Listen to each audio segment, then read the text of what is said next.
of How to Talk to Anyone, 92 Little Tricks for Big Success in Relationships by Leil Lowndes, performed by Joyce Bean. Introduction read by the author.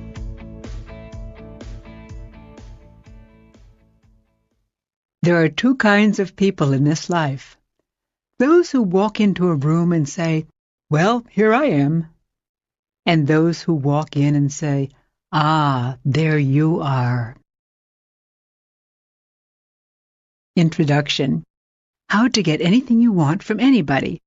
Well, at least have the best crack at it. Have you ever admired those successful people who seem to have it all? You see them chatting confidently at business meetings or comfortably at social parties. They're the ones with the best jobs, the nicest spouses, the finest friends, the biggest bank accounts, or the most fashionable zip codes. But wait a minute, a lot of them aren't smarter than you. They're not more educated than you. They're not even better looking. So what is it? Some people suspect they inherited it.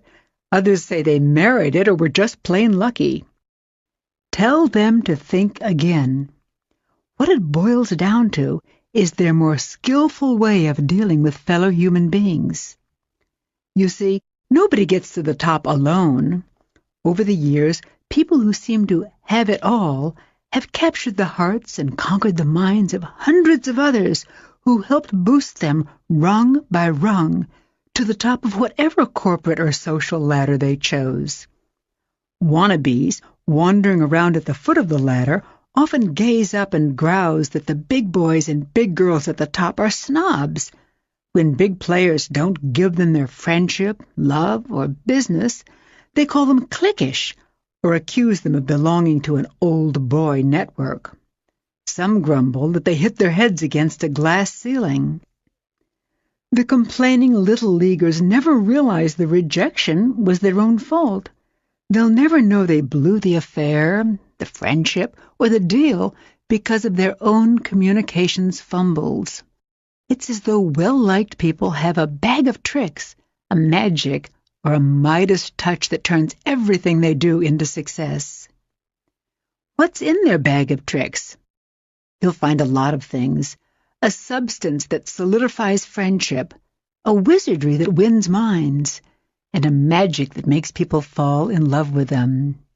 They also possess a quality that makes bosses hire and then promote, a characteristic that keeps clients coming back, and an asset that makes customers buy from them and not the competition. We all have a few of those tricks in our bags, some more than others.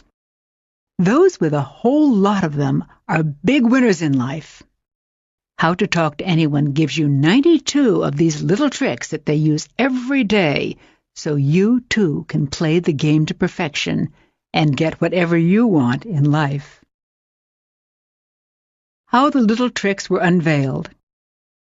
Many years ago, a drama teacher, exasperated at my bad acting in a college play, shouted, No, your body's belying your words. Every tiny movement, every body position," he howled, "divulges your private thoughts. Your face can make 7,000 different expressions, and each exposes precisely who you are and what you are thinking at any particular moment." Then he said something I'll never forget. "And your body, the way you move, is your autobiography in motion." How right he was. On the stage of real life, every physical move you make subliminally tells everyone in eyeshot the story of your life. Dogs hear sounds our ears can't detect. Bats see shapes in the darkness that elude our eyes. And people make moves that are beneath human consciousness, but have tremendous power to attract or repel. Every smile, every frown, every syllable you utter, or every arbitrary choice of word that passes between your lips, can draw others toward you or make them want to run away. Men, did your gut feeling ever tell you to jump ship on a deal? Women, did your women's intuition make you accept or reject an offer? On a conscious level, we may not be aware of what the hunch is. But like the ear of the dog or the eye of the bat, the elements that make up subliminal sentiments are very real. Imagine, please, two humans in a complex box wired with circuits to record all the signals flowing between the two. As many as 10,000 units of information flow per second. Probably the lifetime efforts of roughly half the adult population of the United States would be required to sort the units in 1 hour's interaction between two subjects, a University of Pennsylvania Communications Authority estimates. With the zillions of subtle actions and reactions zapping back and forth between two human beings, can we come up with concrete techniques to make our every communication clear, confident, credible, and charismatic?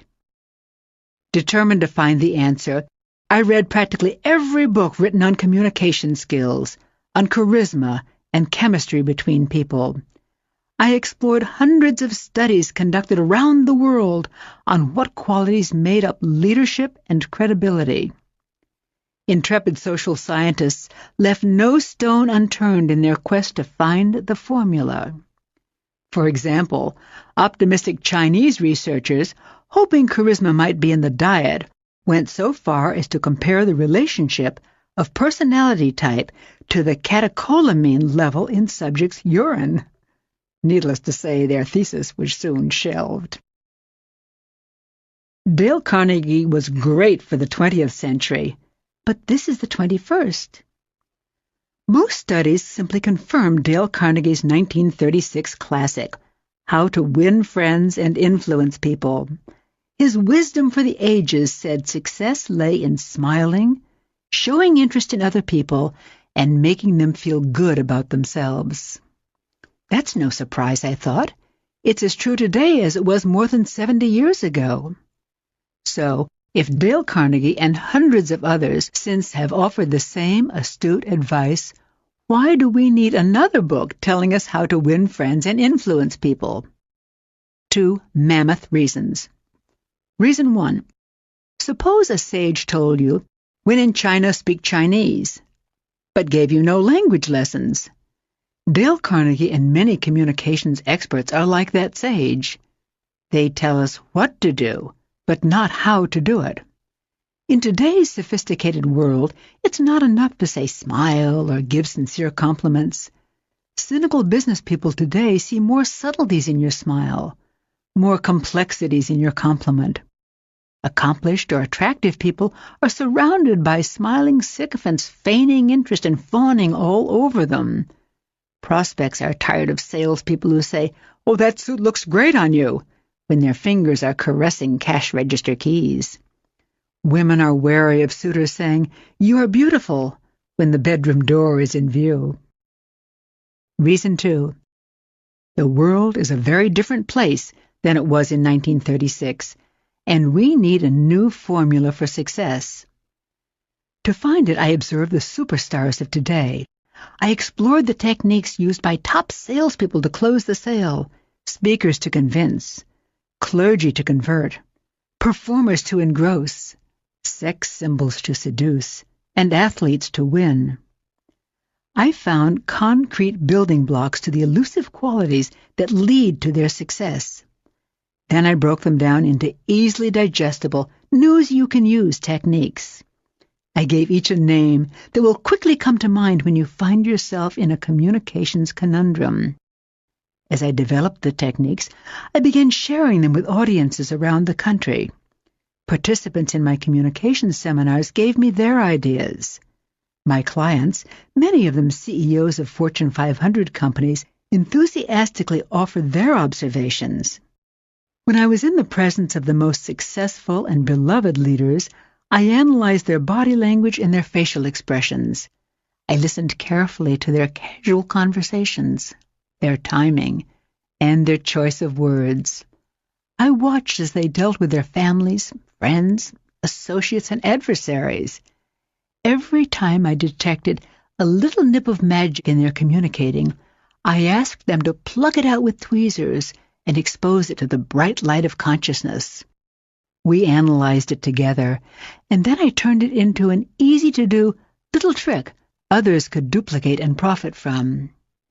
My findings and the strokes of some of those very effective folks are in this book. Some are subtle, some are surprising, but all are achievable. When you master them, everyone from new acquaintances to family, friends, and business associates will happily open their hearts, homes, companies, and even wallets to give you whatever they can. There's a bonus. As you sail through life with your new communication skills, you will look back and see some very happy givers smiling in your wake. Part 1. How to intrigue everyone without saying a word. You only have 10 seconds to show you're a somebody. The exact moment that two humans lay eyes on each other has awesome potency. The first sight of you is a brilliant holograph. It burns its way into your new acquaintance's eyes and can stay emblazoned in his or her memory forever. Artists are sometimes able to capture this quicksilver, fleeting, emotional response. My friend Robert Grossman is an accomplished caricature artist who draws regularly for Forbes, Newsweek, Sports Illustrated, Rolling Stone, and other popular publications. Bob has a unique gift for capturing not only the physical appearance of his subjects, but for zeroing in on the essence of their personalities. The bodies and souls of hundreds of luminaries radiate from his sketchpad. One glance at his caricatures of famous people, and you can actually see their personalities. Sometimes at a party, Bob will do a quick sketch on a cocktail napkin of a guest. Hovering over Bob's shoulder, the onlookers gasp as they watch their friend's image and essence materialize before their eyes. When he's finished drawing, he puts his pen down and hands the napkin to the subject. Often a puzzled look comes over the subject's face. He or she usually mumbles some politeness like, "Well, that's great, but it really isn't me." The crowd's convincing crescendo of, "Oh, yes, it is," drowns the subject out and squelches any lingering doubt. The confused subject is left to stare back at the world's view of himself or herself in the napkin.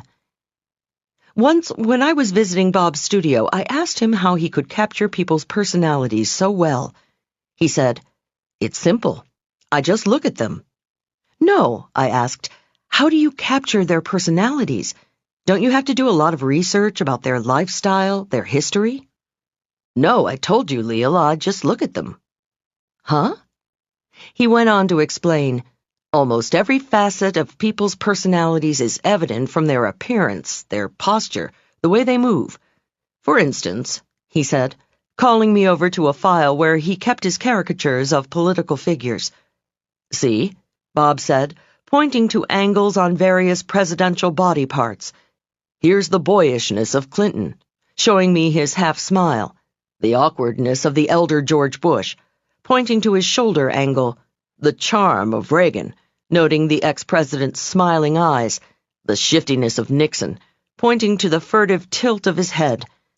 Digging a little deeper into his file, he pulled out Franklin Delano Roosevelt, and pointing to the nose high in the air, "Here's the pride of FDR."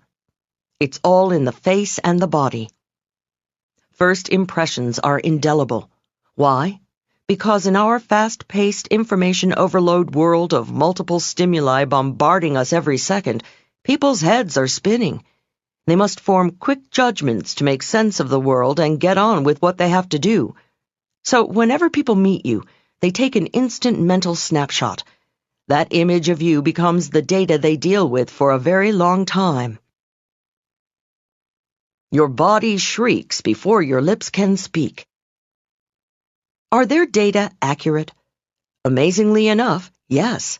Even before your lips part and the first syllable escapes, the essence of you has already axed its way into their brains.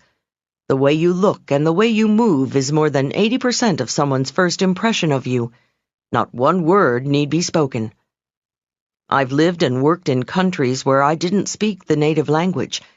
Yet without one understandable syllable spoken between us, the years proved my first impressions were on target. Whenever I met new colleagues, I could tell instantly how friendly they felt toward me, how confident they were, and approximately how much stature they had in the company. I could sense, just from seeing them move, who the heavyweights were and who were the welterweights. I have no extrasensory skill. You'd know, too. How? Because before you have had time to process a rational thought, you get a sixth sense about someone. Studies have shown emotional reactions occur even before the brain has had time to register what's causing their reaction. Thus, the moment someone looks at you, he or she experiences a massive hit, the impact of which lays the groundwork for the entire relationship. Bob told me he captures that first hit in creating his caricatures. Deciding to pursue my own agenda for how to talk to anyone, I asked, Bob, if you wanted to portray somebody really cool, intelligent, strong, charismatic, principled, fascinating, caring, interested in other people. Easy, Bob interrupted. He knew precisely what I was getting at. Just give him great posture, a heads-up look, a confident smile, and a direct gaze. It's the ideal image for somebody who's a somebody. How to look like a somebody. My friend Karen is a highly respected professional in the home furnishings business. Her husband is an equally big name in the communications field. They have 2 small sons. Whenever Karen is at a home furnishings industry event, everyone pays deference to her. She's a very important person in that world. Her colleagues at conventions jostle for position just to be seen casually chatting with her and, they hope, be photographed rubbing elbows with her for industry Bibles like Home Furnishings Executive and Furniture World. Yet, Karen complains, when she accompanies her husband to communications functions, she might as well be a nobody. When she takes her kids to school functions, she's just another mom. She once asked me, Leil, how can I stand out from the crowd so people who don't know me will approach me and at least assume I'm an interesting person? The techniques in this section accomplish precisely that. When you use the next 9 techniques, you will come across as a special person to everyone you meet. You will stand out as a somebody in whatever crowd you find yourself in, even if it's not your crowd. Let's start with your smile. 1. How to make your smile magically different. In 1936, one of Dale Carnegie's 6 musts in How to Win Friends and Influence People was smile. His edict has been echoed each decade by practically every communications guru who ever put pen to paper or mouth to microphone. However, at the turn of the millennium, it's high time we re-examine the role of the smile in high-level human relations. When you dig deeper into Dale's dictum, you'll find a 1936 quick smile doesn't always work, especially nowadays. The old-fashioned instant grin carries no weight with today's sophisticated crowd. Look at world leaders, negotiators, and corporate giants. Not a smiling sycophant among them. Key players in all walks of life enrich their smile so when it does erupt, it has more potency and the world smiles with them. Researchers have cataloged dozens of different types of smiles. They range from the tight rubber band of a trapped liar to the soft, squishy smile of a tickled infant. Some smiles are warm, while others are cold. There are real smiles and fake smiles. You've seen plenty of those plastered on the faces of friends who say they're delighted you decided to drop by, and presidential candidates visiting your city who say they're thrilled to be in, Big winners know their smile is one of their most powerful weapons, so they've fine-tuned it for maximum impact. How to fine-tune your smile.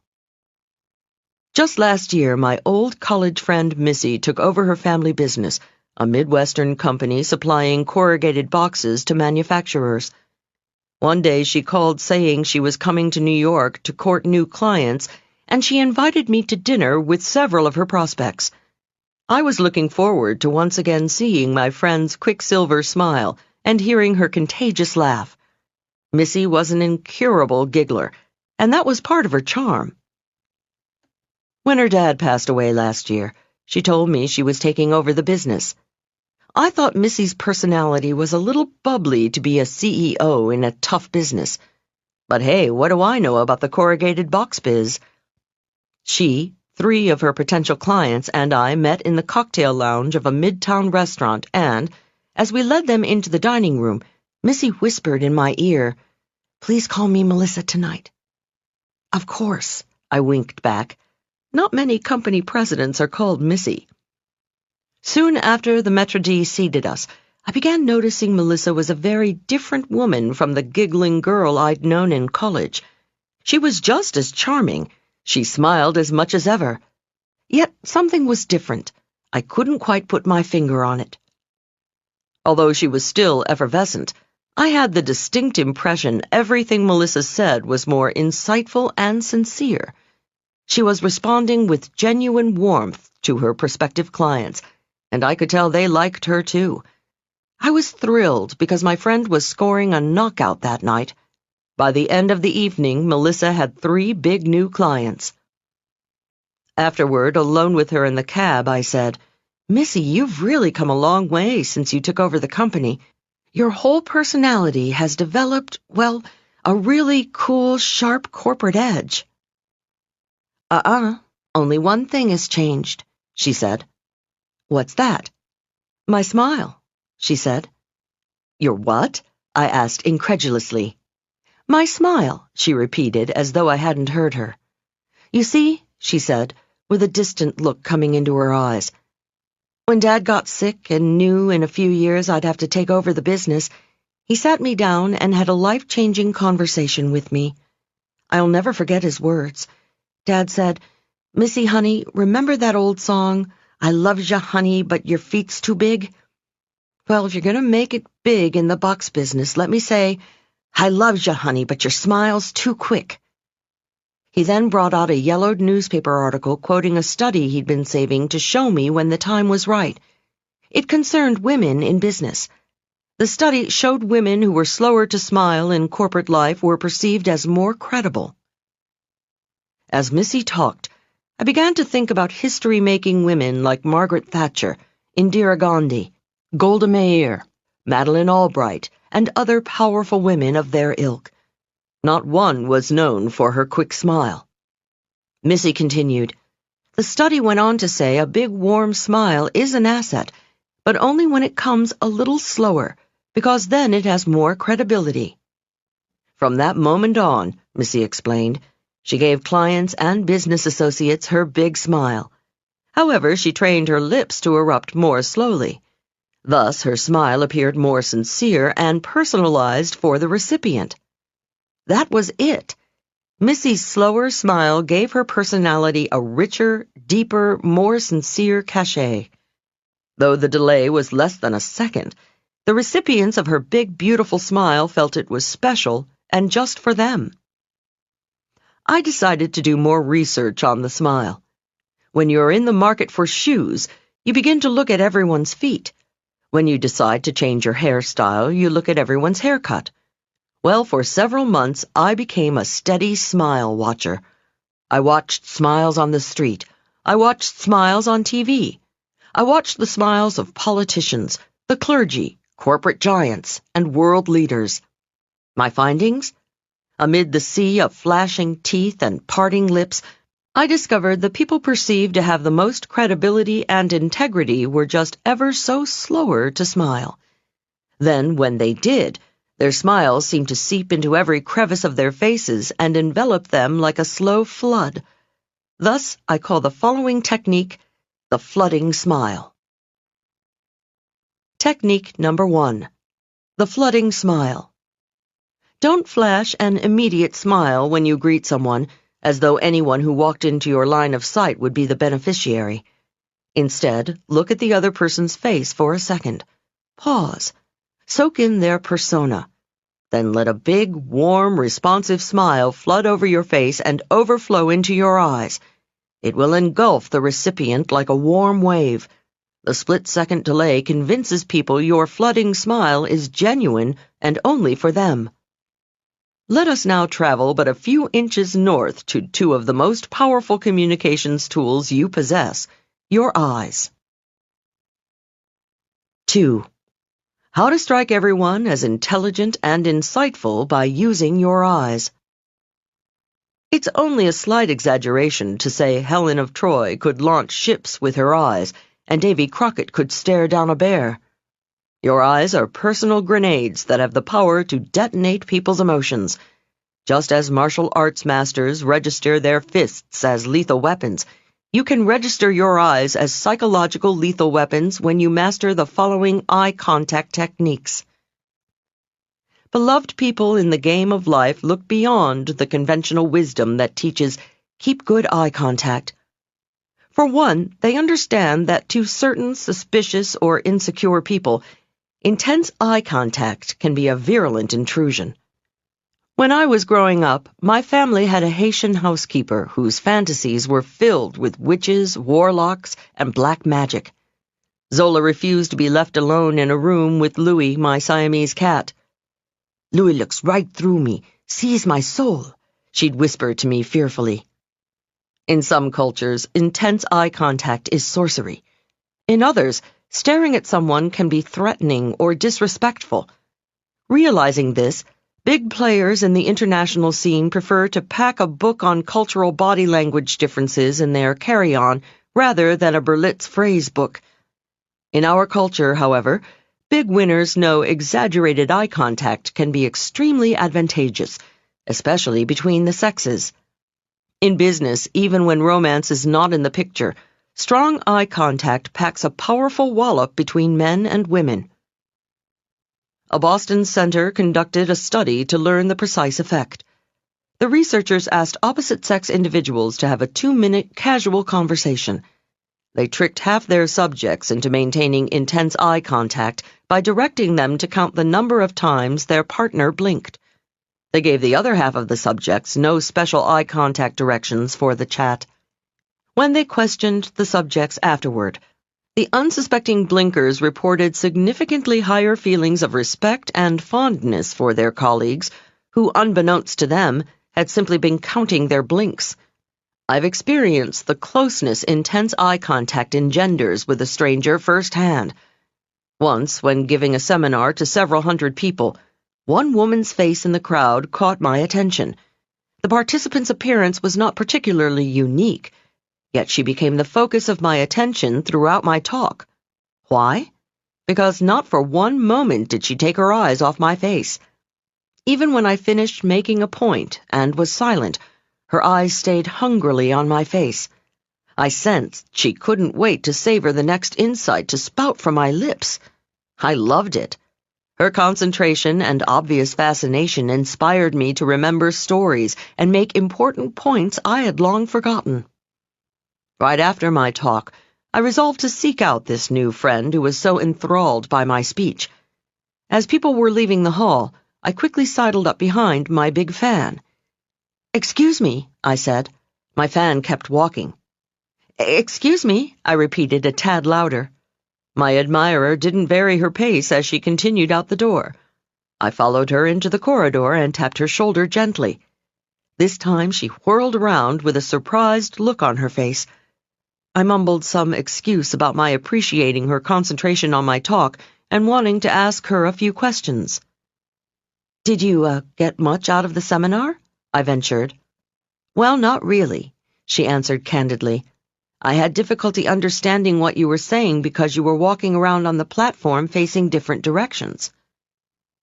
In a heartbeat, I understood. The woman was hearing impaired. I did not captivate her as I had suspected. She was not intrigued by my talk as I had hoped. The only reason she kept her eyes glued on my face was because she was struggling to read my lips. Nevertheless, her eye contact had given me such pleasure and inspiration during my talk that, tired as I was, I asked her to join me for coffee. I spent the next hour recapping my entire seminar just for her. Powerful stuff, this eye contact. Make your eyes look even more intelligent. There is yet another argument for intense eye contact. In addition to awakening feelings of respect and affection, maintaining strong eye contact gives you the impression of being an intelligent and abstract thinker. Because abstract thinkers integrate incoming data more easily than concrete thinkers, they can continue looking into someone's eyes even during the silences. Their thought processes are not distracted by peering into their partner's peepers. Back to our valiant psychologists. Yale researchers, thinking they had the unswerving truth about eye contact, conducted another study that they assumed would confirm the more eye contact, the more positive feelings. This time they directed subjects to deliver a personally revealing monologue. They asked the listeners to react with a sliding scale of eye contact while their partners talked. The results? All went as expected when women told their personal stories to women. Increased eye contact encouraged feelings of intimacy. But whoops, it wasn't so with the men. Some men felt hostile when stared at too long by another man. Other men felt threatened. Some few even suspected their partner was more interested than he should be and wanted to slug him. Your partner's emotional reaction to your profound gaze has a biological base. When you look intently at someone, it increases their heartbeat and shoots an adrenaline-like substance gushing through their veins. This is the same physical reaction people have when they start to fall in love. And when you consciously increase your eye contact, even during normal business or social interaction, people will feel they have captivated you. Men talking to women and women talking to men or women use the following technique, which I call sticky eyes, for the joy of the recipient and for your own advantage. Guys, I'll have a man-to-man modification of this technique for you in a moment. Technique number 2, sticky eyes. Pretend your eyes are glued to your conversation partners with sticky warm taffy. Don't break eye contact even after he or she has finished speaking. When you must look away, do it ever so slowly, reluctantly, stretching the gooey taffy until the tiny string finally breaks. What about guys' eyes? Now, gentlemen, when talking to men, you too can use sticky eyes. Just make them a little less sticky when discussing personal matters with other men, lest your listener feel threatened or misinterpret your intentions. But do increase your eye contact slightly more than normal with men on day-to-day communications, and a lot more when talking to women. It broadcasts a visceral message of comprehension and respect. I have a friend, Sammy, a salesman who unwittingly comes across as an arrogant chap. He doesn't mean to, but sometimes his brusque manner makes it look like he's running roughshod over people's feelings. Once, while we were having dinner together in a restaurant, I told him about the sticky eyes technique. I guess he took it to heart. When the waiter came over, Sammy, uncharacteristically, instead of bluntly blurting out his order with his nose in the menu, looked at the waiter. He smiled, gave his order for the appetizer, and kept his eyes on the waiters for an extra second before looking down again at the menu to choose the main dish. I can't tell you how different Sammy seemed to me just then. He came across as a sensitive and caring man, and all it took was 2 extra seconds of eye contact. I saw the effect it had on the waiter, too. We received exceptionally gracious service the rest of the evening. A week later, Sammy called me and said, "Leil, sticky eyes has changed my life. I've been following it to a T. With women, I make my eyes real sticky, and with men, slightly sticky. And now everybody's treating me with such deference. I think it's part of the reason I've made more sales this week than all last month." If you deal with customers or clients in your professional life, sticky eyes is a definite boon to your bottom line. To most people in our culture, profound eye contact signals trust, knowledge, and "I'm here for you" attitude. Let's carry sticky eyes one step further. Like a potent medicine that has the power to kill or cure, the next eye contact technique has the potential to captivate or annihilate. 3. How to use your eyes to make someone fall in love with you. Now we haul in the heavy eyeball artillery. Very sticky eyes or superglue eyes. Let's call them epoxy eyes. Big bosses use epoxy eyes to evaluate employees. Police investigators use epoxy eyes to intimidate suspected criminals. And clever Romeos use epoxy eyes to make women fall in love with them. If romance is your goal, epoxy eyes is a proven aphrodisiac. The epoxy eyes technique takes at least 3 people to pull off. You, your target, and one other person. Here's how it works. Usually, when you're chatting with 2 or more people, you gaze at the person who is speaking. However, the epoxy eyes technique suggests you concentrate on the listener, your target, rather than the speaker. This slightly disorients the target, and he or she silently asks, "Why is this person looking at me instead of the speaker?" Your target senses you are extremely interested in his or her reactions. This can be beneficial in certain business situations when it is appropriate that you judge the listener. Human resources professionals often use epoxy eyes, not as a technique, but because they are sincerely interested in a prospective employee's reaction to certain ideas being presented. Attorneys, bosses, police investigators, psychologists, and others who must examine subjects' reactions also use epoxy eyes for analytical purposes. When you use epoxy eyes, it sends out signals of interest blended with complete confidence in yourself. But because epoxy eyes puts you in a position of evaluating or judging someone else, you must be careful. Don't overdo it, or you could come across as arrogant and brazen. Technique number 3. Epoxy eyes. This brazen technique packs a powerful punch. Watch your target person even when someone else is talking. No matter who is speaking, keep looking at the man or woman you want to impact. Sometimes using full epoxy eyes is too potent, so here is a gentler yet effective form. Watch the speaker, but let your glance bounce to your target each time the speaker finishes a point. This way, Mr. or Ms. Target still feels you are intrigued by his or her reactions, yet there is relief from the intensity. Use epoxy eyes to push their erotic button.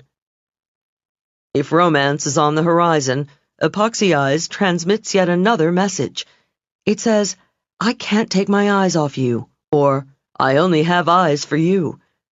Anthropologists have dubbed eyes the initial organ of romance, because studies show intense eye contact plays havoc with our heartbeat.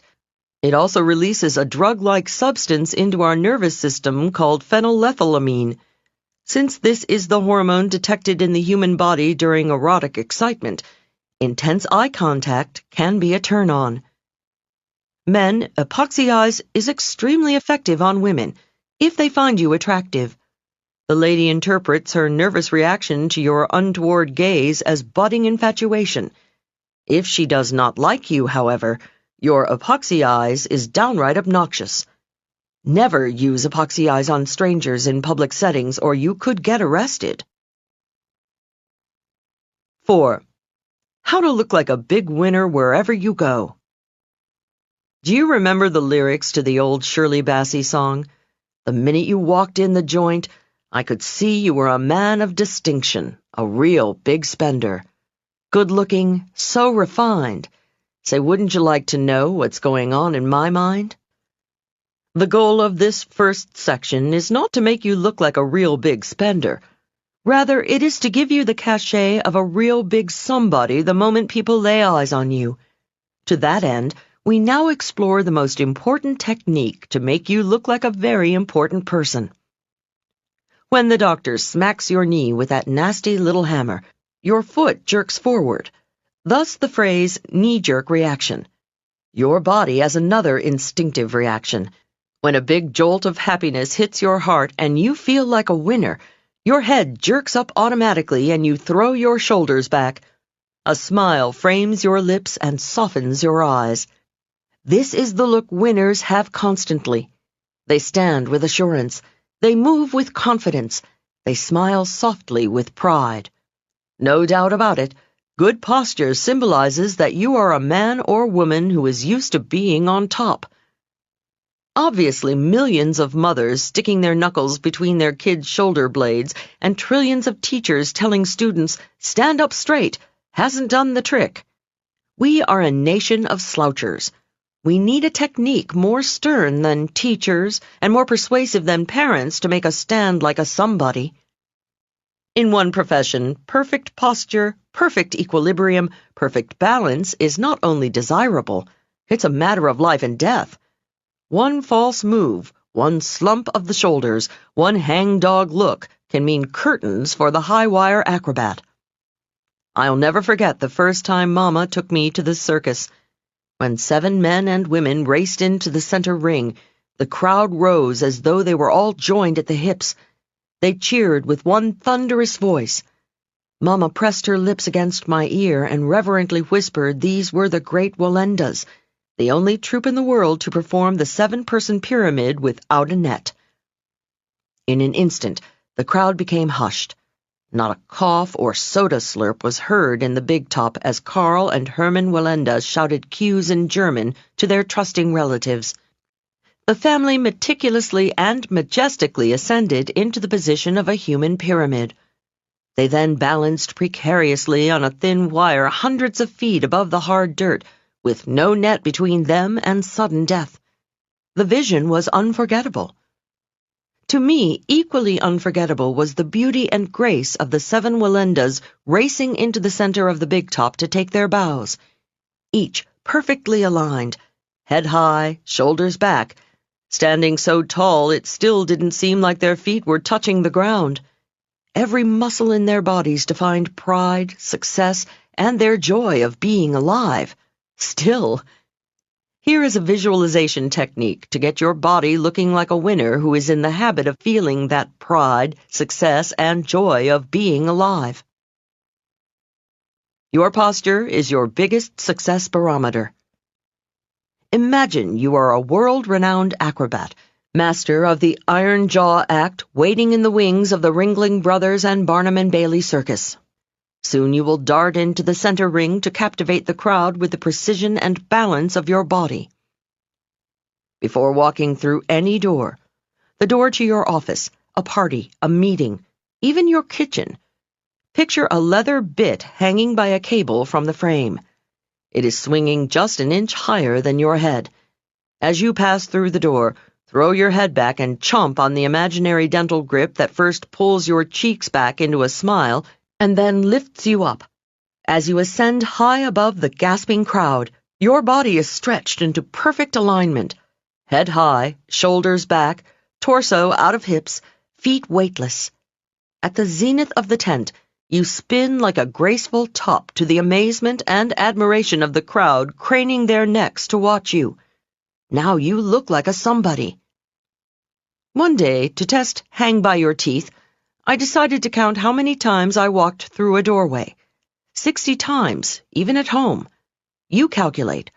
Twice out your front door, twice in, 6 times to the bathroom, 8 times to the kitchen, and through countless doors at your office. It adds up.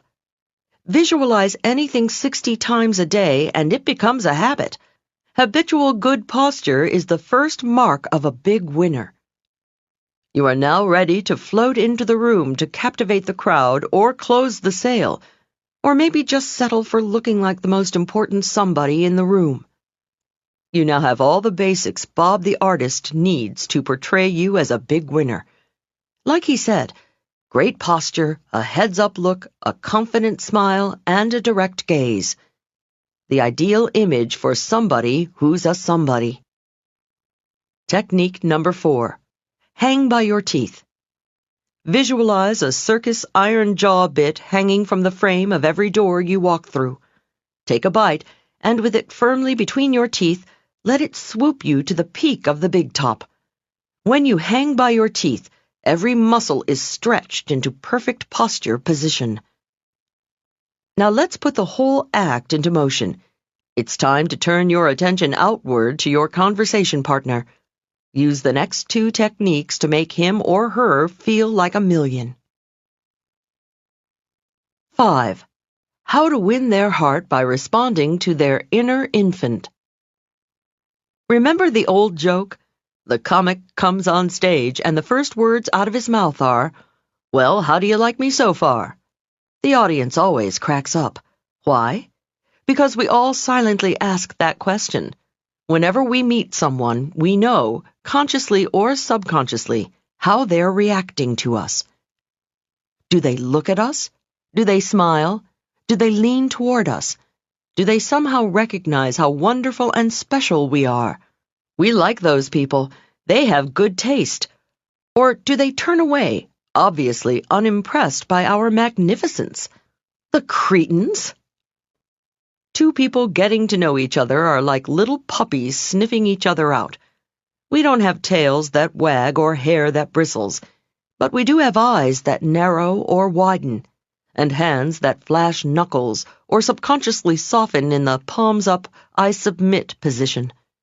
We have dozens of other involuntary reactions that take place in the first few moments of togetherness. Attorneys conducting voir dire are exquisitely aware of this. They pay close attention to your instinctive body reactions. They watch to see how fully you are facing them and just how far forward or back you're leaning while answering their questions. They check out your hands. Are they softly open, palms up, signifying acceptance of the ideas they're expressing? Or are you making a slight fist, knuckles out, signaling rejection? They scrutinize your face for the split seconds you break eye contact when discussing relevant subjects, like your feelings on big awards for damages or the death penalty. Sometimes attorneys bring along a legal assistant whose sole job is to sit on the sidelines and take precise note of your every fidget.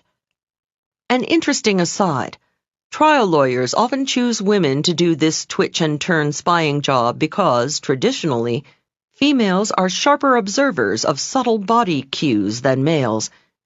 Women, more sensitive to emotions than men, often ask their husbands, "Is something bothering you, honey?" These supersensitive women accuse their husbands of being so insensitive to emotions that they wouldn't notice anything is wrong until their neckties are drenched in her tears. The attorney and the assistant then review your score on the dozens of subconscious signals you flashed. Depending on their tally, you could find yourself on jury duty or twiddling your thumbs back in the juror's waiting room. Trial lawyers are so conscious of body language that, in the 1960s, during the famous trial of the Chicago 7, defense attorney William Kunstler actually made a legal objection to Judge Julius Hoffman's posture. During the summation by the prosecution, Judge Hoffman leaned forward, which, accused Kunstler, sent a message to the jury of attention and interest. During his defense summation, complained Kunstler, Judge Hoffman leaned back, sending the jury a subliminal message of disinterest. You're on trial, and you only have 10 seconds. Like attorneys deciding whether they want you on their case, everybody you meet makes a subconscious judgment on whether they want you in their lives. They base their verdict greatly on the same signals. Your body language answer to their unspoken question, "Well, how do you like me so far?" The first few moments of your reactions set the stage upon which the entire relationship will be played out. If you ever want anything from the new acquaintance, your unspoken answer to their unspoken question, "How do you like me so far?" must be, "Wow, I really like you." When a little 4-year-old feels bashful, he slumps, puts his arms up in front of his chest, steps back, and hides behind Mommy's skirt. However, when little Johnny sees Daddy come home, he runs up to him, he smiles, his eyes get wide, and he opens his arms for a hug. A loving child's body is like a tiny flower bud unfolding to the sunshine. 20, 30, 40, 50 years of life on Earth make little difference. When 40-year-old Johnny is feeling timid, he slumps and folds his arms in front of his chest. When he wants to reject a salesman or business colleague, he turns away and closes them off with a myriad of body signals. However, when welcoming his loved one home after an absence, Big Johnny opens his body to her like a giant daffodil spreading its petals to the sun after a rainstorm. Treat people like big babies. Once I was at a corporate star-studded party with an attractive recently divorced friend of mine. Carla had been a copywriter with one of the leading advertising agencies which, like so many companies then, had downsized. My girlfriend was both out of work and out of a relationship.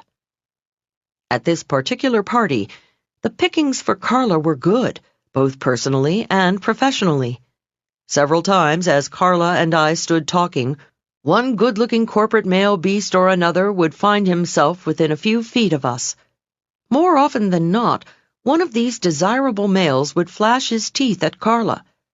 She sometimes graced the tentatively courting male with a quick smile over her shoulder, but then she'd turn back to our mundane conversation as though she were hanging on my every word.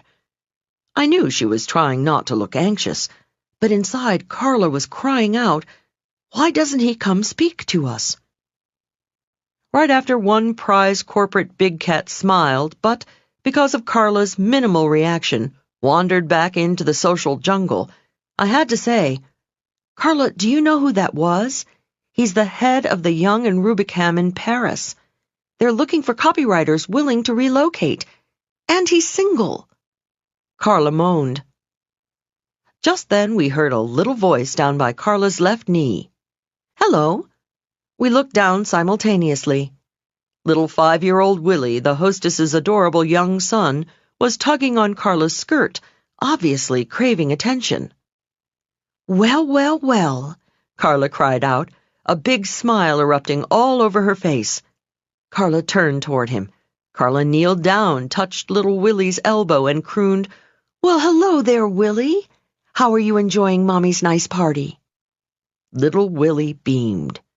When little Willie finally trundled off to tug on the garments of the next group of potential attention-givers, Carla and I returned to our grown-up conversing.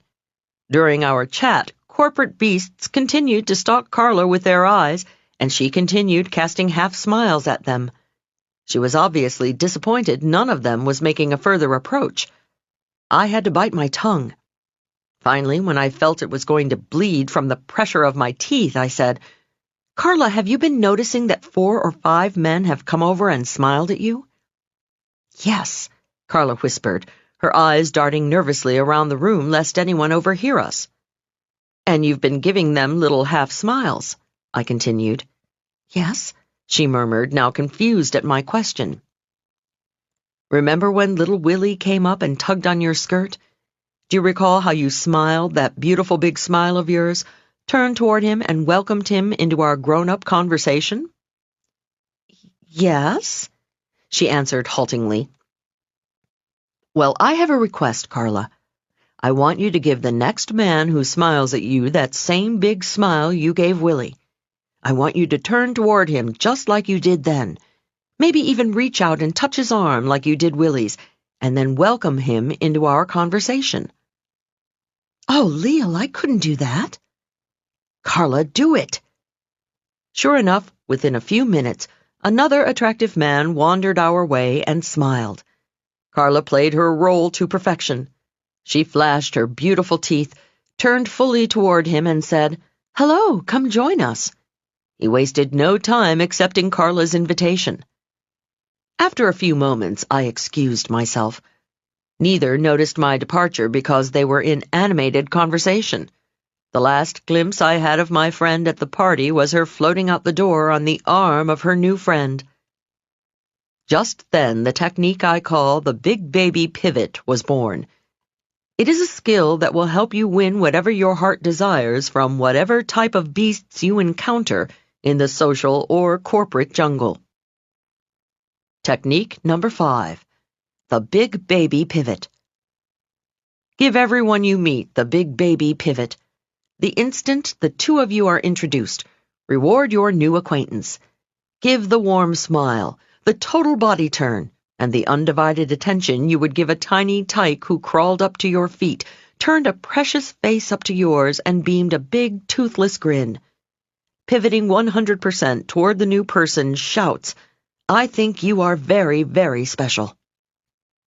Remember, buried deep inside everyone is a big baby who is rattling the crib, wailing out for recognition of how very special he or she is. The following technique reinforces the big baby's suspicion that he or she is indeed the center of the universe. 6. How to make someone feel like an old friend at once. A very wise man with the funny name of Zig once told me, "People don't care how much you know until they know how much you care about them." Zig Ziglar is right. The secret to making people like you is showing how much you like them. Your body is a 24-hour broadcasting station revealing to anyone within eyeshot precisely how you feel at any given moment. Even if your hang-by-your-teeth posture is gaining their respect, your flooding smile and the big baby pivot are making them feel special, and your sticky eyes are capturing their hearts and minds, the rest of your body can reveal any incongruence. Every inch, from the crinkle of your forehead to the position of your feet, must give a command performance if you want to effectively present an "I care about you" attitude. Unfortunately, when meeting someone, our brains are in overdrive.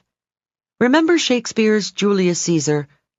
He said of Cassius, "He has a lean and hungry look. He thinks too much.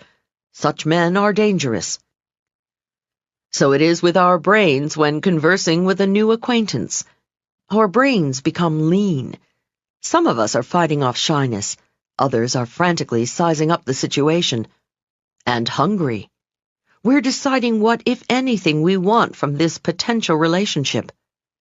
So we think too much instead of responding with candid, unself-conscious friendliness. Such actions are dangerous to impending friendship, love, or commerce. When our bodies are shooting off 10,000 bullets of stimuli every second, a few shots are apt to misfire and reveal shyness or hidden hostility. We need a technique to ensure every shot aims right at the heart of our subject. We need to trick our bodies into reacting perfectly. To find it, let's explore the only time we don't need to worry about any shyness or negativity slipping out through our body language. It's when we feel none. That happens when we're chatting with close friends. When we see someone we love or feel completely comfortable with, we respond warmly from head to toe without a thought. Our lips part happily. We step closer. Our arms reach out. Our eyes become soft and wide. Even our palms turn up and our bodies turn fully toward our dear friend. How to trick your body into doing everything right. Here's a visualization technique that accomplishes all that. It guarantees that everyone you encounter will feel your warmth. I call it, "Hello, old friend." When meeting someone, play a mental trick on yourself. In your mind's eye, see him or her as an old friend, someone you had a wonderful relationship with years ago. But somehow you lost track of your friend. You tried so hard to find your good buddy, but there was no listing in the phone book. No information online. None of your mutual friends had a clue. Suddenly, wow, what a surprise! After all those years, the two of you are reunited. You are so happy. That's where the pretending stops. Obviously, you are not going to try to convince the new person that the two of you are really old friends. You are not going to hug and kiss and say, "Great to see you again," or "How have you been all these years?" You merely say, "Hello, how do you do? I am pleased to meet you." But inside, it's a very different story. You will amaze yourself. The delight of rediscovery fills your face and buoys up your body language. I sometimes jokingly say, if you were a light, you'd beam on the other person. If you were a dog, you'd be wagging your tail.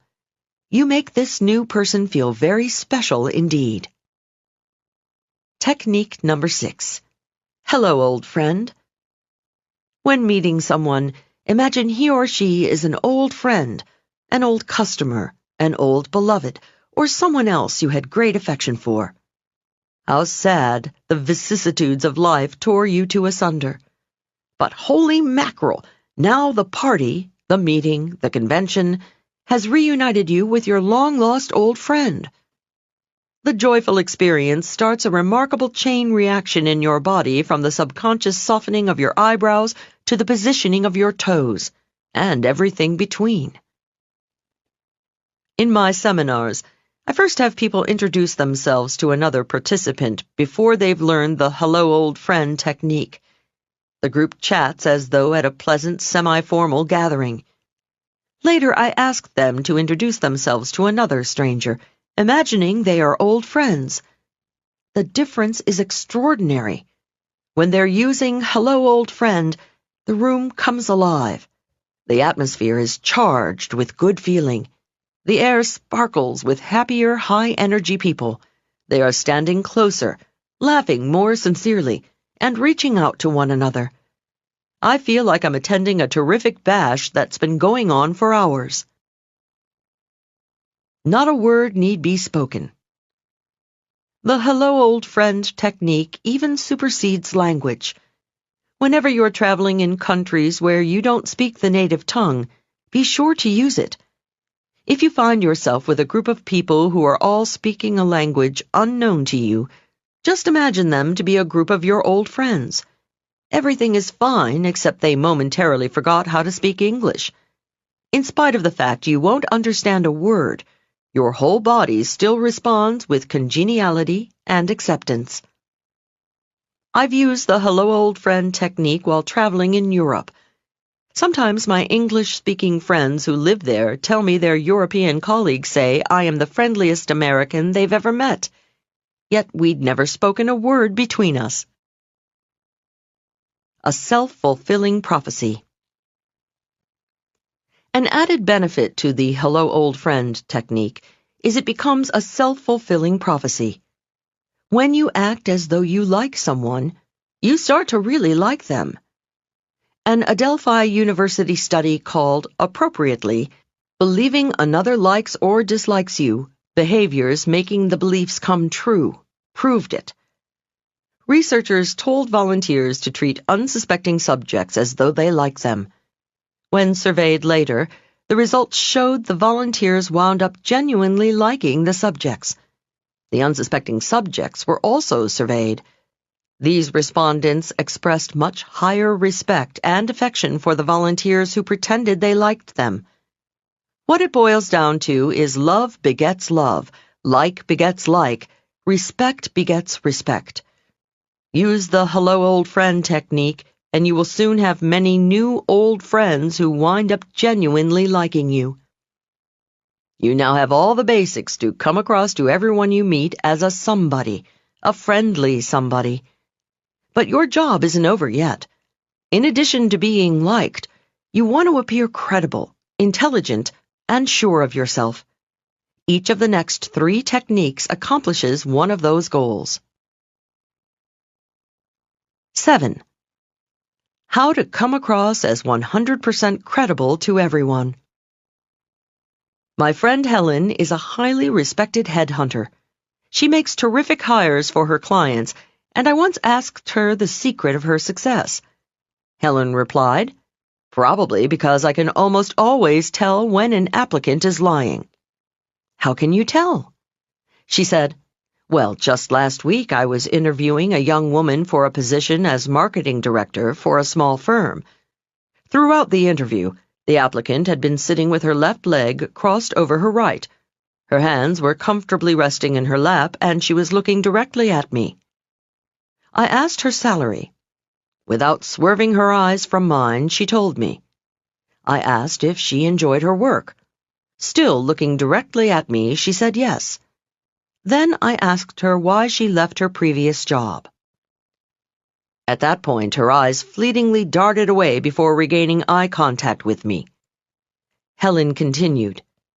Then, while answering my question, she shifted in her seat and crossed her right leg over her left. At one point, she put her hands up to her mouth. Helen said, "That's all I needed." With her words, she was telling me she felt her growth opportunities were limited at her previous firm. but her body told me she was not being entirely forthright. Helen went on to explain the young woman's fidgeting alone wouldn't prove she was lying. Nevertheless, it was enough, she said, that she wanted to pursue the subject further. So I tested it, Helen explained. I changed the subject and went back to more neutral territory. I asked her about her goals for the future. Again, the girl stopped fidgeting. She folded her hands in her lap as she told me how she'd always wanted to work in a small company in order to have hands-on experience with more than one project. Then I repeated my earlier question. I asked again if it was only the lack of growth opportunity that made her leave her previous position. Sure enough, once again, the woman shifted in her seat and momentarily broke eye contact. As she continued talking about her last job, she started rubbing her forearm. Helen continued to probe until she finally uncovered the truth. The applicant had been fired because of a nasty disagreement with the marketing director for whom she worked. Human resources professionals who interview applicants and police officers who interrogate suspected criminals are trained to detect lies. They know specifically what signals to look for. The rest of us, although not knowledgeable about specific clues to deceit, have a sixth sense when someone is not telling us the truth. Just recently, a colleague of mine was considering hiring an in-house booking agent. After interviewing one fellow, she said to me, "I don't know. I don't really think he has the success he claims." "You think he's lying to you?" I asked. "Absolutely. And the funny thing is, I can't tell why. He looked right at me. He answered all my questions directly. There was just something that didn't seem right." Employers often feel this way. They have a gut feeling about someone, but they can't put their finger on it. Because of that, many large companies turn to the polygraph, or lie detector, a mechanical apparatus designed to detect if someone is lying. Banks, drugstores, and grocery stores rely heavily on it for pre-employment screening. The FBI, Justice Department, and most police departments have used the polygraph on suspects. Interestingly, the polygraph is not a lie detector at all. All the machine can do is detect fluctuations in our autonomic nervous system, changes in breathing patterns, sweating, flushing, heart rate, blood pressure, and other signs of emotional arousal. So is it accurate? Well, yes, often it is. Why? Because when the average person tells a lie, he or she is emotionally aroused and bodily changes do take place. When that happens, the individual might fidget. Experienced or trained liars, however, can fool the polygraph. Beware of the appearance of lying, even when you're telling the truth. Problems arise for us when we are not lying but are feeling emotional or intimidated by the person with whom we are talking. A young man telling an attractive woman about his business success might shift his weight. A woman talking about her company's track record to an important client could rub her neck. More problems arise out of the atmosphere. A businessman who doesn't feel nervous at all could loosen his collar because the room is hot. A politician giving a speech outdoors could blink excessively because the air is dusty. Even though erroneous, these fidgety movements give the listeners the sense something just isn't right, or a gut feeling that the speaker is lying. Professional communicators, alert to this hazard, consciously squelch any signs anyone could mistake for shiftiness. They fix a constant gaze on the listener. They never put their hands on their faces. They don't massage their arm when it tingles or rub their nose when it itches. They don't loosen their collar when it's hot or blink because it's sandy. They don't wipe away tiny perspiration beads in public or shield their eyes from the sun. They suffer because they know fidgeting undermines credibility. Consider the infamous September 25, 1960 televised presidential debate between Richard Milhous Nixon and John Fitzgerald Kennedy. Political pundits speculate Nixon's lack of makeup, his fidgeting, and mopping his brow on camera lost him the election. If you want to come across as an entirely credible somebody, try to squelch all extraneous movement when your communication counts. I call the technique limit the fidget. Technique number 7, limit the fidget.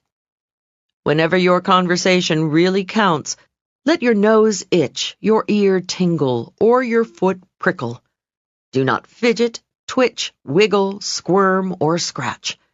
And above all, keep your paws away from your puss. Hand motions near your face and all fidgeting can give your listener the gut feeling you're fibbing. Now let's tackle intelligence. What, you ask? Can people come across as more intelligent than they really are? Well, did you ever hear of Hans, the counting horse? Hans was considered the most intelligent horse in history, and he used the technique I'm about to suggest. 8. How to read people like you have ESP. Hans, a very clever horse, inspires this next technique. Hans was owned by Herr von Osten, a Berliner, who had trained Hans to do simple arithmetic by tapping his right front hoof. So prodigious was Hans's ability that the horse's fame quickly spread throughout Europe in the early 1900s. He became known as Clever Hans, the counting horse. Herr von Osten taught Hans to do more than just add. Soon the horse could subtract and divide. In time, Clever Hans even mastered the multiplication tables. The horse became quite a phenomenon. Without his owner uttering a single word, Hans could count out the size of his audience, tap the number wearing glasses, or respond to any counting question they asked him. Finally, Hans achieved the ultimate ability that separates man from animal: language. Hans learned the alphabet. By tapping out hoofbeats for each letter, he answered any question about anything humans had read in a newspaper or heard on the radio. He could even answer common questions about history, geography, and human biology. Hans made headlines and was the main topic of discussion at dinner parties throughout Europe. The human horse quickly attracted the attention of scientists, psychology professors, veterinarians, even cavalry officers. Naturally, they were skeptical, so they established an official commission to decide whether the horse was a case of clever trickery or equine genius. Whatever their suspicions, it was obvious to all Hans was a very smart horse. Compared to other horses, Hans was a somebody. Cut to today. Why is it when you talk with certain individuals, you just know they are smarter than other people, that they are a somebody? Often they're not discussing highfalutin subjects or using $2 words. Nevertheless, everybody knows. People say, "She's smart as a whip. He doesn't miss a trick. She picks up on everything. He's got the right stuff. She's got horse sense." Which brings us back to Hans. The day of the big test arrived. Everyone was convinced it must be a trick orchestrated by Herr von Osten, Hans's owner. It was standing room only in the auditorium filled with scientists, reporters, clairvoyants, psychics, and horse lovers who eagerly awaited the answer. The canny commission members were confident this was the day they would expose Hans as chicanery because they too had a trick up their sleeves. They were going to bar von Osten from the hall and put his horse to the test all alone. When the crowd was assembled, they told von Osten he must leave the auditorium. The surprised owner departed, and Hans was stranded in an auditorium with a suspicious and anxious audience. The confident commission leader asked Hans the first mathematical question. He tapped out the right answer. A second. He got it right. Then a third. Then the language questions followed. He got them all right. The commission was befuddled. The critics were silenced. However, the public wasn't. With a great outcry, they insisted on a new commission. The world waited while, once again, the authorities gathered scientists, professors, veterinarians, cavalry officers, and reporters from around the world. Only after this second commission put Hans to the test did the truth about the clever horse come out. Commission number 2 started the enquiry perfunctorily with a simple addition problem. This time, however, instead of asking the question out loud for all to hear, one researcher whispered a number in Hans's ear, and a second researcher whispered another. Everyone expected Hans to quickly tap out the sum. But Hans remained dumb. Aha! The researchers revealed the truth to the waiting world. Can you guess what that was? Here's a hint. When the audience or researcher knew the answer, Hans did too. Now can you guess? People gave off very subtle body language signals the moment Hans's hoof gave the right number of taps. When Hans started tapping the answer to a question, the audience would show subtle signs of tension. Then, when Hans reached the right number, they responded by an expulsion of breath or a slight relaxation of muscles. Van Osten had trained Hans to stop tapping at that point and therefore appear to give the right answer. Hans was using the technique I call Hans's horse sense. He watched his audience's reactions very carefully and planned his responses accordingly. If a horse can do it, so can you. Have you ever been watching TV when the phone rings? Someone asks you to hit the mute button on the television so they can talk. Because there's no sound now, you watch the TV action more carefully. You see performers smiling, scowling, smirking, squinting, and scores of other expressions. You don't miss a bit of the story because just from their expressions you can tell what they're thinking. Hans's horse sense is just that, watching people, seeing how they're reacting, and then making your moves accordingly. Even while you're talking, keep your eyes on your listeners and watch how they're responding to what you're saying. Don't miss a trick. Are they smiling? Are they nodding? Are their palms up? They like what they're hearing. Are they frowning? Are they looking away? Are their knuckles clenched? Maybe they don't. Are they rubbing their necks? Are they stepping back? Are their feet pointing toward the door? Maybe they want to get away. You don't need a complete course in body language here. Already your life's experience has given you a good grounding in that. Most people know if their conversation partners step back or look away, they're not interested in what you're saying. When they think you're a pain in the neck, they rub theirs. When they feel superior to you, they steeple their hands. We'll explore more body language specifics in technique number 77, eyeball selling. For the moment, all you need to do is tune to the silent channel being broadcast by the speaker. Technique number 8, Hans's horse sense. Make it a habit to get on a dual track while talking. Express yourself, but keep a keen eye on how your listener is reacting to what you're saying. Then plan your moves accordingly. If a horse can do it, so can a human. People will say you pick up on everything. You never miss a trick. You've got horse sense. You now have 8 techniques to help you come across as a confident, credible, and charismatic person who makes everyone he or she comes in contact with feel like a million. Let's explore one last technique in this section to put it all together and make sure you don't miss a beat. 9. How to make sure you don't miss a single beat. You've seen professional skiing on television? The athlete at the top of the piste, every muscle primed and poised, waiting for the gun to propel him to ultimate victory. Look deeply into his eyes and you'll see he is having an out-of-body experience.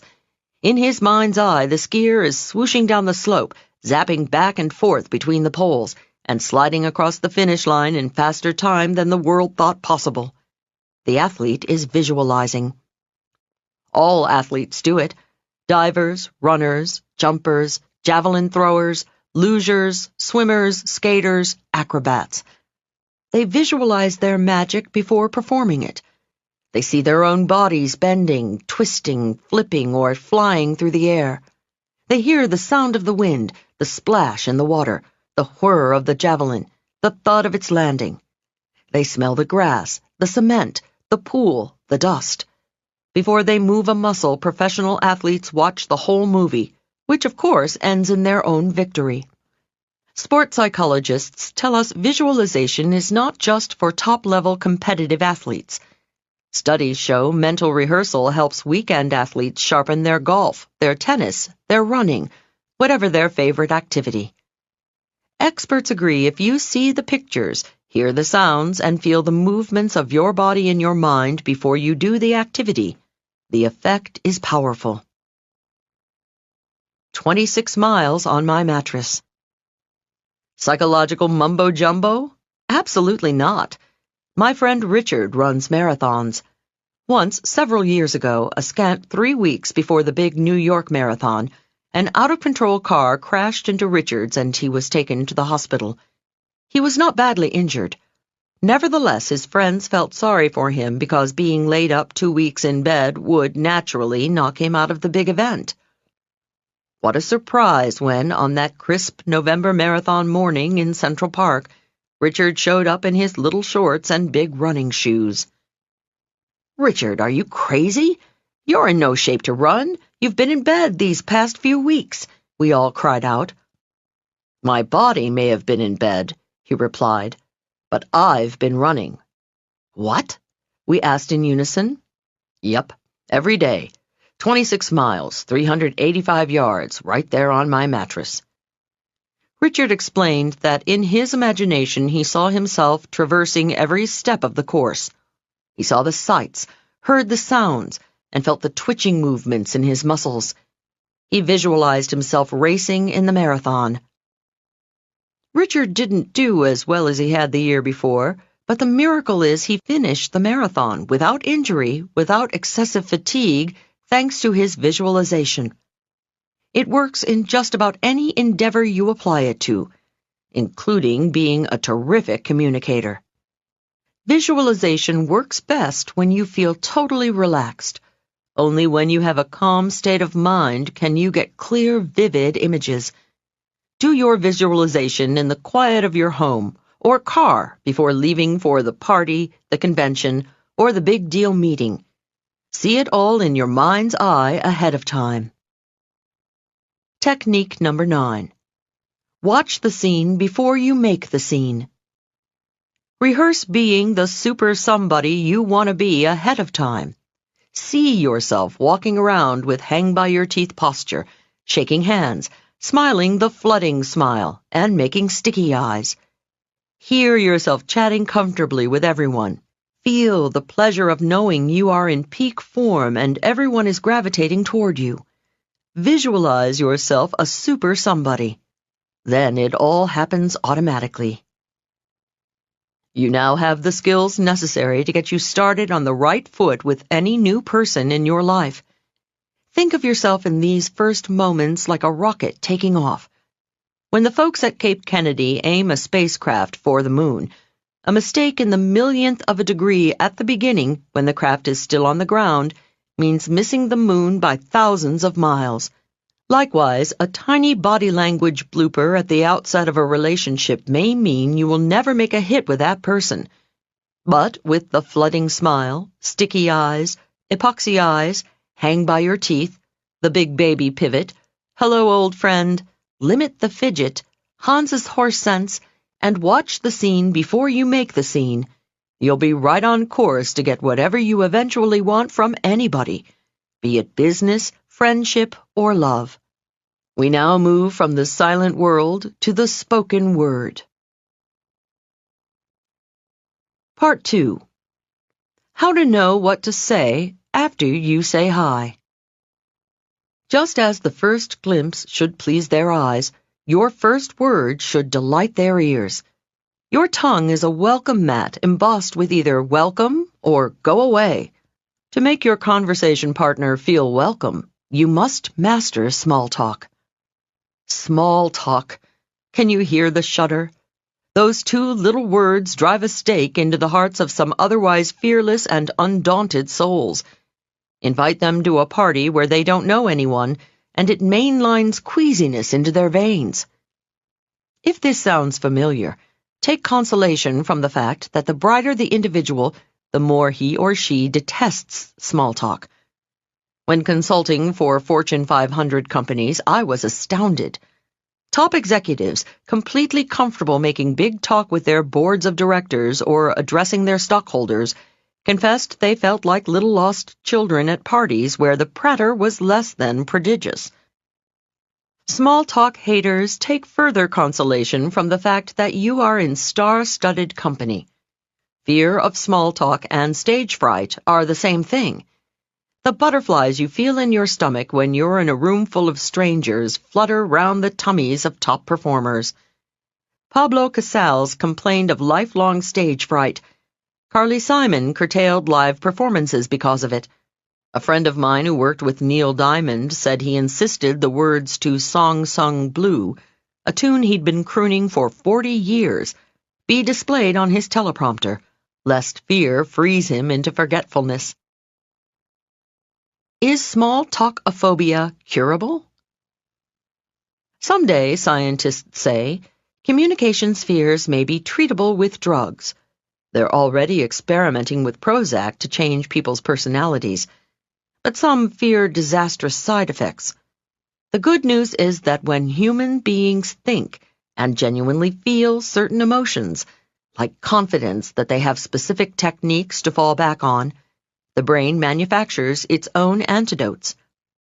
If fear and distaste of small talk is the disease, knowing solid techniques like the ones we explore in this section is the cure.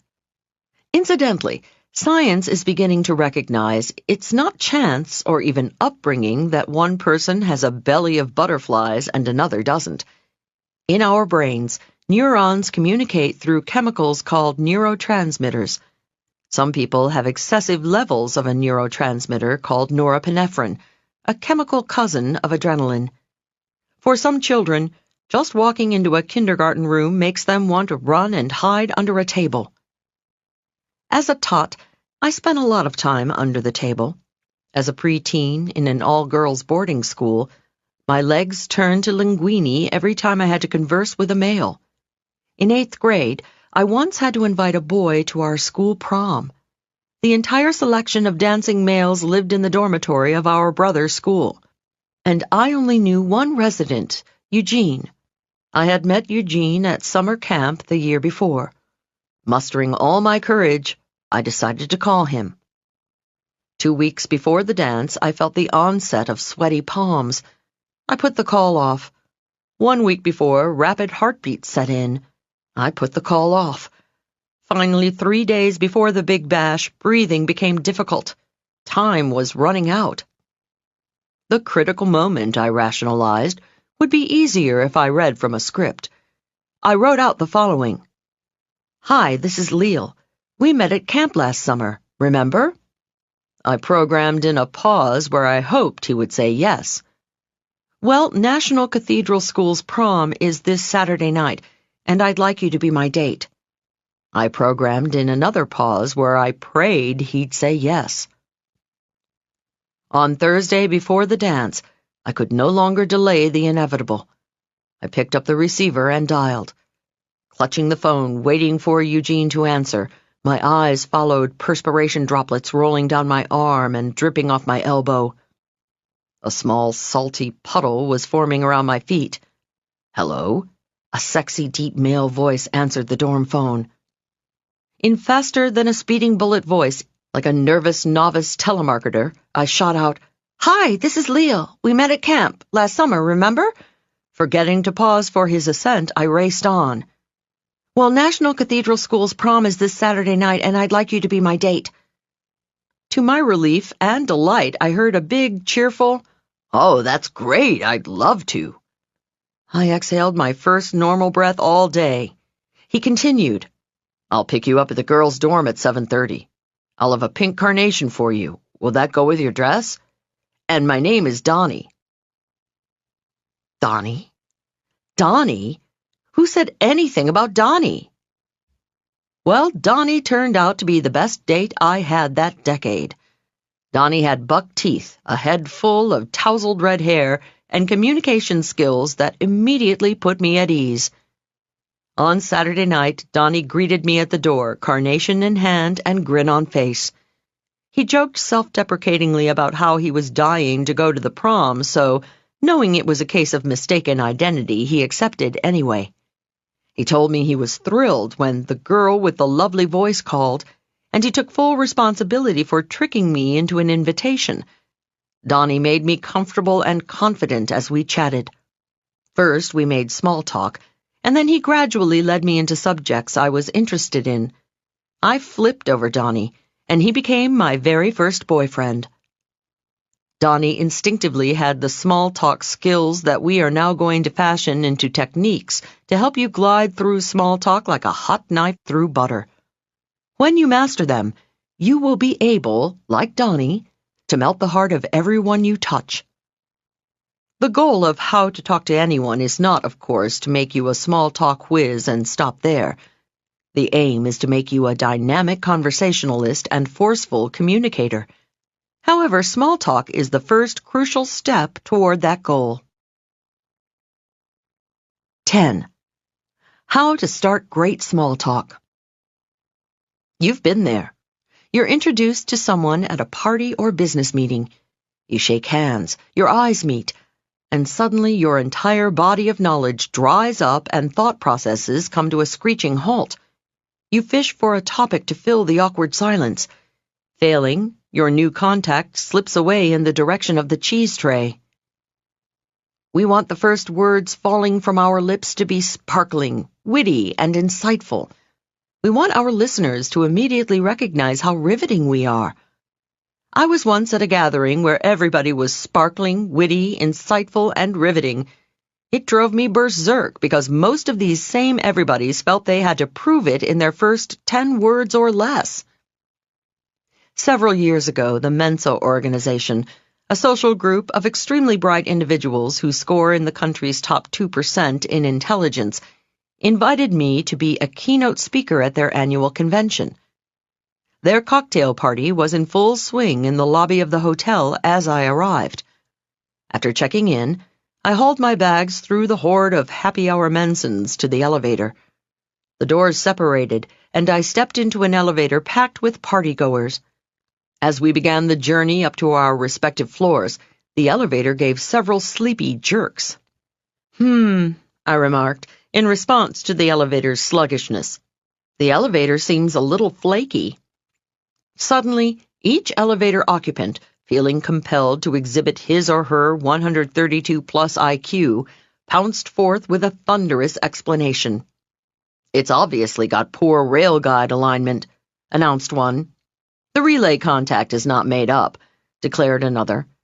Suddenly, I felt like a grasshopper trapped in a stereo speaker. I couldn't wait to escape the attack of the mental giants. Afterward, in the solitude of my room, I thought back and reflected that the Mensans' answers were indeed interesting. Why then did I have an adverse reaction? I realized it was too much, too soon. I was tired. Their high energy and intensity jarred my sluggish state. You see, small talk is not about facts or words. It's about music, about melody. Small talk is about putting people at ease. It's about making comforting noises together like cats purring, children humming, or groups chanting. You must first match your listener's mood. Like repeating the note on the music teacher's harmonica, top communicators pick up on their listener's tone of voice and duplicate it. Instead of jumping in with such intensity, the Mensans could have momentarily matched my lethargic mood by saying, "Yes, it is slow, isn't it?" Had they then prefaced their information with, "Have you ever been curious why an elevator is slow?" I would have responded with a sincere, "Yes, I have." After a moment of equalized energy levels, I would have welcomed their explanations about the rail guard alignment or whatever the heck it was, and friendships might have started. I'm sure you've suffered the aggression of a mood mismatch. Have you ever been relaxing when some overexcited, hot-breathed colleague starts pounding you with questions? Or the reverse. You're late, rushing to a meeting, when an associate stops you and starts lazily narrating a long, languorous story. No matter how interesting the tale, you don't want to hear it now. The first step in starting a conversation without strangling it is to match your listener's mood, if only for a sentence or two. When it comes to small talk, think music, not words. Is your listener adagio or allegro? Match that pace. I call it make a mood match. Matching their mood can make or break the sale. Matching customers' moods is crucial for salespeople. Some years ago, I decided to throw a surprise party for my best friend, Stella. It was going to be a triple whammy party because she was celebrating 3 events. 1, it was Stella's birthday. 2, she was newly engaged. And 3, Stella had just landed her dream job. She had been my buddy since grade school, and I was floating on air over her birthday engagement congratulations bash. I had heard one of the best French restaurants in town had an attractive back room for parties. About 5 p.m. one afternoon, I wafted happily into the restaurant and found the seated maître d' languidly looking over his reservation book. I began excitedly babbling about Stella's triple whammy celebration and asked to see that fabulous back room I'd heard so much about. Without a smile or moving a muscle, he said, "The room is in the back. You can go see it if you like." Crash! What a party pooper! His morose mood kicked all the party spirit out of me, and I no longer wanted to rent his stupid space. Before I even looked at the room, he lost the rental. I left his restaurant vowing to find a place where the management would at least appear to share the joy of the happy occasion. Every mother knows this instinctively. To quiet a whimpering infant, Mama doesn't just shake her finger and shout, "Quiet down!" No, Mama picks baby up. Mama cries, "Ooh, ooh, oh," sympathetically matching baby's misery for a few moments. Mama then gradually transitions the 2 of them into hush-hush happy sounds. Your listeners are all big babies. Match their mood if you want them to stop crying, start buying, or otherwise come round to your way of thinking. Technique number 10. Make a mood match. Before opening your mouth, take a voice sample of your listener to detect his or her state of mind. Take a psychic photograph of the expression to see if your listener looks buoyant, bored, or blitzed. If you ever want to bring people around to your thoughts, you must match their mood and voice tone, if only for a moment. 11. How to sound like you've got a super personality, no matter what you're saying. Once, while at a party, I spotted a fellow surrounded by a fan club of avid listeners. The chap was smiling, gesticulating, and obviously enthralling his audience. I went over to hearken to this fascinating speaker. I joined his throng of admirers and eavesdropped for a minute or 2. Suddenly, it dawned on me. That fellow was saying the most banal things. His script was dull, dull, dull. But he was delivering his prosaic observations with such passion, and therefore he held the group spellbound. It convinced me that it's not all what you say, it's how you say it. What's a good opening line when I meet people?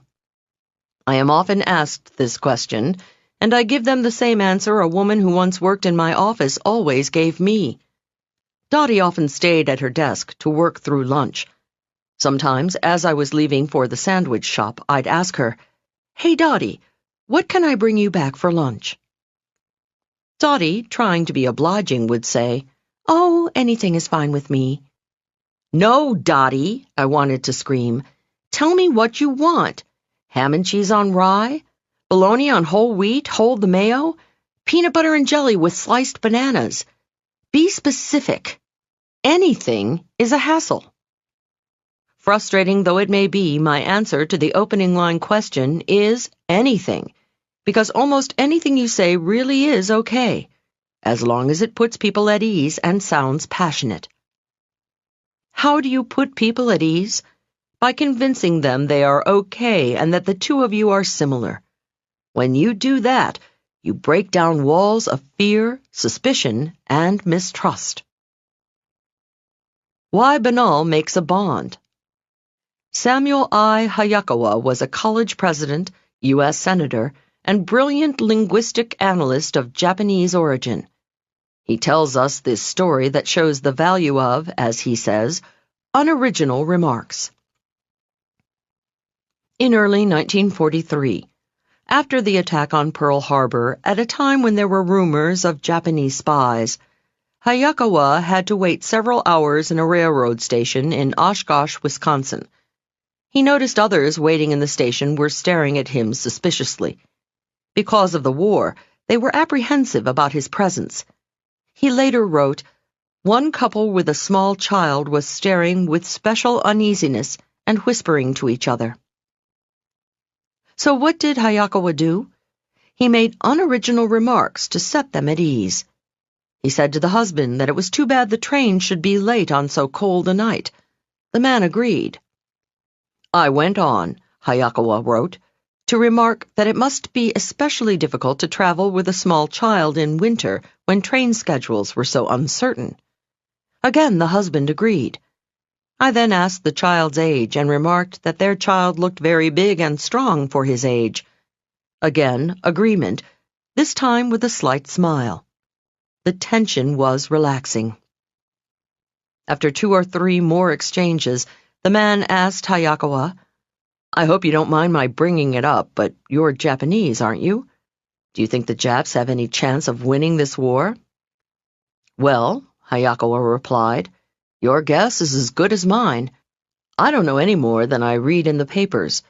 But the way I figure it, I don't see how the Japanese, with their lack of coal and steel and oil, can ever beat a powerfully industrialized nation like the United States." Hayakawa went on, "My remark was admittedly neither original nor well-informed. Hundreds of radio commentators were saying much the same thing during those weeks. But just because they were, the remark sounded familiar and was on the right side so that it was easy to agree with." The Wisconsin man agreed at once with what seemed like genuine relief. His next remark was, "Say, I hope your folks aren't over there while the war is going on."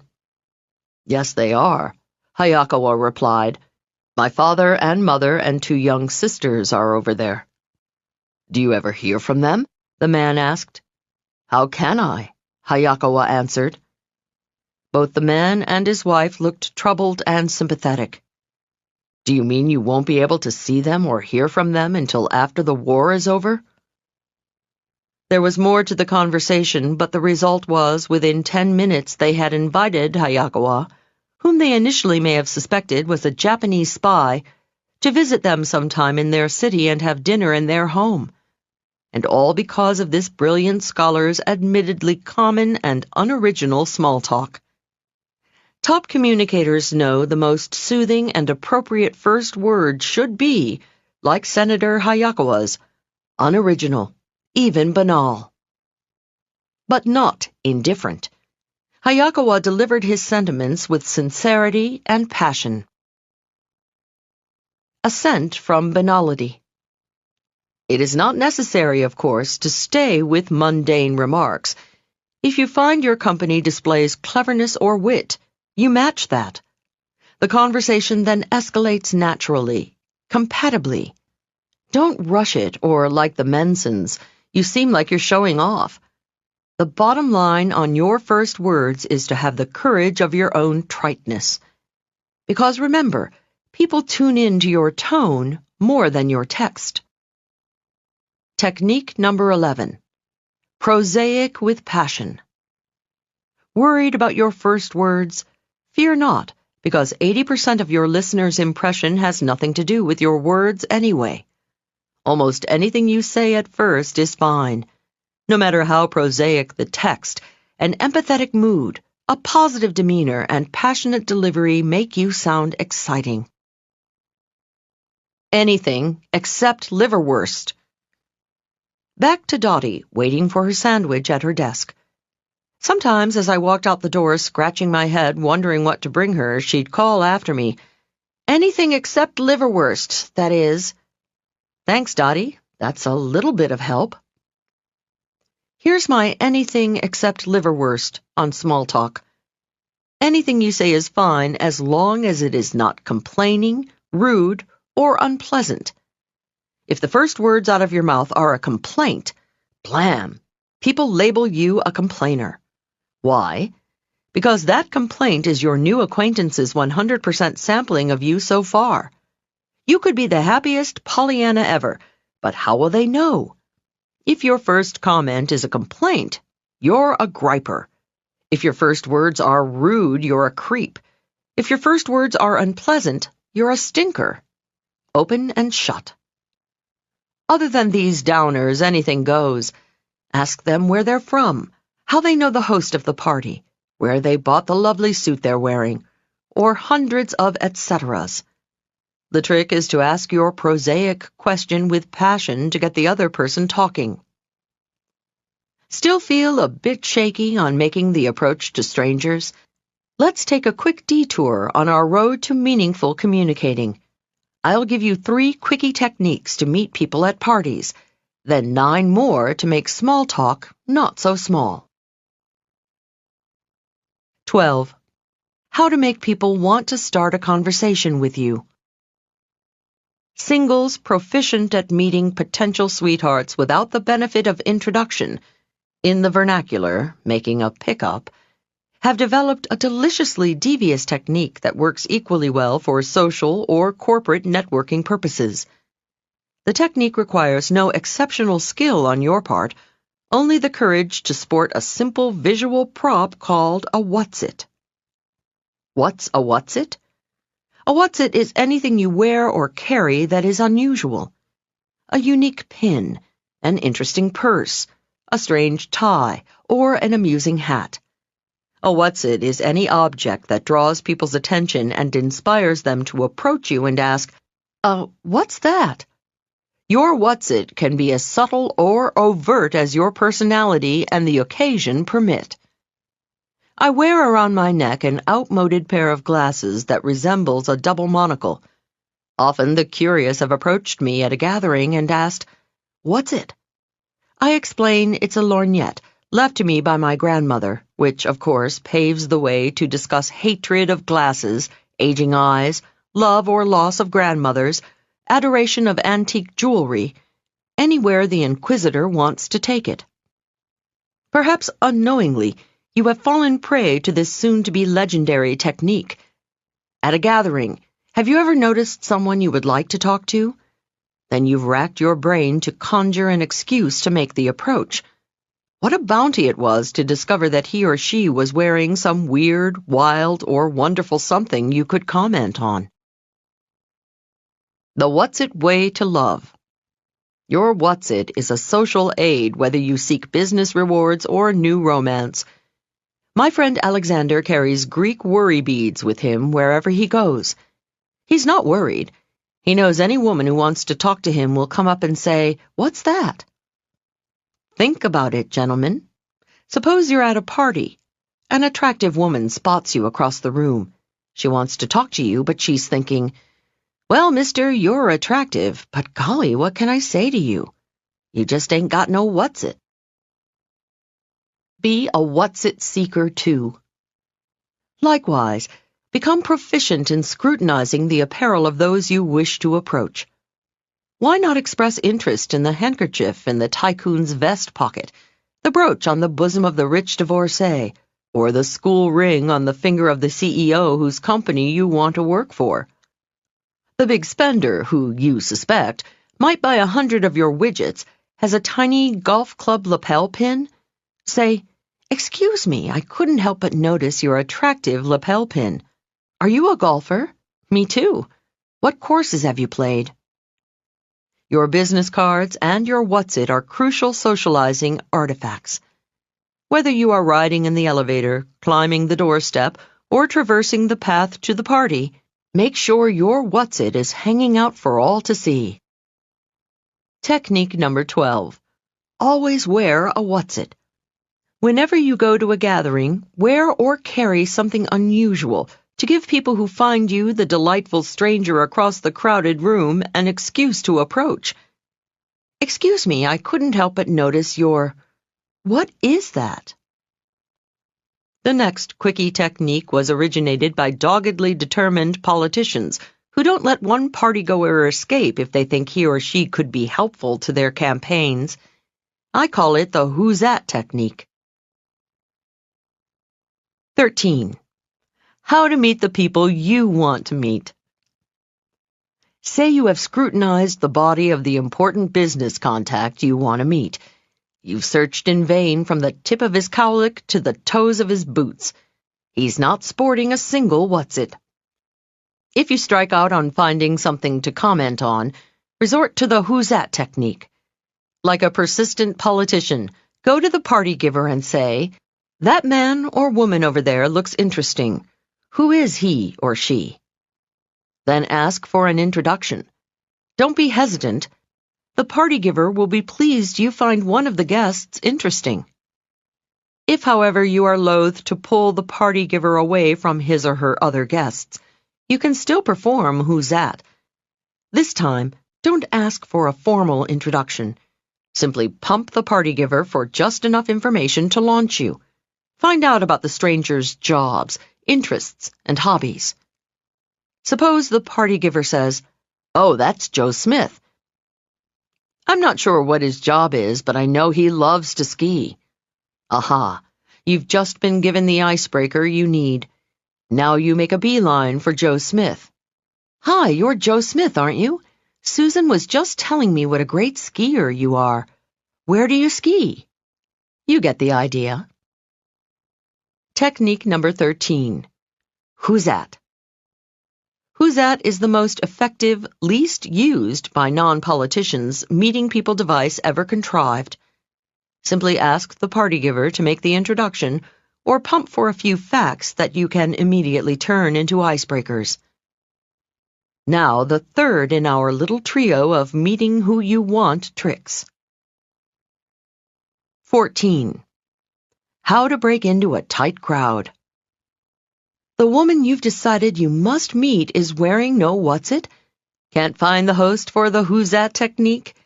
To make matters worse, she's deep in conversation with a group of her friends. Seems quite hopeless that you will maneuver a meeting, doesn't it?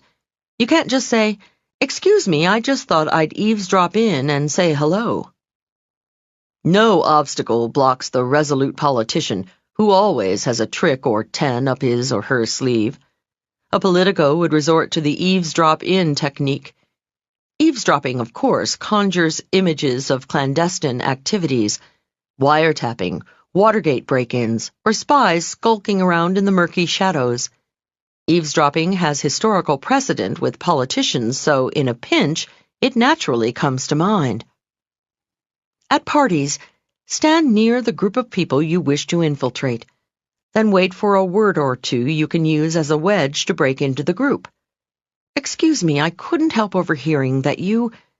and then whatever is relevant here. For example, "I couldn't help overhearing your discussion of Bermuda. I'm going there next month for the first time. Any suggestions?" Now you are in the circle and can direct your comments to your intended. Technique number 14. Eavesdrop in. No what's-it? No host for who's that? No problem. Just sidle up behind the swarm of folks you want to infiltrate and open your ears. Wait for any flimsy excuse and jump in with, "Excuse me, I couldn't help but overhear." Will they be taken aback? Momentarily. Will they get over it? Momentarily. Will you be in the conversation? Absolutely. Let us now hop back on the train that first explored Small Talk City and travel to the land of meaningful communicating. 15. How to make "Where are you from?" sound exciting. You wouldn't dream of going to a party naked, and I hope you wouldn't dream of letting your conversation be exposed naked and defenseless against the two inevitable assaults, "Where are you from?" and "What do you do?" When asked these questions, Most people, like clunking a frozen steak on a china platter, drop a brick of frozen geography or baffling job title on the asker's conversational platter. Then they slap on the muzzle. You're at a convention. Everyone you meet will, of course, ask, "And where are you from?" When you give them the short-form naked city answer, "Oh, I'm from Muscatine, Iowa," or Millinocket, Maine, Winnemucca, Nevada, or anywhere they haven't heard of, what can you expect except a blank stare? Even if you're a relatively big city slicker from Denver, Colorado, Detroit, Michigan, or San Diego, California, you'll receive a panicked look from all but American history professors. They're rapidly racking their brains thinking, what do I say next? Even the names of world-class burgs like New York, Chicago, Washington, and Los Angeles inspire less than riveting responses. When I tell people I'm from New York City, what are they expected to say? Seen any good muggings lately? Do humanity and yourself a favor. Never ever give just a one-sentence response to the question, "Where are you from?" Give the asker some fuel for his tank, some fodder for his trough. Give the hungry communicator something to conversationally nibble on. All it takes is an extra sentence or two about your city, some interesting fact, some witty observation, to hook the asker into the conversation. Several months ago, a trade association invited me to be its keynote speaker on networking and teaching people to be better conversationalists. Just before my speech, I was introduced to Mrs. Devlin, who was the head of the association. "How do you do?" she asked. "How do you do?" I replied. Then Mrs. Devlin smiled, anxiously awaiting a sample of my stimulating conversational expertise. I asked her where she was from. She plunked a frozen Columbus, Ohio, and a big expectant grin on my platter. I had to quickly thaw her answer into digestible conversation. My mind thrashed into action. Leil's thought pattern. Gulp. Columbus, Ohio. I've never been there. Criminy, what do I know about Columbus? I know a fellow named Jeff, a successful speaker who lives there. But Columbus is too big to ask if she knows him. And besides, only kids play the "do you know so-and-so" game. My panicked, silent search continued. I think it's named after Christopher Columbus, but I'm not sure, so I better keep my mouth shut on that one. 4 or 5 other possibilities raced through my mind, but I rejected them all as too obvious, too adolescent, or too off the wall. I realized by now that seconds had passed, and Mrs. Devlin was still standing there with a slowly dissipating smile on her face. She was waiting for me, the expert, who within the hour was expected to teach her trade association lessons on scintillating conversation, to spew forth words of wit or wisdom. "Oh, Columbus, gee," I mumbled in desperation, watching her face fall into the worried expression of a patient being asked by the surgeon, knife poised in hand, "Where's your appendix?" I never came up with stimulating conversation on Columbus, but just then, under the knife, I created the following technique for posterity. I call it Never the Naked City. Technique number 15. Never the Naked City. Whenever someone asks you the inevitable, "And where are you from?" never ever unfairly challenge their powers of imagination with a one-word answer. Learn some engaging facts about your hometown that conversational partners can comment on.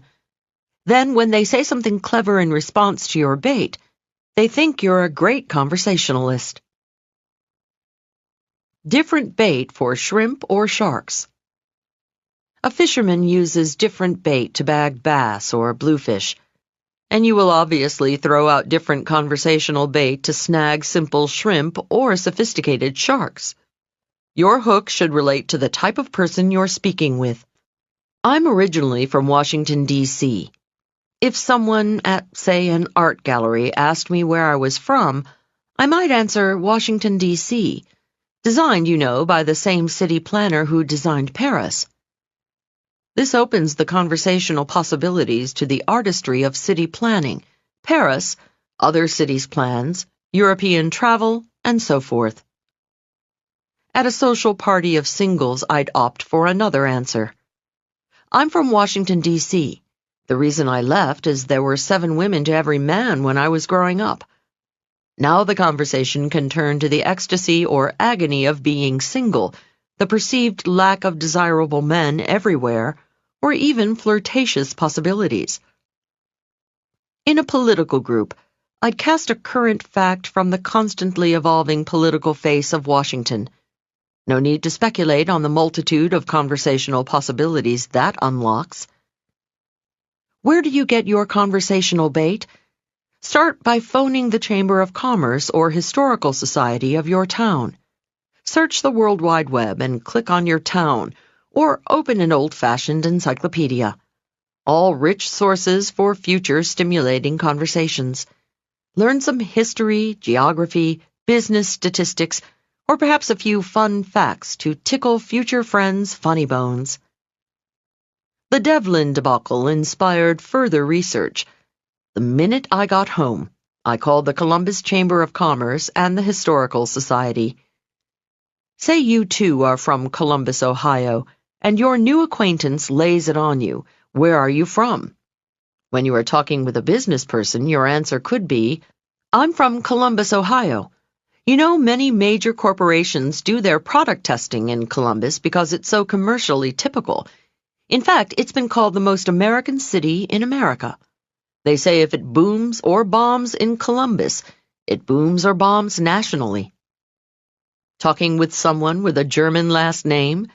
Tell her about Columbus's historic German village with the brick streets and the wonderful 1850s-style little houses. It's bound to inspire stories of the old country. Your conversation partner's surname is Italian. Tell him Genoa, Italy is Columbus's sister city. Talking with an American history buff? Tell him that Columbus was indeed named after Christopher Columbus and that a replica of the Santa Maria is anchored in the Scioto River. Talking with a student? Tell her about the 5 universities in Columbus.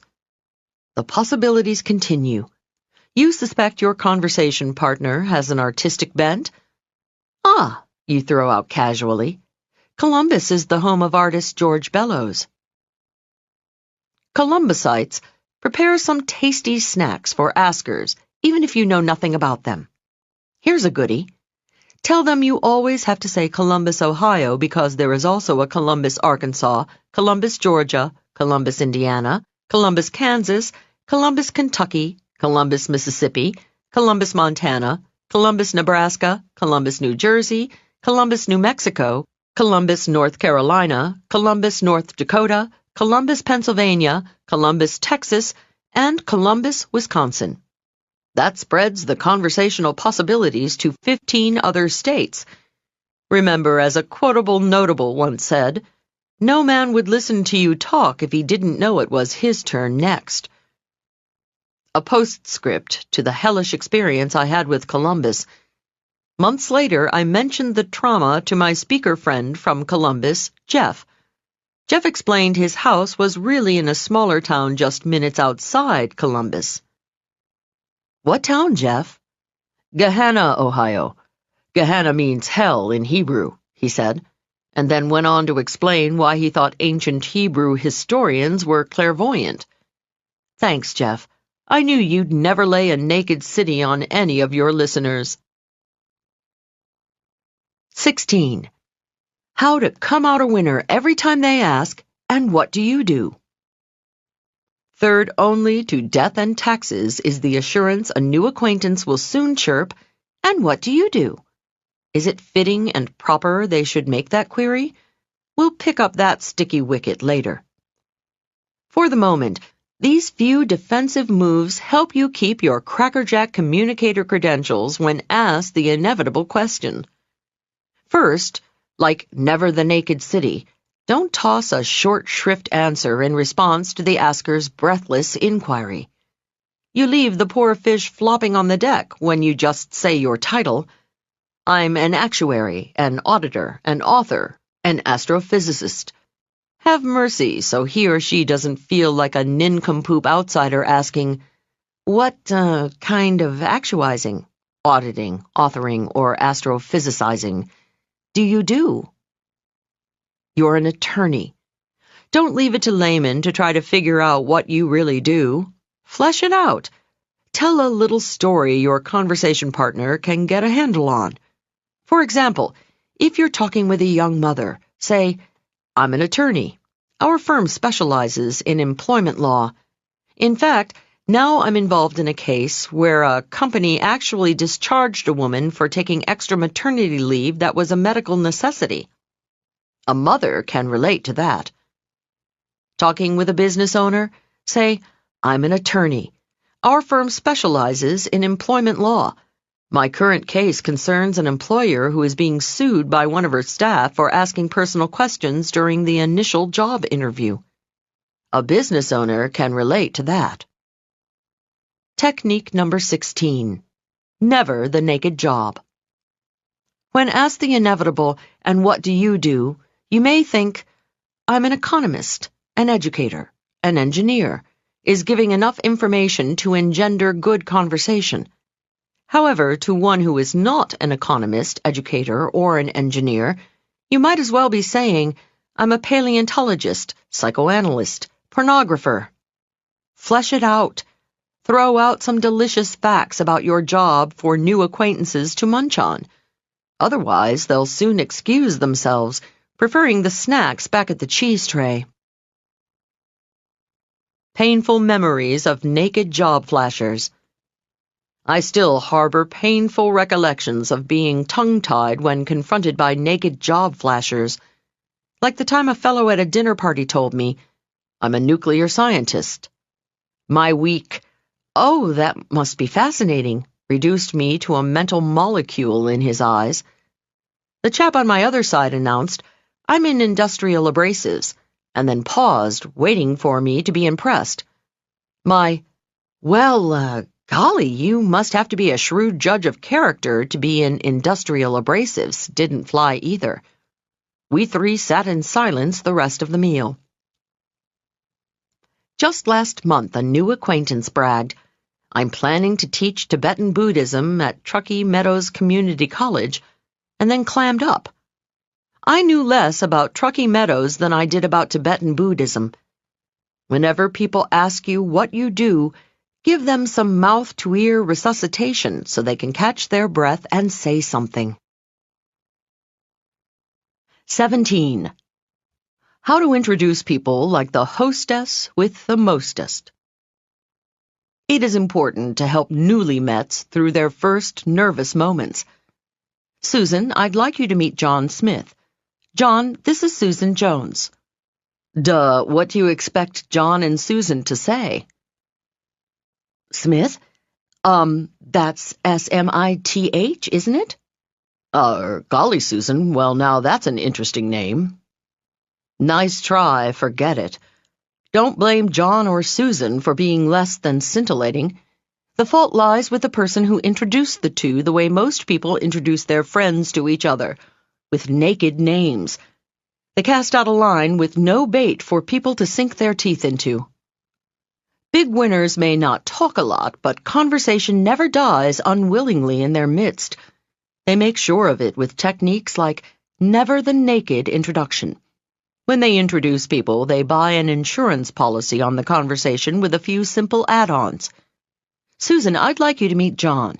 John has a wonderful boat we took a trip on last summer. John, this is Susan Smith.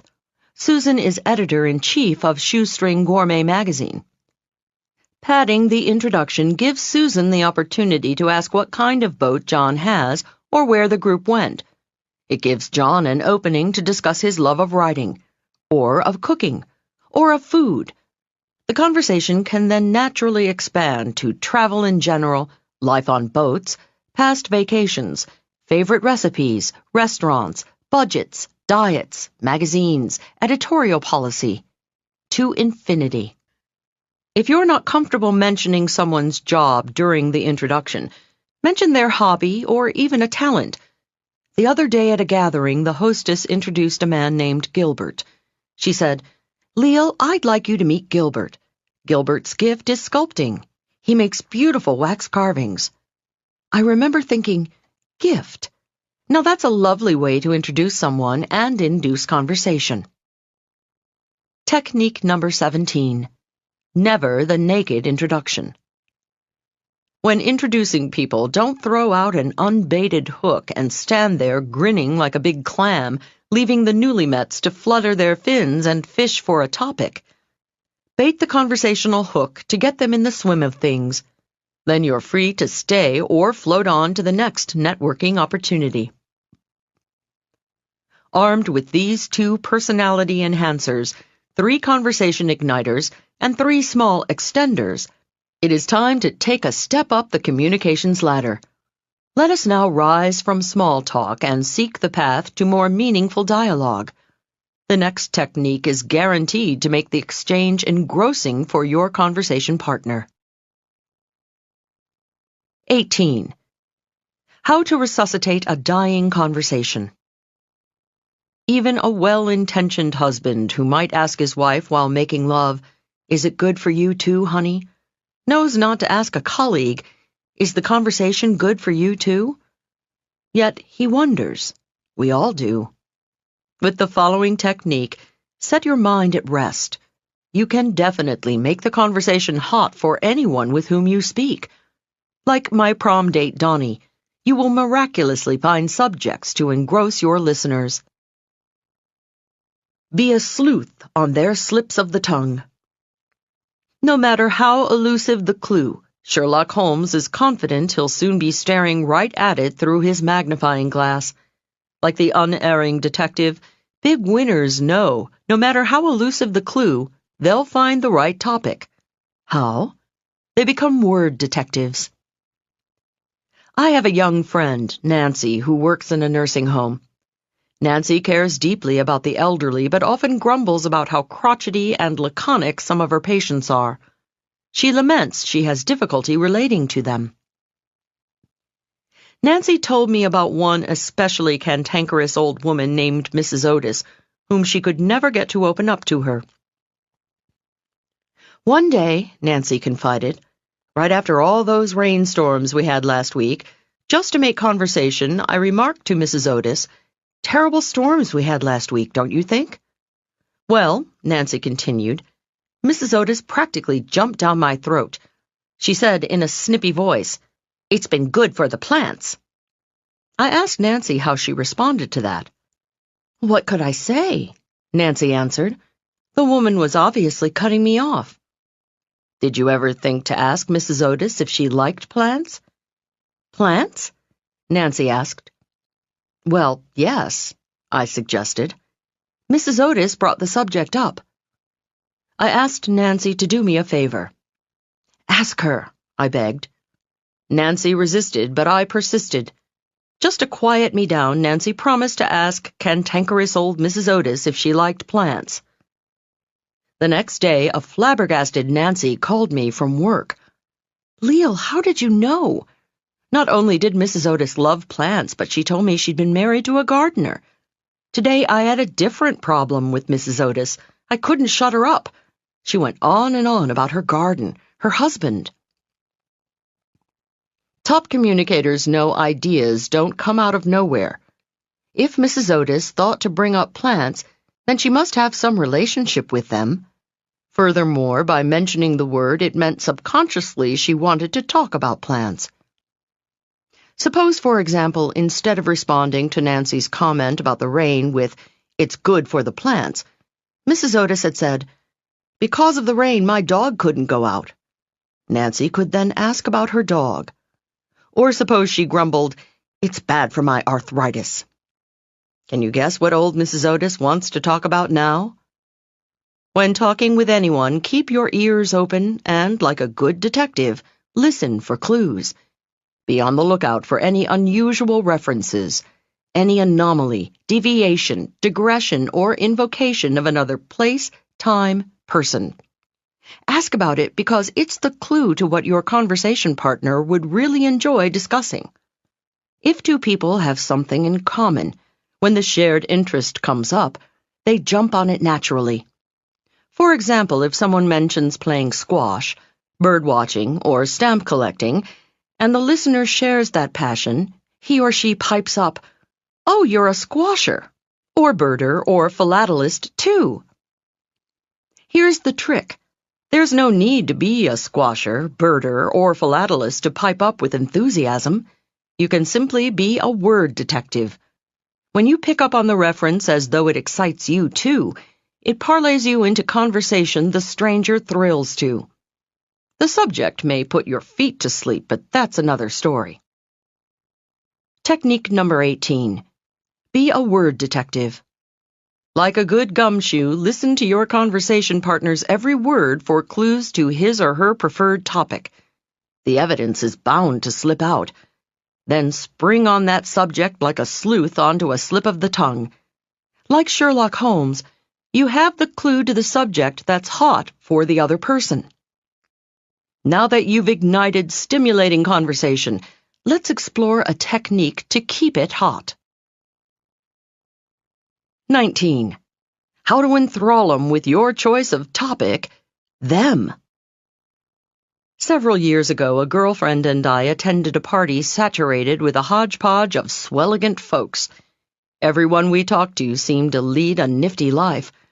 Discussing the party afterward, I asked my friend, "Diane, of all the exciting people at the party, who did you enjoy talking to most?" Without hesitation, she said, "Oh, by far, Dan Smith."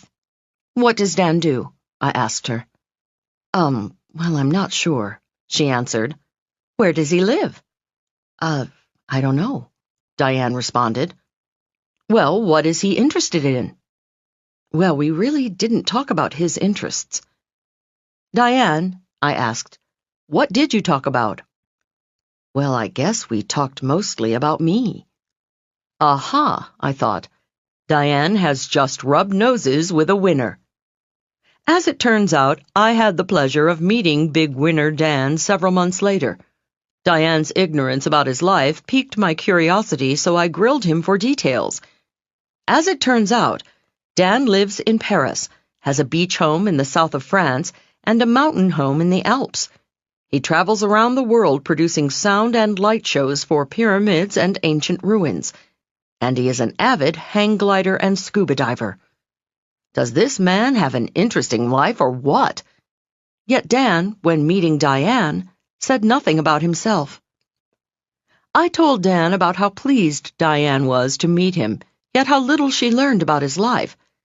Dan simply replied, "Well, when I meet someone, I learn so much more if I ask about their life. I always try to turn the spotlight on the other person." Truly confident people often do this. They know they grow more by listening than talking. Obviously, they also captivate the talker. Sell yourself with a top sales technique.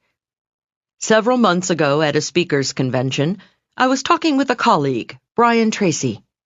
Brian does a brilliant job of training top salespeople. He tells his students of a giant spotlight that, when shining on their product, is not as interesting to the prospect. When they shine the spotlight on the prospect, they make the sale. Salespeople, this technique is especially crucial for you. Keep your swiveling spotlight aimed away from you, only lightly on your product, and most brightly on your buyer. You'll do a much better job of selling yourself and your product. Technique number 19. The swiveling spotlight. When you meet someone, imagine a giant revolving spotlight between you. When you're talking, the spotlight is on you. When the new person is speaking, it's shining on him or her. If you shine it brightly enough, the stranger will be blinded to the fact that you have hardly said a word about yourself. The longer you keep it shining away from you, the more interesting he or she finds you. 20.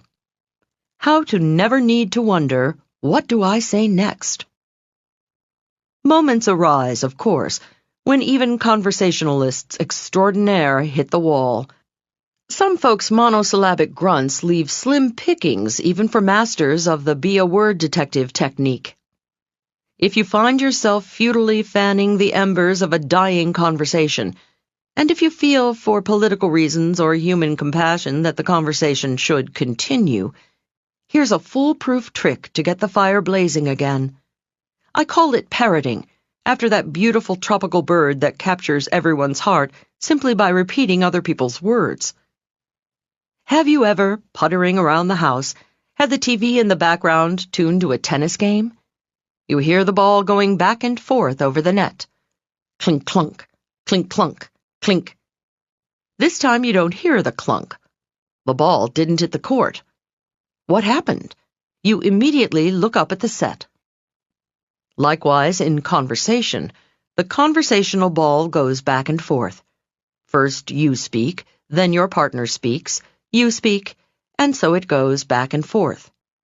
Each time through a series of nods and comforting grunts like, mm-hmm, or, you let your conversation partner know the ball has landed in your court.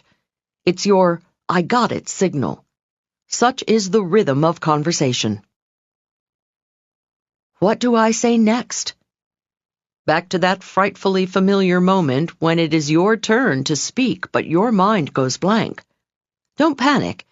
Instead of signaling verbally or non-verbally that you got it, simply repeat, or parrot, the last 2 or 3 words your companion said, in a sympathetic, questioning tone. That throws the conversational ball right back in your partner's court. My friend Phil sometimes picks me up at the airport. Usually I am so exhausted that I rudely fall asleep in the passenger seat, relegating Phil to nothing more than a chauffeur. After one especially exhausting trip some years ago, I flung my bags in his trunk and flopped onto the front seat. As I was dozing off, he mentioned he'd gone to the theater the night before. Usually, I would have just grunted and wafted into unconsciousness. However, on this particular trip, I had learned the parroting technique and was eager to try it. "Theater?" I parroted quizzically.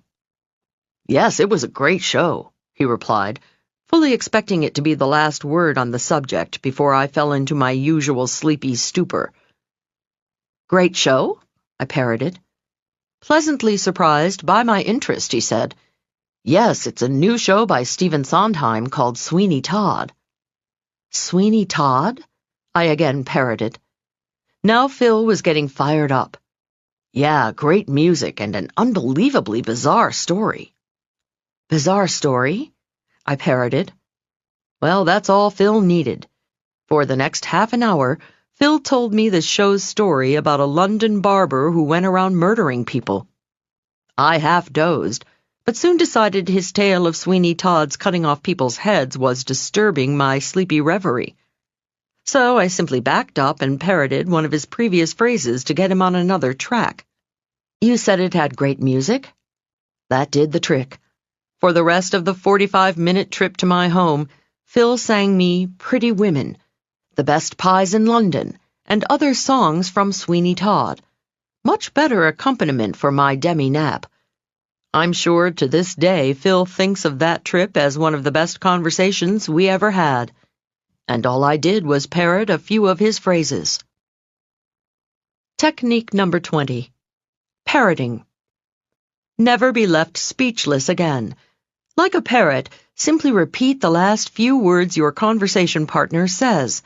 That puts the ball right back in his or her court, and then all you need to do is listen. Salespeople, why go on a wild goose chase for a customer's real objections when it's so easy to shake them out of the trees with parroting? Parroting your way to profits.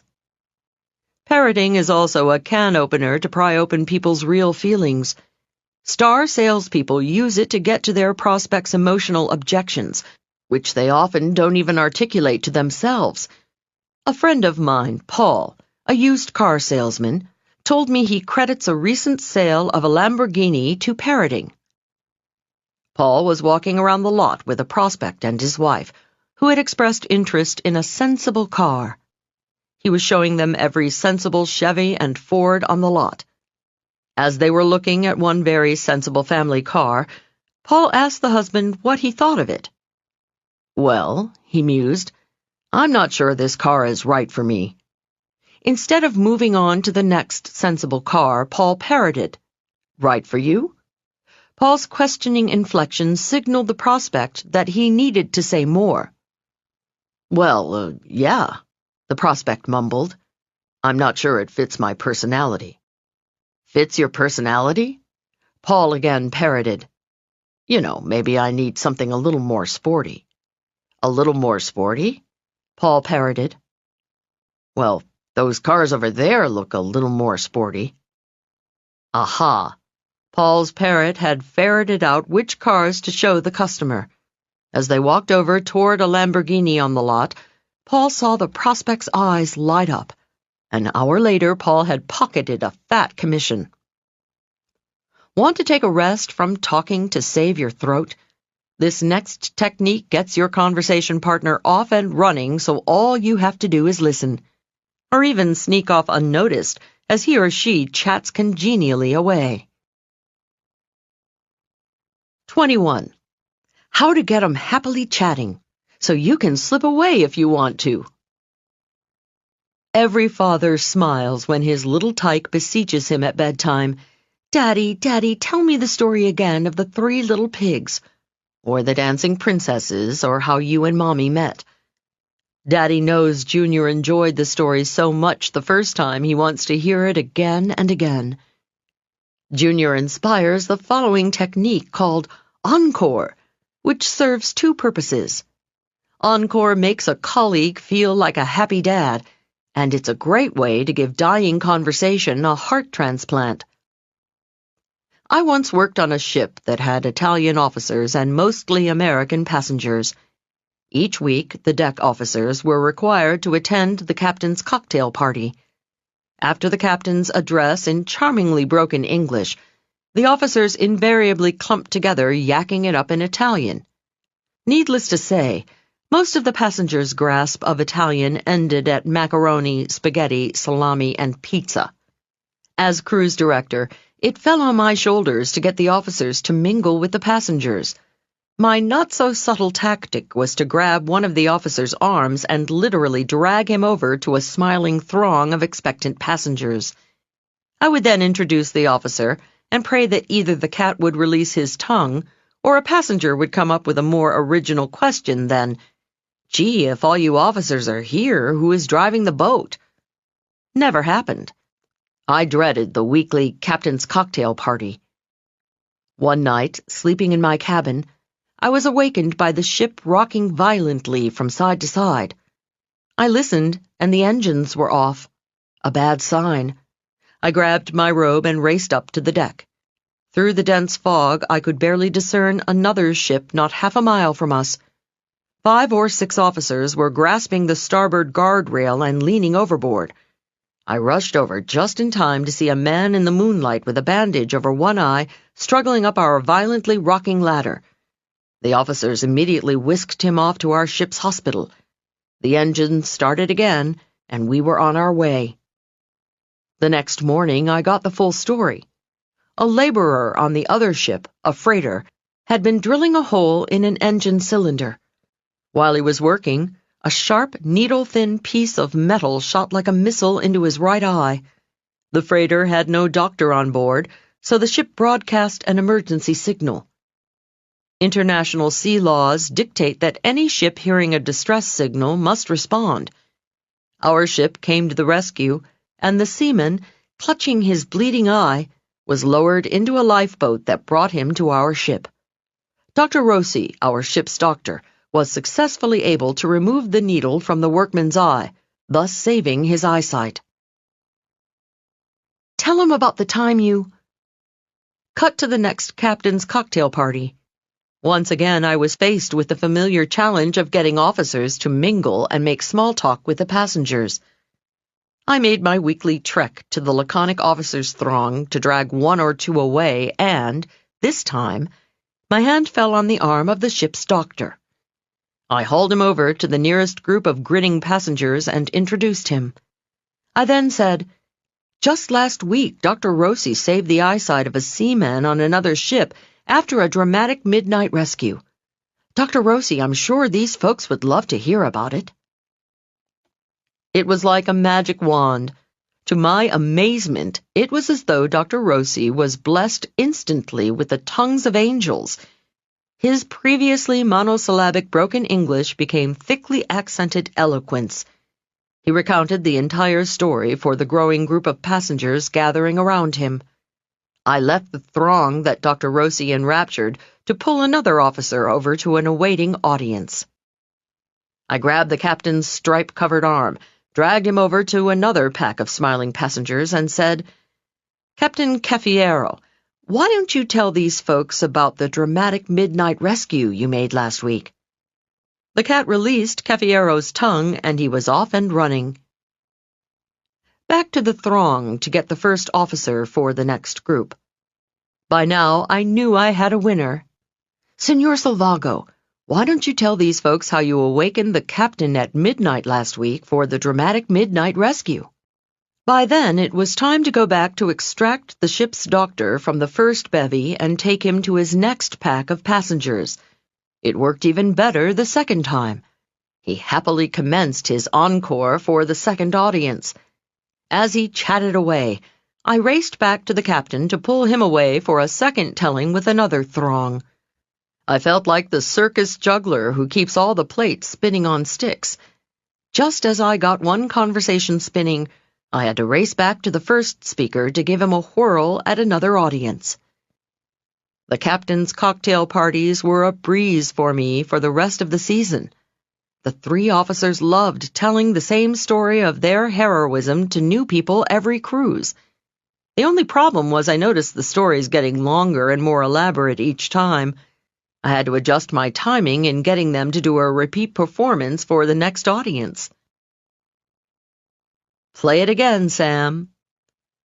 Encore is what appreciative audiences chant when they want another song from the singer, another dance from the dancer, another poem from the poet, and in my case, another storytelling from the officers. Encore is the technique you can use to request a repeat story from a prospect, potential employer, or valued acquaintance. While the two of you are chatting with a group of people, simply turn to him and say, "John, I bet everyone would love to hear about the time you caught that 30-pound striped bass." Or, "Susan, tell everyone that story you just told me of how you rescued the kitten from the tree." He or she will, of course, demur. Insist. Your conversation partner is secretly loving it. The subtext of your request is, "That story of yours was so terrific, I want my other friends to hear it." After all, only crowd pleasers are asked to do an encore. Technique number 21. Encore. The sweetest sound a performer can hear welling up out of the applause is "Encore! Encore! Let's hear it again!" The sweetest sound your conversation partner can hear from your lips when you're talking with a group of people is, "Tell them about the time you..." Whenever you're at a meeting or party with someone important to you, think of some stories he or she told you. Choose an appropriate one from their repertoire that the crowd will enjoy. Then shine the spotlight by requesting a repeat performance. The added benefit of this technique is that once you've got them up and running with their conversation, you can sneak off and find more interesting company. One word of warning. Make sure the story you request is one in which the teller shines. No one wants to retell the time they lost the sale, cracked up the car, or broke up the bar and spent the night in jail. Make sure your requested encore is a positive story where they come out the big winner, not the buffoon. The full beauty of this technique will hit you like a happy thunderbolt the first time you use it with someone who is telling a long and wearisome tale. You simply tiptoe away and let the bore spin the story on and on with your friend. Of course, your friend may never speak to you again, but that's not germane to this chapter. The next technique deals with sharing some positive stories of your life. 22. How to come across as a positive person. Often people think when they meet someone they like, they should share a secret, reveal an intimacy, or make a confession of sorts to show they are human too. Airing your youthful battle with bedwetting, teeth-grinding, or thumb-sucking, or your present struggle with gout or a goiter, supposedly endears you to the masses. Well, sometimes it does. One study showed that if someone is above you in stature, their revealing a foible brings them closer to you. The holes in the bottom of presidential candidate Adlai Stevenson's shoes charmed a nation, as did George H.W. Bush's shocking admission that he couldn't stomach broccoli. If you're on sure footing, say a superstar who wants to become friends with a fan, go ahead and tell your devotees about the time you were out of work and penniless. But if you're not a superstar, better play it safe and keep the skeletons in the closet until later. People don't know you well enough to put your foible in context. Later in a relationship, telling your new friend you've been thrice married, you got caught shoplifting as a teenager, and you got turned down for a big job may be no big deal. And that may be the extent of what could be construed as black marks on an otherwise flawless life of solid relationships, no misdemeanors, and an impressive professional record. But very early in a relationship, the instinctive reaction is, what else is coming? If he shares that with me so quickly, what else is he hiding? A closet full of ex-spouses? A criminal record? Walls papered with rejection letters? Your new acquaintance has no way of knowing your confession was a generous act, a well-intentioned revelation on your part. Technique number 22. Accentuate the positive. When first meeting someone, lock your closet door and save your skeletons for later. You and your new good friend can invite the skeletons out, have a good laugh, and dance over their bones later in the relationship. But now's the time, as the old song says, to accentuate the positive and eliminate the negative. So far in this section, you have found assertive methods for meeting people and mastering small talk. The next is both an assertive and defensive move to help spare you that pasty smile we tend to sport when we have no idea what people are talking about. 23. How to always have something interesting to say. You've heard folks whine, "I can't go to the party, I haven't got a thing to wear." When was the last time you heard, "I can't go to the party, I haven't got a thing to say"? When going to a gathering with great networking possibilities, you naturally plan your outfit and make sure your shoes will match. And of course, you must have just the right tie or correct color lipstick. You puff your hair, pack your business cards, and you're off. Whoa, wait a minute. Didn't you forget the most important thing? What about the right conversation to enhance your image? Are you actually going to say anything that comes to mind, or doesn't, at the moment? You wouldn't don the first outfit your groping hand hits in the darkened closet, so you shouldn't leave your conversing to the first thought that comes to mind when facing a group of expectant, smiling faces. You will, of course, follow your instincts in conversation, but at least be prepared in case inspiration doesn't hit. The best way to ensure you're conversationally in the swing of things is to listen to a newscast just before you leave. What's happening right now in the world, all the fires, floods, air disasters, toppled governments, and stock market crashes, pulverizes into great conversational fodder, no matter what crowd you're circulating in. It is with some embarrassment that I must attribute the following technique to a businesswoman in the world's oldest profession. For a magazine article I was writing, I interviewed one of the savviest operators in her field, Sydney Biddle Barrows, the famed Mayflower Madam. Sydney told me she had a house rule when she was in business. All of her female independent contractors were directed to keep up with the daily news so they could be good conversationalists with their clients. This was not just Sydney's whim. Feedback from her employees had revealed that 60% of her girls' work hour was spent in chatting, and only 40% in satisfying the customer's needs. Thus, she instructed them to read the daily newspaper or listen to a radio broadcast before leaving for an appointment. Sydney told me when she initiated this rule, her business increased significantly. Reports came back from her clients complimenting her on the fascinating women she had working for her. The consummate businesswoman, Ms. Barrows always strove to exceed her customers' expectations. Technique number 23. The latest news. Don't leave home without it. The last move to make before leaving for the party, even after you've given yourself final approval in the mirror, is to turn on the radio news or scan your newspaper. Anything that happened today is good material. Knowing the big deal news of the moment is also a defensive move that rescues you from putting your foot in your mouth by asking what everybody's talking about. Foot in mouth is not very tasty in public, especially when it's surrounded by egg on face. Ready for the big leagues of conversation? Let's go. Part 3. How to talk like a VIP. Welcome to the human jungle. When two tigers prowling through the jungle chance upon one another in a clearing, they look at each other. They freeze. Instinctively, they calculate, if our staring came to hissing, came to scratching, came to clawing, who would win? Which of us has the stronger survival skills?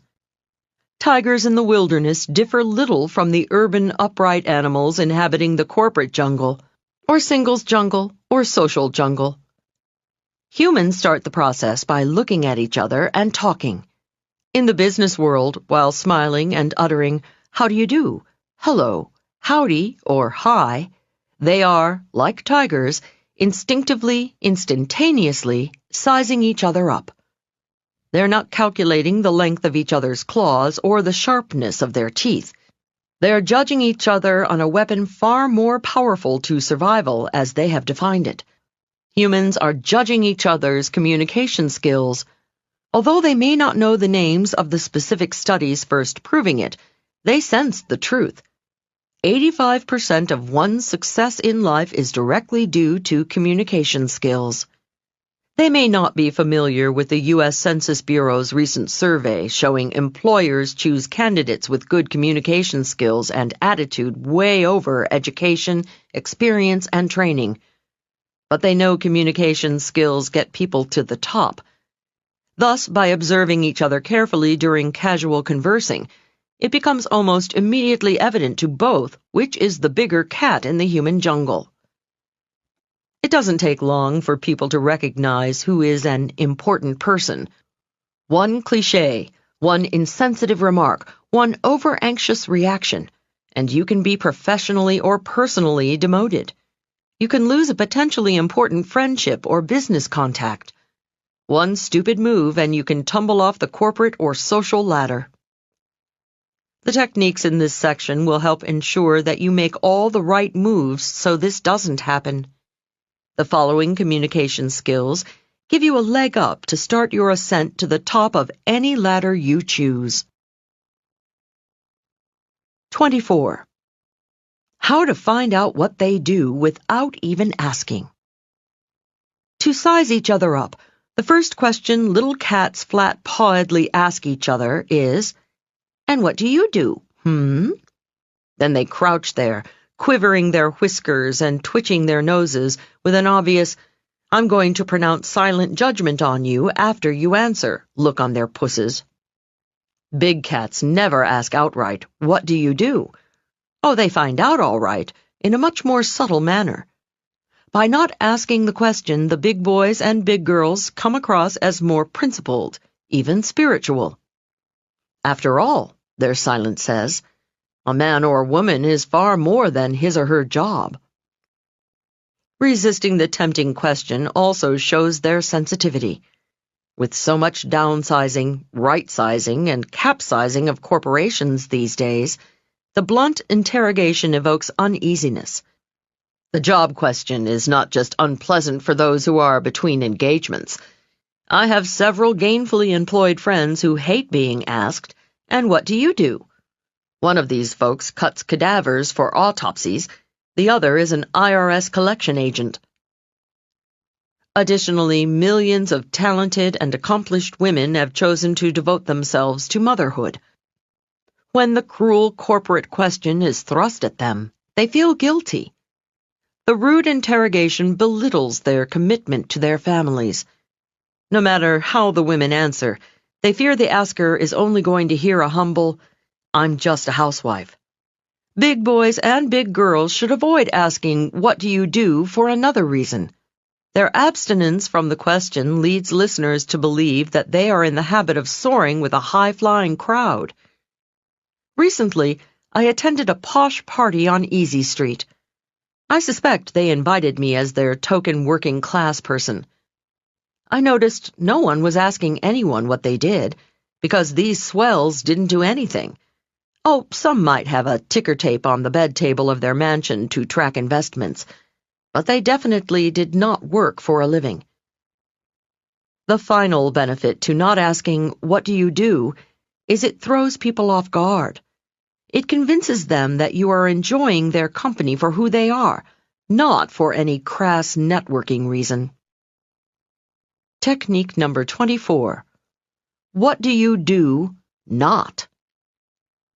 A sure sign you're a somebody is the conspicuous absence of the question, "What do you do?"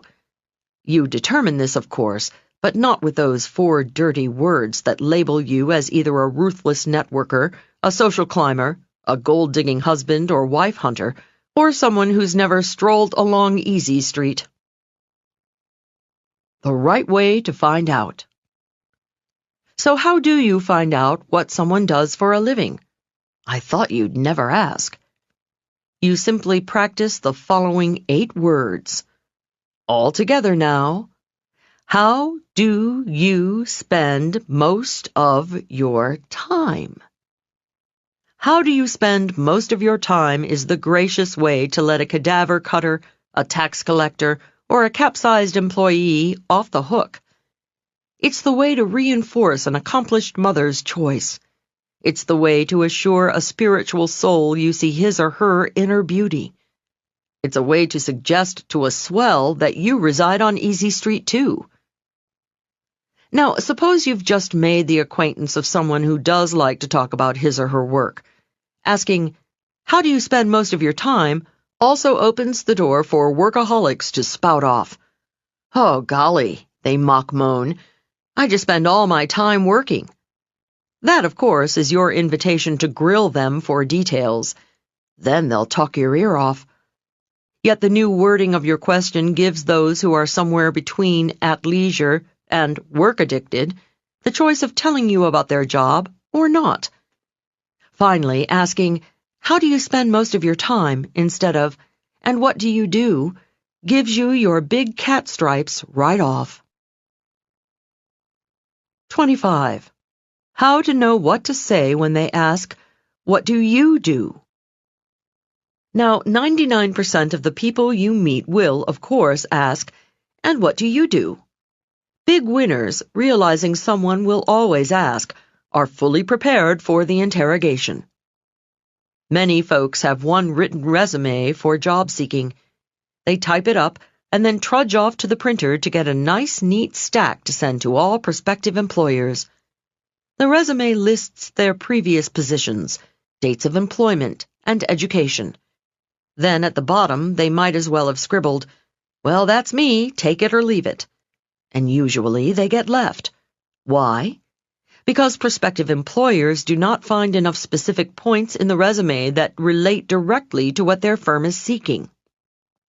Boys and girls in the big leagues, however, have bits and bytes of their entire work experience tucked away in their computers.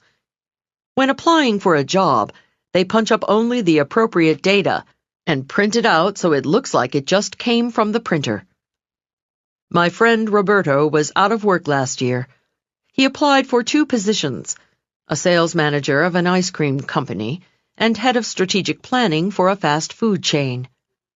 He did extensive research and found the ice cream company had deep sales difficulties, and the food chain had long-range international aspirations. Did he send the same resume to each? Absolutely not. His resume never deviated one iota from the truth of his background. However, for the ice cream company, he highlighted his experience turning a small company around by doubling its sales in 3 years. For the food chain, he underscored his experience working in Europe and his knowledge of foreign markets. Both firms offered Roberto the job. Now he could play them off against each other. He went to each, explaining he'd like to work for them, but another firm was offering a higher salary or more perks. The two firms started bidding against each other for Roberto. He finally chose the food chain at almost double the salary they originally offered him. To make the most of every encounter, personalize your verbal resume with just as much care as you would your written curriculum vitae. Instead of having one answer to the omnipresent, "What do you do?" prepare a dozen or so variations, depending on who's asking. For optimum networking, every time someone asks about your job, give a calculated oral resume in a nutshell. Before you submit your answer, consider what possible interest the asker could have in you and your work. Here's how my life can benefit yours. Top salespeople talk extensively of the benefit statement. They know when talking with a potential client, they should open their conversation with a benefit statement. When my colleague Brian makes cold calls, instead of saying, "Hello, my name is Brian Tracy. I'm a sales trainer," he says, "Hello, my name is Brian Tracy from the Institute for Executive Development. Would you be interested in a proven method that can increase your sales from 20 to 30% over the next 12 months? That is his benefit statement. He highlights the specific benefits of what he has to offer to his prospect.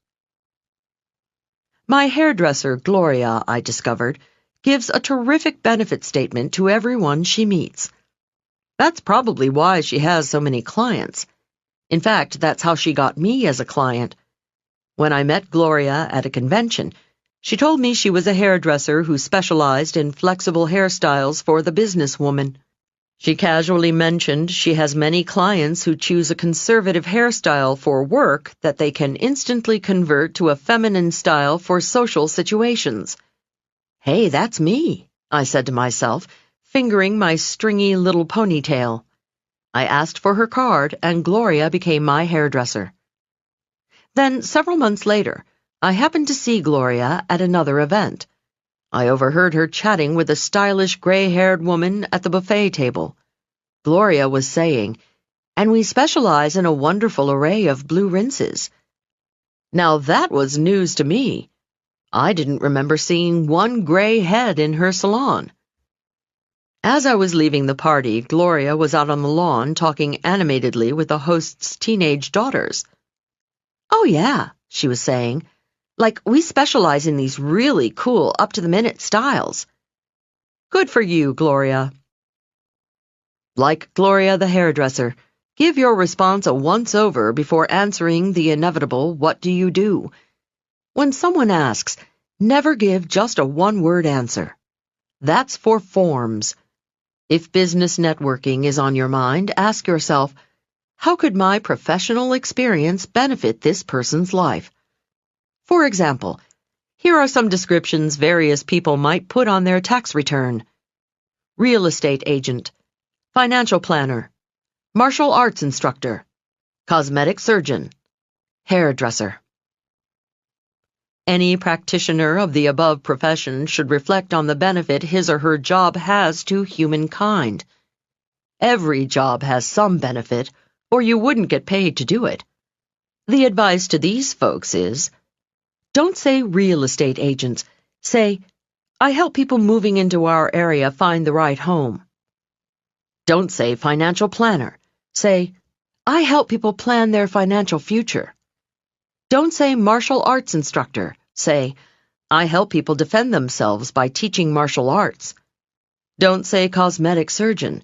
Say, I reconstruct people's faces after disfiguring accidents.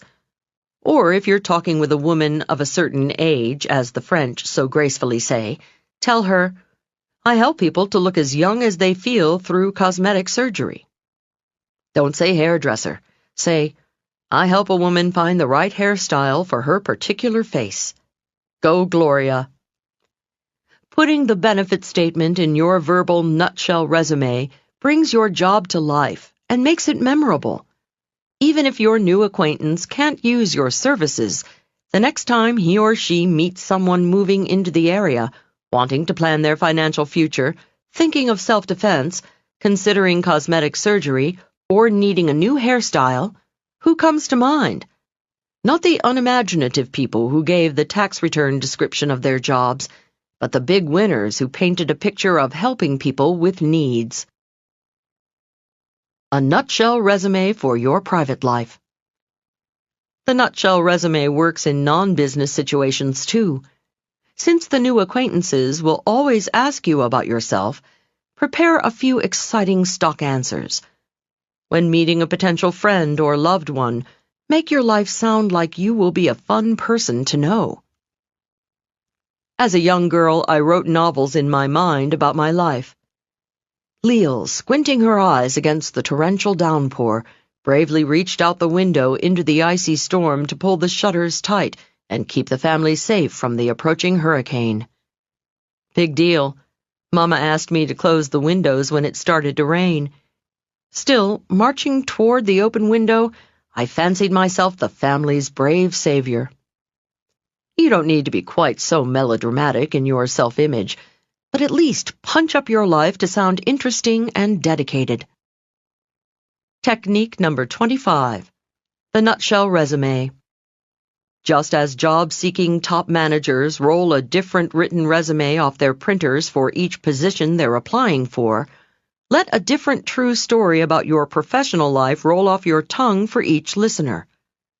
Before responding to, "What do you do?" ask yourself, what possible interest could this person have in my answer? Could he refer business to me, buy from me, hire me, marry my sister, become my buddy? Wherever you go, pack a nutshell about your own life to work into your communications bag of tricks. 26. How to sound even smarter than you are. Did you ever hear someone try to say a word that was just too darn big for his tongue? By the smile on the speaker's face and the gleam in his eye as the word limped off his lips, you knew he was really proud of it. To make matters worse, he probably used the word incorrectly, inappropriately, and maybe even mispronounced it. Ouch. The world perceives people with rich vocabularies to be more creative, more intelligent. People with larger vocabularies get hired quicker, promoted faster, and listened to a whole lot more. So big winners use rich, full words, but they never sound inappropriate. The phrases slide gracefully off their tongues to enrich their conversation. The words fit. With the care that they choose their tie or their blouse, big players in life choose words to match their personalities and their points. The startling good news is that the difference between a respected vocabulary and a mundane one is only about 50 words. You don't need much to sound like a big winner. A mere few dozen wonderful words will give everyone the impression that you have an original and creative mind. Acquiring this super vocabulary is easy. You needn't pore over vocabulary books or listen to tapes of pompous pontificators with impossible British accents. You don't need to learn $2 words that your grandmother, if she heard, would wash out of your mouth with soap. All you need to do is think of a few tired, overworked words you use every day. Words like smart, nice, pretty, or good. Then grab a thesaurus or book of synonyms off the shelf. Look up that common word even you are bored hearing yourself utter every day. Examine your long list of alternatives. For example, if you turn to the word smart, you'll find dozens of synonyms. Some words are colorful and rich, like ingenious, resourceful, adroit, shrewd, and many more. Run down the list and say each out loud. Which ones fit your personality? Which ones seem right for you? Try each on like a suit of clothes to see which feel comfortable. Choose a few favorites and practice saying them aloud until they become a natural staple of your vocabulary. The next time you want to compliment someone, say on being smart, you'll be purring, "Oh, that's so clever of you. My, how resourceful. That was ingenious." Or maybe, "How astute of you." And now, for men only. Gentlemen, we women spend a lot of time in front of the mirror, as if you didn't know. When I was in college, it used to take me a full 15 minutes to fix myself up for a date. Every year since, I've had to add a few minutes. I'm now up to an hour and a half gussying myself up for an evening out. Gentlemen, when your wife comes down the staircase all dolled up for a night out, or you pick a lady up for dinner, what do you say? If you make no comment except, "Well, are you ready to go?" how do you think that makes the lady feel? My friend Gary is a nice gentleman, and he occasionally takes me to dinner. I met him about 12 years ago, and I'll never forget the first time he arrived on my doorstep for our date. He said, "Leil, you look great." I adored his reaction. I saw Gary a month or so later. On my doorstep again, "Leil, you look great." The precise same words as the first time, but I still appreciated it. It's been 12 long years now that this gentleman and I have been friends. I see him about once every 2 months, and every darn time it's the same old comment, "Leil, you look great." I think I'll show up one evening in a flannel nightshirt and a mud pack on my face. I swear Gary will say, "Leil, you look great." During my seminars, to help men avoid Gary's mistake, I ask every male to think of a synonym for pretty or great. Then I bring up one woman and several men. I ask each to pretend he is her husband. She has just come down the stairs, ready to go out to dinner. I ask each to take her hand and deliver his compliment. "Darla," one says, "you look elegant." "Ooh," every woman in the room sighs. "Darla," says another, taking her hand, "you look stunning." "Ooh," every woman in the room swoons. "Darla," says the third, putting her hand between his, "you look ravishing." "Ooh." By now every woman in the room has gone limp. Pay attention, men. Words work on us women. More unisex suggestions. Suppose you've been at a party and it was wonderful. Don't tell the hosts it was wonderful. Everybody says that. Tell them it was a splendid party, a superb party, an extraordinary party. Hug the hosts and tell them you had a magnificent time, a remarkable time, a glorious time. The first few times you say a word like glorious, it may not roll comfortably off your tongue. Yet you have no trouble with the word wonderful. Glorious doesn't have any more syllables than wonderful. Neither does it have any more difficult sounds to pronounce. They fit. If you like them, start making permanent replacements. Remember, only 50 words makes the difference between a rich, creative vocabulary and an average, middle-of-the-road one. Substitute a word a day for 2 months, and you'll be in the verbally elite. 27. How to not sound anxious. Let them discover your similarity. Tigers prowl with tigers, lions lurk with lions, and little alley cats scramble around with other little alley cats. Similarity breeds attraction, but in the human jungle, big cats know a secret. When you delay revealing your similarity, or let them discover it, it has much more punch. Above all, you don't want to sound anxious to have rapport. Whenever someone mentions a common interest or experience, instead of jumping in with a breathless, "Hey, me too, I do that too," or "I know all about that," let your conversation partner enjoy talking about it. Let her go on about the country club before you tell her you're a member too. Let him go on analyzing the golf swing of Arnold Palmer before you start casually comparing the swings of golf greats Greg, Jack, Tiger, and Arnie. Let her tell you how many tennis games she's won before you just happen to mention your USTA ranking. Several years ago, I was telling a new acquaintance how much I loved to ski. He listened with interest as I indulged in a detailed travelogue of places I had skied. I raved about the various resorts. I analyzed the various conditions. I discussed artificial versus natural snow. It wasn't until near the end of my monologue that I finally had the sense to ask my new acquaintance if he skied. He replied, "Yes, I keep a little apartment in Aspen." Cool. If he had jumped in and told me about his ski pad right after I first told him how much I liked skiing, I'd have been impressed, mildly. However, waiting until the end of our conversation, and then revealing he was such an avid skier that he kept an Aspen ski pad, made it unforgettable. Here's the technique I call kill the quick me too. Whenever people mention an activity or interest you share, let them enjoy discussing their passion. Then, when the time is right, casually mention you share their interest. Oh, I must have been boring you. I waited weeks for the opportunity to try it out. Finally, the moment presented itself at a convention. A new contact began telling me about her recent trip to Washington, D.C. She had no idea that Washington was where I grew up. She told me all about the Capitol, the Washington Monument, the Kennedy Center, and how she and her husband went bicycling in Rock Creek Park. Momentarily, I forgot I was keeping my mouth shut to practice my new technique.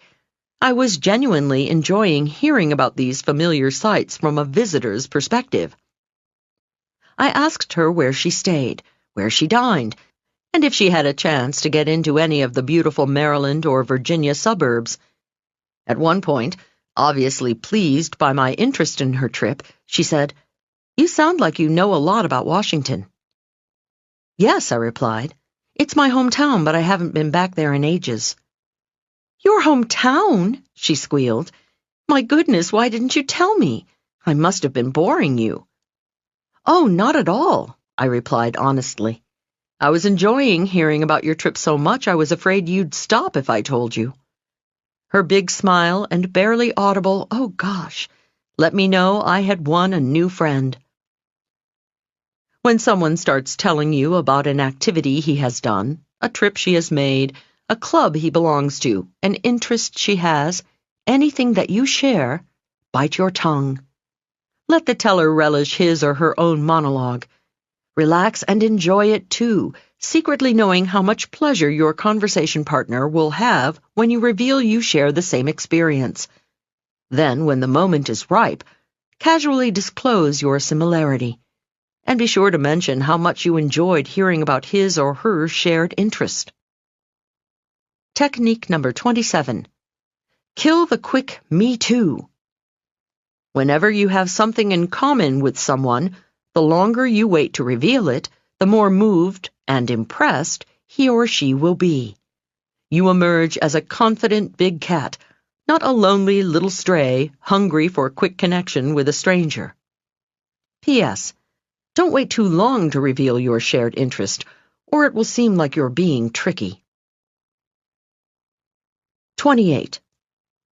How to be a you firstie to gain their respect and affection. Sex! Now that I have your attention. 2-bit comics have been using that gag from the days when 2 bits bought a 4-square meal. However, big winners know there's a 3-letter word more potent than sex to get people's attention. That word is you. Why is you such a powerful word? Because when we were infants, we thought we were the center of the universe. Nothing mattered but me, myself, and I. The rest of the shadowy forms stirring about us, which we later learned were other people, existed solely for what they could do for us. Self-centered little tykes that we were, our tiny brains translated every action, every word into, how does that affect me? Big winners know we haven't changed a bit. Adults camouflage their self-centeredness under a mask of civilization and politeness. Yet the human brain still immediately, instinctively, and unfailingly translates everything into terms of, how does that affect me? For example, suppose, gentlemen, you want to ask a colleague, Jill, if she would like to join you for dinner. So you say to her, "There's a really good new Indian restaurant in town. Will you join me there for dinner tonight?" Before answering, Jill is thinking to herself, by good, does he mean the food or the atmosphere or both? Her reverie continues. Indian cuisine, I'm not sure. He says it's good. However, will I like it? While thinking, Jill hesitates. You probably take her hesitation personally, and the joy of the exchange diminishes. Suppose instead you had said to her, "Jill, you will really love this new Indian restaurant. Will you join me there this evening for dinner?" Phrasing it that way, you've already subliminally answered Jill's questions, and she's more apt to give you a quick yes. The pleasure-pain principle is a guiding force in life. Psychologists tell us everyone automatically gravitates toward that which is pleasurable and pulls away from that which is painful. For many people, thinking is painful. So, big winners, when they wish to control, inspire, be loved by, sell to people, or get them to go to dinner, do the thinking for them. They translate everything into the other person's terms by starting as many sentences as they can with that powerful little 3-letter word, you. Thus, I call the technique communication. Communicate when you want a favor. Putting you first gets a much better response, especially when you're asking a favor, because it pushes the asker's pride button.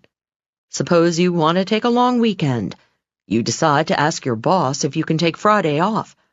Which request do you think he or she is going to react to more positively? "Can I take Friday off, boss?" Or this one, "Boss, can you do without me Friday?" In the first case, boss has to translate your "can I take Friday off" into "can I do without this employee Friday?" That's an extra thought process. And you know how some bosses hate to think. However, in the second case, "Boss, can you do without me Friday?" You did boss's thinking for her. Your new wording made managing without you a matter of pride for boss. "Of course," she said to herself, "I can manage without your help Friday." Communicate your compliments. Communication also enriches your social conversation. Gentlemen, say a lady likes your suit. Which woman gives you warmer feelings? The woman who says, "I like your suit," or the one who says, "You look great in that suit"?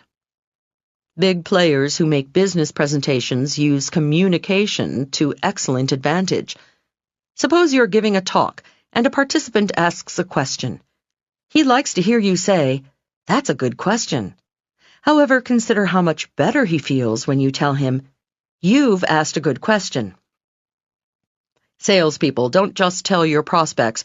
It's important that convince them by informing them. You'll see the importance of.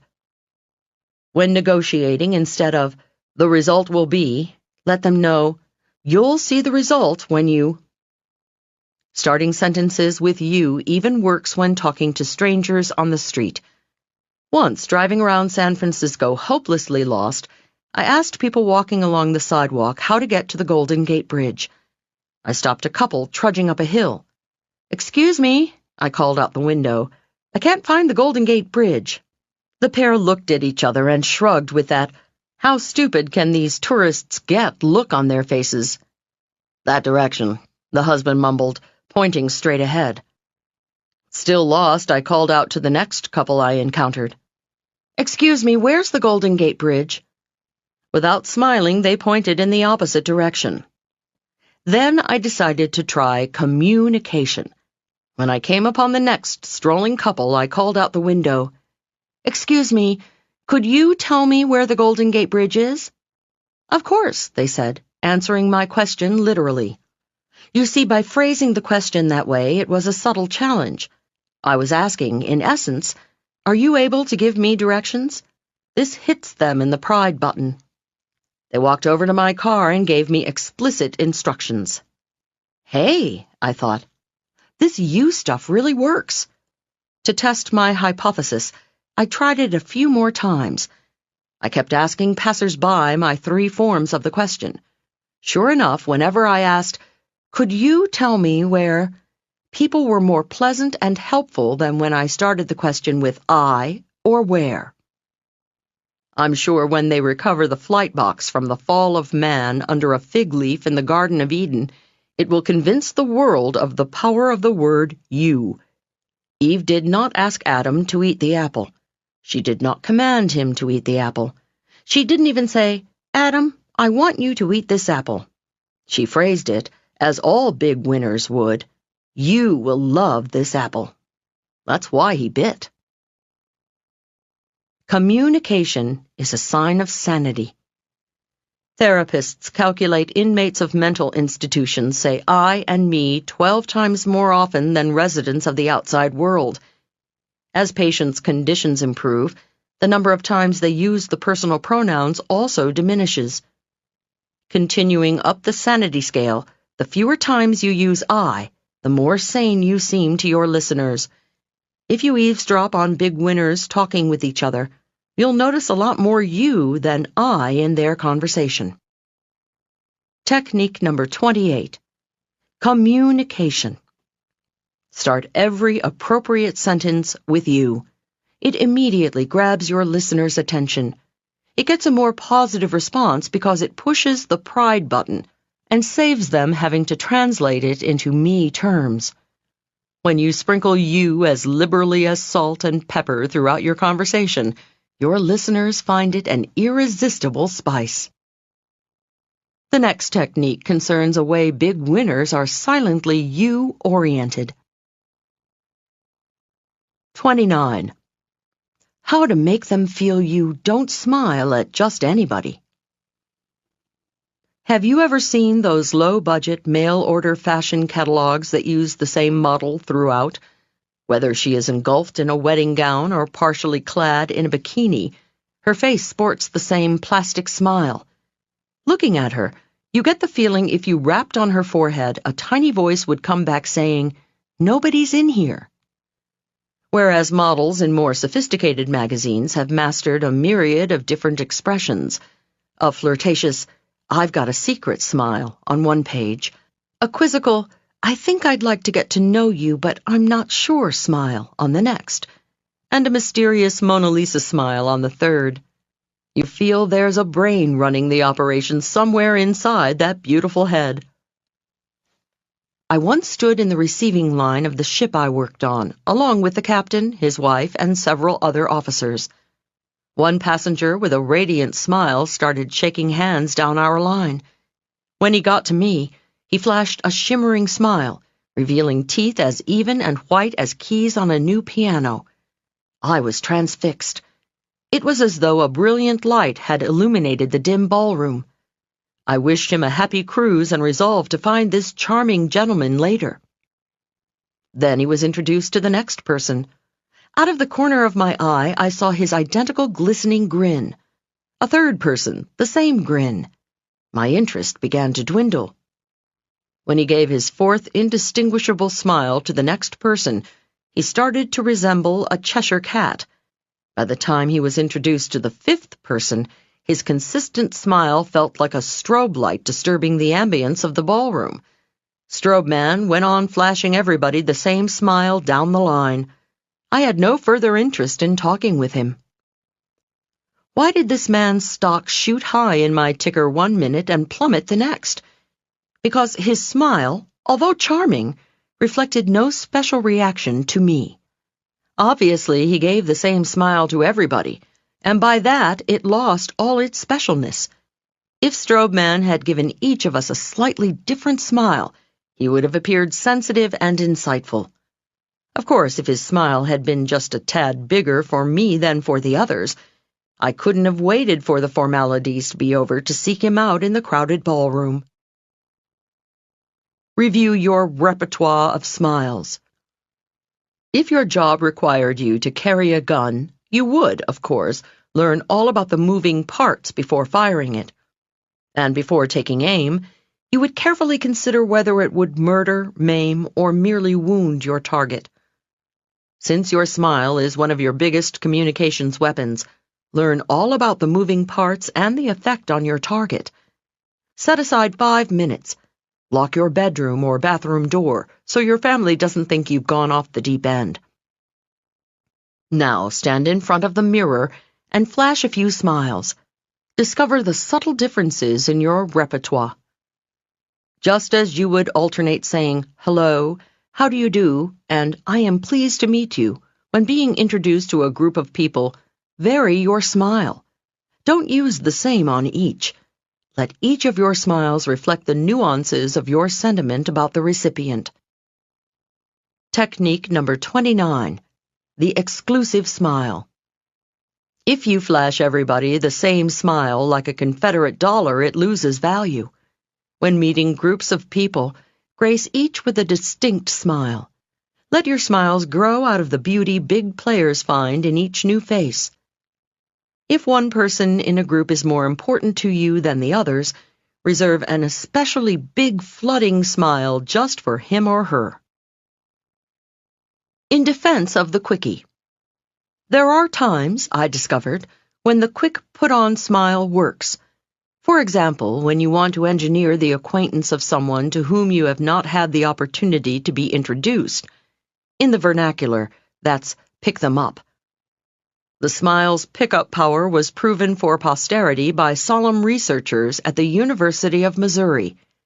They conducted a highly controlled study titled Giving Men the Come On, Effect of Eye Contact and Smiling in a Bar Environment.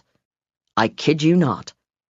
To prove their hypothesis, female researchers made eye contact with unsuspecting male subjects enjoying a little libation in a local drinking establishment.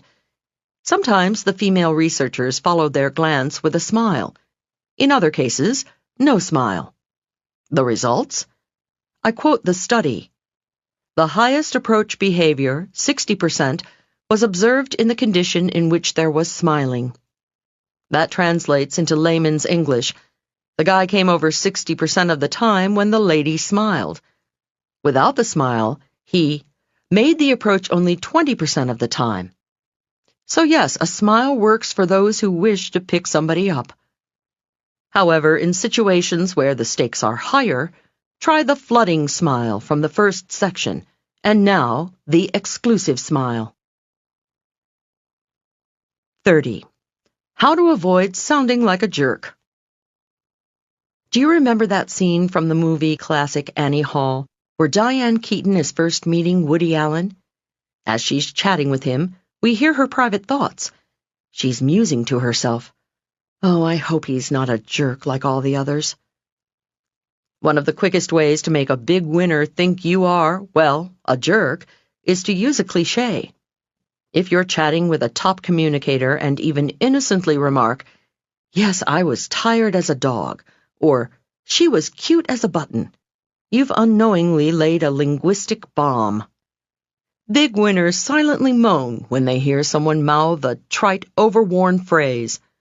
Oh, sure, just like the rest of us, big winners find themselves feeling fit as a fiddle, happy as a lark, or high as a kite. Like the rest of humanity, they consider some of their acquaintances crazy as a loon, nutty as a fruitcake, or blind as a bat. Because many of them work hard, many of them are as busy as a bee, and get rich as Croesus. Yet would any of them describe themselves in those words? Not in a coon's age. Why? Because when a big winner hears your cliché, you might as well be saying, "My powers of imagination are impoverished. I can't think of anything original to say, so I must fall back on these trite, overworn phrases." Mouthing a common cliché around uncommonly successful people brands you as uncommonly common. Technique number 30. Don't touch a cliché with a 10-foot pole. Be on guard. Don't use any clichés when chatting with big winners. Don't even touch one with a 10-foot pole. Never? Not even when hell freezes over? Not unless you want to sound dumb as a doorknob. Instead of coughing up a cliché, roll your own clever phrases by using the next technique. 31. How to use motivational speakers' techniques to enhance your conversation. They say the pen is mightier than the sword. It is, but the tongue is even mightier than the pen. Our tongues can bring crowds to laughter, to tears, and often to their feet in shouting appreciation. Orators have moved nations to war or brought lost souls to God. And what is their equipment? The same eyes, ears, hands, legs, arms, and vocal cords you and I have. Perhaps a professional athlete has a stronger body, or a professional singer is blessed with a more beautiful singing voice than the one we were doled out. But the professional speaker starts out with the same equipment we all have. The difference is, these jawsmiths use it all. They use their hands, they use their bodies, and they use specific gestures with heavy impact. They think about the space they're talking in. They employ many different tones of voice. They invoke various expressions. They vary the speed with which they speak. And they make effective use of silence. You may not have to make a formal speech anytime soon, but chances are sometime, probably very soon, you're going to want people to see things your way.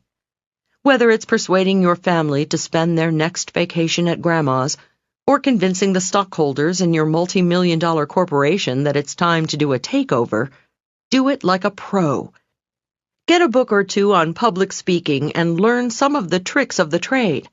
Then put some of that drama into your everyday conversation. A gem for every occasion. If stirring words help make your point, ponder the impact of powerful phrases. They've helped politicians get elected. Read my lips, no new taxes. And defendants get acquitted. If it doesn't fit, you must acquit. If George H.W. Bush had said, I promise not to raise taxes, or Johnny Cochran during O.J. Simpson's criminal trial had said, if the glove doesn't fit, he must be innocent, their bulky sentences would have slipped in and out of the voters' or jurors' consciousness. As every politician and trial lawyer knows, neat phrases make powerful weapons. If you're not careful, your enemies will later use them against you. Read my lips. One of my favorite speakers is a radio broadcaster named Barry Farber, who brightens up late-night radio with sparkling similes. Barry would never use a cliché like, nervous as a cat on a hot tin roof. He described being nervous about losing his job as, I felt like an elephant dangling over a cliff with his tail tied to a daisy. Instead of saying he looked at a pretty woman, he'd say, my eyeballs popped out and dangled by the optic nerve. When I first met him, I asked, Mr. Farber, how do you come up with these phrases? My daddy's, Mr. Farber. I'm Barry, he chided, his way of saying, call me Barry. He then candidly admitted, although some of his phrases are original, many are borrowed. Elvis Presley used to say, my daddy's, Mr. Presley. Call me Elvis. Like all professional speakers, Barry spends several hours a week gleaning through books of quotations and humor. All professional speakers do. They collect bon mots they can use in a variety of situations, most especially to scrape egg off their faces when something unexpected happens. Many speakers use authors and speaker's agent Lily Walters's face-saver lines from her book, What to Say When You're Dying on the Platform. If you tell a joke and no one laughs, try, that joke was designed to get a silent laugh, and it worked. If the microphone lets out an agonizing howl, look at it and say, I don't understand, I brushed my teeth this morning. If someone asks you a question you don't want to answer, could you save that question until I'm finished and well on my way home? All pros think of holes they might fall into and then memorize great escape lines. You can do the same. Look through books of similes to enrich your day-to-day conversations. Instead of happy as a lark, try happy as a lottery winner, or happy as a baby with its first ice cream cone. Instead of bald as an eagle, try bald as a new Marine, or bald as a bullfrog's belly. Instead of quiet as a mouse, try quiet as an eel swimming in oil, or quiet as a fly lighting on a feather duster. Find phrases that have visual impact. Instead of a cliché like sure as death and taxes, try as certain as beach traffic in July, or as sure as your shadow will follow you. Your listeners can't see death or taxes, but they sure can see beach traffic in July or their shadow following them down the street. Try to make your similes relate to the situation. If you're riding in a taxi with someone, as sure as that taxi meter will rise has immediate impact. If you're talking with a man walking his dog, as sure as your dog is thinking about that tree adds a touch of humor. Make 'em laugh, make 'em laugh, make 'em laugh. Humor enriches any conversation, but not jokes starting with, "Hey, did you hear the one about?" Plan your humor and make it relevant. For example, if you're going to a meeting on the budget, look up money in a quotation book. In an uptight business situation, a little levity shows you're at ease. Once, during an oppressive financial meeting, I heard a top executive say, "Don't worry, this company has enough money to stay in business for years, unless we pay our creditors." He broke the tension and won the appreciation of all. Later, I saw a similar quote in a humor book attributed to Jackie Mason, the comedian. So what? The exec still came across as a cool communicator with his clever comment. Big players who want to be quoted in the media lie awake at night gnawing the pillow, trying to come up with phrases the press will pick up. A Michigan veterinarian named Timothy, a heavy hitter in his own field but completely unknown outside of it, made national headlines when he planned to attach a pair of feet to a rooster who lost his to frostbite. Why? Because he called it a drumstick transplant. I don't know if a French woman, Jeanne Calment, then officially the world's oldest person, was looking for publicity on her 122nd birthday, but she made international headlines when she told the media, "I've only ever had one wrinkle, and I'm sitting on it." Mark Victor Hansen, a big player in his own field but once relatively unknown outside of it, was propelled into national prominence when he came up with a catchy name for his book, co-authored with Jack Canfield, Chicken Soup for the Soul. He told me his original title was 101 Pretty Stories. How far would that have gone? Soon the world was lapping up, among others, his Chicken Soup for the Woman's Soul, Chicken Soup for the Teenage Soul, Chicken Soup for the Mother's Soul, Chicken Soup for the Christian Soul, plus second, third, and fourth servings of chicken soup in hardcover, paperback, audio, video, and calendars. Technique number 31. Use Jaw Smith's jive. Whether you're standing behind a podium facing thousands or behind the barbecue grill facing your family, you'll move, amuse, and motivate with the same skills. Read speakers' books to cull quotations, pull pearls of wisdom, and get gems to tickle their funny bones. Find a few bon mots to let casually slide off your tongue on chosen occasions. If you want to be notable, dream up a crazy quotable. Make 'em rhyme, make 'em clever, or make 'em funny. Above all, make 'em relevant. A word of warning. No matter how good your material is, it bombs if it doesn't fit the situation. I learned this the hard way during my cruise ship days. On a cruise to England, I decided to give my passengers a reading of the English love poems of Elizabeth Barrett and Robert Browning. You know, "How do I love thee? Let me count the ways." It was a big hit. The passengers loved it and raved for days.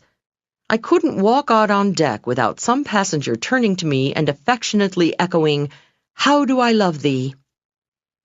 Naturally, I got a pretty swollen head over this performance and fancied myself an eminent poetry reader. I decided to reward the passengers on the next cruise which was a cruise to the Caribbean and didn't go anywhere in the neighborhood of England, with my spectacular reading of the English love poems. What a bomb! Passengers avoided me on the deck for the rest of the cruise. How did you bore me? Let me count the ways. 32. How to banter like the big shots do. Big winners tell it like it is. If you stepped into an elevator full of people speaking Hungarian, you might not recognize they were Hungarian unless you spoke their language. However, the minute you opened your mouth, they'd recognize you're not Hungarian. It's the same with the big cats. If you overhear several of them speaking, you might not recognize they're big cats. However, the minute you opened your mouth, they'd recognize you're not a big cat, unless you spoke their lingo. What are some differences between a big cat's growl and a little cat's insignificant hiss? One of the most blatant is euphemisms. Big cats aren't afraid of real words. They call a spade a spade. Words like toilet paper don't scare them. Little cats hide behind bathroom tissue. If somebody is rich, big cats call it rich. Little cats, oh so embarrassed at the concept of talking about money in polite company, substitute the word wealthy. When little cats use a substitute word or euphemism, they might as well be saying, "Whoops, you are better than I am. I'm in polite company now, and so I'll use the nicey-nice word." Big cats are anatomically correct. No cutesy words for body parts. They'll say breasts when they mean breasts. When they say knockers, they mean decorative structures that hang on the front door. And family jewels are in the safe on the wall. If a big cat is ever in doubt about a word, he or she simply resorts to French. If they feel the word buttocks is debatable, derriere will do quite nicely, thank you. Technique number 32. Call a spade a spade. Don't hide behind euphemisms. Call a spade a spade. That doesn't mean big cats use tasteless 4-letter words when perfectly decent 5- and 6-letter ones exist. They've simply learned the King's English, and they speak it. Here's another way to tell the big players from the little ones just by listening to a few minutes of their conversation. 33. How to avoid the world's worst conversational habit. Once I was at a small dinner party given by the president of an advertising agency, Louis, and his wife, Lillian. The evening started with cocktails, followed by a gourmet meal accompanied by a selection of excellent wines. The conversation had been convivial, the cuisine delicious, and the wine very fine, and very plentiful. At the end of the evening, Louis raised his glass to make a toast. A few wine droplets sloshed out of his glass onto the tablecloth. A pretty young woman who was the date of a new art director named Bob giggled and said, "I can tell you're feeling no pain." Shock waves went around the table. Everyone froze. The host was indeed a bit inebriated. However, alluding to Louis being a little looped, even in jest, was as though the woman had suddenly smashed the crystal chandelier above the table with her dinner plate. One guest quickly covered the girl's horrifying gaffe by lifting her glass and saying, "None of us is. No one in the company of Louis and Lillian could ever feel any pain. Here's to a truly wonderful evening." Louis then continued with his toast to the wonderful company, and no one was feeling pain any longer, except Bob. He knew his date's innocent teasing was a black mark, if not in his personnel file, on his personal file. The next sure sign of a little cathood is teasing. Little cats go around patting their friends' paunches and saying, "Enjoying that cheesecake, huh?" Or looking at their balding heads and saying, "Hey, hair today, gone tomorrow, huh?" They think it's hilarious to make a quip at someone else's expense and say, "You don't have an inferiority complex. You are inferior. Hardy har har." Technique number 33. Trash the teasing. A dead giveaway of a little cat is his or her proclivity to tease. An innocent joke at someone else's expense may get you a cheap laugh. Nevertheless, the big cats will have the last one. because you'll bang your head against the glass ceiling they construct to keep little cats from stepping on their paws. Never, ever make a joke at anyone else's expense. You'll wind up paying for it, dearly. 34. How to give them the bad news, and have them like you all the more. In ancient Egypt, the pharaoh treated the humblest message runner like a prince when he arrived at the palace, if he brought good news. However, if the exhausted runner had the misfortune to bring the pharaoh unhappy news, his head was chopped off. Shades of that spirit pervade today's conversations. Once a friend and I packed up some peanut butter and jelly sandwiches for an outing. As we waltzed happily out the door, picnic basket in hand, a smiling neighbor, rocking away on his porch, looked up at the sky and said, "Oh boy, bad day for a picnic. The newscast says it's gonna rain." I wanted to rub his face in my peanut butter and jelly sandwich, not for his gloomy weather report, for his smile. Several months ago I was racing to catch a bus. As I breathlessly shoved my handful of cash across the Greyhound counter, the grinning sales agent gushed, "Oh, that bus left 5 minutes ago." Dreams of decapitation. It's not the news that makes someone angry. It's the unsympathetic attitude with which it's delivered. Everyone must give bad news from time to time, and winning professionals do it with the proper attitude. A doctor advising a patient she needs an operation does it with compassion. A boss informing an employee he didn't get the job takes on a sympathetic demeanor. Grief counselors at airports after fatal crashes share the grief-stricken sentiment of relatives. Big winners know, when delivering any bad news, they should share the sentiment of the receiver. Unfortunately, many people are not aware of this sensitivity. When you're weary from a long flight, has a hotel clerk cheerfully chirped that your room isn't ready yet? When you had your heart set on the roast beef, has your waiter merrily warbled that he just served the last piece? When you needed cash for the weekend, has your bank teller gleefully told you your account is overdrawn? It makes you, as a traveler, diner, or a depositor, want to put your fist right through their insensitive grins. Had my neighbor told me of the impending rainstorm with sympathy, I would have appreciated his warning.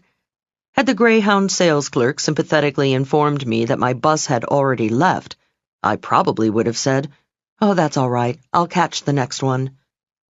Big winners, when they bear bad news, deliver bombs with the emotion the bombarded person is sure to have. Technique number 34. It's the receiver's ball. A football player wouldn't last 2 beats of the time clock if he made blind passes. A pro throws the ball with the receiver always in mind. Before throwing out any news, keep your receiver in mind. Then deliver it with a smile, a sigh, or a sob. Not according to how you feel about the news, but how the receiver will take it. Big winners know how to give bad news to people. They also know how to give any news to anyone, even when people are pressuring them. Let's explore that next. 35. How to respond when you don't want to answer and wish they'd shut the heck up. One of my clients, Barbara, a mini-star in the furniture business, recently separated from her husband and business partner Frank, a megastar in the furniture business. They suffered a long and messy divorce that resulted in them keeping the business jointly, but not having to deal with each other. Soon after the divorce, I was at an industry convention with Barbara. Since she and Frank were both beloved in the industry, people were curious about what had happened and how it affected their company. But of course, no one dared ask outright, and Barbara was offering no explanations. I was seated next to Barbara at the gala farewell dinner. Apparently, one of her colleagues at the table couldn't contain her curiosity any longer. During dessert, she leaned over to Barbara and in a hushed voice asked, "Barbara, what happened with you and Frank?" Barbara, unruffled by the rude question, simply took a spoonful of her cherries jubilee and said, "We've separated, but the company is unaffected." Not satisfied with that answer, the woman pumped harder. "Are you still working together?" Barbara took another bite of her dessert and repeated in precisely the same tone of voice, "We've separated, but the company is unaffected." The frustrated interrogator was not going to give up easily. "Are you both still working in the company?" Barbara, appearing not the least disturbed by the woman's incontinent insistence, scooped the last cherry out of her dish, smiled, looked directly at her, and said in the identical tone of voice, "We've separated, but the company is unaffected." That shut her up. Barbara had shown her big winner's badge by using the broken record technique, the most effective way to curtail an unwelcome cross-examination. Technique number 35. The broken record. Whenever someone persists in questioning you on an unwelcome subject, simply repeat your original response. Use precisely the same words in precisely the same tone of voice. Hearing it again usually quiets them down. If your rude interrogator hangs on like a leech, your next repetition never fails to flick them off. 36. How to talk to a celebrity. Suppose you've just settled in for dinner at a nice restaurant. You look over at the next table, and who do you see? Is it really he? Could it possibly be? It's got to be a look-alike. No, it isn't. It really is Woody Allen. Substitute any celebrity here, your favorite movie star, politician, broadcaster, boss who owns the company that owns the company you work for. And there the celestial body is, in the flesh, sitting not 10 feet from you. What should you do? Nothing. Big shots don't slobber over stars. Let the luminary enjoy a brief moment of anonymity. If he or she should cast a glance in your direction, give a smile and a nod, then waft your gaze back to your dining companion. You will be a lot cooler in the eyes of your dinner partner if you take it all in your stride. Now, if you just can't resist this once-in-a-lifetime opportunity to press the flesh of the megastar and tell him or her of your admiration, here's how to do it with grace.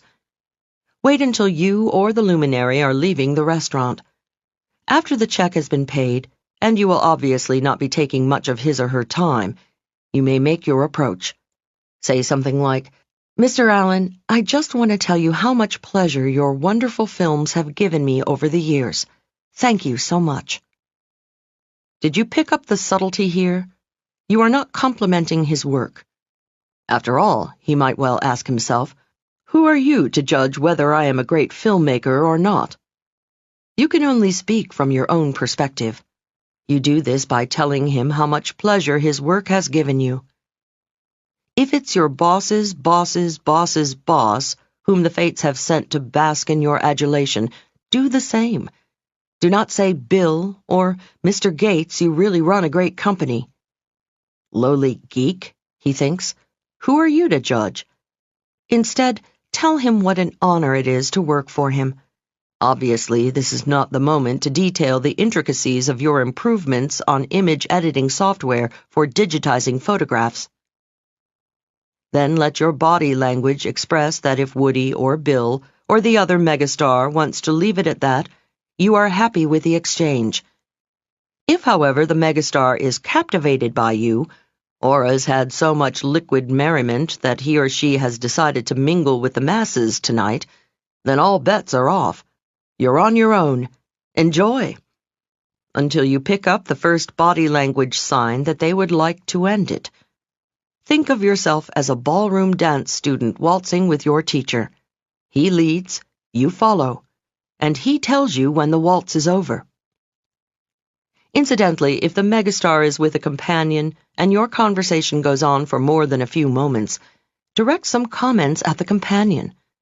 If the satellite is in such stellar company, he or she is probably also an accomplished person. Felicia, a friend of mine, is a talented trial lawyer who is married to a local TV show host. Because Tom is on television, People recognize him wherever they go, and Felicia gets ignored. Felicia tells me how frustrating it is even for Tom. Whenever they go to a party, people gush all over Tom, and Felicia's fascinating work hardly ever gets mentioned. She and Tom used to love going out to dinner, but now they hide out at home in the evenings. Why? Because they can't stand the interruptions of overly effervescent fans. I love what you used to be, you has-been. Another sensitivity. The film star is probably obsessed with his last film, the politician with her last election, a corporate mogul with his last takeover, an author with her last novel, and so forth. So when discussing the stars, the politicians, the moguls, the authors, or any VIP's work, try to keep your comments to current or recent work. Telling Woody Allen how much you loved his 1980 film Stardust Memories would not endear you to him. What about all my wonderful films since, thinks he. Stick to the present or very recent past if possible. Technique number 36. Big shots don't slobber.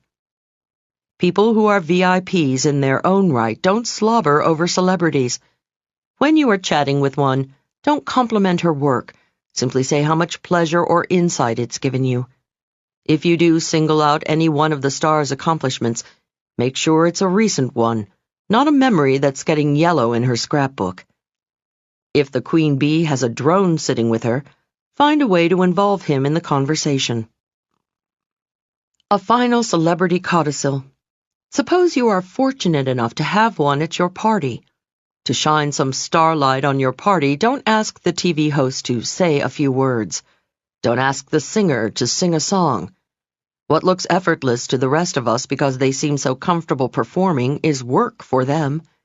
You wouldn't ask an accountant guest to look over your books, or a dentist to check out your third left molar. Let the dignitary drink. Let the luminary laugh. Celebrities are people too, and they like their time off. 37. How to make them want to thank you. To wrap up our section on sounding like the big boys and big girls, here is a simple and gracious little maneuver. It not only signals people you're a top communicator, but it encourages them to keep doing nice things for you, or complimenting you, or doing business with you, or loving you. It is very short. It is very sweet. It is very simple. You can use it with everyone in your life. When it becomes instinctive, you'll find yourself using it every day. Very simply, never let the phrase "thank you" stand naked and alone. Always make it thank you for something. People use the bare exposed thank you so often that people don't even hear it anymore. When we buy the morning newspaper, we flash a naked thank you at the vendor when he gives us our nickels change. Is that the same thank you you want to give a valued customer who makes a big purchase in your store? Or a loved one who cooks you a delicious dinner? Whenever the occasion warrants more than an unconscious acknowledgement, dress up your thank you with the reason. Thank you for coming. Thank you for being so understanding. Thank you for waiting. Thank you for being such a good customer. Thank you for being so loving. Often when I disembark an airplane, the captain and first officer are standing by the cockpit door to bid the passengers farewell. I say, "Thanks for getting us here." Admittedly, that's carrying never the naked thank you technique to extremes, but it has a surprising effect. They fall all over themselves with, "Oh, thanks for flying with us." Technique number 37. Never the naked thank you. Never let the phrase "thank you" stand alone. From A to Z, always follow it with "for." From "thank you for asking" to "thank you for zipping me up." Thank you for listening to this section of How to Talk to Anyone. Now let us move on to another conversation challenge: how to talk knowledgeably with everyone, from groups of accountants to Zen Buddhists, no matter how little you might have in common. Part 4. How to be an insider in any crowd. What are they all talking about? Has it ever happened to you?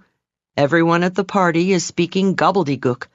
They're all discussing faulty audits, code constraints, or the library market, and you have no idea what they're talking about. It's because everybody at the party is an accountant, an architect, or a publisher, and you're not. So you stand there with a pasty smile on your face, not opening your mouth. If you do, you fear the wrong thing will come out. Paranoia sets in. Everybody will snicker at you. You're an outsider, so you suffer in silence. In high school, I suffered a massive case of silent outsider syndrome, especially around males. All they wanted to talk about was cars. I knew nothing about cars. The only time I'd ever set foot in a body shop was to get a suntan. Well, one fateful day, Mama came home with a gift for me that transformed my teenage existence from shy to sociable. It was a book on all the current model cars and their differences over and under the hood. One reading, and I became fluent in Fords, Chevys, and Buicks. I no longer hyperventilated when boys said words like carburetor, alternator, camshaft, or exhaust manifold. I didn't need to learn a lot, just enough to ask the right questions to get the guys talking. When I'd learned to speak car with the boys, it worked wonders for my social life. Cut to today. We grown-up boys and girls also have our favorite topics that usually involve our work or our hobbies. When we're with people in our own field or who share our interests, we open up like small-town gossips. Even engineers who have a constant case of cat-got-their-tongue start gabbing about greasy turbines and various projects when they're together.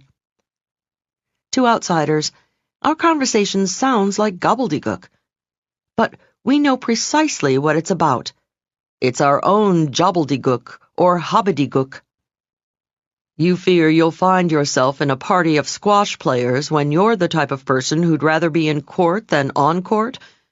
Don't panic hearing words like lobbing and hitting rails roll off the squash players' tongues. So what if the only experience you've ever had with squash was the mashed acorn variety on your plate next to the turkey last Thanksgiving? All you need is the few techniques that follow. Just as anglers throw out a dragonfly to get the fish to bite, all you have to do is throw out the right questions to get people to open up. Dale Carnegie's adage, "Show sincere interest and people will talk," only goes so far.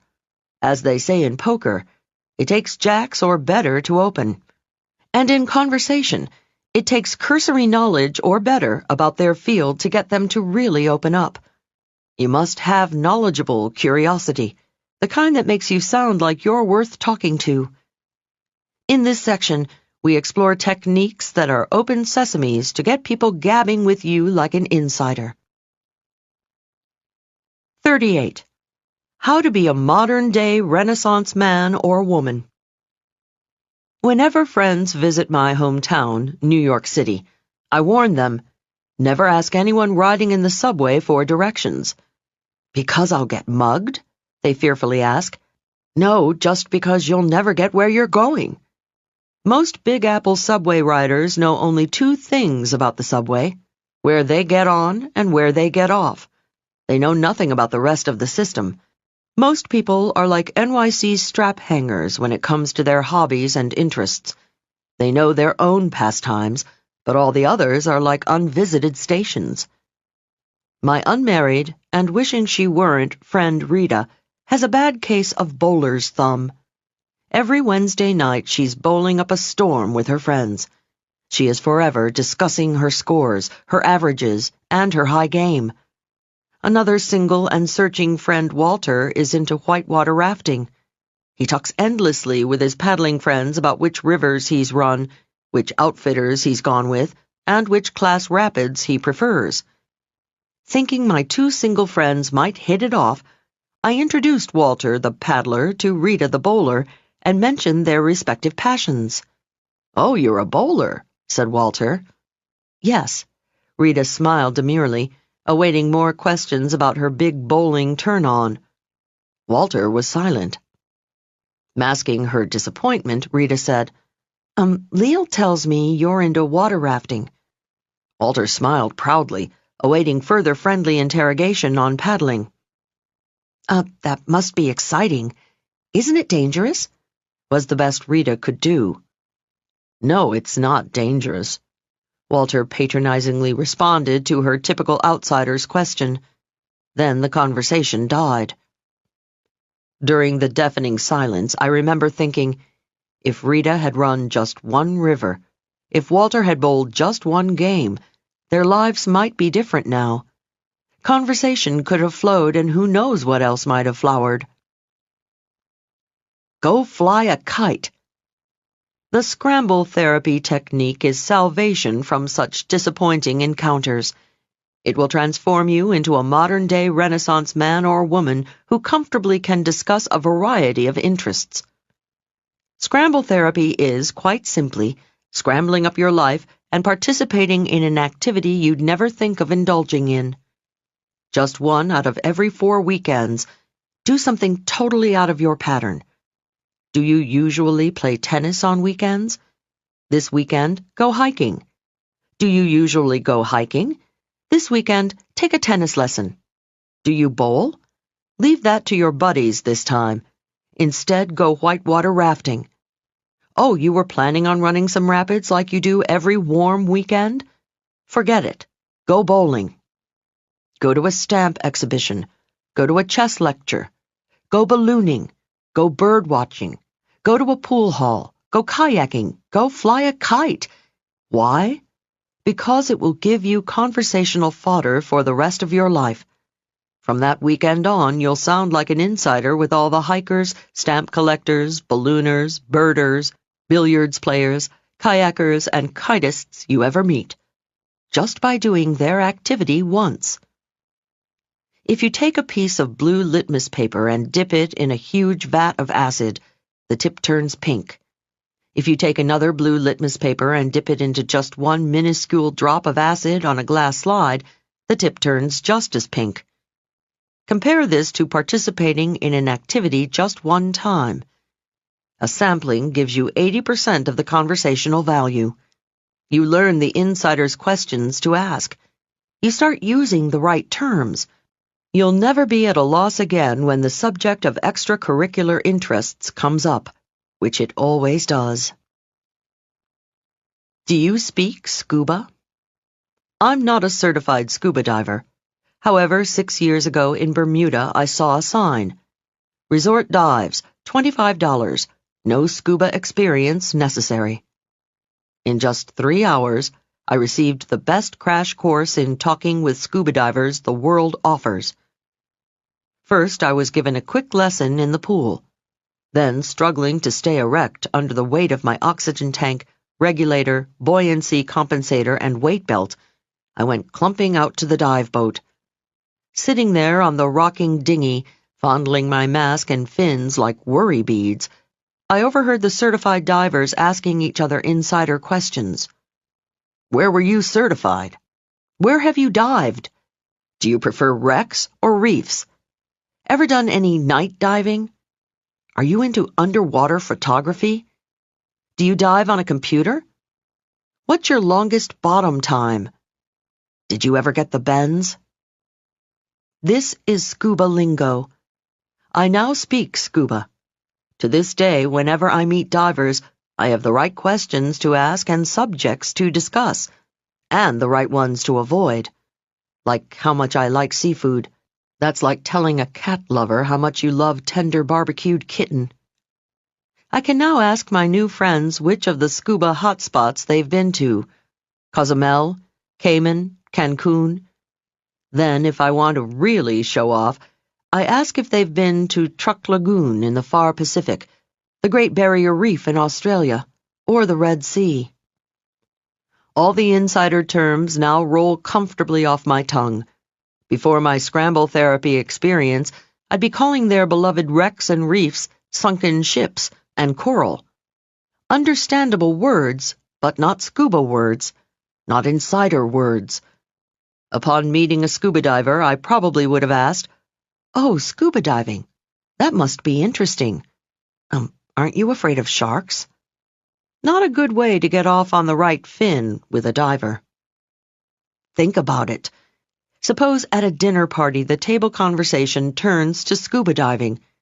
If you two had done your one-time only dive, you'd ask your diving dinner companion if he likes night diving or whether he prefers diving on wrecks or reefs. He'll never believe it when you tell him the deepest water you've ever submerged yourself in is your own bathtub. Then you turn to the bungee jumper seated on your left and ask him, "Do you prefer chest-waist jumps or ankle jumps?" If the conversation then changes to tennis, or martial arts, or chess, or coin collecting, or even bird watching, you can keep up and keep the conversation going. What a guy! What a gal! Technique number 38. Scramble therapy.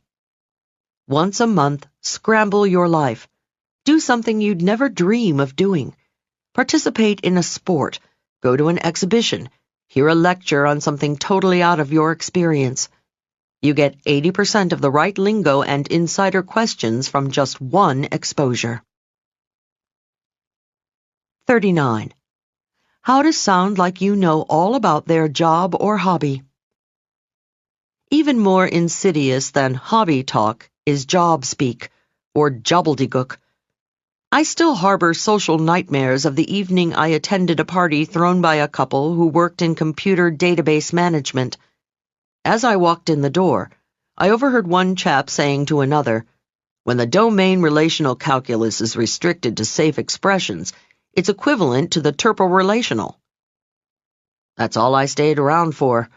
I knew I wasn't going to understand one bit or byte of conversation the rest of the evening. It made me long for the days when a mouse meant the furry little fellow who loves cheese, windows were the kind you bought drapes for, and the web was something spiders trapped flies in. I knew I was going to need some technical support if I was going to be compatible with this crowd. I decided then and there to learn some of the opening questions database management types ask each other, which I did. Now I can't wait for a second chance at that crowd because I'm armed with questions like, "What RAID level are you using?" and "What data warehousing product do you use?" All you need are a few insider opening questions to get you started with any group. You ask questions, listen to the responses, and indulge in elementary on-target conversation with them for a moment or two about their field. Then change the subject ASAP. You don't want to fake you are more knowledgeable about their field than you really are. It's all in the opening question. A tennis player can tell immediately from just appraising your opening serve how good a player you are. Is it going to be great playing with you or a real bore? It's the same in communicating. Just from your verbal opening serve, someone knows if it's going to be interesting talking with you about their life or interests, or dull, dull, dull. For example, suppose I'm introduced to someone and the first words out of her mouth are, "Oh, you're a writer. When are you going to write the great American novel?" Yikes, I know I'm talking with someone who is unfamiliar with my world. We'll chat, but I prefer to change the subject. And soon, my conversation partner. If, however, my new acquaintance says, "Oh, you're a writer. Do you write fiction or nonfiction?" Bingo. Now I know I'm with a person who knows about my world. Why? Because that is the first question all writers ask each other. I enjoy talking to this inquisitor because I presume she has more insights into the writing world. Even if we quickly get off the subject of writing, she has come across as a well-informed individual. Every job, every sport, every interest has insider opening questions that everybody in the same field asks, and it's dumb outsider questions that they never ask each other. When an astronaut meets another astronaut, he asks, "What missions have you been on?" Never, "How do you go to the bathroom up there?" A dentist asks another dentist, "Are you in general practice or do you have a specialty?" Never, "Heard any good pain jokes lately?" The good news is beginning gobbledygook is an easy language. You don't need to master buzzwords, only a few opening questions to make you sound like an insider. Then, here's the fun part. When you tell them you're not connected to their field, they're all the more impressed. What a knowledgeable person, they say to themselves. Help!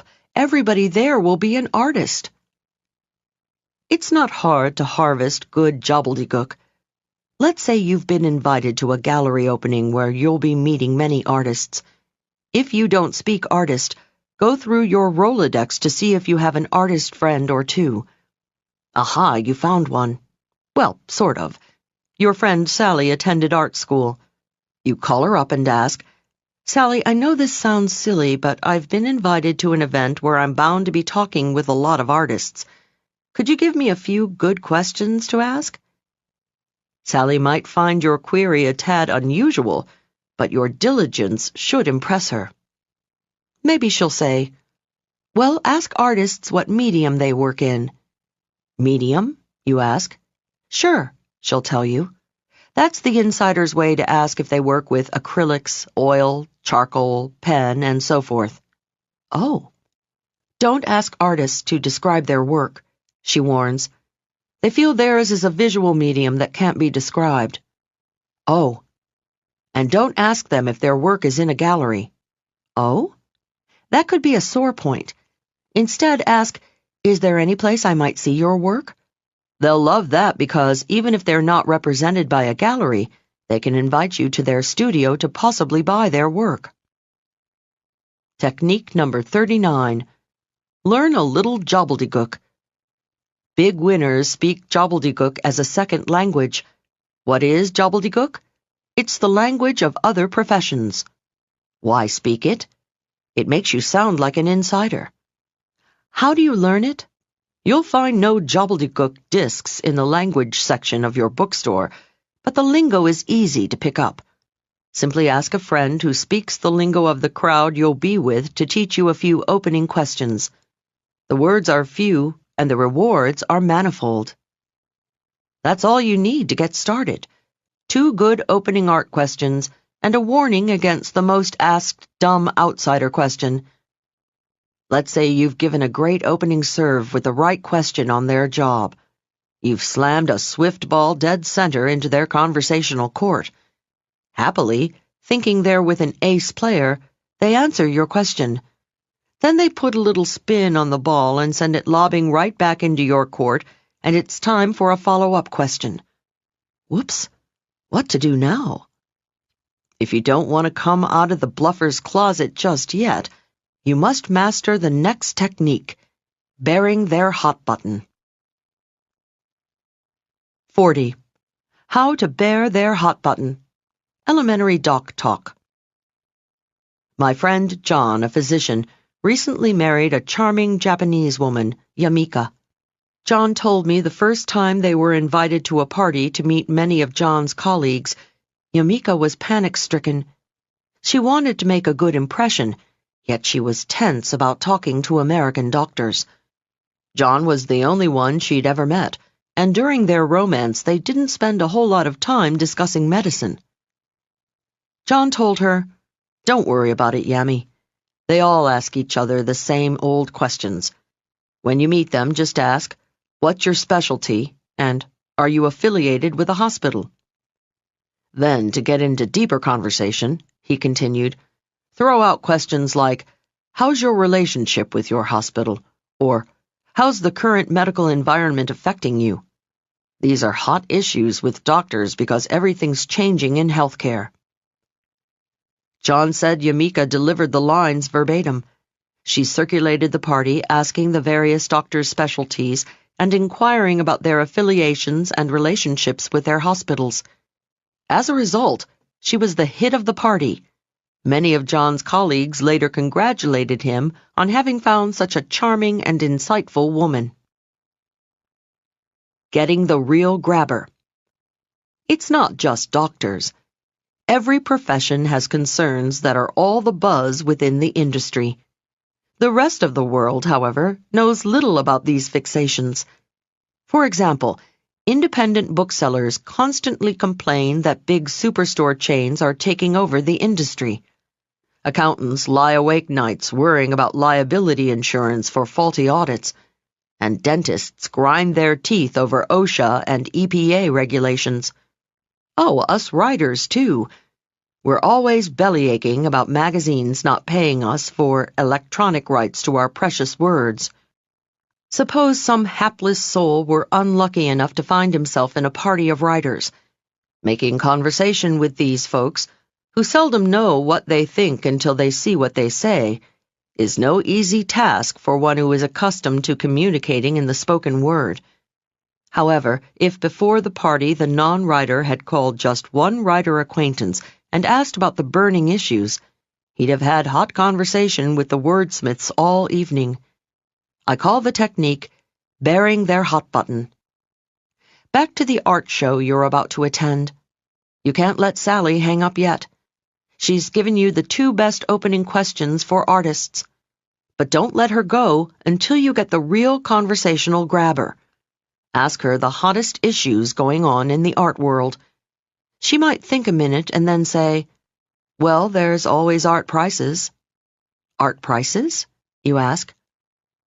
"Yes," she explains. "For example, in the 1980s, the art world was very market-driven. Prices went sky high because some investors and status seekers paid exorbitant amounts. We feel that kind of took art away from the masses." Wow, now you're really armed with some good insider art talk. Technique number 40. Bearing their hot button. Before jumping blindly into a bevy of bookbinders or a drove of dentists, find out what the hot issues are in their fields. Every industry has burning concerns the outside world knows little about. Ask your informant to bear the industry buzz. Then, to heat the conversation up, push those buttons. See you at the big one. While you're at it, don't forget to grill your informant for special insider greetings to use when you're with their gang. For example, actresses cringe if they hear "good luck" before a show, but they smile at well-wishers who say, "break a leg." Break a leg, however, is not appropriate for runners before a marathon. That's the last thought they want to have. The only thing they want to break is their personal record. Try, have a personal best. Firefighters who work on shift seldom see each other except, of course, at the biggest blazes. Thus the firefighter's greeting, "See you at the big one." Once, driving in a sleepy town you'd have to work at getting lost in, I succeeded. I was hopelessly turned around. Happily, I spotted the firehouse and a couple of bored firefighters lounging out front. "Excuse me, can you tell me the way back to Route 50? I called out the window. I could tell from their attitude they thought I was an idiot. Nevertheless, they lethargically pointed me in the right direction. As I drove off, I called out, "Thanks, guys. See you at the big one." In the rear-view mirror, I saw huge smiles break out on their faces as they stood up in unison and waved goodbye. The disoriented, dizzy blonde driving off had won their respect with their insider salute. 41. How to secretly learn about their lives. Let's say your paper carrier has just hurled the newspaper from his bike to your front door. You pour a cup of coffee and get comfortable to catch up on what's happening in the world. Your world, that is. Do you flip first to the international news, the fashion section, the sports page, the entertainment section, maybe the comics?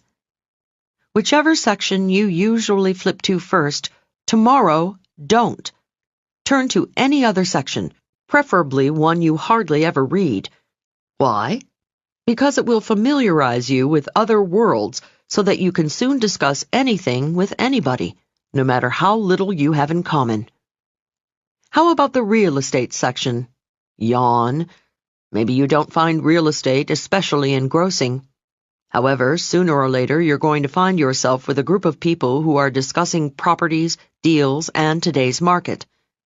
Scanning the real estate section just once every few weeks will keep you au courant with their conversation. The advertising column? Maybe you think the world would be a far, far better place without Madison Avenue. But your bottom line won't be better off if you can't hold your own discussing matters with the marketing maven you've just contracted to advertise your company's widgets. Just a few peeks at the advertising news section, and you'll soon be chatting about campaigns and creative people and doing print or TV. Instead of saying words, you'll be saying copy. Instead of the agency, you'll be bandying about real insider terms like the shop. Using outsider words is one of the biggest giveaways that you are not in the know. On the ship, if a passenger asked any of my staff, "How long have you been working on the boat?"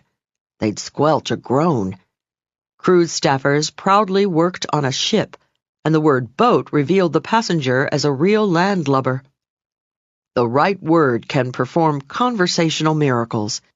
In the receiving line, whenever passengers asked our laconic captain, "When did you first become a master?" or "What was your first command?" he would hold up the entire line of people snaking around the ballroom waiting to shake his hand. Captain Caffiero would enthusiastically recount his naval history to the savvy inquirer who might have just learned the words master or command last week in the newspaper shipping notices. If the passenger had simply said, "How long have you been a captain?" or "What was your first boat?" he or she would have gotten the captain's usual Italian gentleman's version of the bum's rush. Soon you'll become addicted to the high that establishing rapport with so many people gives you. All it takes is reading different sections of the newspaper. Pump their pulp for even more fuel. Then, when you crave a bigger hit of insider lingo, start reading trade journals. Those are the closed circulation magazines that go to members of various industries. Ask your friends in different jobs to lend you one, so you'll have even more fuel for the conversational fire. All industries have one or two. You'll see big glossy rags with names like automotive news, restaurant business, pool and spa news, trucking industry, and even hogs today for people in the pig business. Excuse me, they call themselves swine practitioners. Hey, you never know when to make your next big sale it will help to speak pig.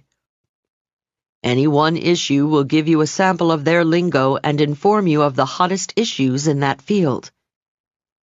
When it comes to people's hobbies and interests, browse through magazines on running, working out, bicycling, skiing, swimming, and surfing. Large magazine stores carry biker rags, boxer rags, bowler rags, even bull riding rags. You'll find thousands of special interest magazines published every month. Several years ago, I got hooked on buying a different one each week. It paid off quickly when a potential consulting client invited me to dinner at her home. She had a beautiful garden, and thanks to Flower and Garden magazine, I could throw out insider terms like ornamentals, annuals, and perennials. I could even keep up when the discussion turned to the advantages of growing from seeds or bulbs. Because I was so fluent in flower, she invited me to take a longer walk with her to see her private back gardens. As we strolled, I gradually changed the subject from chrysanthemums to the consulting work I could do for her company. Who was leading whom down the garden path? Technique number 41. Read their rags. Is your next big client a golfer, runner, swimmer, surfer, or skier? Are you attending a social function filled with accountants or Zen Buddhists or anything in between? There are untold thousands of monthly magazines serving every imaginable interest. You can dish up more information than you'll ever need to sound like an insider with anyone just by reading the rags that serve their racket. Have you read your latest copy of Zoo News yet? Is the world getting smaller, or are we getting bigger? Today's Renaissance man or woman is comfortable and confident anywhere. The next technique helps you be an insider wherever you find yourself on the planet, and it saves you from fulfilling the world's fantasy of the ugly American. 42. How to talk when you're in other countries. Say you're traveling abroad on business and you want to be a global insider. What's the first thing on your to-do list? Get a passport and a phrase book, right? After all, who wants to wander around Rome not knowing how to ask for a restroom? Or be thirsty in Kuala Lumpur not knowing how to ask for a soda?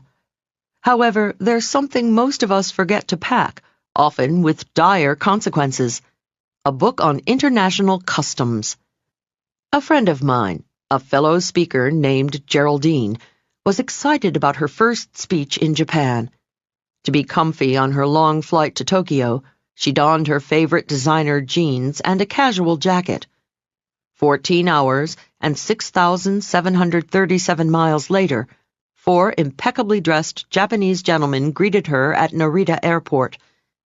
Smiling and bowing low, they handed her their business cards.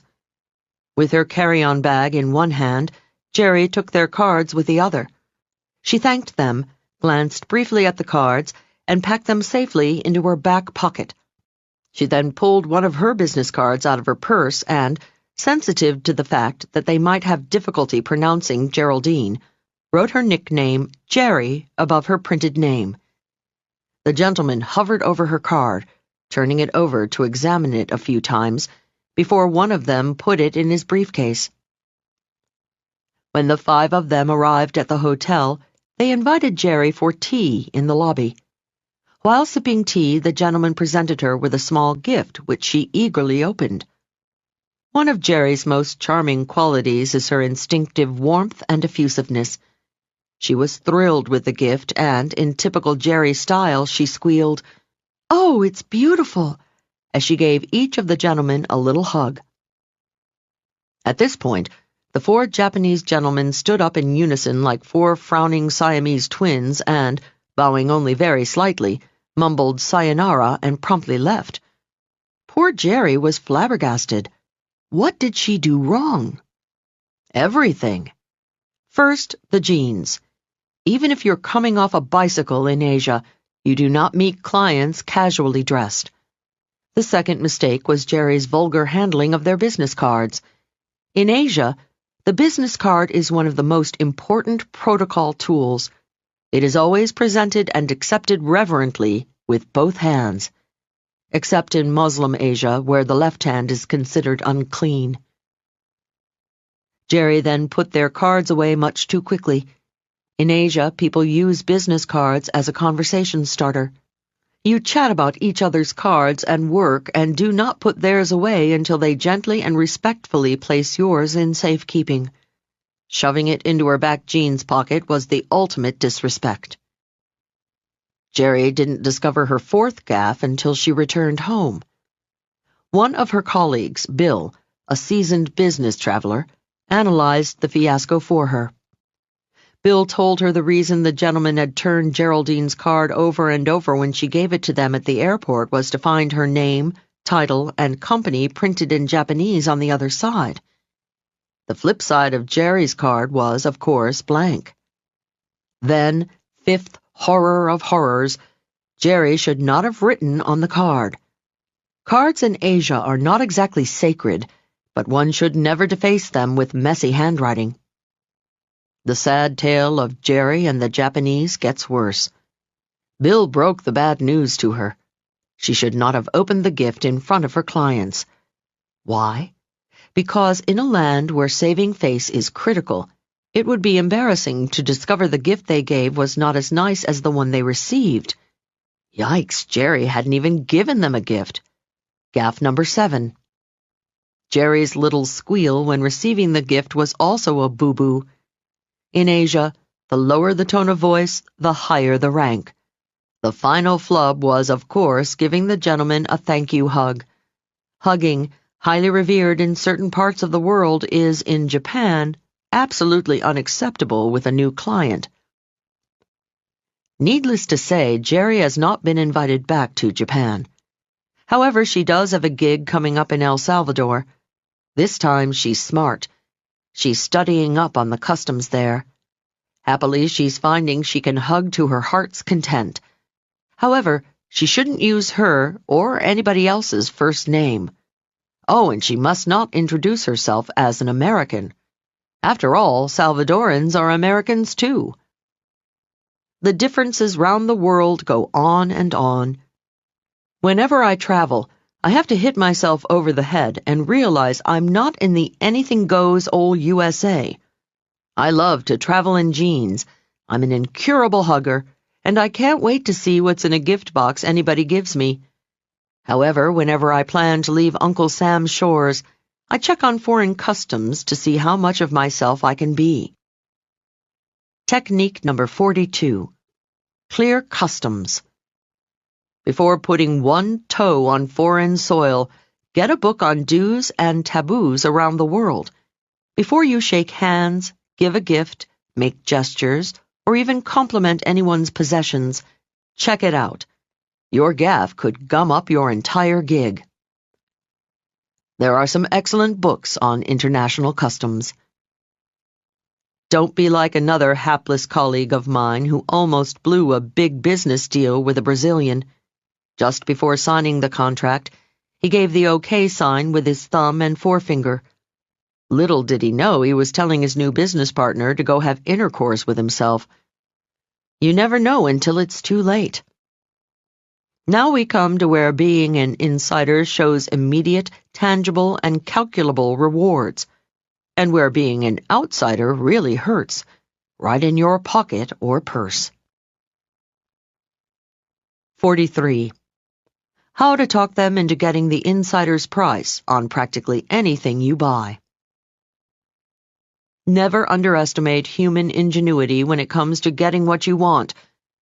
Many people expand the adage, all's fair in love and war, to all is fair in love, war, and buying what I want.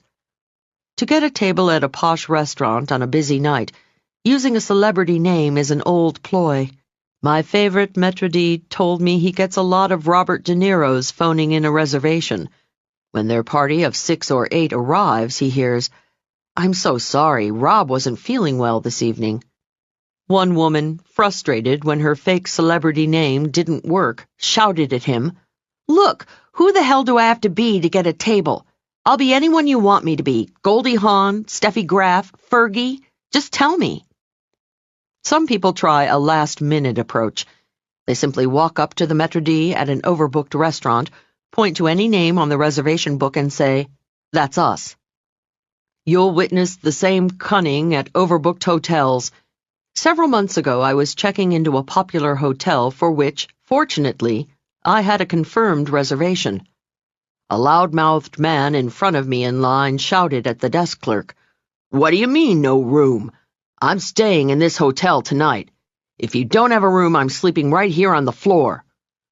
His temper tantrum was not working. "And I warn you," he continued, "I sleep in the nude." He got a room. These crafty, childish tactics are not recommended. Rather, I suggest a more principled technique called bluffing for bargains. It was born one afternoon sitting with an insurance broker, Mr. Carson. He was trying to sell me a homeowner's policy. Of course, I wanted the most coverage for the least cash. Carson was a smooth operator, and he was patiently explaining to me in layman's terms the benefits of certain riders he was pushing. Just as he started discussing disasters like wars and hurricanes, his phone rang. With apologies, he picked up the receiver. It was one of his colleagues. Suddenly, a metamorphosis took place before my eyes. The sophisticated salesman became a palsy-walsy, regular, down-home kind of guy, chatting it up with his old buddy about umbrellas. I thought they were discussing the weather. Then the conversation turned to floaters. I now assumed they were talking about an eye problem. It took a while for me to realize that umbrella policies and floaters were part of the insurance-ease they were speaking. A few minutes later, Carson said, "Yeah, okay, so long, buddy," and put the phone down. He cleared his throat and again transmogrified back into the formal sales agent patiently defining damages and deductibles to a naive client. Sitting there listening to baffle gab like subrogation and pro rata liability, I began to ponder. If Carson's colleague who just called wanted to buy insurance, he would have gotten a much better policy much cheaper.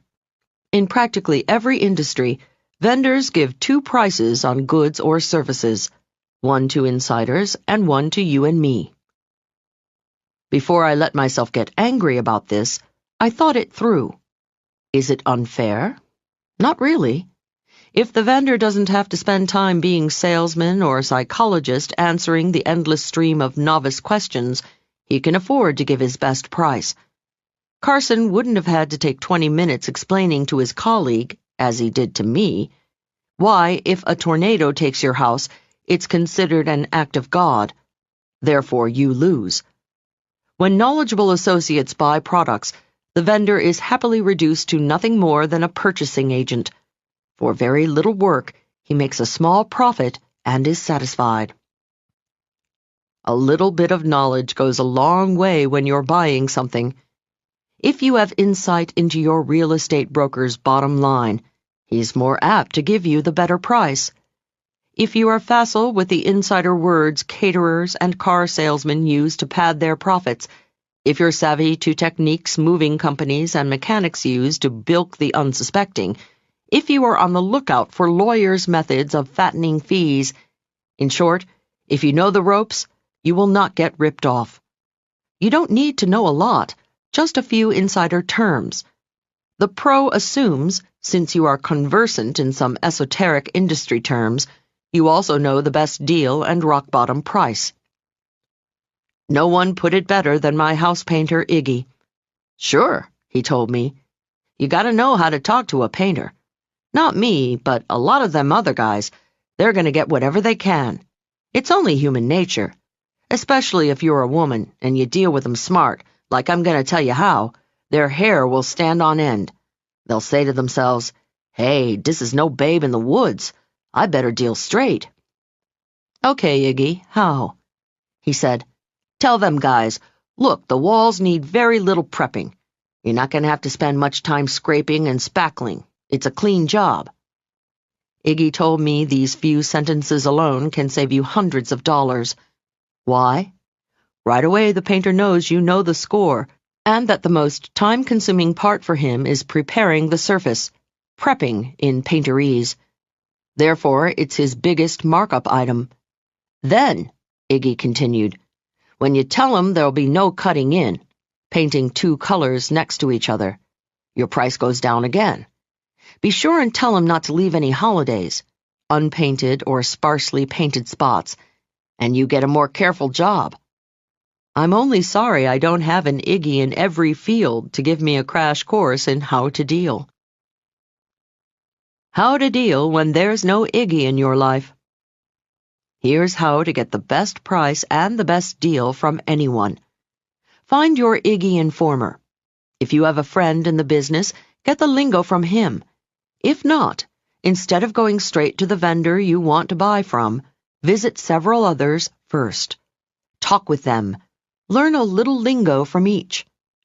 For instance, suppose you want to buy a diamond.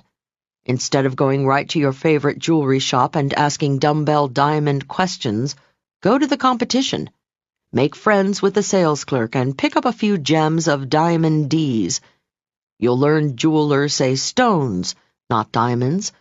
When you're talking about the top of the stone, they say table. The widest part is the girdle. The bottom is the cutlet. If the stone looks yellow, don't say yellow, say cape. If you see flaws, don't say flaws, say inclusions or glets. If you still don't like the stone, don't say, "I'd like to see something better." Say, "finer."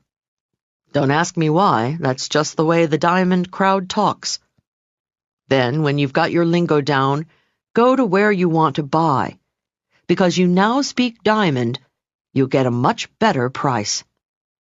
Soon you'll be asking furriers where the skins were dressed, moving companies for their ICC performance record, and lawyers the hourly rate of paralegals and associates.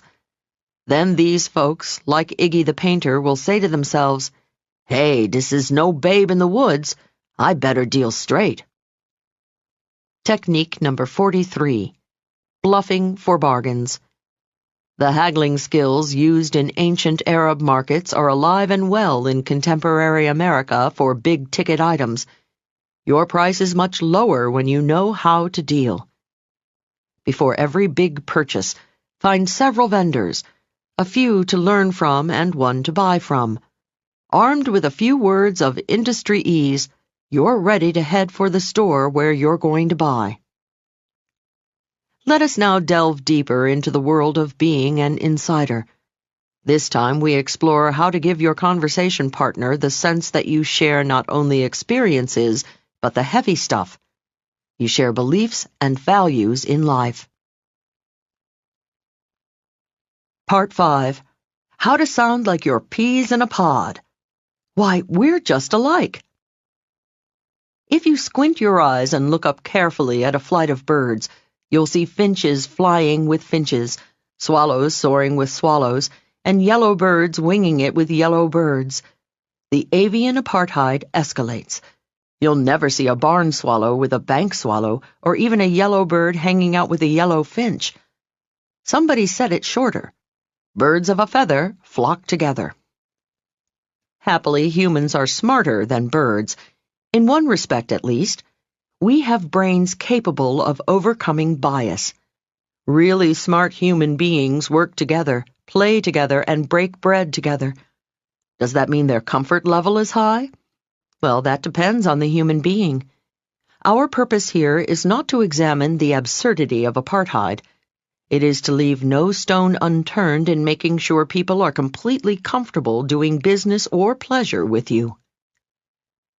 It has been proven beyond a doubt people are most receptive to those they feel have the same values in life. In one study, individuals were first given a personality and beliefs test. They were then paired off with a partner and told to go spend time together. Before meeting, half the couples were told that they were very similar in beliefs to their partner. The other half were told they were dissimilar. Neither statement was true.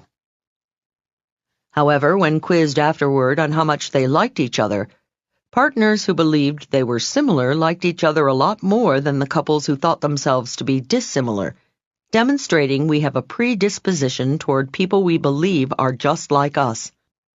We are most comfortable giving our business and friendship to those we feel share our values and beliefs in life. To that end, I offer 6 techniques to create sensations of similarity with everyone you wish.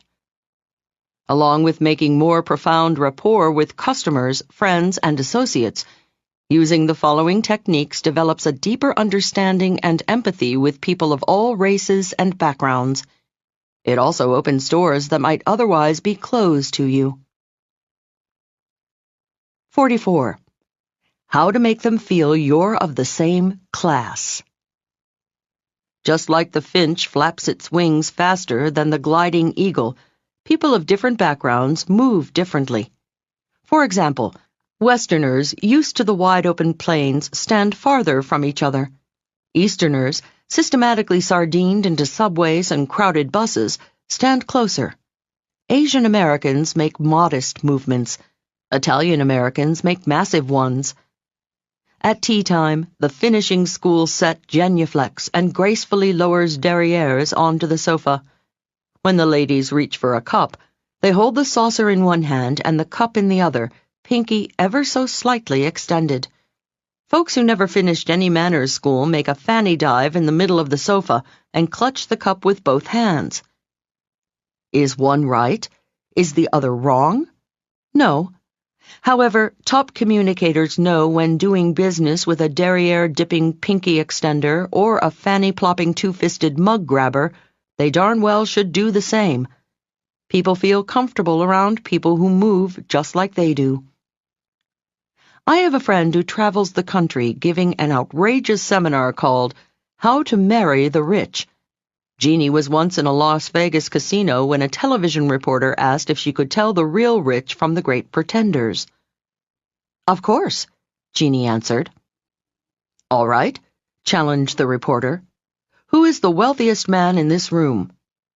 Convened at the next table were 3 men in tailored suits. Hayward of Mayfair, London, no doubt. Handmade shirts. Charvet of Place Vendôme in Paris, no doubt. And sipping scotch. Single malt Lefroy from the Scottish island of Islay, no doubt. The reporter naturally assumed Jeannie would choose one of these likely candidates. Instead, with the scrutiny of a hunting dog, Jeannie's eyes scanned the room. Like a trained basset hound, she instinctively pointed a long red fingernail at a fellow in torn jeans at a corner table. She murmured, "He's very rich." Flabbergasted, the reporter asked Jeannie, "How can you tell?" "He moves like old money," she said. "You see," Jeannie went on to explain, "there's moving like old money, there's moving like new money, and there's moving like no money." Jeannie could tell the unlikely chap in the corner was obviously sitting on big assets, and all because of the way he moved. Technique number 44. Be a copy class. Watch people. Look at the way they move. Small movements, big movements, fast, slow, jerky, fluid, old, young, classy, trashy. Pretend the person you are talking to is your dance instructor. Is he a jazzy mover? Is she a balletic mover? Watch his or her body, then imitate the style of movement. That makes your conversation partner subliminally real comfy with you. They're buying you, too. If you're in sales, copy not only your customer's class, but the class of your product as well. I live in a section of New York City called Soho, which is a few blocks above the famous for being trashy Canal Street. Often, clutching my purse tightly and dodging the crowds on Canal Street, I'll pass a pickpocket turned salesman for the day. He furtively looks around and flashes a greasy handkerchief at me with a piece of jewelry on it. "Psst, want to buy a gold chain?" His nervous thief's demeanor alone could get him arrested. Now, about 60 blocks uptown, you'll find the fashionable and very expensive Tiffany's jewelry store. Occasionally, clutching my fantasies of being able to afford something therein, I stroll through the huge gilt doors. Imagine one of the impeccably dressed sales professionals behind the beveled glass counters furtively looking around and saying to me, "Psst, want to buy a diamond?" No sale. Match your personality to your product. Selling handmade suits? A little decorum, please. Selling jeans? A little cool, please. Selling sweatsuits? A little sporty, please. And so on for whatever you're selling. Remember, you are your customer's buying experience. Therefore, you are part of the product they're buying. 45. How to make them feel that you're like family. Have you ever been gabbing with a new acquaintance and, after a few moments, you've said to yourself, "This person and I think alike. We're on the same wavelength." It's a fabulous feeling, almost like falling in love. Lovers call it chemistry. New friends talk of instant rapport, and business people say a meeting of minds. Yet it's the same magic, that sudden sense of warmth and closeness, that strange sensation of, wow, we were old friends at once. When we were children, making friends was easier. Most of the kids we met grew up in the same town, and so they were on our wavelength. Then the years went by. We grew older. We moved away. Our backgrounds, our experiences, our goals, our lifestyles became diverse. Thus, we fell off each other's wavelengths. Wouldn't it be great to have a magic surfboard to help you hop right back on everybody's wavelength whenever you wanted? Here it is, a linguistic device that gets you riding on high rapport with everyone you meet. If you stand on a mountain cliff and shout, "Hello-o" across the valley, your identical "Hello-o" thunders back at you. I call the technique echoing because, like the mountain, you echo your conversation partner's precise words. It all started across the ocean. In many European countries, you'll hear 5, 10, or more languages within the language. For example, in Italy, the Sicilians from the south speak a dialect that seems like gobbledygook to northern Italians. In an Italian restaurant, I once overheard a diner discover his waiter was also from Udine, a town in northeastern Italy where they speak the Friulano dialect. The diner stood up and hugged the waiter like he was a long-lost brother. They started babbling in a tongue that left the other Italian waiter shrugging. In America, we have dialects too. We just aren't conscious of them.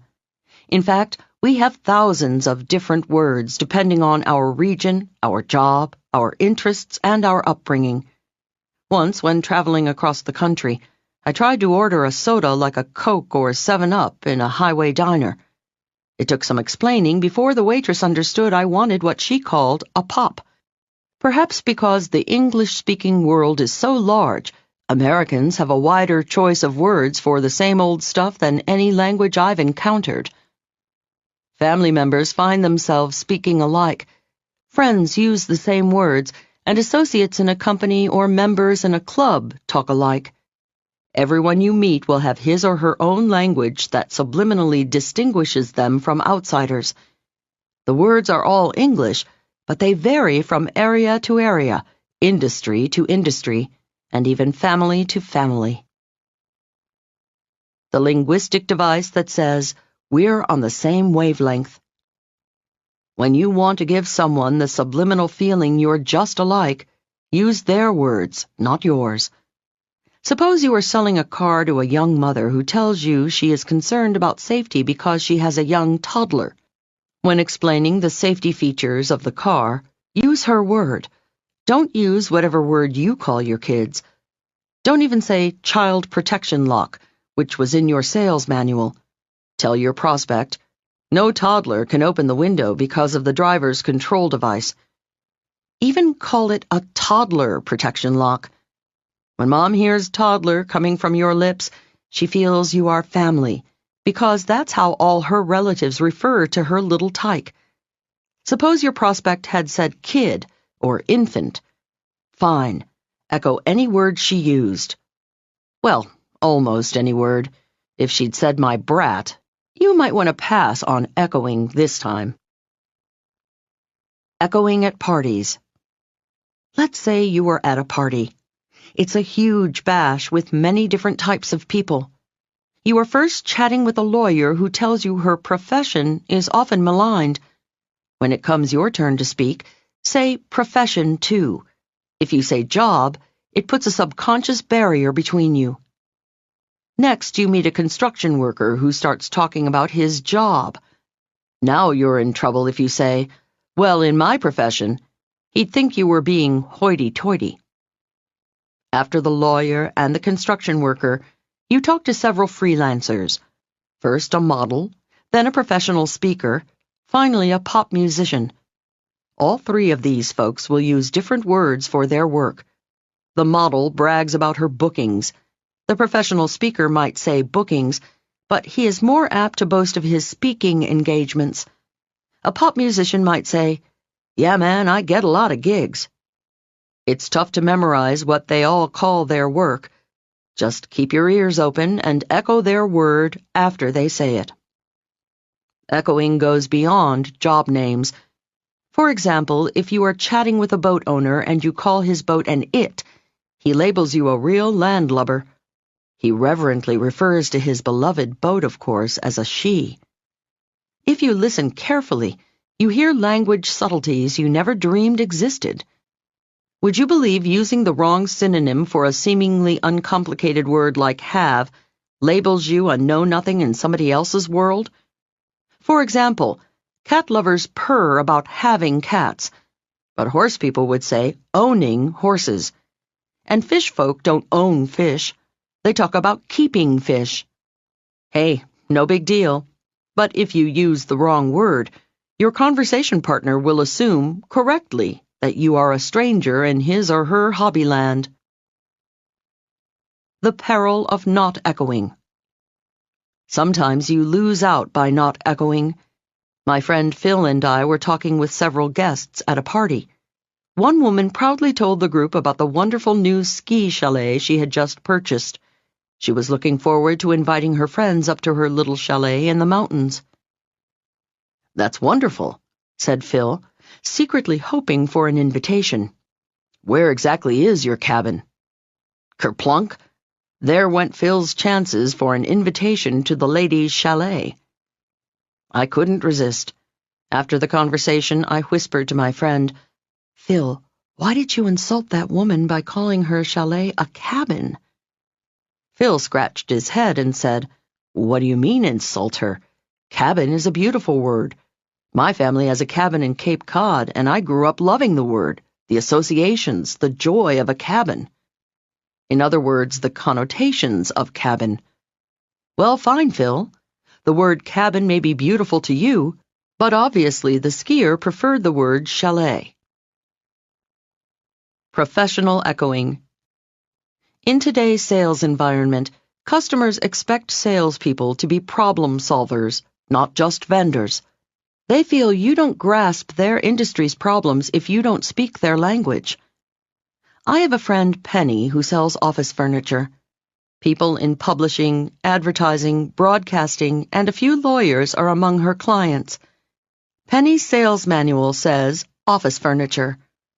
However, she told me, if she used the word office with all of her clients, they'd assume she knew nothing about their respective industries. She told me her client, the purchasing officer in advertising, talks about his advertising agency. Penny's publishing client says publishing house. The lawyers talk about furniture for their firm, and her radio clients use the word station instead of office. "Hey," Penny says, "it's their salt mine. They can call it whatever the heck they please. And," she added, "if I want to make the sale, I'd better call it the same thing." Echoing is politically correct insurance. Here's a quiz. You're talking with a pharmacist and you ask her, "How long have you worked at the drugstore?" What's wrong with that question? Give up? It's the word drugstore. Pharmacists abhor the word because it conjures up many industry problems. They're used to hearing it from outsiders, but it's a tip-off that they are unaware of, or insensitive to, their professional problems. They prefer pharmacy. Recently, at a reception, I introduced one of my friends, Susan, as a daycare worker. Afterwards, Susan begged, "Leil, please do not call me a daycare worker. We're child care workers." Whoops! Time and recent history quickly make certain terms archaic. A group's intense preference for one word is not arbitrary. Certain jobs, minorities, and special interest groups often have a history the public is not sensitive to. When that history has too much pain attached to it, people invent another word that doesn't have bitter connotations. I have a dear friend, Leslie, who is in a wheelchair. She says whenever anyone says the word handicapped, she cringes. Leslie says it makes her feel less than whole. "We prefer you say person with a disability." She then gave a moving explanation. "We people with disabilities are the same as every other able-bodied person. We say AB," she added. "ABs go through life with all the same baggage we do. We just carry one extra piece, a disability." It's simple. It's effective. To show respect and make people feel close to you, echo their words.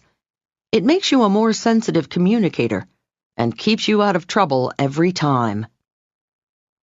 Technique number 45. Echoing. Echoing is a simple linguistic technique that packs a powerful wallop. Listen to the speaker's arbitrary choice of nouns, verbs, prepositions, adjectives, and echo them back. Hearing their words come out of your mouth creates subliminal rapport. It makes them feel you share their values, their attitudes, their interests, their experiences. 46. How to really make it clear to them. I recently had to make a presentation to 15 men in a corporate meeting. Okay, I said to myself as I stood up. 15 Martians and 1 Venusian. No problem. I'd read men are from Mars, women are from Venus. I'd explored neurological differences in men's and women's brains. I knew all about gender-specific body language signals. Hey, I teach communications differences. I was well prepared to talk to these men, get my point across, and fend any questions. Everything started out fine. I'd conceived my presentation clearly and concisely, developed each theme, and presented it flawlessly. Then I sat down and confidently invited questions and open discussion. That's when it fell apart. All I remember is a horrifying barrage of questions couched in football analogies. Do you think we dropped the ball on that one? One man asked. Yeah, another responded. But can we make a fumble recovery? Those two I understood. However, when it got to pass coverage and intentional grounding, I started to lose it. When one guy raved about a Hail Mary pass being needed to save the deal, I suffered the ultimate humiliation. I had to ask, what does that mean? The guys looked at each other knowingly and then smiled condescendingly as they explained it to me. That night I had sadistic fantasies of 15 women running the company and one man left scratching his head as we bandied about childbirth analogies. We won't get his new proposal till the 3rd trimester, reports the account exec. Yeah, but that's 6 months away. Let's get it by C-section, responds the comptroller. Why bother? Asks the marketing VP. All his ideas are developed in vitro anyway. I'm about to go into postpartum depression, murmurs the CEO. The lone male employee is left as confused and humiliated as I was in the face of football analogies. Ahem, the aim of this book is not to feed fiendish fantasies, but to improve communications. To that end, I offer the following technique based on analogies, not just football analogies, because old boy analogies are unsportsmanlike conduct with the girls. On-target analogies hit bullseye. Analogies can be an effective communications tool if you evoke images from the life of the person you are talking to. Men don't use football analogies to obfuscate matters or to confuse women, but to clarify situations for each other. Analogies from the sport bring situations to life for men because generally they watch more football than women. Moving on to other sports analogies, everyone knows what the speaker means when he or she hears, "We'll never strike out with this solution." Nevertheless, the image would be more compelling to a baseball fan as would analogies like caught on the fly, hitting the dirt, or throwing a spitball. You've heard people say, "This solution is right on target." We all understand it, but the phrasing would be more dramatic for archery enthusiasts. If your listener were a bowler, speaking of gutter balls or big splits would bring whatever you were discussing to life. If your business buddies were basketball fans, analogies like hook shot or air ball would land right in their basket. If your client wrestles, saying feints and scissor holds would be the way to grab him. These analogies might sound far-fetched to you, but they are potent communications tools when they evoke your conversation partner's world. Why not use the most powerful terms possible to get your point across and make the sale?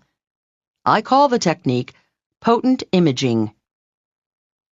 Technique number 46, potent imaging. Does your customer have a garden? Talk about sowing the seeds for success. Does your boss own a boat? Tell him or her about a concept that will hold water or stay afloat. Maybe he is a private pilot. Talk about a concept really taking off. She plays tennis. Tell her it really hits the sweet spot. Evoke your listener's interests or lifestyle and weave images around it. To give your points more power and punch, use analogies from your listener's world, not your own. Potent imaging also tells your listeners you think like them and hints you share their interests. Pardon me while I return momentarily to my sadistic fantasies of the hopelessly confused lone male employee. The all-female management team is now arguing the corporate strategy using not football, of course, but ballet analogies. I say let's do the corporate takeover allegro, she suggests. Nah, you gotta go adagio in these matters, her colleague responds. But what if they do a tour jeté while we're poised in fifth? Come on, did you ever see a good pas-seul from their president? The top woman settles it. I say let's just give him a little reverence and then a grand battement in the balls. 47. How to make them feel you empathize without just saying, yep, uh-huh, yeah. While listening to someone talk, we often vocalize uh-huh or purr throaty little sounds to reassure the speaker we have heard their words. In fact, with some, it's such a habit, the noises escape their throats unconsciously. My friend Phil is a consummate, constant, and incontinent ummer whenever I'm talking. Occasionally, if I'm feeling contentious after he's given one of his agreeable ums in response to something I've said, I challenge him with, "Okay, Phil, what did I say?" Well, gosh. Phil has no idea. It's not his fault. He's male. Men are especially guilty of the not really listening habit. Once, when I was on a monologue about nothing in particular, Phil was on a real roll. To test his listening skills, I slipped in, "Yes, this afternoon I think I'll go out and get tattooed all over my body." Phil nodded his habitual, uh-huh. Well, umming is better than a blank stare. However, it's not the choice of top communicators. Try replacing your ums with full-blown empathizers. What are empathizers? Empathizers are simple, short, supportive statements. Unlike, uh-huh, they are complete sentences such as, "I can appreciate you decided to do that," or, "That really is exciting." Empathizers can be one-sentence positive critiques like, "Yes, that was the honorable thing to do," or, "It's charming you felt that way."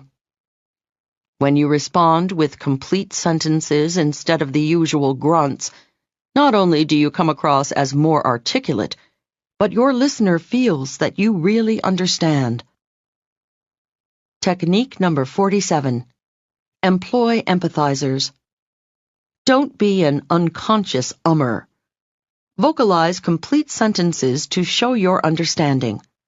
Dust your dialogue with phrases like, "I see what you mean." Sprinkle it with sentimental sparklers like, "That's a lovely thing to say." Your empathy impresses your listeners and encourages them to continue. Of course, you pay a price. To use the right empathizers, you do need to listen. Now let's fine-tune this technique and explore advanced empathizing. 48. How to make them think you see, hear, feel it just the way they do. About 10 years ago, I had a roommate named Brenda. Brenda was a tap dance teacher who didn't just tap dance to make a living. She lived to tap. Posters of Bill Bojangles Robinson and Charles Honey Coles plastered her walls. She didn't walk around the house. She tapped her way from room to room. It was noisy, but at least when a phone call came for Brenda, I never had trouble finding her. Once I asked Brenda when she got interested in tap. She said, "From the moment I first opened my ears." Her ears? I thought that's strange. Most people say, "From the moment I opened my eyes." At that moment, I realized Brenda saw the world more through her ears than her eyes. We all perceive the world through 5 senses. We see the world, we hear the world, we feel the world, we smell the world, and we taste the world. Therefore, we talk in terms of those 5 senses. Proponents of neuro-linguistic programming, NLP, tell us, For each person, one sense is stronger than others. For Brenda, it was her hearing. Brenda told me she grew up in a dark apartment below street level in New York City. She remembers, as an infant, hearing the pitter-patter of feet walking just above her crib on the sidewalk.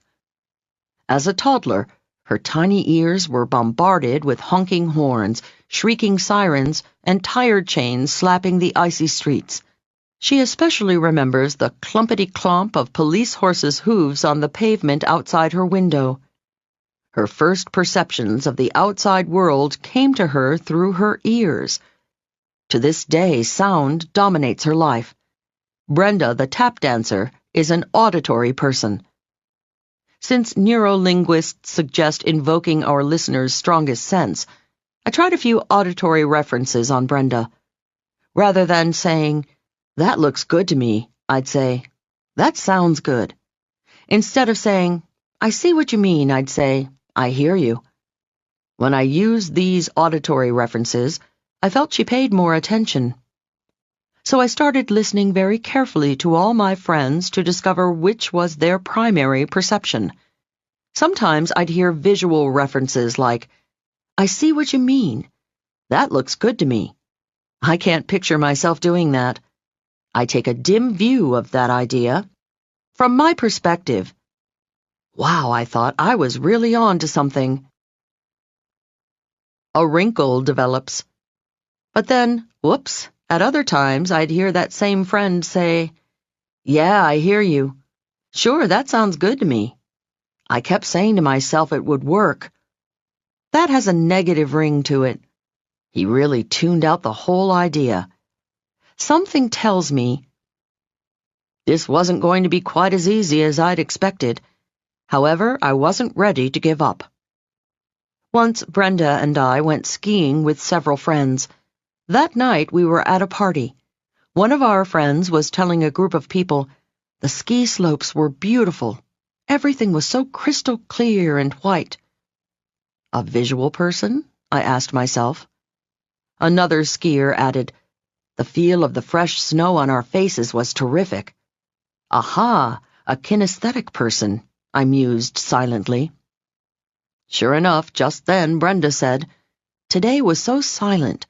The only sound you could hear was the wind in your ears as you came swooshing down the slopes." That little riff convinced me there was something to it. However, I still found it difficult to discern one's primary sense. A simple solution. Here's what I've found does work, and it doesn't take too much detective work on your part. I call the technique anatomically correct empathizers, and it's easy to master. Unless it is obvious the person you are speaking with is primarily visual, auditory, or kinesthetic, simply respond in his or her mode of the moment. Match your empathizers to the current sense someone is talking through.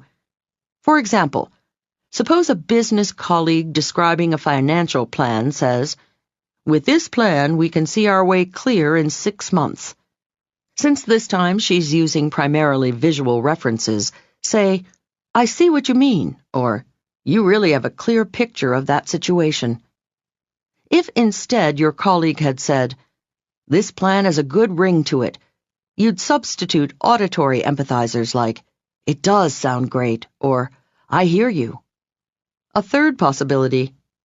Suppose she had said, "I have a gut feeling this plan will work." Now you give her a kinesthetic empathizer like, "I can understand how you feel," or "You have a good grasp of that problem." What about the other two senses, taste and smell? Well, I've never run up against any gustatory or olfactory types, but you could always compliment a chef by saying, "That's a delicious idea." And if you're talking to your dog, olfactory of course, tell him, "The whole idea stinks." Technique number 48. Anatomically correct empathizers. What part of their anatomy are your associates talking through? Their eyes? Their ears? Their gut? For visual people, use visual empathizers to make them think you see the world the way they do. For auditory folks, Use auditory empathizers to make them think you hear them loud and clear. For kinesthetic types, use kinesthetic empathizers to make them think you feel the same way they do. The next technique helps create affinity with a single word. 49. How to make them think we instead of you versus me. By just eavesdropping for a few moments on any two people chatting, you could tell a lot about their relationship. You could tell if they were new acquaintances or old friends. You could tell whether a man and a woman were strangers or a couple. You wouldn't even need to hear friends call each other pal, buddy, or mate.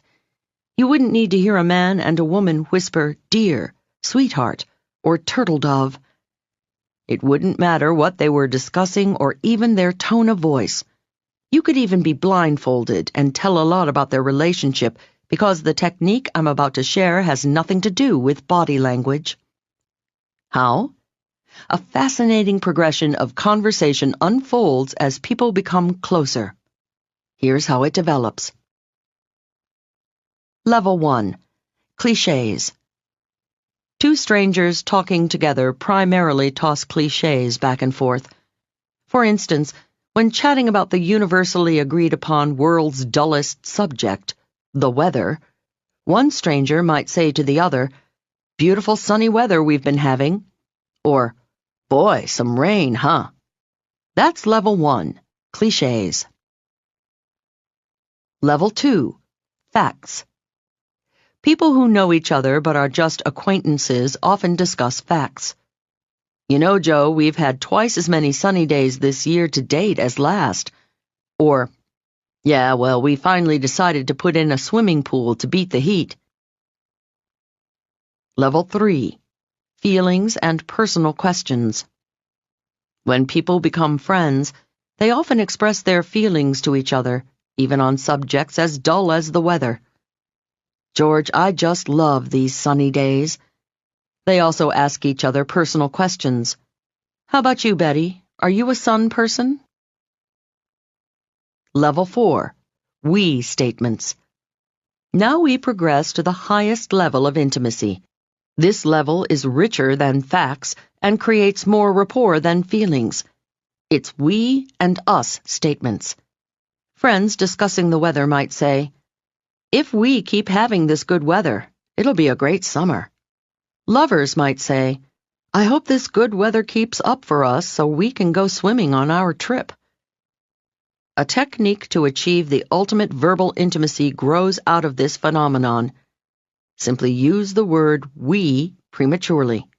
You can use it to make a client, a prospect, a stranger feel you are already friends.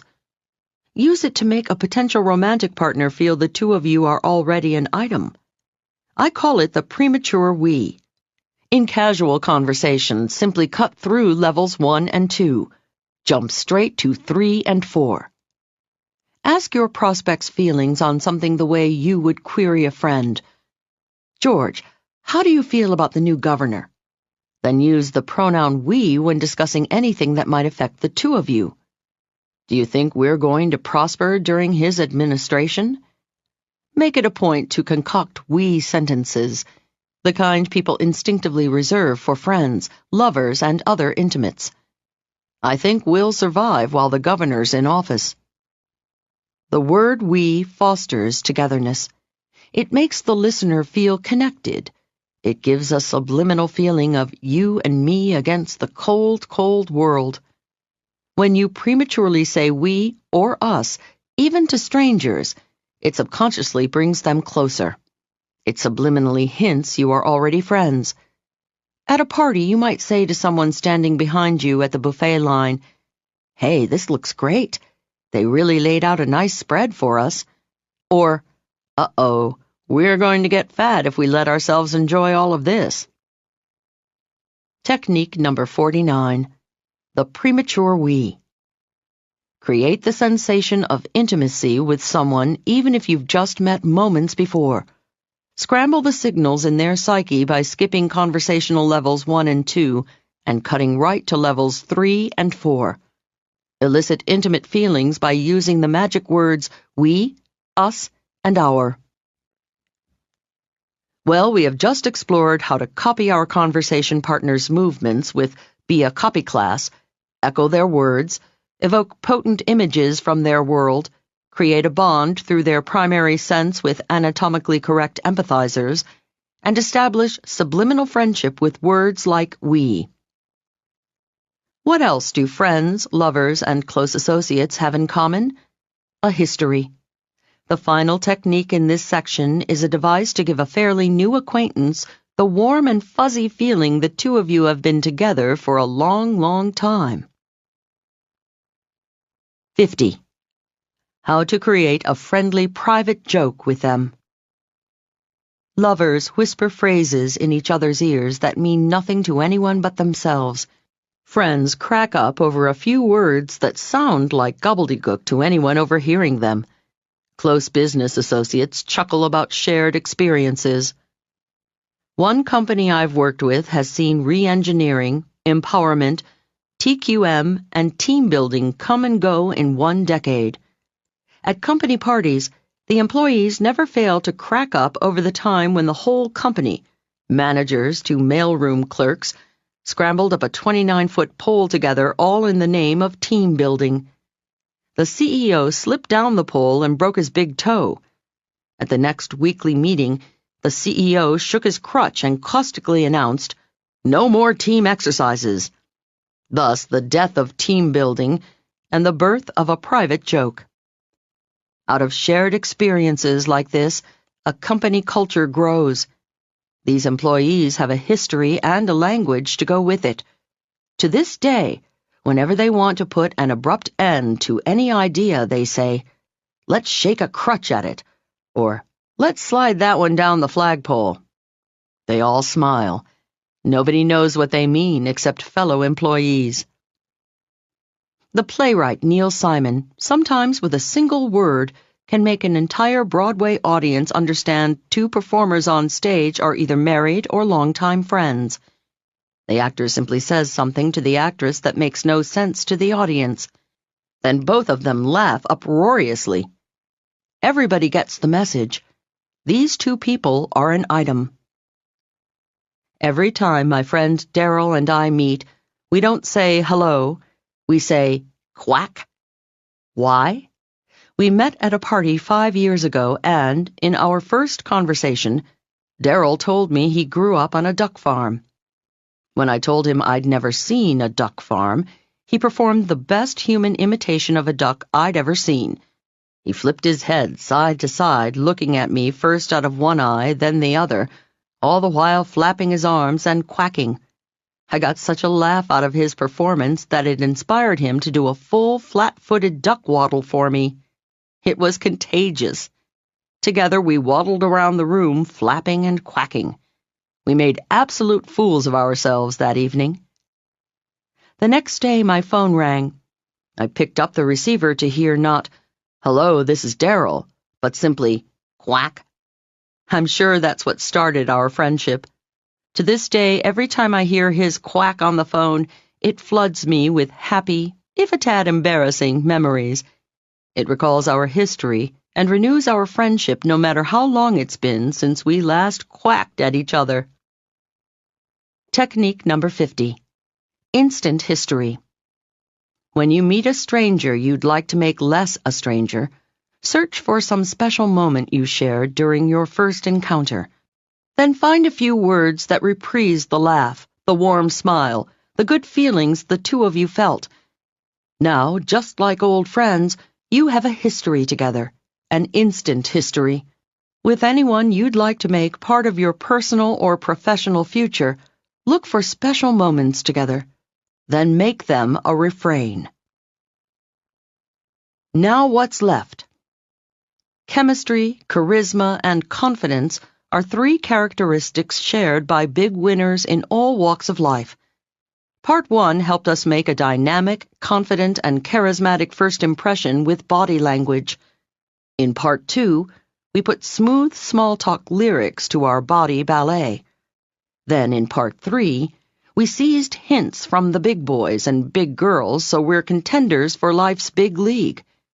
Part 4 rescued us from being tongue-tied with folks with whom we have very little in common, and in Part 5, we learned techniques to create instant chemistry, instant intimacy, instant rapport. What's left? You guessed it, making people feel really good about themselves. But compliments are a dangerous weapon in today's world. One mishandling and you can butcher the relationship. Let us now explore the power of praise, the folly of flattery, and how you can use these potent tools effectively. Part 6. How to differentiate the power of praise from the folly of flattery. Kids are experts at getting what they want. Perched on Papa's knee. "Oh, Daddy, you're so wonderful. I know you'll buy me that new doll." The next morning with Mama in the supermarket. "Oh, Mommy, I love you. You're the most bestest mommy in the world. I know you'll buy me that chocolate munchie."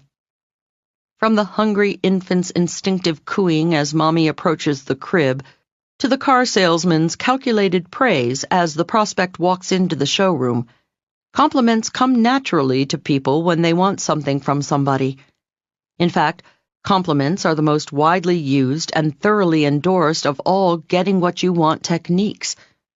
When Dale Carnegie wrote, "Begin with praise," 15 million readers took it to heart. Most of us still think praise is the path to extracting what we want from someone.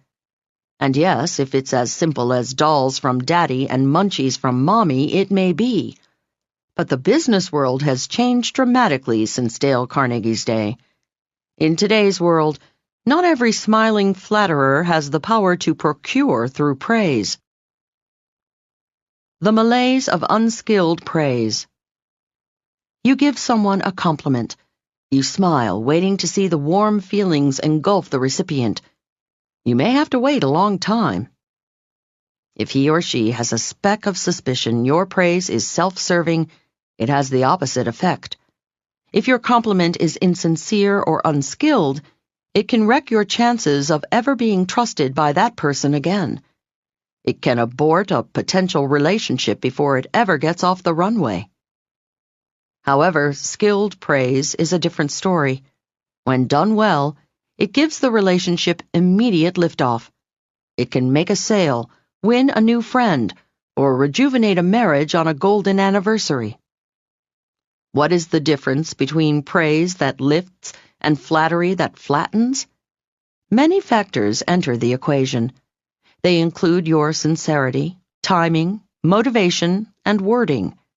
They also involve the recipient's self-image, professional position, experience with compliments, and judgment of your powers of perception. Of course, it entails the relationship between the two of you and how long you have known each other.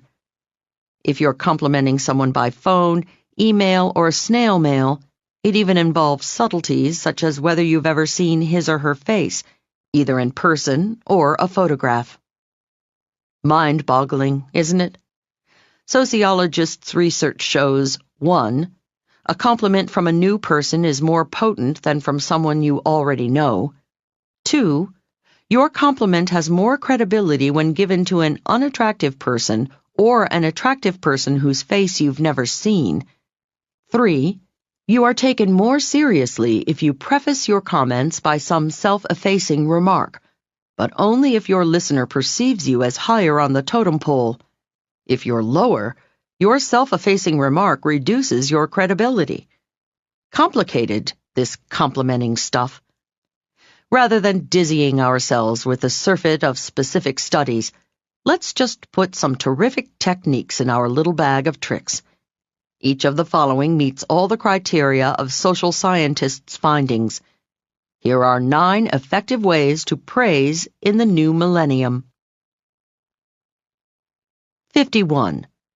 How to compliment someone without sounding like you're brown-nosing. The risk in giving a compliment face-to-face is, of course, that the distrustful recipient will assume you are indulging in shameless, obsequious pandering to achieve your own greedy goals. It's a sad reality about compliments. If you lay a big one out of the blue on your boss, your prospect, or your sweetie, the recipient will probably think you're brown-nosing. Your main squeeze will assume you're suffering guilt over something you've done. So what's the solution? Hold back your sincere esteem? No, simply deliver it through the grapevine. The grapevine has long been a trusted means of communication. From the days when Catskills comics insisted the best ways to spread news were telephone, telegraph, and tell a woman, we have known it works. Unfortunately, the grapevine is most often associated with bad news, the kind that goes in one ear and over the back fence. But the grapevine need not be laden only with scuttlebutt and sour grapes. Good news can travel through the same filament, and when it arrives in the recipient's ear, it is all the more delectable. This is not a new discovery. Back in 1732, Thomas Fuller wrote, "He's my friend that speaks well of me behind my back." We're more apt to trust someone who says nice things about us when we aren't listening than someone who flatters us to our face. No risk praise. Do it behind their back. Instead of telling someone directly of your admiration, tell someone who is close to the person you wish to compliment. For instance, suppose you want to be in the good graces of Jane Smith. Don't directly compliment Jane.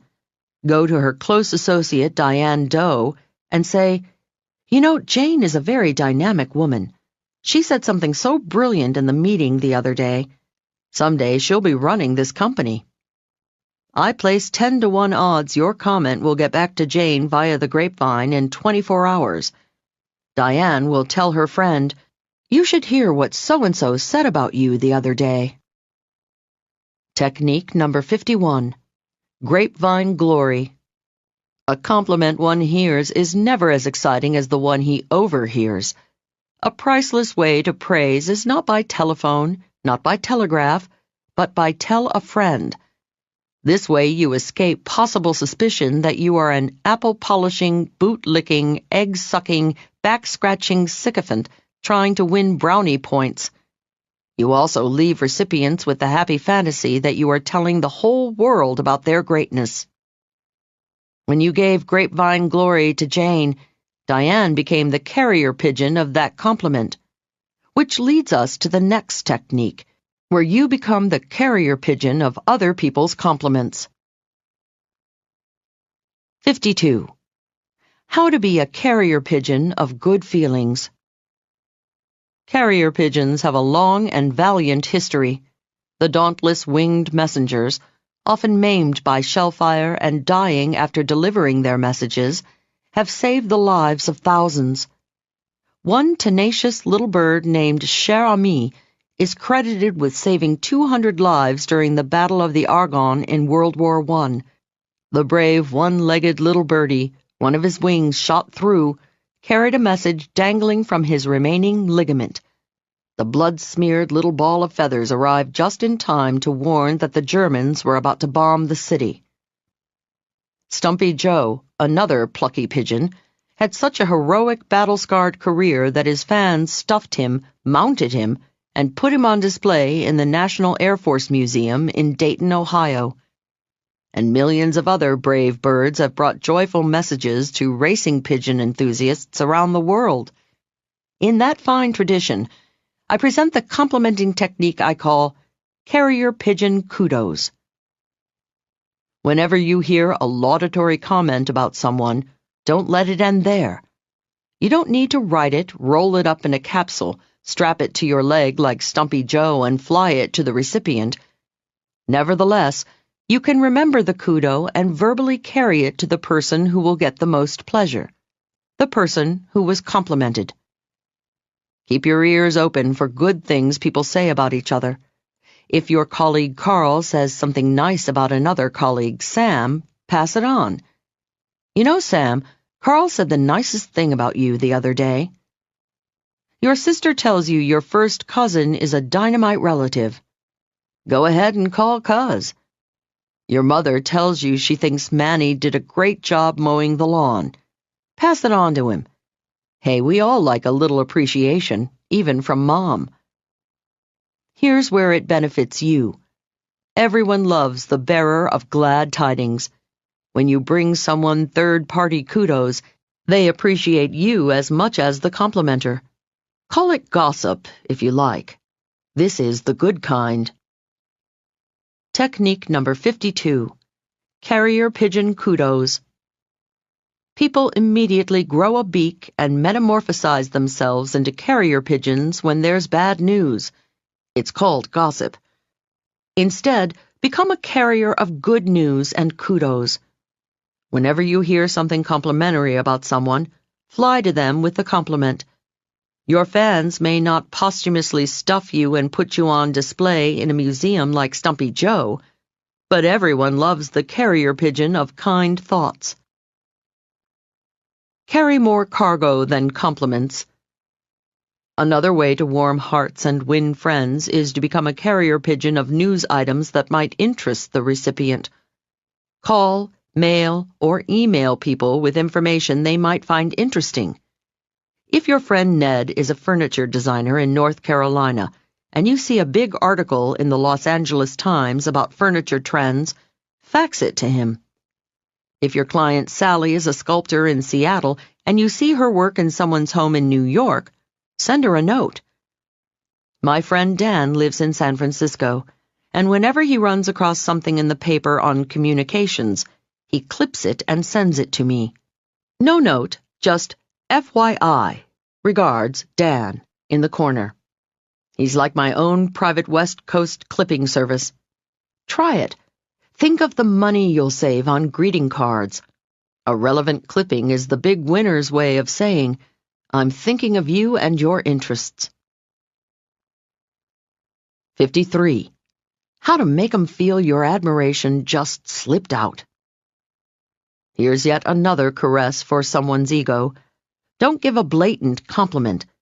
Merely imply something magnificent about your conversation partner. Several months ago, I was visiting an old friend in Denver whom I hadn't seen in a long time.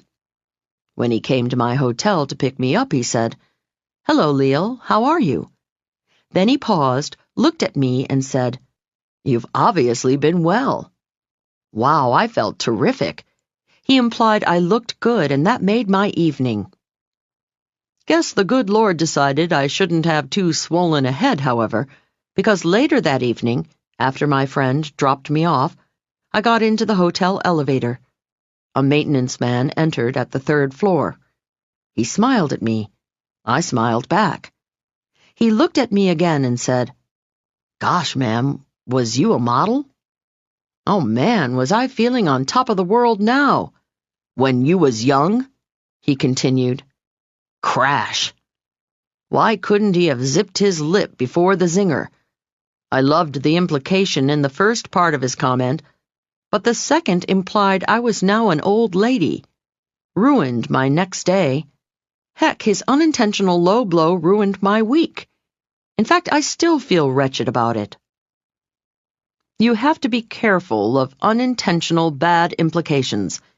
If visiting a new city, you stop someone on the street and say, "Excuse me, could you tell me if there are any fine dining restaurants nearby?" You are implying the passerby is a person of taste. If, however, you ask that same passerby, "Hey, know any down and dirty bars in this burg?" Your implication is entirely different. Find a way to imply magnificent qualities of those you wish to indirectly compliment. Technique number 53. Implied magnificence. Throw a few comments into your conversation that presuppose something positive about the person you're talking with. But be careful.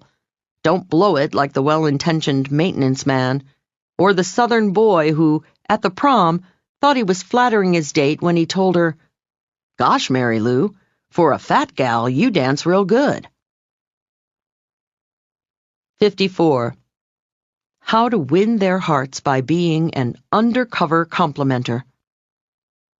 Next in our agglomeration of joy spreaders is a technique I call accidental adulation. Once, at a small dinner party, the subject turned to space travel. The gentleman seated to my right said, "Leil, you're much too young to remember this, but when Apollo 11 landed on the moon..." If my life depended on it, I couldn't tell you what the chap said next. I simply remember smiling to myself and stretching to get a glimpse of my youthful self in the dining room mirror. Of course I remember July 1969. Like the rest of the world, I was glued to the television watching Neil Armstrong's size 9.5B boot hit the moon. However, I certainly was not thinking of moon travel at that dinner party. I was too busy reveling in the fact that this lovely man didn't think I was old enough to remember 1969. I assumed his opinion of my youthfulness just slipped out. Therefore, it must be sincere. Sure. Now that I think about it, he probably knew darn well I was old enough to remember the moon landing.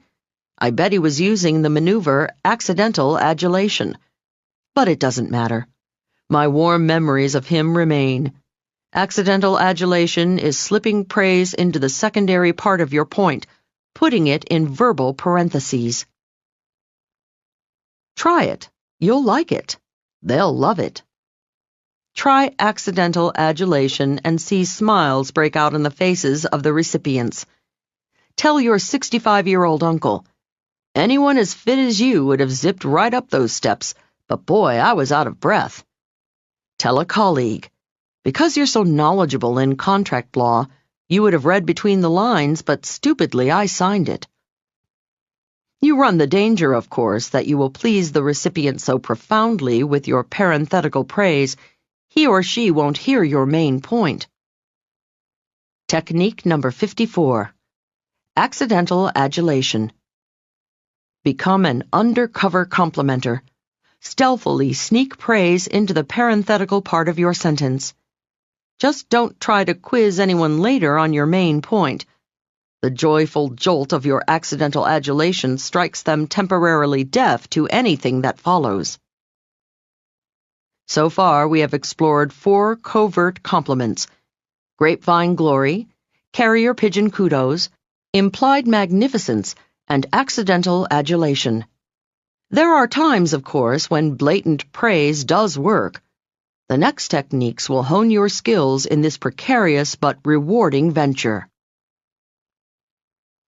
55. How to make 'em never forget you with a killer compliment. Would you like to have a little trick up your sleeve potent enough to kickstart commerce, ignite a friendship, or even a love affair? I'll give you one, but only if you heed its warning label. You must register your tongue as a lethal weapon once you've mastered the following technique. It's called the killer compliment.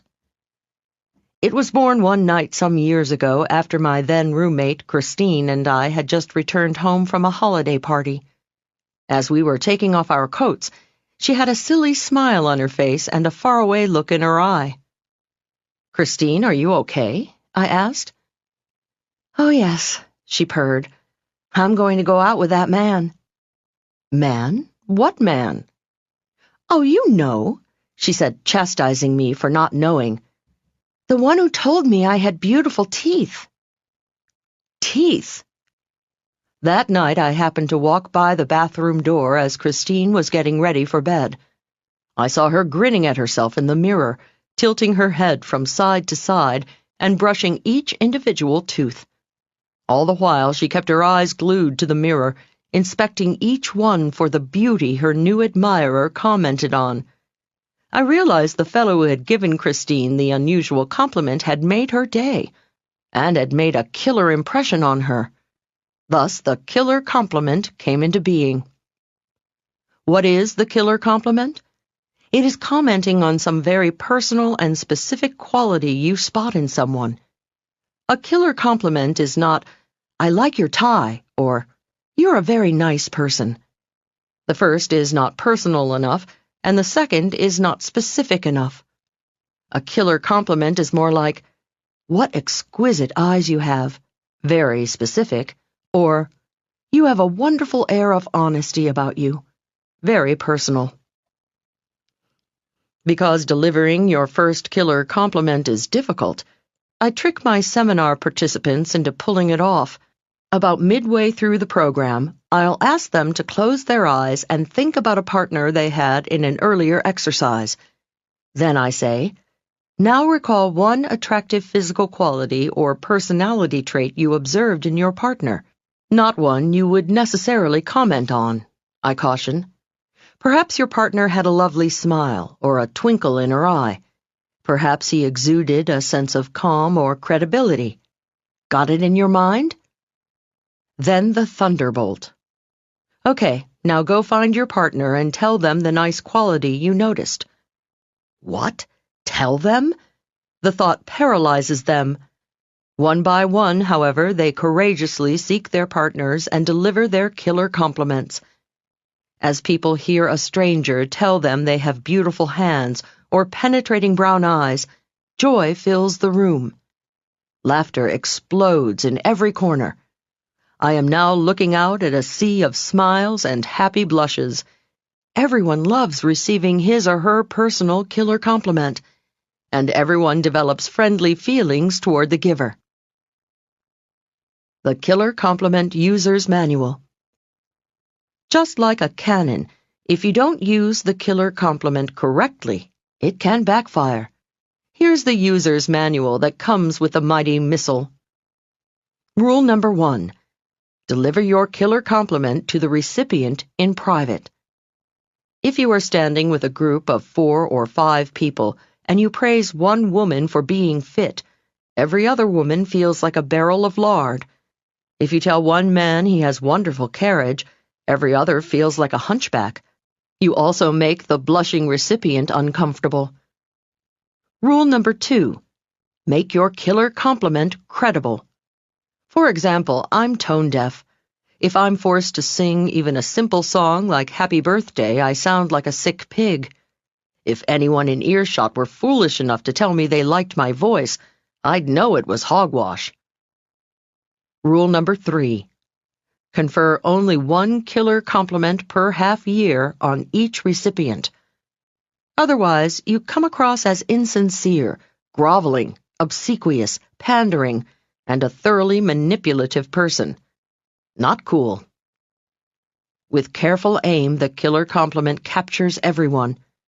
It works best, however, when you use it judiciously on new acquaintances. Technique number 55. Killer compliment.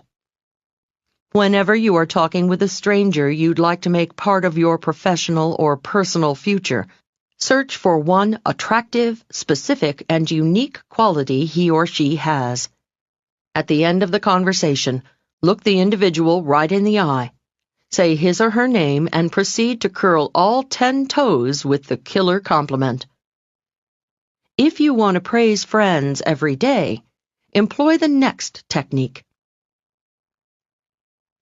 56. How to make 'em smile with itty-bitty boosters. In contrast to the big guns of killer compliments for strangers and the tombstone game for loved ones, which we will learn shortly, here's a little pea shooter you can pop off at anyone, anytime. I call it little strokes. Little strokes are short, quick kudos you drop into your casual conversation. Make liberal use of little strokes with your colleagues in the office. Nice job, John. Well done, Kyoto. Hey, not bad, Billy. I have one friend who uses a lovely little stroke. If I do something he likes, he says, "Not too shabby, Leil." You can also use little strokes on the everyday achievements of your loved ones. If your spouse just cooked a great meal, "Wow, you're the best chef in town." Just before going out together, "Gee, honey, you look great." After a long drive, "You did it. It must have been tiring." With your kids, "Hey, gang, great job cleaning up your room." I once read a poignant Reader's Digest article about a little girl who often misbehaved. Her mother had to continually reprimand her. However, one day, the little girl had been especially good and hadn't done a single thing that called for a reprimand. The mother said, "That night, after I tucked her in bed and started downstairs, I heard a muffled noise. Running back up, I found her head buried in the pillow. She was sobbing.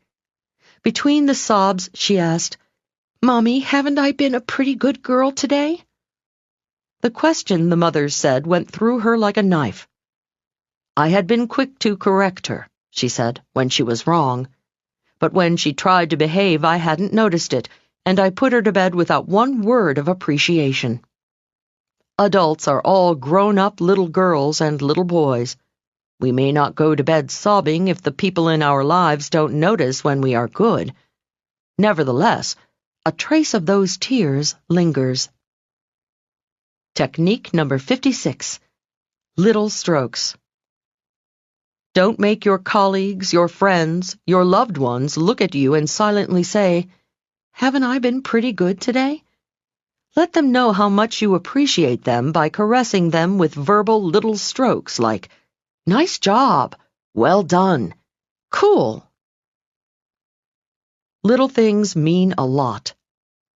Little strokes are indeed little, but as every woman knows, they mean a lot. I've yet to meet a woman who wouldn't agree with these lyrics from an old song sung by Kitty Callan. Blow me a kiss from across the room. Say I look nice when I'm not. Touch my hair as you pass my chair. Little things mean a lot. Send me the warmth of a secret smile to show me you haven't forgot. For always and ever, now and forever, little things mean a lot. To further complicate the art of the compliment, one must consider timing. Blatant, bare-faced, brazen flattery turns all but the blindest egomaniacs off. But the human animal never fails to amaze observers. There are moments when, if you don't give a blatant, bare-faced, brazen compliment, even to a bright individual, you lose. The following technique defines those moments. 57. How to praise with perfect timing. I'll never forget the first time I gave a luncheon speech in front of strangers. I had practiced for the stuffed animals on my bed and my roommate Christine, but this was my debut in front of a real audience. As I shakily got to my feet, I looked out at 17 smiling Rotarians waiting for my words of wit and wisdom. My tongue was dry as chalk dust, my palms as wet as a fish. The audience might as well have been 17,000 judges waiting to sentence me to eternal humiliation if I didn't inform and entertain each. I gave a last panic-stricken glance at Christine, who had driven me to the club, and began. "Good afternoon. It gives me great pleasure." 30 minutes later, amidst scattered applause which I feared was obligatory, I crawled back to my seat next to Christine. I looked expectantly at her. She smiled and said, "You know, this dessert isn't bad. Have some."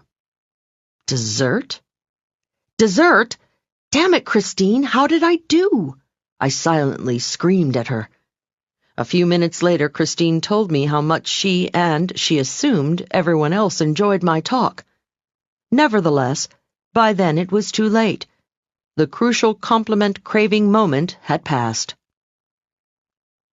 Quick as a hiccup, you must compliment now.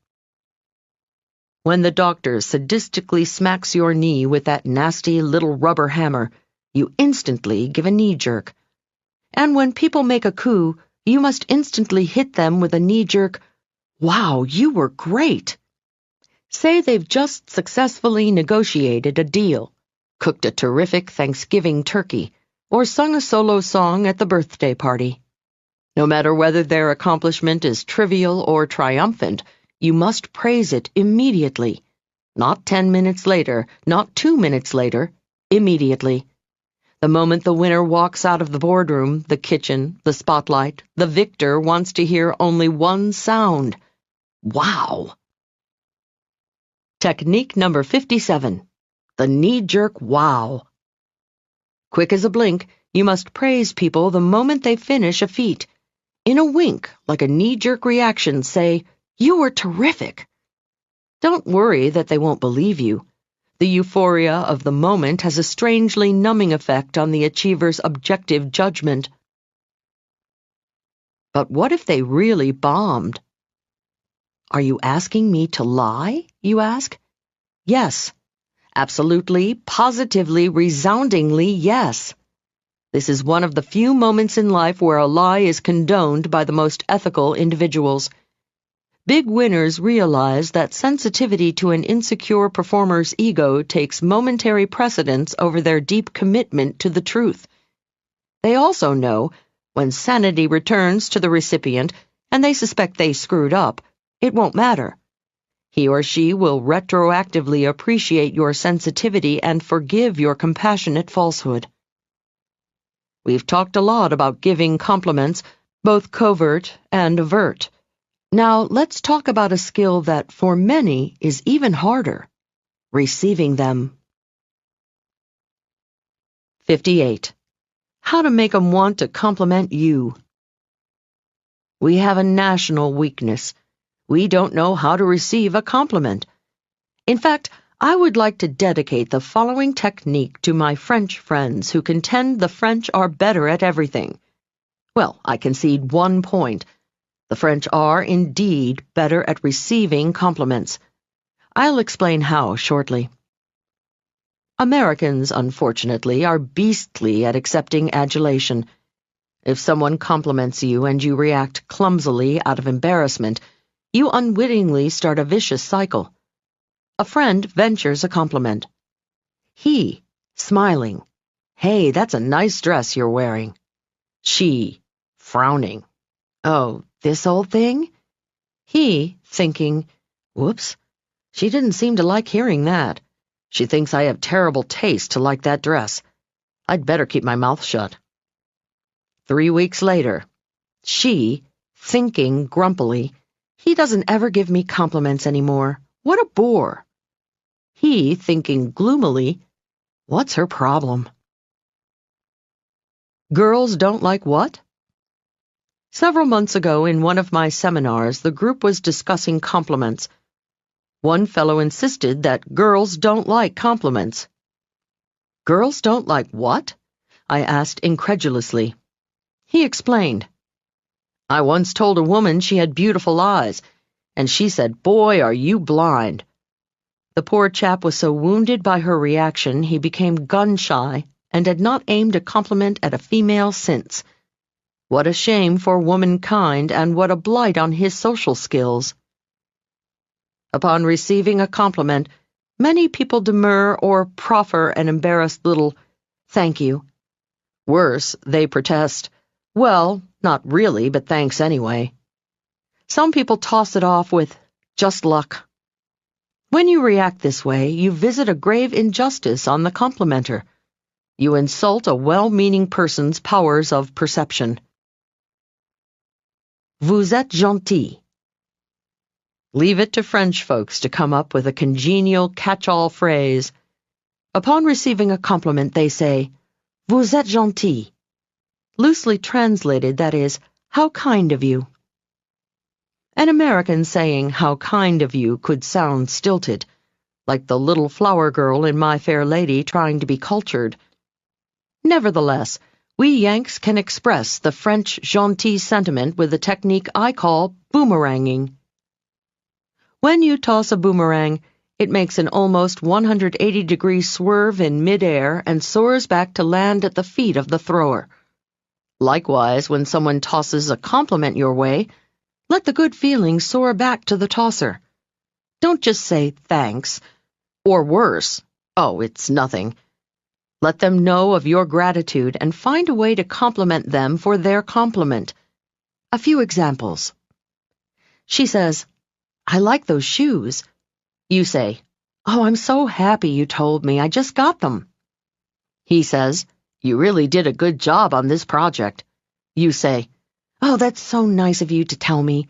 I appreciate your positive feedback." You can also boomerang the good feelings back when people ask you a question about your family, a project, an event, or anything that shows they are interested in you. Your colleague asks, "How was your vacation in Hawaii?" You answer, "Oh, you remembered I went to Hawaii. It was great, thanks." Your boss asks, "Are you over your cold now?" You answer, "I appreciate your concern. I feel much better now." Whenever someone shines a little sunshine on your life in the form of a compliment or concerned question, reflect it back on the shiner. Technique number 58. Boomeranging. Just as a boomerang flies right back to the thrower, let compliments boomerang right back to the giver. Like the French, quickly murmur something that expresses, "That's very kind of you." Incidentally, in that seminar, I decided to do womankind a favor by setting malekind straight on compliments once and for all. I asked the fellow who swore women hated praise to give 3 women sitting near him a sincere compliment. He chose the woman with the beautiful silver hair sitting behind him, the girl with the hands like a pianist to his left, and the lady with the lovely deep blue eyes on his right. He told them all. 3 women waltzed out of the room that night feeling a little better about themselves than when they walked in. And I hope for all the women he would yet meet in his life, 1 man left with a changed attitude about compliments.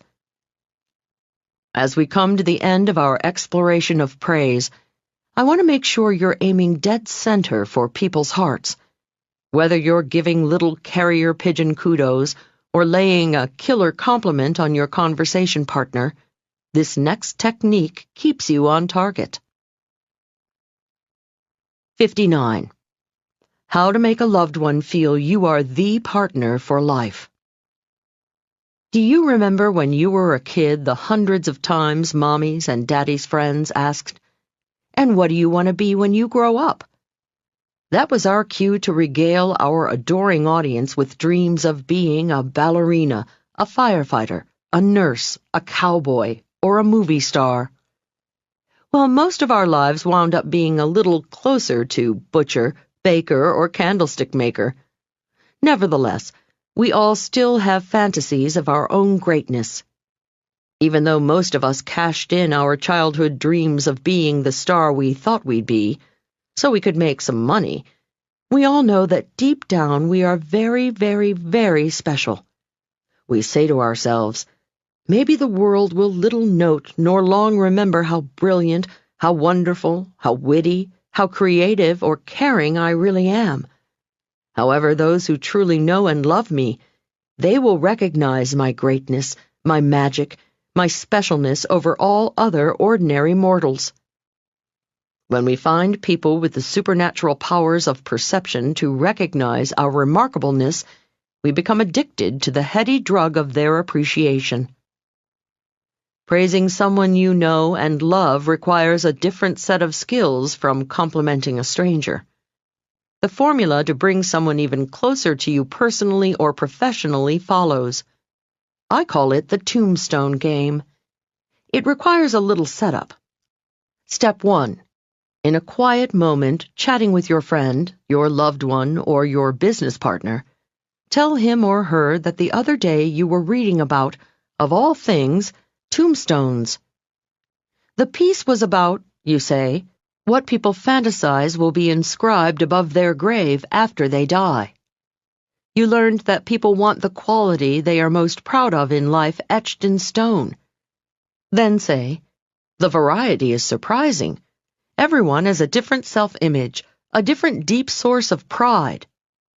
Examples. Here lies John Doe. He was a brilliant scientist. Here lies Diane Smith. She was a caring woman. Here lies Billy Bucks. By golly, he could make people laugh. Here lies Jane Wilson. She spread joy wherever she went. Here lies Harry Jones. He lived life his way. Step 2. Reveal to your partner what you would like carved on your tombstone. Be serious about your revelation to encourage him or her to do likewise. Step 3. Now you pop the question. "You know, Joe, when all is said and done, what are you most proud of? What would you like the world to most remember about you? What would you want the world to see carved on your tombstone?" Perhaps your business partner Joe says, Well, I guess I'd sort of like people to know that I'm a man of my word. Listen carefully. If he expounds on it, take note of every nuance. Then file it away in your heart and don't say a word about it again. Joe will forget you ever played the tombstone game with him. Step 4. Let at least 3 weeks pass. Then, whenever you want to improve the relationship, feed the information back to your partner in the form of a compliment. Say, Joe, you know the reason I really appreciate being in business with you is because you're a man of your word. Wow, that hits Joe like a 747 out of the sky. Finally, he says to himself, someone who appreciates me for who I really am. Telling him you admire him for the same reason he admires himself has an impact on Joe like no other compliment in the world. Now, suppose your friend is Billy Bucks, the one who wanted his wit carved on his tombstone. You'd say, Billy, old buddy, you're terrific. I loves ya 'cause you can really make people laugh. I love you because you fill in the blank. Suppose your significant other is Jane Wilson in the preceding example. Tell your beloved, Jane, I love you because you spread joy wherever you go. Suppose your life partner is Harry Jones. You take his hand and say, Harry, I love you because you live life your way. Blam! You have found that tender spot where the heart and the ego blend. The tombstone game compliments are not interchangeable. Billy Bucks might not appreciate your calling him a man of his word. Billy's thing is humor. Jane might not value your thinking she lives life her way. Her source of pride is spreading joy wherever she goes. It's wonderful to tell people you appreciate or love them. When it matches what they appreciate or love about themselves, the effect is overpowering. Technique number 59. The tombstone game. Ask the important people in your life what they would like engraved on their tombstone. Chisel it into your memory, but don't mention it again. Then, when the moment is right to say, I appreciate you or I love you, fill the blanks with the very words they gave you weeks earlier. You take people's breath away when you feed their deepest self-image to them in a compliment. At last, they say to themselves, someone who loves me for who I truly am. Part 7. How to direct dial their hearts. Hundreds of people have formed impressions of you through that little device on your desk, your bed table, your kitchen wall, and they've never actually met you. They've never seen your smiles, felt your frowns. They've never grasped your hand or enjoyed your hugs. They've never read your body language or seen how you dress. Everything they know about you came through tiny filaments, sometimes from hundreds of miles away. But they feel they know you just from the sound of your voice. That's how powerful the telephone is. Powerful, yes, but not always accurate. For years I dealt with my travel agent only by phone. Rainey, my faceless agent, whom I'd never met in person, got me rock-bottom prices on airfares, cars, and hotels. But her snippy phone personality really ticked me off. A dozen times I vowed to find another agent. One Monday morning several years ago, I received bad news and had to book an immediate flight home for a family emergency. I had no time to wait in line at the airport, so I jumped in a cab and asked the driver to wait in front of the travel agency while I grabbed tickets and a boarding pass. Like a lit fuse, I zipped into Rainey's agency for the first time. Seeing my frenzied rush, the woman sitting at the front desk sympathetically jumped up. She gave me a reassuring smile and asked how she could help me. As I blithered on about my need for an emergency ticket, she smiled, nodded, and lunged immediately into action. What a terrific lady, I thought as she printed out the tickets. Moments later, darting out gratefully, grasping the tickets in my fist, I called out over my shoulder, By the way, what's your name? Leil, I'm Rainey, she said. I whirled around and saw a thoroughly congenial woman with a big smile on her face waving to wish me a safe trip. I was dumbfounded. Why had I previously thought she was so snippy? Rainey was, well, so nice. Sitting back in the cab on the way to the airport, I figured it all out. Rainey's friendliness, her warm smile, her nods, her good eye contact, her body language, her "I'm here for you" attitude were all silent signals that didn't travel through wires. I closed my eyes and tried to remember the voice I had heard moments ago. Yes, it was Rainey's same crisp, curt pronunciation, but her friendly body language made her seem like a different person from the brusque agent I dealt with on the phone. Rainey's phone personality and her demeanor in person were completely different shows. I realized it's the same with all of us. Your personality, mine, and everyone's could be likened to a show, a theatrical performance. You want to make sure yours is a box office smash, not a flop. The following 10 techniques will get your phone personality rave reviews. 60. How to sound more exciting on the phone. I have a friend, Tina, who designed costumes for an off-Broadway show that became a smash hit a few years ago. The tiny show was such a critical success, it won the heart of an angel, a backer, and it went to Broadway. There, the show laid a big fat egg. When I read the bad news, I called Tina. Tina, why did the show get such bad reviews on Broadway? Tina told me that, sadly, the director didn't insist the actors and actresses change their performance to adapt to the new surroundings. The actors' understated movements, which moved small audiences alternately to laughter and tears, were lost in the big Broadway house. Audiences couldn't see their subtle gestures and poignant facial expressions. Tina told me the performers neglected to make their movements much bigger to fit the new medium. That excellent advice is not just for actors. Whenever you are talking, you must consider your medium. If your face were on a big movie screen, you might get your message across with a wink or an eyebrow raise. On radio, however, that would be meaningless. Because listeners couldn't see your wink, you'd have to say something like, "Hi, cutie." Because listeners couldn't see your raised eyebrows, you'd have to say, "Wow, I'm surprised."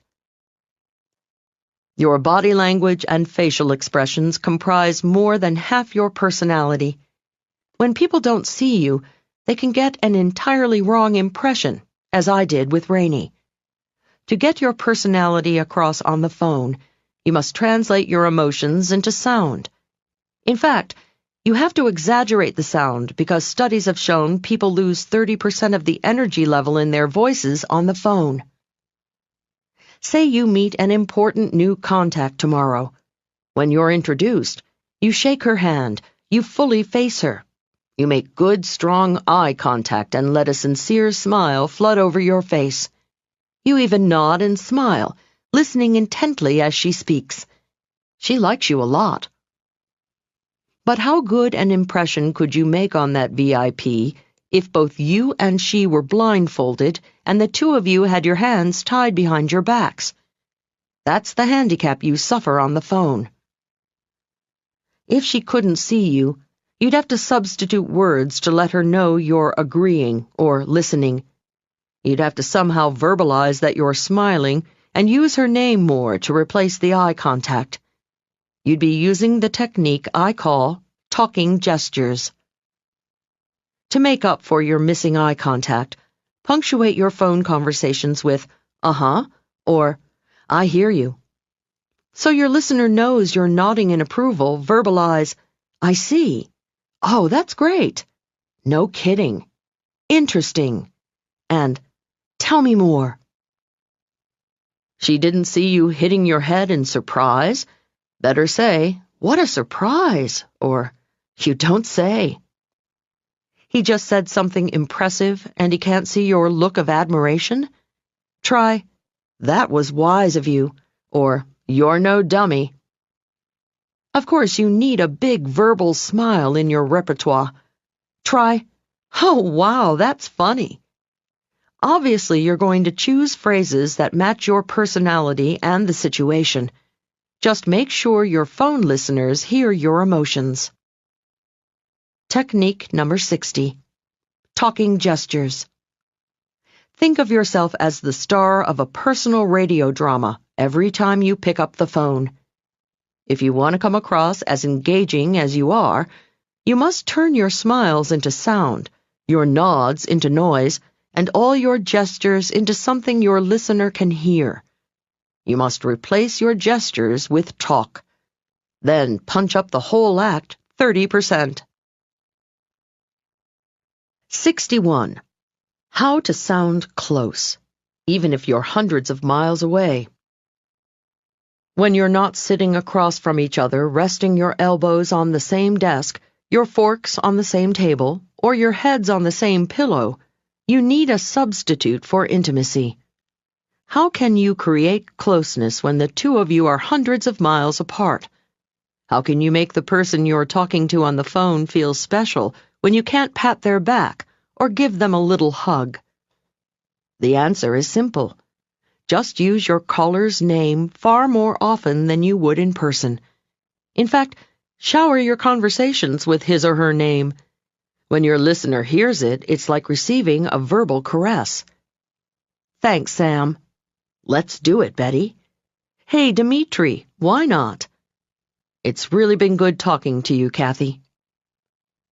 Saying a person's name too often in face-to-face conversation sounds manipulative. However, on the phone, the effect is dramatically different. If you heard someone say your name, even if you were being jostled around in a big noisy crowd, you'd perk up and listen. Likewise, when your phone partner hears his or her own name coming through the receiver, it commands attention and recreates the familiarity the phone robs from you. If your listener is drifting, it brings him right back. If she's opening mail, she stops. If he's picking his teeth, he pulls the pick out.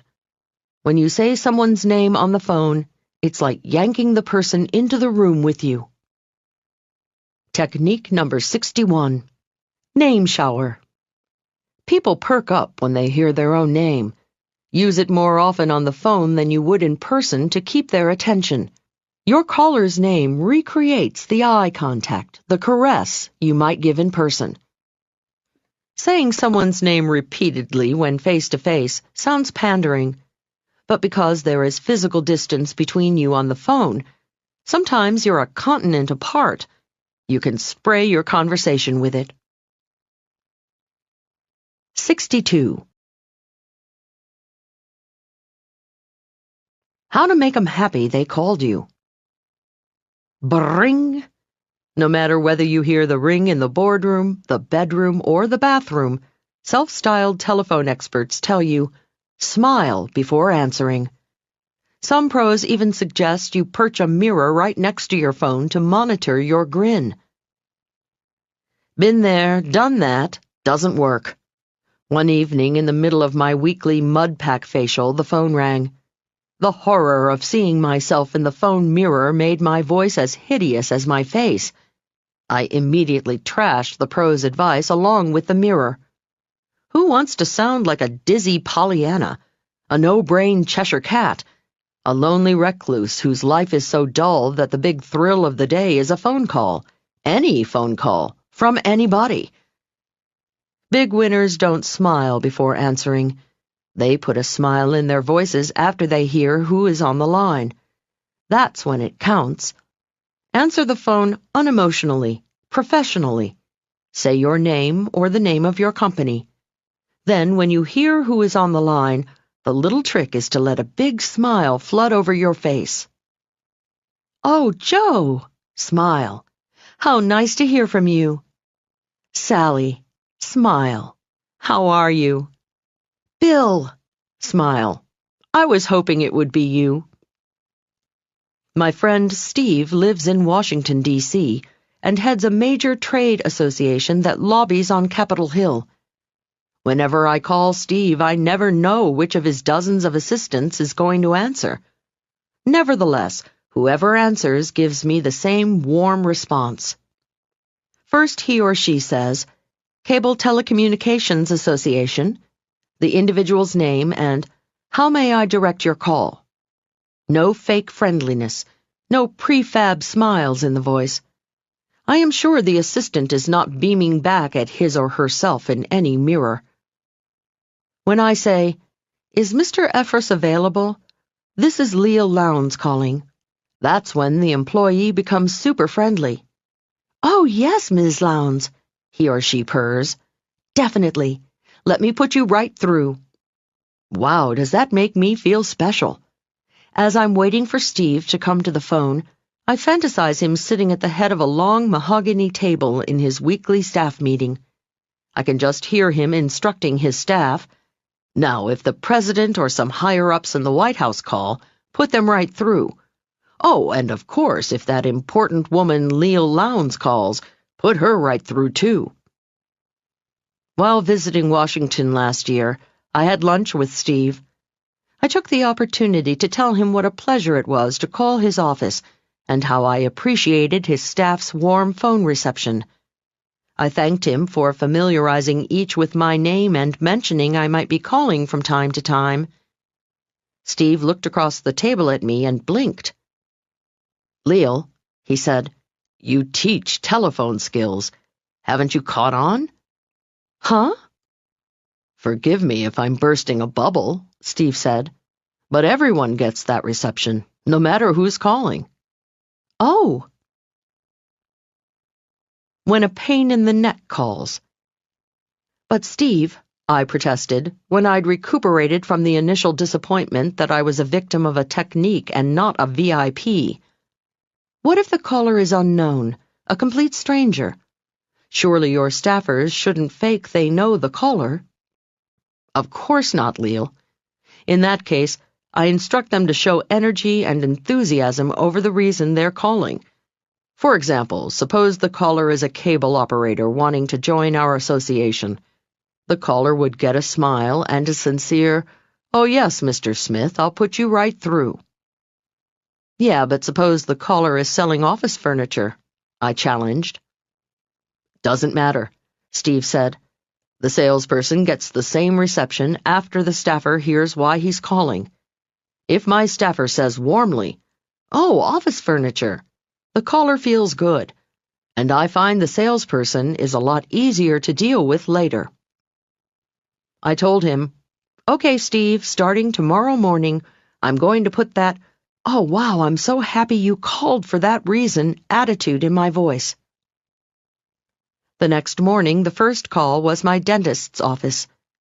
"Ms. Lowndes, this call is to remind you you're overdue for your 6-month checkup." "Oh, of course, you're so right," I cooed. "I'm so glad you called." The receptionist sounded surprised, but very pleased at my reaction. "I can't book an appointment right now," I continued, "but I'll call you as soon as my schedule frees up." She didn't hassle me with her usual, "Well, when do you expect that to be?" She just hung up satisfied. And I got what I wanted. No call from my dentist's office for at least another 6 months. The second time the phone rang, it was a man who had ordered my tape set calling to complain that one of the tapes broke. "Oh my goodness, I'm so glad you told me about that," I said with the enthusiasm of having won the lottery. The caller sounded a little shocked, but obviously pleased at my reaction. "Of course, I'll get another set out to you, and I hope you accept my apologies."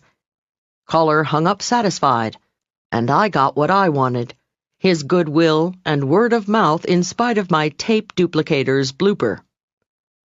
The third call was tougher. This was from a vendor I had completely forgotten to pay. "Oh, I'm so glad you reminded me of that bill," I lied. Again, shocked pleasure was the caller's reaction. I was probably the first creditor in history who ever sounded happy she'd called.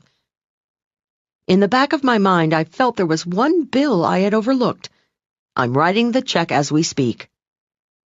Then I got my reward. The dunner said, "By the way, don't worry about the 2% per month late payment charge. As long as we get your check by the end of the week, it will be okay." She hung up happy. And I got a present. No finance charges in spite of my oversight. And so it went throughout the rest of the day, the rest of the week, and ever since. Try it. You'll find you get a lot more from anyone when you smile, after you find out who it is or why they're calling. Use the "Oh wow, it's you" technique on almost every call. Technique number 62. Oh wow, it's you. Don't answer the phone with an "I'm just so happy all the time" attitude. Answer warmly, crisply, and professionally. Then, after you hear who is calling, let a huge smile of happiness engulf your entire face and spill over into your voice. You make your caller feel as though your giant, warm, fuzzy smile is reserved for him or her. 63. How to sneak past the gatekeeper. No, not the screen. Picture a torture device called the screen.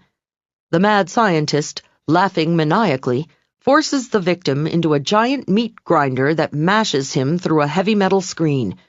It slices his body into 1,000,000 molecules before he's reconstituted on the other side. Being screened when you call someone's office is the emotional version of that ordeal. You place your cold call. "May I speak to Mr. Jones?" you pleasantly ask. "Who's calling?" a haughty voice responds. Of course, your name is not prestigious enough for the screener to grant you the exalted status of speaking to Jones. Her ruthless interrogation continues. "And what company are you with?" You submit your company's name, praying it will score with her. And then, to top it off, she has the pluck to ask, "And what's this in reference to?" Ah! Several weeks after my luncheon with Steve, I had the occasion to call him again. "Is Steve Effross available? This is Leil Lowndes calling." "Oh, yes, Ms. Lowndes, definitely. Let me put you right through." I started humming happily as I wait for Steve to come to the line. A moment later, his assistant came back and said sympathetically, "I'm so sorry, Ms. Lowndes. Steve just stepped out to lunch. I know he'll be sorry he missed your call."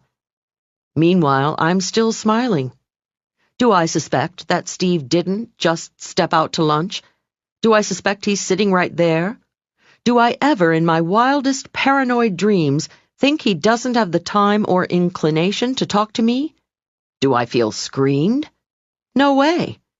I'm as happy as a carefree kitten as I leave my number for a callback. You see, I have probably fallen for the sneaky screen. Technique number 63. The sneaky screen. If you must screen your calls, instruct your staff to first say cheerfully, "Oh yes, I'll put you right through. May I tell her who's calling?" If the party has already identified himself, it's, "Oh, of course, Mr. Who's-it. I'll put you right through." When the secretary comes back with the bad news that Mr. or Ms. Bigwig is unavailable, callers don't take it personally and never feel screened. They fall for it every time, just like I did. 64. How to get what you want on the phone from big shots.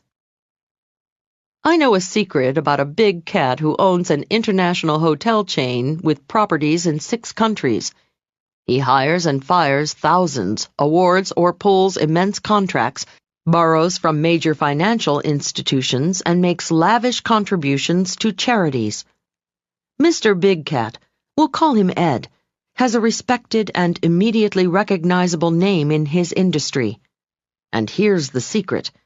Mrs. Big Cat is the real brains behind the operation. I became friends with Mrs. Big Cat, we'll call her Sylvia, when I did some consulting for her husband's organization. Sylvia invited me to tea one afternoon. She sweetly apologized that this was maid's day off, so we'd have to fend for ourselves. As we happily perched ourselves on the patio and were about to dive into our tea and crumpets, the phone rang. She excused herself to answer it. I heard Mrs. Big Cat say, "No, I'm sorry, he's not in. Shall I tell him who called?" "No, I don't know when he is planning on returning, but if you give me your name and—" "No, I said I don't know what time he'll be back." "Yes, I'll tell him you called." As Sylvia returned to the patio, I could tell she was annoyed by the call. Always on the lookout for a good phone story, I ventured a questioning look. Picking up on my curiosity, she said, "That fool thinks he's going to get a contribution from Ed." "Ha!" She laughed wryly. Her candor emboldened me to ask her more. It turns out the caller, a Mr. Creighton, was a fundraiser for a major charity Ed was considering contributing to. My hostess said Creighton had called twice in the past 2 weeks when Ed was out. And not once did he greet me, ask how I was, or apologize for the disturbance. This did not please Mrs. Big Cat. Was it a major irritation for Mrs. Big Cat? No, only minor. But did it mean a major loss for the little cat who called? It sure did. In Ed and Sylvia Big Cat's household, subtleties count. At the dinner table, Mrs. Big Cat could say to her husband, "A very nice man named Creighton called for you today, dear." Or she might say, "A rather irritating chap named Creighton called for you today." One comment or the other could mean millions won or lost by Creighton's charity, and all because little Cat Creighton mildly ruffled Mrs. Big Cat's whiskers. Home advice: salute the spouse. Office advice: salute the secretary. A surprising number of Big Cat spouses and secretaries have deep claws into important business decisions. When it comes hiring time, firing time, promoting time, or buying time, many spouses have a say. When it comes to whose calls get through, whose proposals get put on the top of the boss's desk, who gets luncheon appointments made, secretaries' opinions count. Only foolish callers don't realize all spouses and secretaries have names. All spouses and secretaries have lives. All spouses and secretaries have feelings. All spouses and secretaries have influence. Deal accordingly. Technique number 64. Salute the spouse. Whenever you are calling someone's home, always identify and greet the person who answers. Whenever you call someone's office more than once or twice, make friends with the secretary. Anybody who is close enough to answer the phone is close enough to sway the VIP's opinion of you. 65. How to get what you want by timing. When Alexander Graham Bell invented the phone, he and his comrades had no use for such trite phrases as, "Hi, how you doing?" Bell and his boys never just started spouting their ideas into their listeners' ears. The first words out of their mouths in those times were, "Can you talk?" Bell and his buddies were, of course, referring to technical capabilities. Little did they know, more than 100 years later, big winners would use a form of that same greeting. Today, of course, "Can you talk?" means, "Is it convenient to talk?" Before launching into conversation, they always ask, "Is this a good time to chat? Did I catch you at a good time? Do you have a minute to discuss the widget account?" All folks have a Big Ben in their brain that determines how receptive they are going to be to you and your ideas. When you mess with their internal cuckoo clock, they won't listen to you. No matter how interesting your information or how pleasant your call, bad timing means bad results for you. It's not your fault. Whenever you call someone at home, you never know whether she was sleeping or whether there's a fire raging in the kitchen stove. Whenever you call someone at work, you never know whether he's got 2 hours to get a report in or whether the big boss is not so patiently sitting on his desk. Whenever you place a call, always, not occasionally, not frequently, always ask about your timing. Make it a habit. Make it a rule. Make it a self-punishable crime if the first words out of your mouth don't concern the convenience of your timing. Hi, Joe. Is this a good time to talk? Hello, Susan. Have you got a minute? Hi, Carl. Did I catch you good or did I catch you bad? Sam, do you have a second for me to tell you about what happened at the game last Saturday? There are many ways to say it, but it all boils down to, is this a good time to talk? My friend Barry, a broadcaster, accomplishes more in a day than most people do in a week.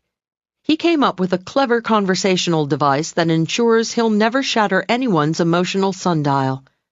He calls it, "What color is your time?" Barry introduces the device by telling people he's calling he has great respect for their time. He then asks permission to start his future conversations with a question that assures he'll never disturb them at an inopportune moment. Barry says he's going to ask what color their time is. They should honestly answer, red, yellow, or green. Red means, I'm really rushed. Yellow means, I'm busy, but what's on your mind? If it's quick, we can deal with it. Green means, sure, I've got time. Let's talk. Red, like the stoplight at the corner, means stop. Yellow means hurry up, time is short, or stop and wait for the next green light. Green means go. Busy people pick up quickly on his artful device and enjoy the game. Most especially, they enjoy Barry's sensitivity and respect for their time. In fact, he says, most of his callers play the same sensitive game when they call him. Hi, Barry, what color is your time? Are you green? Sales folks, wait for the green light. A note here for salespeople. If you ask a prospect if he or she has time to talk and the answer is, not really, but tell me what's on your mind, don't. Do not make your sales pitch while he or she is red. Do not talk when he or she is yellow. Wait until green, very green. If you ever want to see any green coming from your prospect, that is. Technique number 65. What color is your time? No matter how urgent you think your call, always begin by asking the person about timing. Either use the "What color is your time" device, or simply ask, is this a convenient time for you to talk? When you ask about timing first, you'll never smash your footprints right in the middle of your telephone partner's sands of time. You'll never get a no just because your timing wasn't right. 66. How to impress everyone with your outgoing voicemail message. You can tell a lot about people just from the outgoing messages they leave on their voicemail. Hello, his machine answers. I'm not in right now, but you probably don't want to talk to me anyway. Beep. Would you suspect this fellow has an inferiority complex? Hello, her machine answers. The sound you hear is the barking of our killer Doberman Pinscher wolf. Please leave a message after the tone. Beep. Would you suspect this woman is worried about break-ins? Most of us don't record our personal foibles so conspicuously for the world to hear. Nevertheless, people can hear a lot between the lines of what we say on our voicemail. Last month, I needed a graphic artist to do some work for one of my extremely conservative clients. I phoned Mark, an artist whose work I had seen and liked a lot.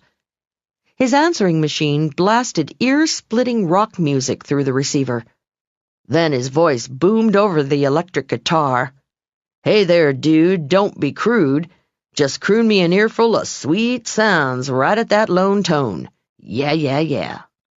Beep.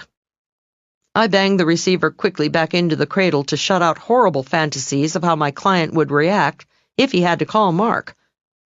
His 30-second talent show might have been an appropriate sample of a rock musician's talent, but a business person should opt for a more sedate outgoing message.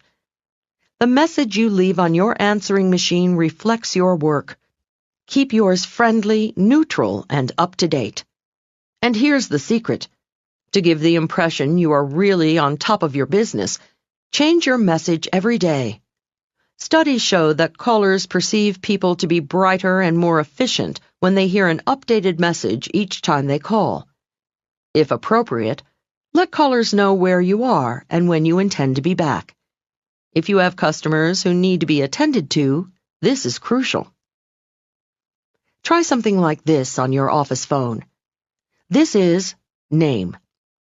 It's Thursday, May 7th, and I'll be in a sales meeting until late this afternoon. Please leave your message and I'll get back to you as soon as I return. That way, if you don't call a client back until 4 p.m., he isn't steaming. Also, keep it short. Some people change their message every day, but it's too long.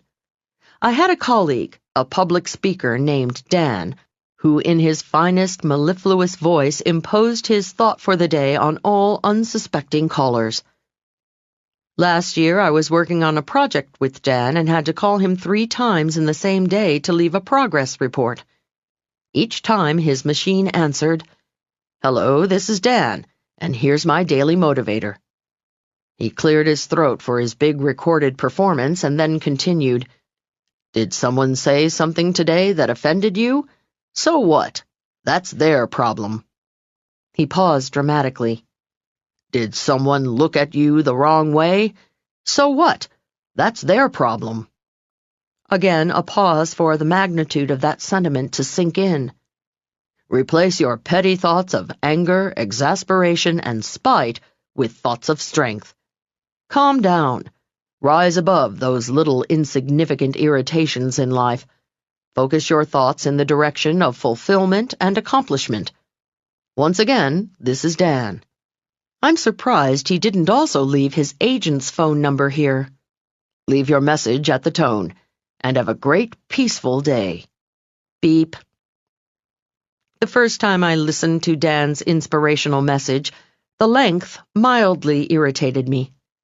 The second time, I found myself hyperventilating while waiting for him to get through his unbearably long message. By the third call, his schmaltzy message seemed interminable.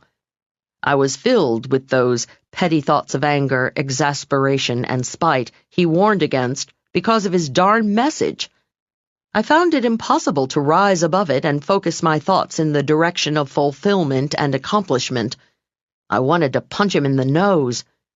Outgoing messages are not the venues to give inspirational messages or to impress the world with one's accomplishments.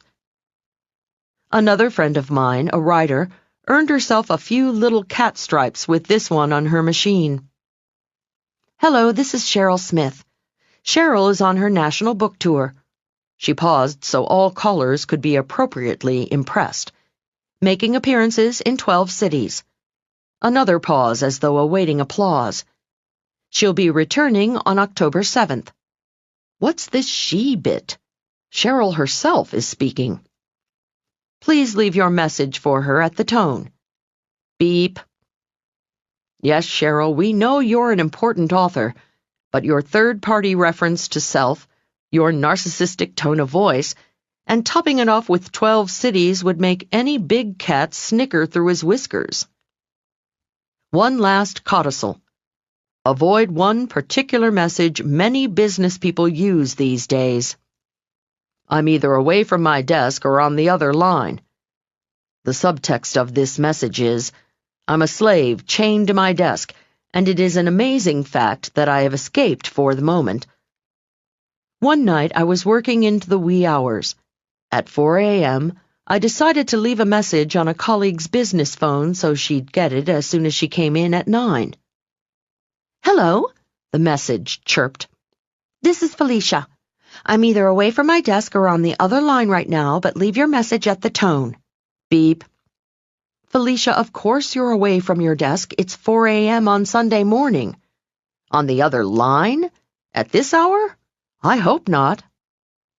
You never know how your message is going to affect someone. Just keep yours neutral, friendly, constantly changing, short, and understated. No boasts, no bells, no whistles. Technique number 66. Constantly changing outgoing message. If you want to be perceived as conscientious and reliable, leave a short, professional, and friendly greeting as your outgoing message. No music, no jokes, no inspirational messages, no boasts, bells, or whistles. And here's the secret. Change it every day. Your message doesn't have to be flawless. A little cough or stammer gives a lovely, unpretentious reality to your message. 67. How to get them to call you back. Producers of big Broadway musicals can be brutal during auditions. An anxious wannabe star, after rehearsing his audition song for weeks, steps on stage. He opens his mouth to sing. After a few notes, the heartless producer shouts, "Thank you! Next!" Dreams of stardom dashed in 10 seconds. Business people's professional dreams can also be dashed in the first 10 seconds of their audition. Their audition is the message they leave on someone else's answering machine. Competent business people wouldn't dream of sending a messy handwritten business letter to a VIP on cheap yellow-stained paper and expect a response. They know the recipient would toss it in the trash. Nevertheless, some of these same folks will leave a lackluster message on a VIP's voicemail and expect a callback. No one ever told them that big winners scrutinize messages on their voicemail with the same consideration of a big Broadway producer. If you sound good, you've got a chance. If you don't, you are fast-forwarded out of their life. Salespeople, suitors, candidates, and competitors who leave crisp, intelligent, upbeat messages on voicemail get called back. Losers with lackluster tones and uncrafted messages never hear from Mr. or Ms. Make It Happen. Make sure your message reflects 3 C's: confidence, clarity, and credibility. In addition, make it entice, entertain, or interest the listener. A flat, "This is Joe, call me back," doesn't score with big winners.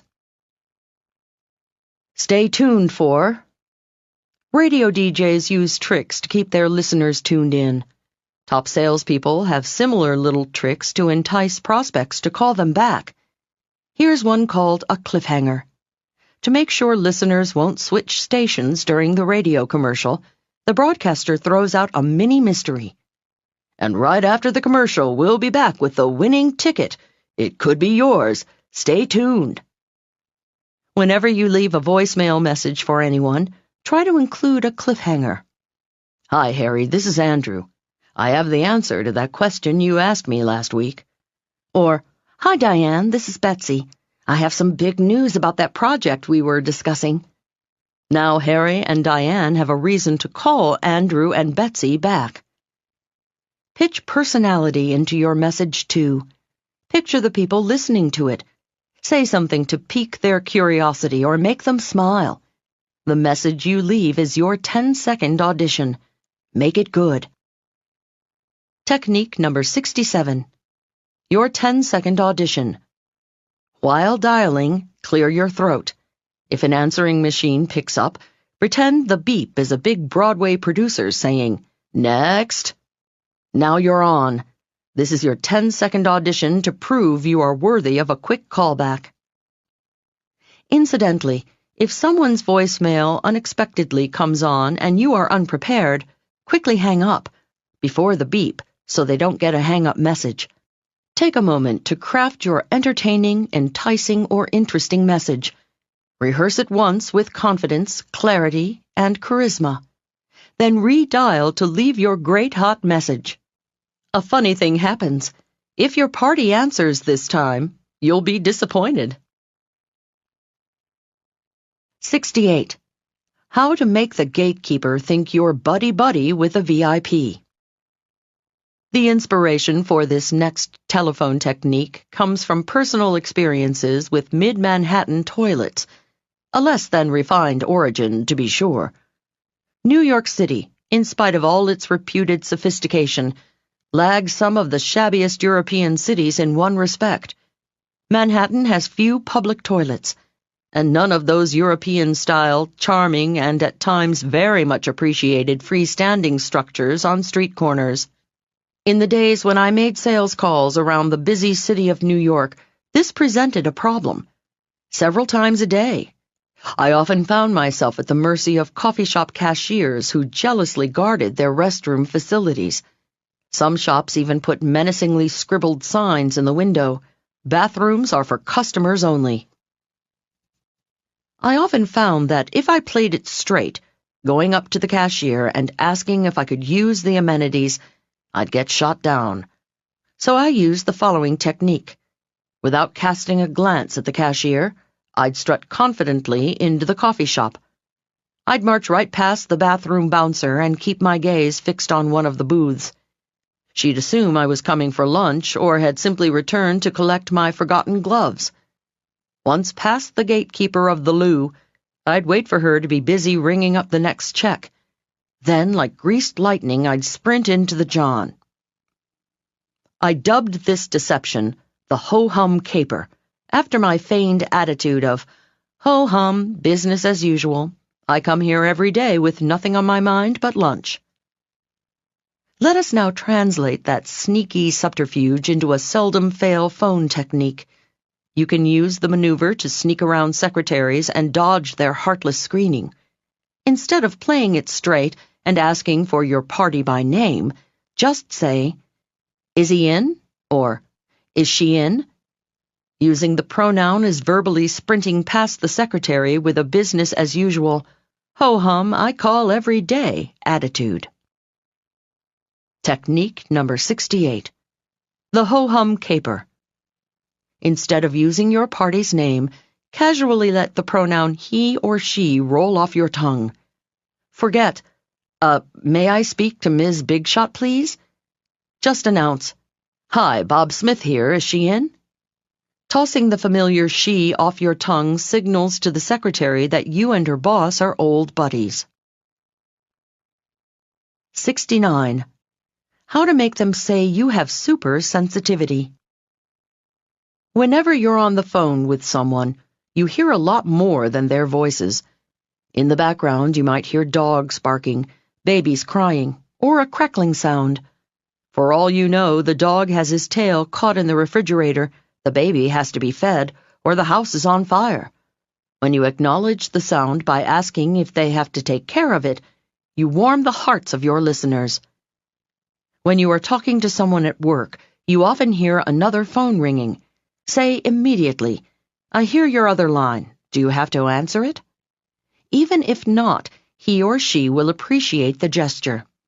If he does have to catch the other call, you can be sure he heard nothing you said after the first ring. He's only thinking, "How can I interrupt this babbling person without being rude so I can answer my other phone?" In fact, with every bring, irritation sets in that you are holding him hostage from doing what he has to do. Here is the technique guaranteed to save you from being in that uncomfortable position. The subtext, of course, is that you are sensitive to what's going on in your caller's world. If you're talking to someone far away or in another country, another way to show you're tops in the communications department is to translate time references into their time zone. When you leave a message, say, "I can be reached between 3 and 5 your time." Technique number 69. I hear your other line.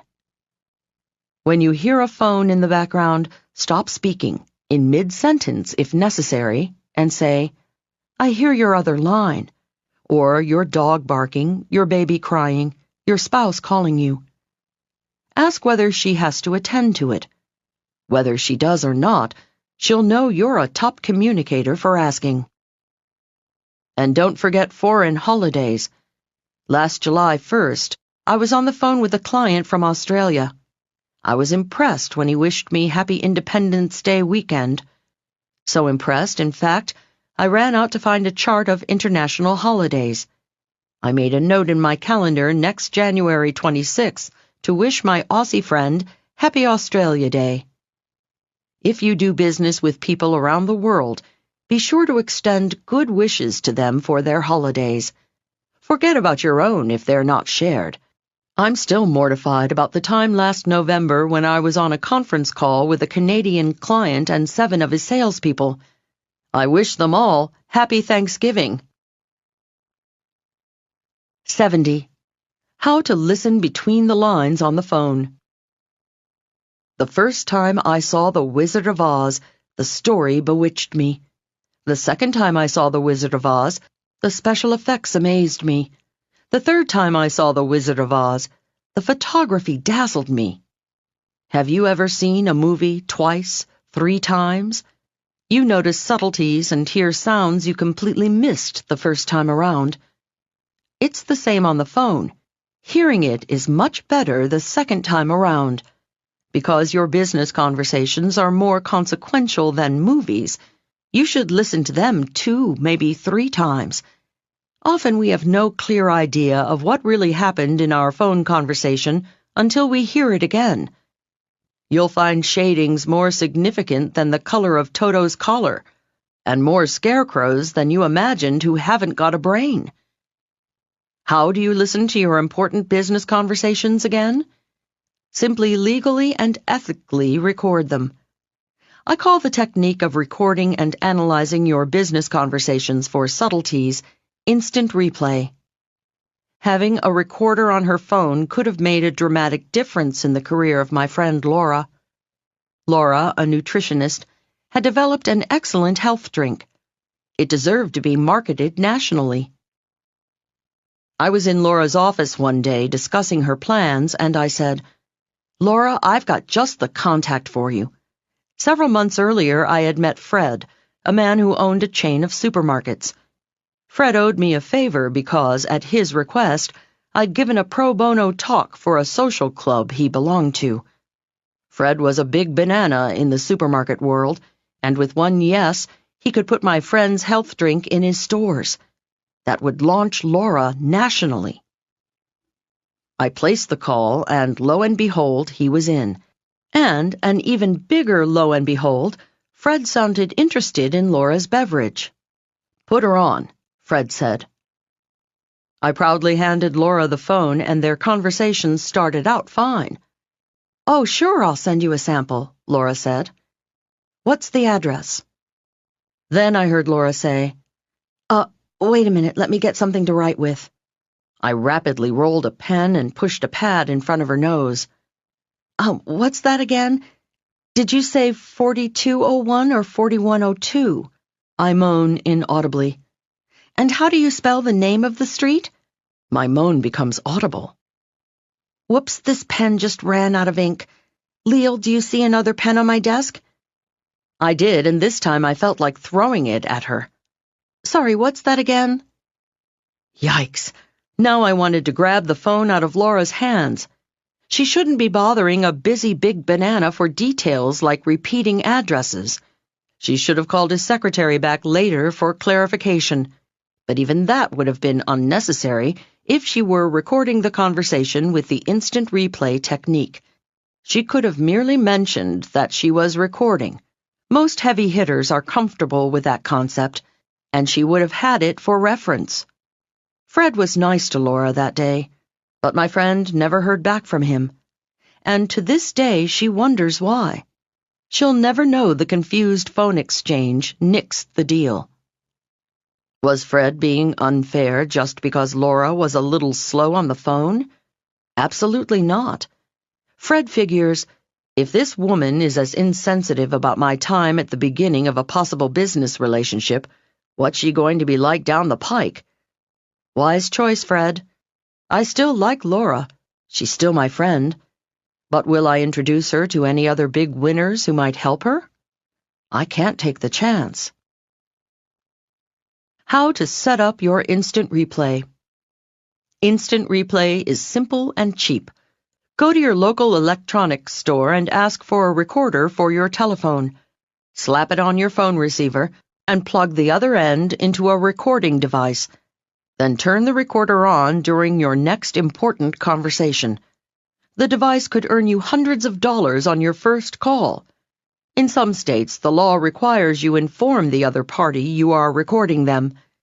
Make sure to check with the authorities about the legality in the state where you live. If it's one-party consent, don't worry. You're the one party. Obviously, you must never, ever use the recording for any other purpose than for your own second listening. Not only would that be unlawful, but it would be unconscionable. For extra security, don't leave people's recorded conversations lying around. Use your recording device over and over to record important details. With instant replay, you can catch balls your conversation partner throws out on the first bounce. You're on the phone with your boss. He rambles off 4 or 5 names in a law firm you're supposed to write to, then the address, then the 9-digit zip code. Realizing he's pitched you some pretty fast balls, he asks, "Shall I repeat that for you?" "No thanks, I got it," you proudly say, silently tapping your little recorder. Boss is impressed. Yet another benefit of instant replay.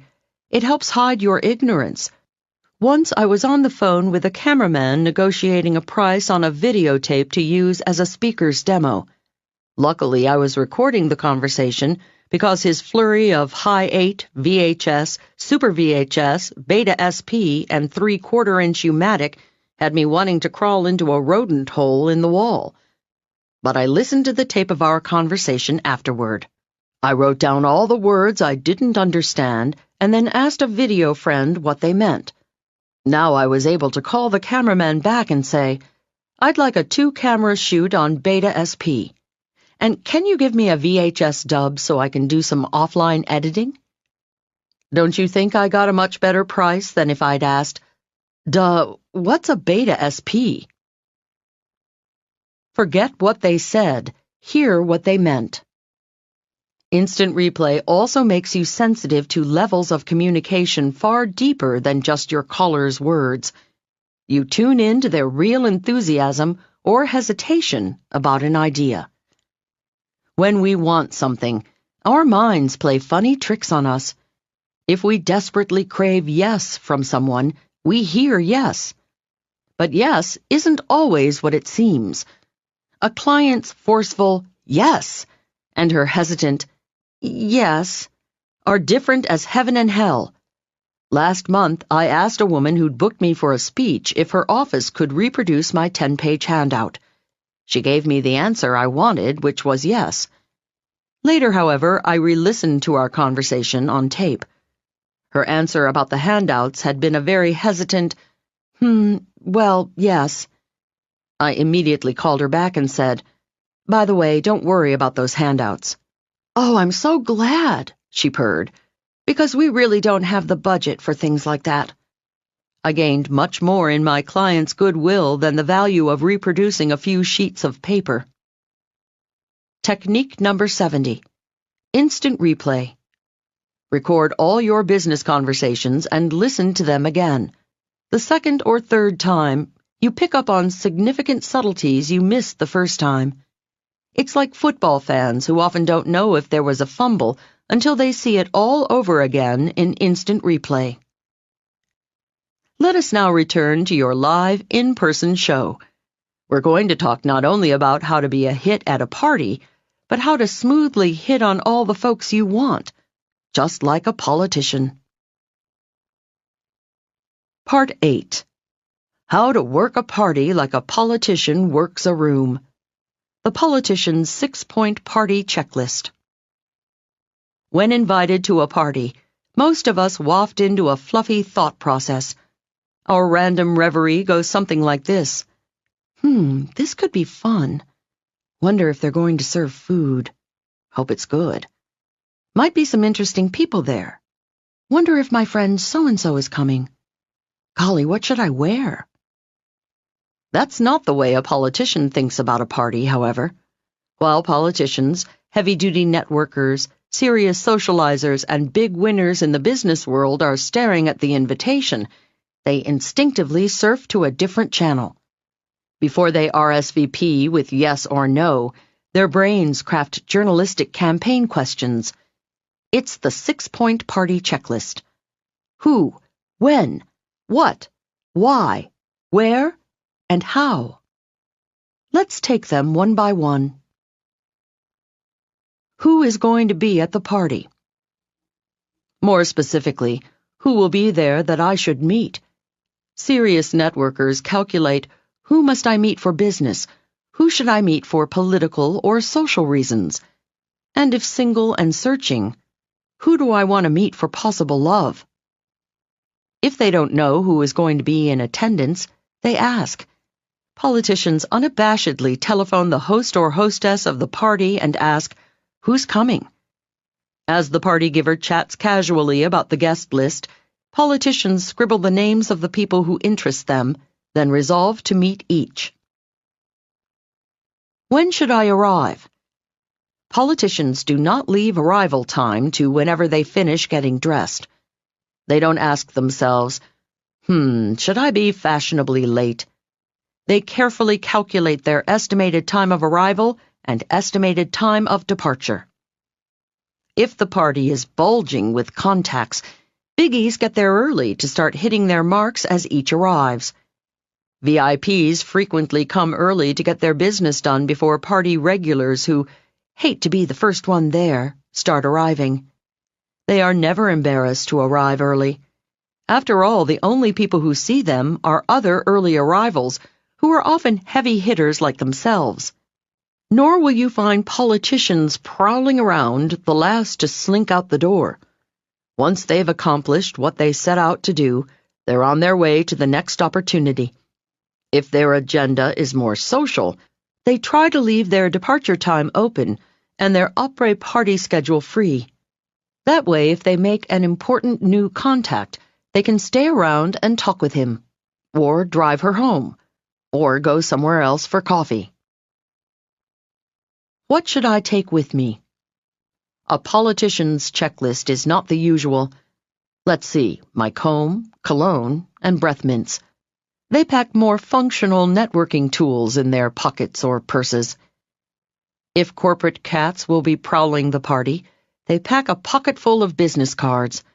If it's a gala where people are gadding about on the social ladder and they want to exude old-world elegance, they grab a handful of social cards containing only their name and possibly an address and phone number. Some feel giving out a business card in a purely social setting can be gauche. The most vital tool in their party pack is a small pad and pen to keep track of important contacts. Why is the party being given? The politician's perpetual philosophy of penetrate the ostensible enters here. That's just a fancy way of saying, look under the rug. They ask themselves, what is the ostensible reason for the party? A big industrialist is giving his daughter a graduation party? A newly divorced executive is throwing himself a birthday bash? A floundering business is celebrating its 10th year? Nice, politicians say to themselves. That's the ostensible. But what's the real reason for the party? Maybe the industrialist wants to get his daughter a good job, so he's invited dozens of potential employers. The birthday boy is single again, so the guest list is heavy with attractive and accomplished females. The business desperately needs good PR if it's going to stay around another 10 years, so they've invited the press and community makers and shakers. Politicians have expert under-rug vision to spot the host's real agenda. They will, of course, never discuss it at the party. However, the insight elevates them to a shared state of higher consciousness with other heavy hitters at the bash. Their knowledge also makes them valuable agents for the party giver. A savvy politician introduces the job-seeking daughter to some executives at the party, or tells the most alluring women at the bash what a great guy birthday boy is. When chatting with reporters, he talks up the host's business that needs good PR. When people support the real why of the party, they become popular and sought-after guests for future events. Where is the collective mind? Often people from one profession or one interest group will comprise most of the guest list.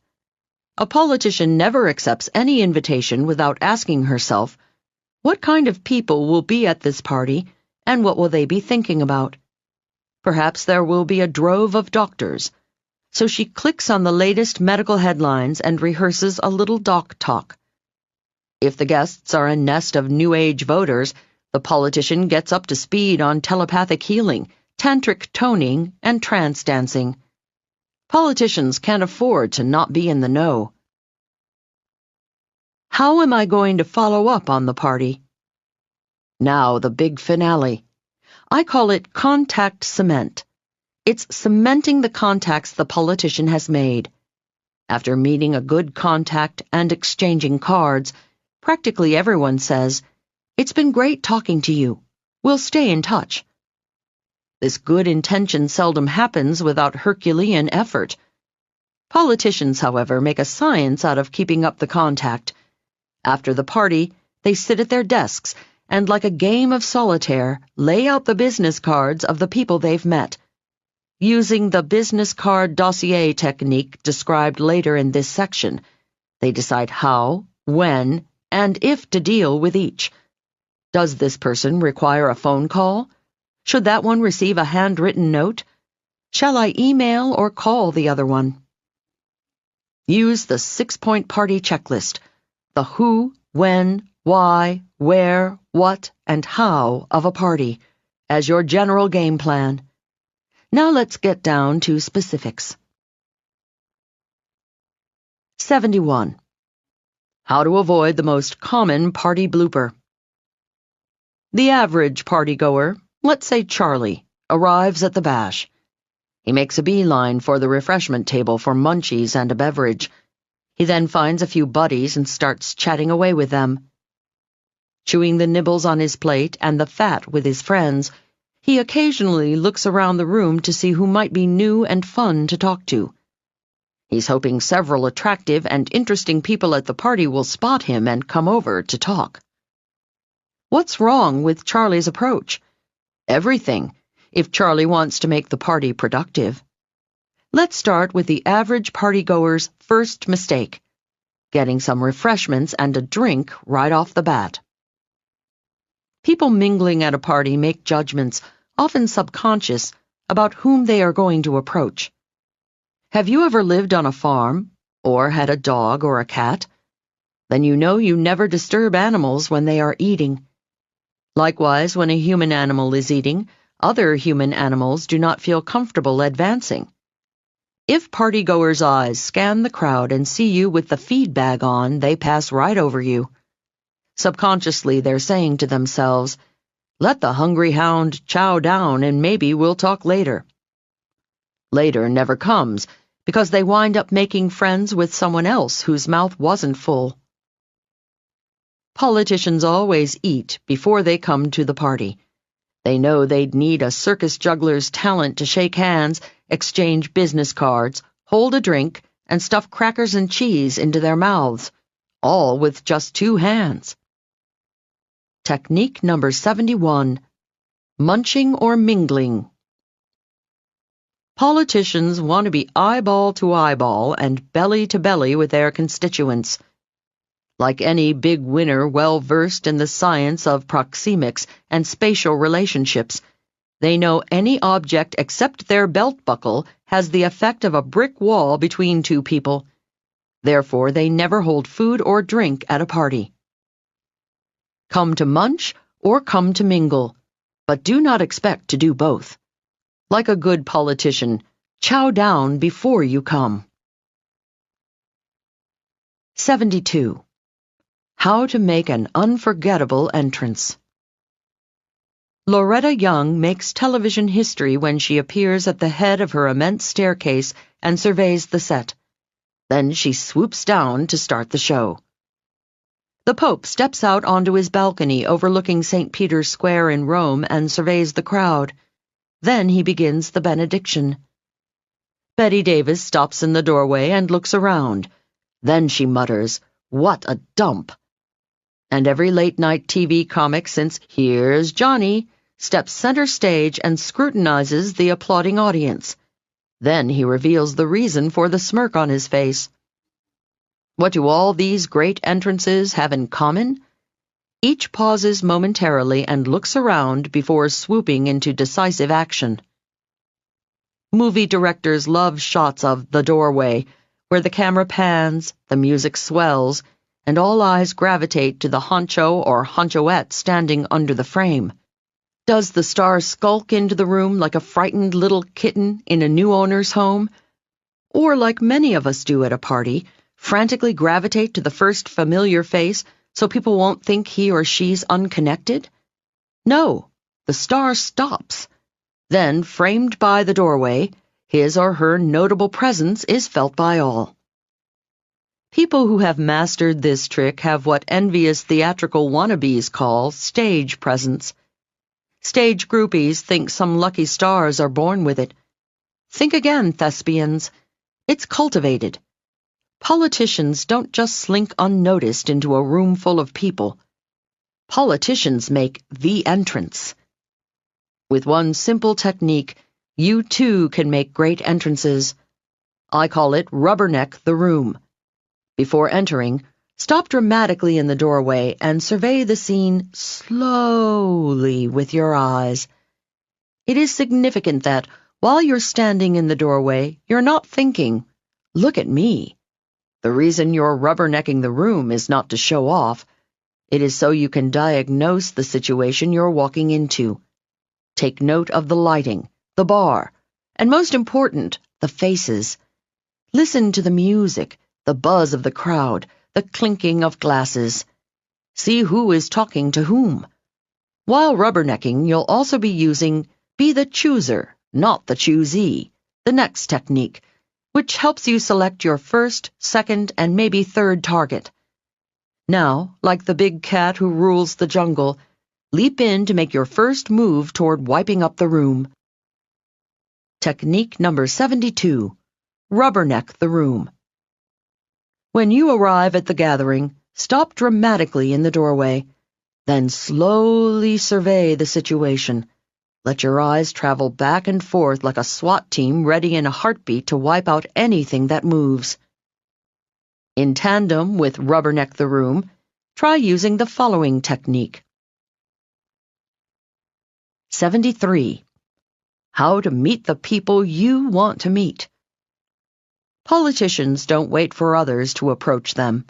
If the party host or their campaign manager has not supplied a must-meet list, they choose their targets while rubbernecking the room.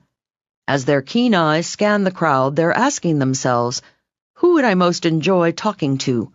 Who looks like they could be most beneficial to my life? Who could I learn most from in this gang? How do they choose? They look at everyone the same way my friend Bob, the caricature artist, looks at people.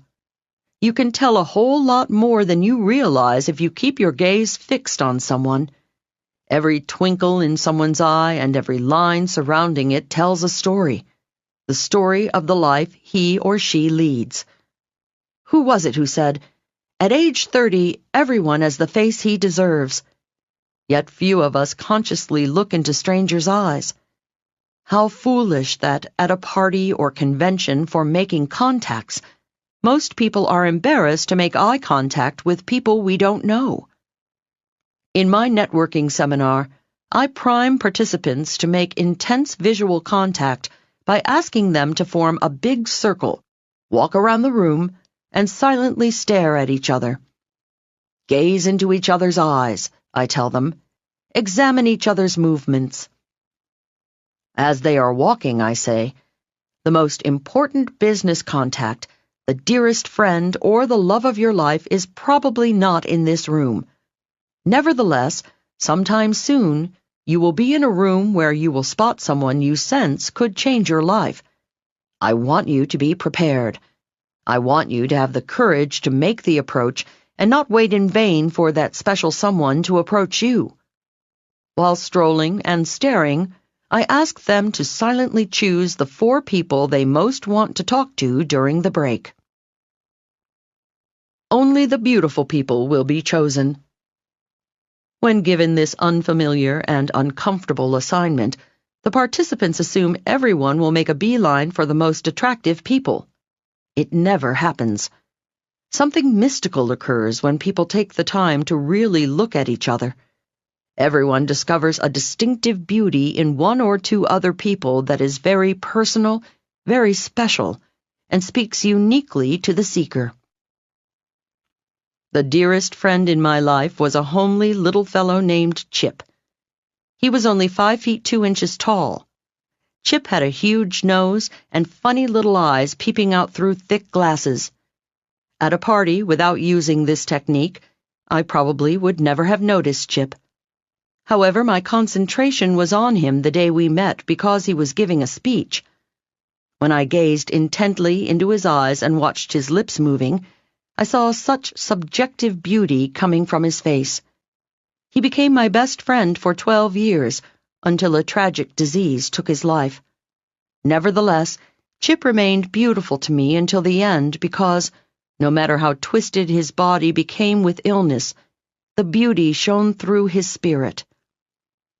As the seminar participants explore each other's faces and movements, they discover the subjective beauty in their faces, in their spirits. No one can explain why one person chooses another as one of his or her special four. Yet practically everyone returns from the break having made a new good friend. Never is anyone left unchosen. When you seek people's special qualities by exploring their faces, you will find them. If you want to walk out of any gathering with your life enhanced, spend time with people you choose, not just those who choose you. Be choosy in whom you pick, but don't wait to be the choosee. Technique number 73. Be the chooser, not the choosee. The lifelong friend, the love of your life, or the business contact who will transform your future may not be at the party. However, someday, somewhere, he or she will be. Make every party a rehearsal for the big event. Do not stand around waiting for the moment when that special person approaches you. You make it happen by exploring every face in the room. No more ships passing in the night. Capture whatever or whomever you want in your life. Sure, in a seminar it's easy, but what about real life? Sometimes after the break, a participant will say, "It was simple to go up to people I wanted to talk to this time because you gave it as an assignment. But what about at a real party?" Recently, one of my participants named Todd asked me this question in front of the group. I asked, "Todd, how did you make the approach this time?" "Well, I just went up and said, 'Hi, I'm Todd. I wanted to talk to you.'" "Well?" I asked. It dawned on him that he could use this opening phrase to meet anyone at any party.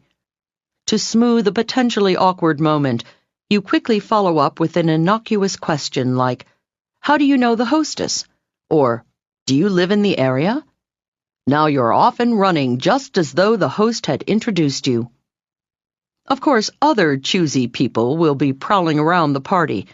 Some of them, after scrutinizing you, will decide you are one of the special people they choose to talk to.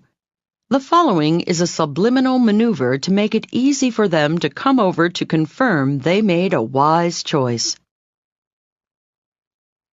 74. How to subliminally lure people to you at a gathering. Have you ever noticed how comfortable you feel sauntering into certain rooms? The chairs are arranged in a way that welcomes you, as if saying, "Come right on in and sit on me." Conversely, you enter other rooms where you must navigate a circuitous route around tables and dressers before you finally find a free chair. Likewise, some people arrange their body furniture, their arms and legs, to say, "Hey, come right on over and talk to me." Yet other people's body furniture shouts, "Keep out. Approach at your own risk." Shy people inadvertently say "stay away" when they fold their arms. They give off insecure signals by clutching a purse, clasping a drink, or smoking a cigarette. Controlled studies show that partygoers are more comfortable approaching people who stand with an open body, arms uncrossed and hanging at their sides, legs slightly separated, a slight smile on their faces. Any object between you and the crowd is a subliminal cutoff. even your purse. More people approach a woman who sports a shoulder bag than one squeezing a handbag. The shoulder bag hangs behind her back, thus leaving the path to talk to her open. Give them the old wrist flash. Now here's the pièce de résistance.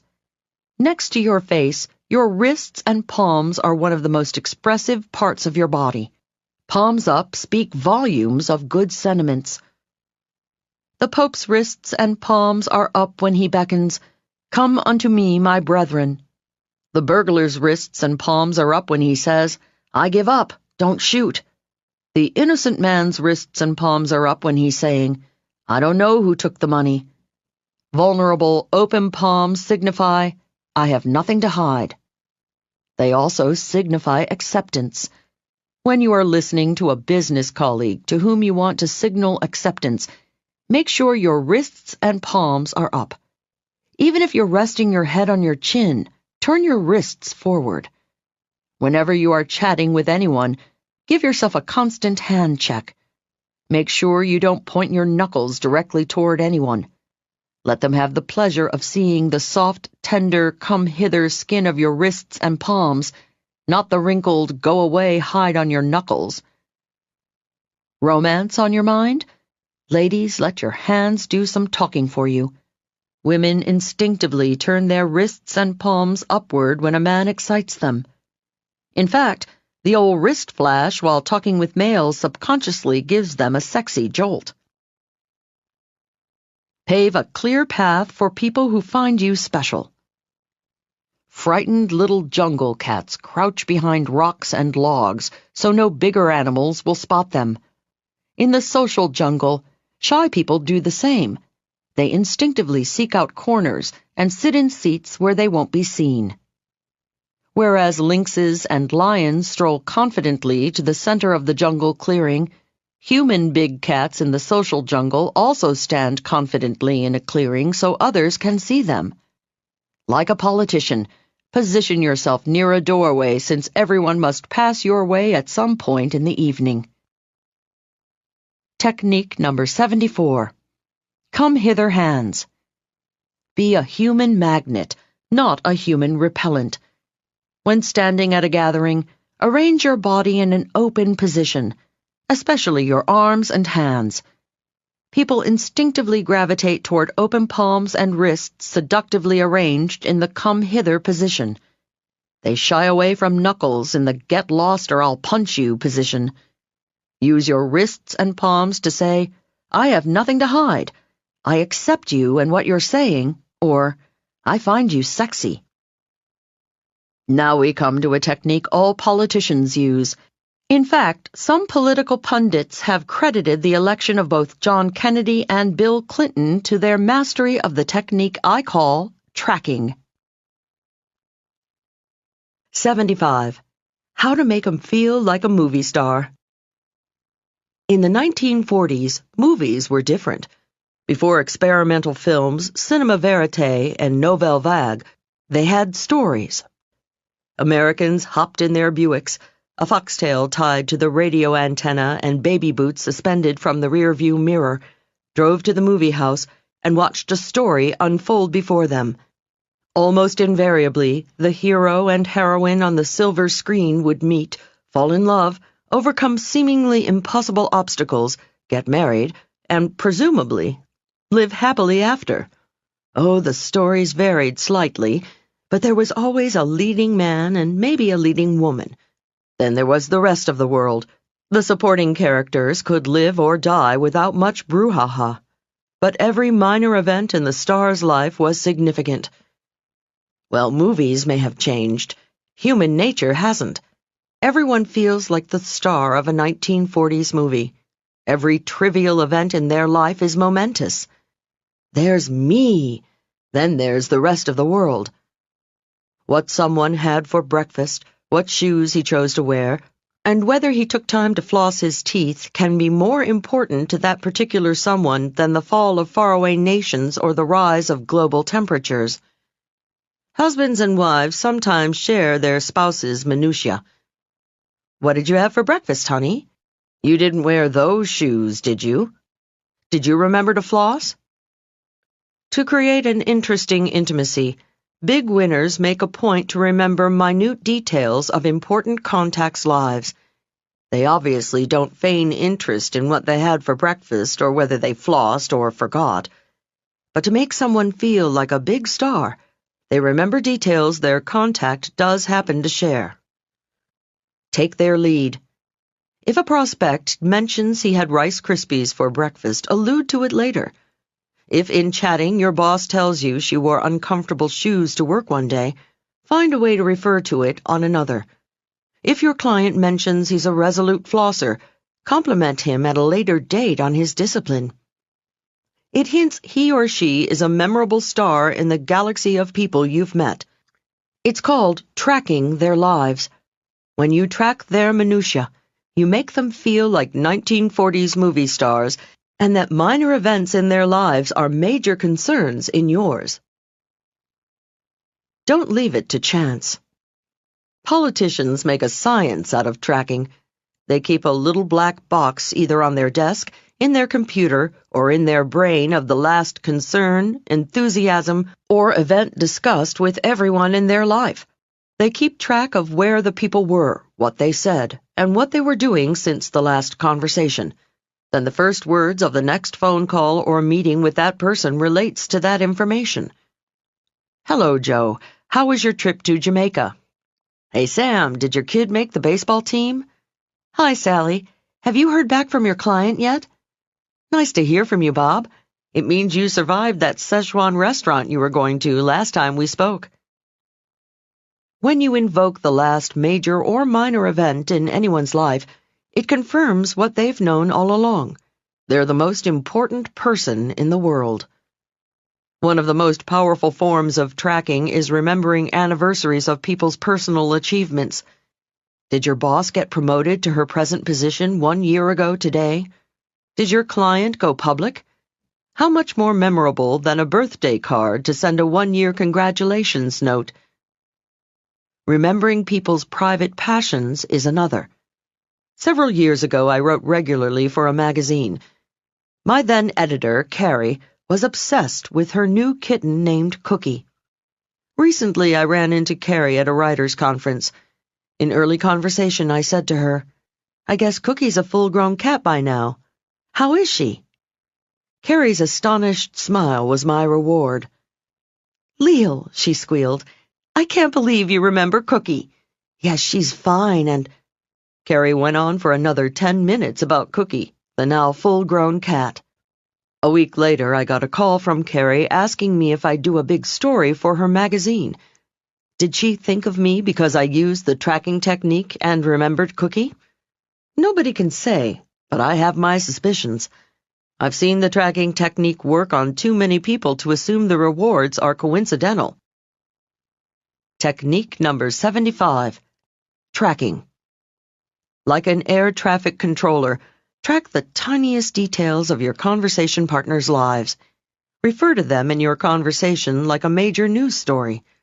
It creates a powerful sense of intimacy.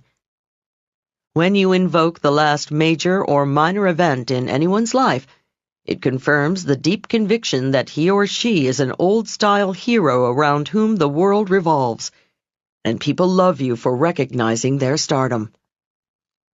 How do politicians remember so many facts to track about so many people? They use the following technique. 76. How to amaze them with what you remember about them. Several years ago, I attended a political fundraising event in a Midwestern state. One guest intrigued me. Sometimes I'd see him in animated conversation with several people. Other times, he'd be standing alone scribbling something on a card in his hand. Then the next time I'd look up, he'd be chatting it up with someone else. The next minute, he'd be scribbling in his hand again. He repeated this pattern for over an hour. I became as curious as a nosy neighbor. Who was this fellow? At one point during the evening, I was standing alone by the refreshment table. He came up to me with a big smile, a warm handshake, and introduced himself. Hi, I'm Joe Smith. He asked me what I was drinking. I told him white wine, and we started discussing preferences. I happened to mention my favorite white was Sancerre. While we talked, I had to bite my tongue to resist asking him what he'd been up to with the feverish note-taking. A few minutes later, I spotted a friend across the room and excused myself. He asked for my card, and as I walked away, I peeked over my shoulder. I knew it. There he was, scribbling on my card. That was my opening. I turned back and, trying to pass my inquiry off as a joke, said, "Hey, I didn't give you my measurements. What's that you're writing?" He gave a hearty laugh at my tasteless joke and said, "You caught me." He turned over my card, and I saw one word written on it, Sancerre. Then, to assuage my paranoia, he emptied his pocket full of people's business cards to show me scribbles on the back of each. I assumed it was just Joe's little system to help him remember people. It wasn't until months later that I saw the method to his madness. One morning I went to my mailbox and found a personal postcard from Joe. He told me he was running for state senator. Then at the bottom of the card he'd written, "Had any good Sancerre lately?" That won my heart. Had I lived in his state, a little touch like that might have swayed my vote to him. Technique number 76. The business card dossier. Right after you've talked to someone at a party, take out your pen. On the back of his or her business card, write notes to remind you of the conversation. His favorite restaurant, sport, movie, or drink. Whom she admires, where she grew up, a high school honor, or maybe a joke he told. In your next communication, toss off a reference to the favorite restaurant, sport, movie, drink, hometown, high school honor, or reprieve the laugh over the great joke. They may not jump up and down asking, "How did you remember that?" Nevertheless, they will remember you. No matter how important the VIP, he or she senses a special kinship with the person who refers to other than their usual well-known accomplishments. Politicians are constantly selling themselves. If you've ever wondered why America is called the land of promise, just keep your ears open in an election year. But of course, to know what to promise people, politicians use the next super sales technique called eyeball selling. 77. How to make the sale with your eyeballs. The percentage of sales that Jimmy, a good friend of mine, makes is not to be believed. Even his sales manager doesn't know how he does it, but I do, because he told me.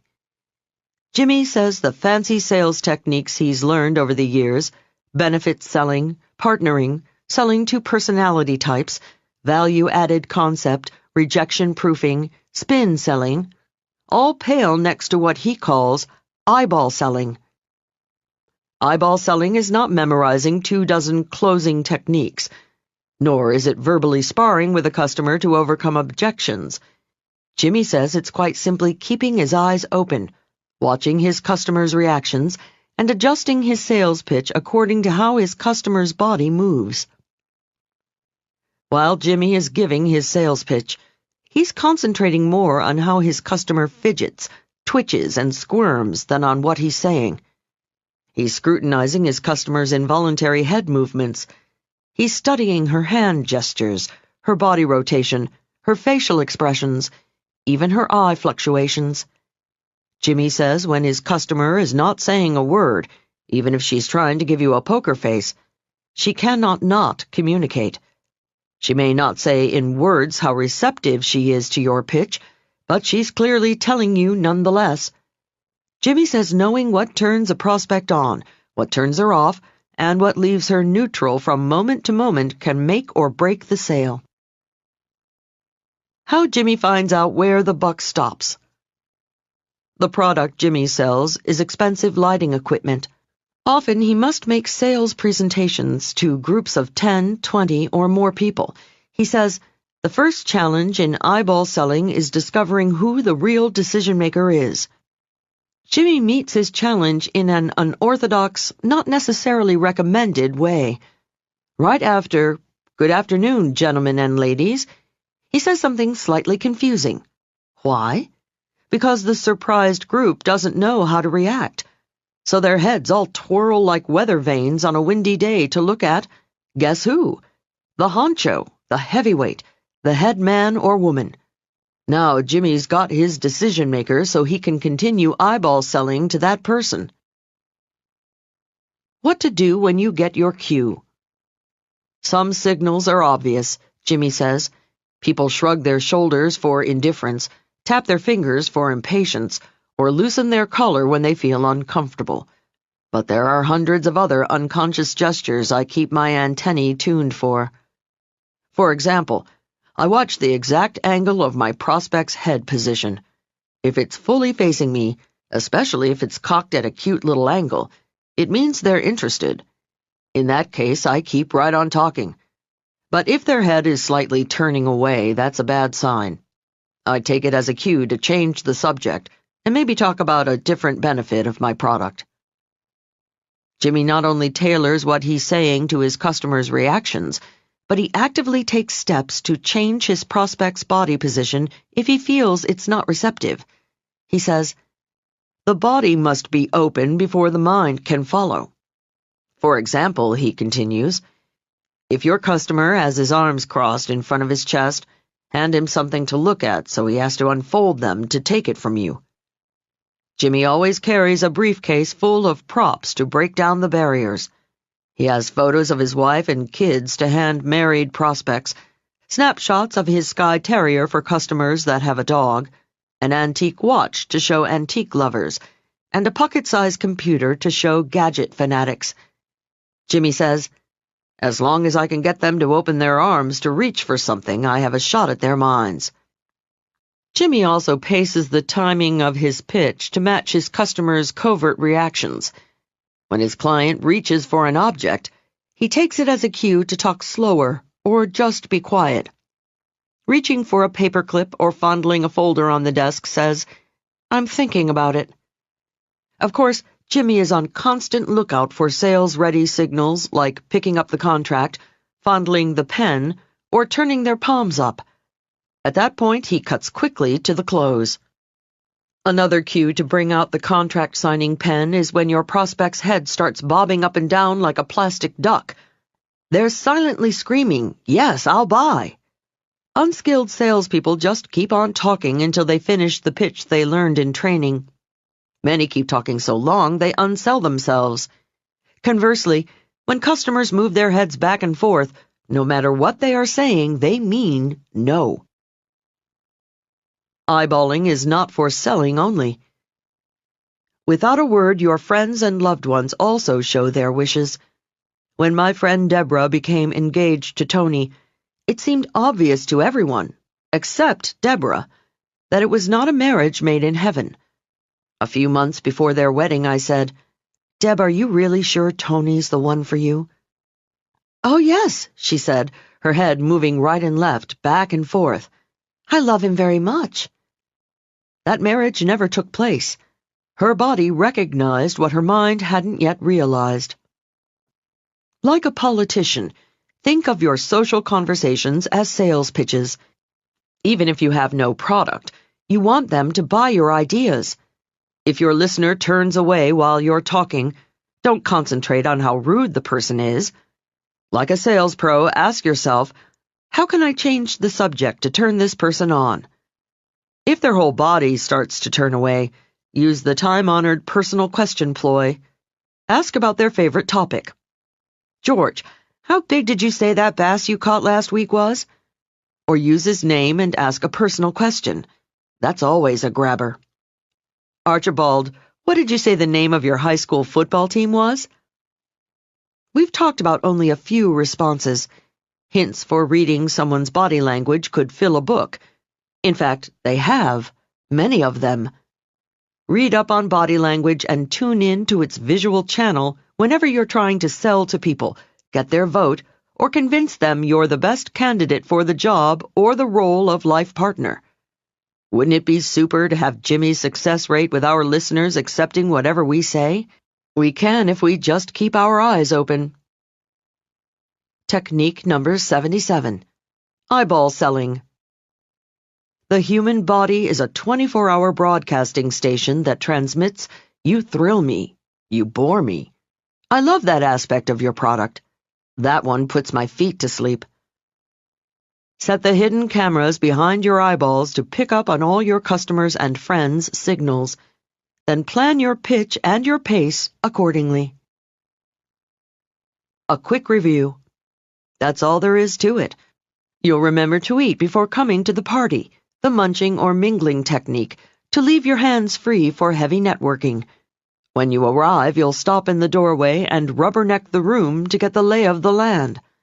While rubbernecking, you'll be the chooser, not the choosee, and pick your prospects for the evening. When standing around, you will be relaxing and inviting with come-hither hands. You haven't forgotten, of course, to use the meeting people techniques from previous chapters. If you spot someone you want to talk to, check them out for a what's-it you can comment on. Finding none, just ask the party giver, "Who's that?" If the host or hostess is not in sight, simply stand near your target and resort to the eavesdrop-in technique. While chatting with anyone you've previously met, you will, of course, use tracking to win their vote or heart and all the techniques in Part 2 to ensure the conversation is interesting for your new acquaintance. Finally, you'll employ eyeball selling to make sure you're on target with every conversation. And don't forget, as you say so long, to scribble material for your next contact on your business card dossier. It's a good feeling when you've done it all right. Continue using these techniques politicians use to work a room, and you'll suffer no more unimportant parties. And following the advice throughout the book, you'll never strike anyone as an unimportant person. Now we move on to the advanced section of how to talk to anyone. Some of the following techniques may make you scratch your head in confusion. Pay special attention to the ones that do, because it means somewhere, sometime, you might find yourself scratching your head over something much more painful, like the bump from hitting a glass ceiling, or why the business deal, friendship, or love affair went sour. You might never know, unless you hear it here, that it was your own communications fumble. Part 9. How to break the most treacherous glass ceiling of all. Sometimes people are tigers. Every week when I was a kid, my mother took me to the National Geographic Society to see a film. The one on tigers invades my nightmares these many years later. Sitting there in the darkened theater, I watched a mother give birth to 3 tiny cubs. One was born with a mangled leg. I witnessed how all the other tiger cubs excluded him. And right there in front of the cameras, he was tortured to death by the others. I remember crying and thinking how the healthy cubs were like a few of the kids in my school. Sometimes they could be very cruel. My best friend in grade school was Stella, and she was a beautiful girl inside and out. But she had a speech defect, a cleft palate. And many of our classmates laughed at her behind her back and excluded her from their games. Kids haven't changed much. When I give talks for colleges and young people's groups, the discussion often turns to popularity. Everyone wants to be liked. Occasionally, students tell me stories about how some girl has a minor physical defect, say a crossed eye or a nervous twitch. They say some kids laugh and make fun of her. Or a boy has a limp, so no one chooses him for their baseball team. Even if he can run just as fast as the other kids, some of his classmates don't like the image of a cripple being on their side. The years go by and kids become adults. Not too much changes. Adults are not as cruel, happily, about physical disabilities, but they can be brutal about social disabilities. Social disabilities are insidious because often we don't recognize them in ourselves. We can be blind to our social handicaps and deaf to our verbal deficiencies, but we're quick to recognize them in others. How many times has one of your associates made a dumb, insensitive gaffe? How often have you written somebody off because of some stupid move? Do you think he knew what he was doing? Of course not. He had no idea he was crossing a line or stepping on your toes. Probably no one ever told him about the subtleties we're going to discuss in this final section of How to Talk to Anyone. We've all heard about the glass ceiling some companies construct over women and minorities. People seldom discuss another kind of glass ceiling. This one is even more treacherous because you can't legislate against it, and only top communicators recognize it. Yet it's a rock-hard shield. Many bright individuals hit their heads on the thick glass as they try to climb up the next rung of the ladder to join the big boys and big girls on top. The folks able to crash through are the ones who abide by the unspoken rules that follow. Consider each of the following techniques. If you find any of them obvious, give yourself a pat on the back. It means you're already a tiger on that one.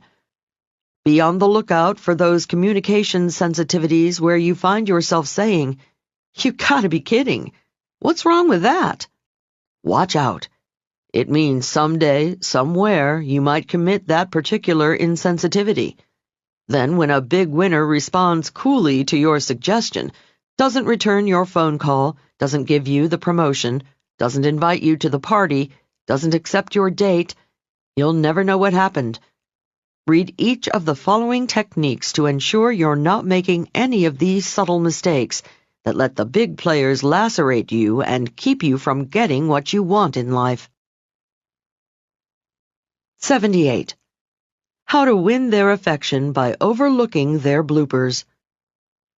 One remarkable reaction opened my eyes to yet another difference between big winners and little losers. Several years ago, I was doing a project for a client. I had the pleasure of being taken to lunch by the 4 biggest fish in the firm. They wanted to familiarize me with communications problems their company was experiencing. We went to a busy midtown restaurant at peak lunchtime. Every table was filled with a variety of corporate creatures. Upper and middle management types were lunching in their suits and ties or high-collar blouses. Workers and secretaries were munching in their blue shirts or short skirts. The restaurant was buzzing with conversation and conviviality. Over the entree, we were in deep discussion about the company's challenges. The CFO, Mr. Wilson, was talking about the financial outlook when suddenly, blam! Not 6 feet away, a waiter dropped a tray full of dishes. Glasses broke, silverware clattered against the marble floor, and a hot-baked potato rolled under our table in a direct path for Wilson's feet. Practically everyone in the restaurant turned toward the humiliated waiter. We heard the cacophony of, "Uh-oh," "Butterfingers," "Whoops, watch it," "Boy, that's his last lunch here," and a variety of tittering and derisive laughter. Wilson, however, didn't miss a word of his monologue. Not one big player at my table turned or blinked an eye. It was as though nothing had happened. The restaurant gradually quieted down around us as we continued our deliberations. A few minutes later, the baked potato shot back out from under our table. At that moment, I found myself wondering whether Wilson had been a soccer player in his youth. Over coffee, the director of marketing, Ms. Dawson, was discussing the company's planned expansion. Suddenly, she made an expansive gesture with her arms that knocked over her coffee cup. Just as I was about to say, "Oh dear," I bit my tongue. Before I could grab my napkin to help, Dawson was dabbing the muddy puddle with hers, and not missing a syllable of her soliloquy. None of her cool colleagues at the table even seemed to notice the overturned cup. At that instant, I realized big boys and big girls see no bloopers, hear no bloopers. They never say "Butterfingers" or "Whoops" or even "Uh-oh." They ignore their colleagues' boners. They simply don't notice their comrades' minor spills, slips, fumbles, and blunders. Thus the technique, "See no bloopers, hear no bloopers," was born. Let me suffer in your silence. I have one friend who every time I sneeze says, "Oh, are you coming down with a cold?" Every time I miss a step on a curb, it's, "Be careful." Every time he sees me after a long day's work, he asks, "Are you tired?" Granted, this is a small fry in the great bouillabaisse of bloopers, And the poor guy probably genuinely thinks he's being sensitive to my needs. But darn it, coming down with a cold, missing the curb, and looking tired are less than cool. Let me suffer in your silence. If you're having dinner with a friend and she makes a boner, be blind to her overturned glass. Be deaf to her sneeze, cough, or hiccups. No matter how well-meaning your Gesundheit, whoops, or knowing smile, nobody likes to be reminded of their own human frailty. Fine, you say, for small slips, but what should one do in extreme circumstances? Say a rippling tide of soda is flooding across the table in your direction, and it will be impossible to ignore by the time it reaches your lap. If possible, deftly flip your napkin to obstruct the current and keep talking. Try not to miss a syllable of the sentence you started before the oncoming tide. At this point, your companion might mutter incoherent apologies. Adroitly weave a parenthetical, "it's nothing," into your current phrase, and continue talking. On such small sands, the castles of big cat camaraderie are built. Technique number 78. See no bloopers, hear no bloopers. Cool communicators allow their friends, associates, acquaintances, and loved ones the pleasurable myth of being above commonplace bloopers and embarrassing biological functions. They simply don't notice their comrades' minor spills, slips, fumbles, and faux pas. They obviously ignore raspberries and all other signs of human frailty in their fellow mortals. Big winners never gape at another's gaffes. If people hate to be reminded of the moments when they're not shining, there is another event almost as disillusioning.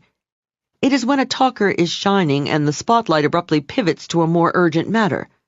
The speaker is forgotten in the flurry. Top communicators put the glow back in the gloomy gabber's eyes with the technique that follows. 79. How to win their heart when their tongue is faltering. In ancient Japan, if you saved someone's life, it was their self-imposed task to spend the rest of their life serving you. Nowadays, if you rescue someone's story, a molecule of that ancient instinct still gushes through his or her veins. It happens all the time. Someone in a group is telling a story, and just before their big point, boom, there's an interruption. Someone new joins the group. A catering person with a tray of crackers and cheese comes over, or a baby starts crying. Suddenly, everyone's attention turns to the new arrival, the nibbles on the tray, or the adorable little tyke. Nobody is aware of the interruption, except the speaker. They forget all about the fact that the speaker hasn't made his or her point. Or you're all sitting around the living room and someone is telling a joke. Suddenly, just before their big punchline, little Johnny drops a dish or the phone rings. After the crash, everyone talks about little Johnny's clumsiness. After the call, the subject turns to the impending marriage or medical operation of the caller. Nobody remembers the great punchline got aborted, except the joke teller. When it's you regaling everyone at a restaurant, have you ever noticed how you can almost set your clock by the waiter coming to take everyone's order just before your hilarious punchline? Most joke and storytellers are too timid to say after the invasion. Now, as I was saying, instead they'll spend the rest of the evening feeling miserable they didn't get to finish. Here's where you come in. Rescue them with the technique I call lend a helping tongue. Watch the gratitude in the storyteller's eyes as he stabilizes where his story's sunk and he sails off again toward the center of attention. His expression and the recognition of your sensitivity by the rest of the group are often reward enough. You are even more fortunate if you can rescue the story of someone who can hire you, promote you, buy from you, or otherwise lift your life. Big winners have elephantine memories. When you do them subtle favors like lend a helping tongue, they find a way to pay you back. Technique number 79. Lend a helping tongue. Whenever someone's story is aborted, let the interruption play itself out. Give everyone time to dote on the little darling, give their dinner order, or pick up the jagged pieces of china. Then when the group reassembles, Simply say to the person who suffered story interruptus, "Now please get back to your story." Or better yet, remember where they were and then ask, "So what happened after the—" and fill in the last few words. Harvey Mackay, the world's most notable networker who rose from envelope salesman to corporate CEO and one of America's most sought-after business and motivational speakers, teaches us that the world goes round on favors. How right he is. The next 3 techniques reveal unspoken subtleties of this critical balance of power. 80. How to let them know what's in it for them. Savvy business people know everyone is constantly tuned to the same radio station, WIIFM. Whenever anyone says anything, the listener's instinctive reaction is, "What's in it for me?" Sales pros have elevated this constant query to the exalted status of acronym, WIIFM. They pay such strict attention to the WIIFM principle that they don't open their pitch with the features of their product or service. Top pros start by highlighting the benefits to the buyer. Except for tactical reasons during sensitive negotiating, big winners lay both "what's in it for me" and "what's in it for you," WIIFY, right out on the table. This is so critical that if one camouflages WIIFM or WIIFY, the concealer is relegated to the status of little loser. I once invited a casual acquaintance to lunch. I had hoped to consult with Sam, the head of a marketing association, on my speaking business. I told him my desire and jokingly asked if an hour of his valuable time was available in return for lunch at a great restaurant. That was my way of saying, "Look, Sam, I know there's no real benefit to you except a tasty lunch and the dubious pleasure of my company." In other words, I was revealing WIIFY. To make the meeting even more convenient for him, I said, "Sam, choose the date and the best restaurant in your neighborhood." The day of our lunch consultation rolled around and I traveled 45 minutes across town to his chosen restaurant. As I entered, I was surprised to see an assortment of people arranged around the largest table in the room with Sam as the smiling centerpiece. Obviously, this was not the setting in which I could consult with him. Unfortunately, Sam had already spotted me by the coat check. I was trapped. It wasn't until after lunch coffee arrived that I realized why Sam had assembled the group. He wanted each to donate presentations on their particular expertise to his organization. The sly fox hadn't revealed his own "what's in it for me." Had Sam been a straight shooter and a big player, he would have told me on the phone, "Leil, I'm getting a group of speakers who might be helpful to my organization together for a Dutch treat lunch. I will, of course, try to answer your questions about your speaking business, but we will be a group of 10. Would you like to join us, or shall we choose another date when we can have more privacy?" I would gladly have spoken pro bono for Sam's group had he been upfront about it. Instead, by not revealing WIIFM, we both lost. I lost a half day, and because of his trickiness, he lost my free speech for his group. Don't deny them the pleasure of helping you. Big winners also lay their cards on the table when asking someone for a favor. Many well-meaning folks are embarrassed to say how important the favor is to them, so they ask as though it's a casual inquiry when it's not. A friend of mine named Stefan once asked me if I knew any bands his organization could hire for their annual event. I told him, "No, I'm sorry, I really don't." But Stefan didn't let it go at that. He pressed, "Leil, didn't you once work with bands on ships?" I told him, "Yes, but I no longer have contact with them." I thought that was the end of it, but Stefan didn't. He grilled me further, and I found myself getting confused and irritated. Finally, I said, "Stefan, who's in charge of getting the band?" He sheepishly said, "I am." "Criminy jickets, Stefan, why didn't you tell me it was your responsibility? In that case, let me do some research and see if I can find a good one for you." I was happy to do my friend a favor. But Stefan, by not telling me how important it was to him, risked not getting help. He also went down a notch or two in his friend's esteem by not revealing WIIFM. When asking someone for a favor, let them know how much it means to you. You come across as a straight shooter, and the joy of helping you out is often reward enough. Don't deny them that pleasure. Technique number 80. Bear the buried WIIFM and WIIFY. Whenever you suggest a meeting or ask a favor, divulge the respective benefits. Reveal what's in it for you and what's in it for the other person, even if it's zip. If any hidden agenda comes up later, you get labeled a sly fox. Asking or granting favors is a fabric that holds together only when woven with utmost sensitivity. Let us explore more ways to stitch this delicate cloth so your relationship doesn't rip. 81. How to make them want to do favors for you. One of my clients, Susan Evans, heads up a large real estate firm. Once, sitting in her office discussing an upcoming project, her secretary buzzed. "Excuse me, Ms. Evans, it's your brother-in-law Harry on the phone." "Oh, of course," she smiled. "Put him on." My client, making apologies for the interruption, picked up the phone. I left the room for a few moments to give her privacy. When I returned, Susan was just hanging up, saying, "Sure, have him phone me."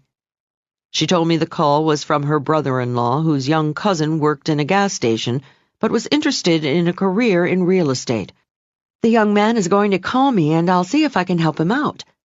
It was obvious she was happy to do her brother-in-law a favor. We picked up our discussion where we left off. Not 4 minutes later, the secretary buzzed again. "Ms. Evans, a Sonny Laker is on the line. He says he's your brother-in-law Harry's cousin, and he's supposed to call you." My client was taken aback. I could tell from her expression she was saying to herself, "Boy, my over-anxious brother-in-law didn't waste any time, did he?" It seemed obvious to both of us what had happened. Like greased lightning, Harry must have hot-breathedly called Cousin Sonny to give him the big headline. Evans would see him. Then by dialing Ms. Evans immediately, Sonny made it seem the big deal interview was the most important event in his otherwise dull and dismal life. True or not, one verity remained. Little Cousin was insensitive to an unspoken rule big winners always obey. Don't jump immediately when someone is doing you a favor. Allow the person granting the favor time to savor the pleasure of agreeing to it before having to pay up. Both brother-in-law and potential employee slipped in Evans's estimate, all because of timing. To ensure the kid wouldn't call his real estate mogul sister-in-law too quickly, Harry should have waited a day before telling his cousin the good news. Also, young Sonny should have asked Cousin Harry about Evans's schedule. Sometimes an immediate call is advantageous, but not when someone is granting you a favor. One might think Evans was unfair judging Sonny harshly just because he didn't let her savor the favor. It runs deeper than that. Evans's subconscious thought process goes something like this. If this kid is insensitive to the subtleties of timing when getting a job, how sensitive is he going to be when negotiating the sale of a house? One agent's overanxious call to an owner can mean thousands lost in commissions for the firm. Big winners have supernatural vision into your future. They see every communications blunder you make as a visible blotch on your X-ray. It dims your prognosis for being successful in life. Technique number 81. Let 'em savor the favor. Whenever a friend agrees to a favor, allow your generous buddy time to relish the joy of his or her beneficence before you make them pay the piper. How long? At least 24 hours. Let's look at yet another tenuous thread between favor asker and favor grantor that must not be severed lest the relationship unravel. 82. How to ask for favors and get them. I once asked a well-connected friend who works in a top Los Angeles talent agency if she knew any celebrities I could contact for a project I was working on. Tanya flipped through her Rolodex and came up with just the names I needed. It was obvious to both of us I owed her big time. When I thanked her profusely on the phone, Tanya said, "Oh, I'm sure you'll find a way to pay me back." "Well, of course I will," I said. "That goes without saying." And well, it should have gone without saying. She was reminding me the favor wasn't out of friendship, but because she expected something in return. 2 days later, Tanya called and said she was coming to New York in a few months. She was just checking now if I could put her up then. Naturally, I could, but blatantly cashing in on the return favor so quickly was not a smooth move. When someone does something nice for you, you find yourself with an elephant's memory. In fact, you consciously look for ways to return the favor. Had Tanya called, even years later, of course I would have remembered I owed her one. Frankly, I was glad it came up so quickly so I could even the score. Nevertheless, I do wish the whole barter aspect had been left unspoken. It tarnished what should have been a generous sharing on both sides. Tarnish always wears off on the tarnisher. When you do someone a favor and they obviously owe you one, wait a few weeks. Don't make it look like tit for tat. Allow the favor asker the pleasurable myth that you joyfully did the favor with no thought of what you're going to get in return.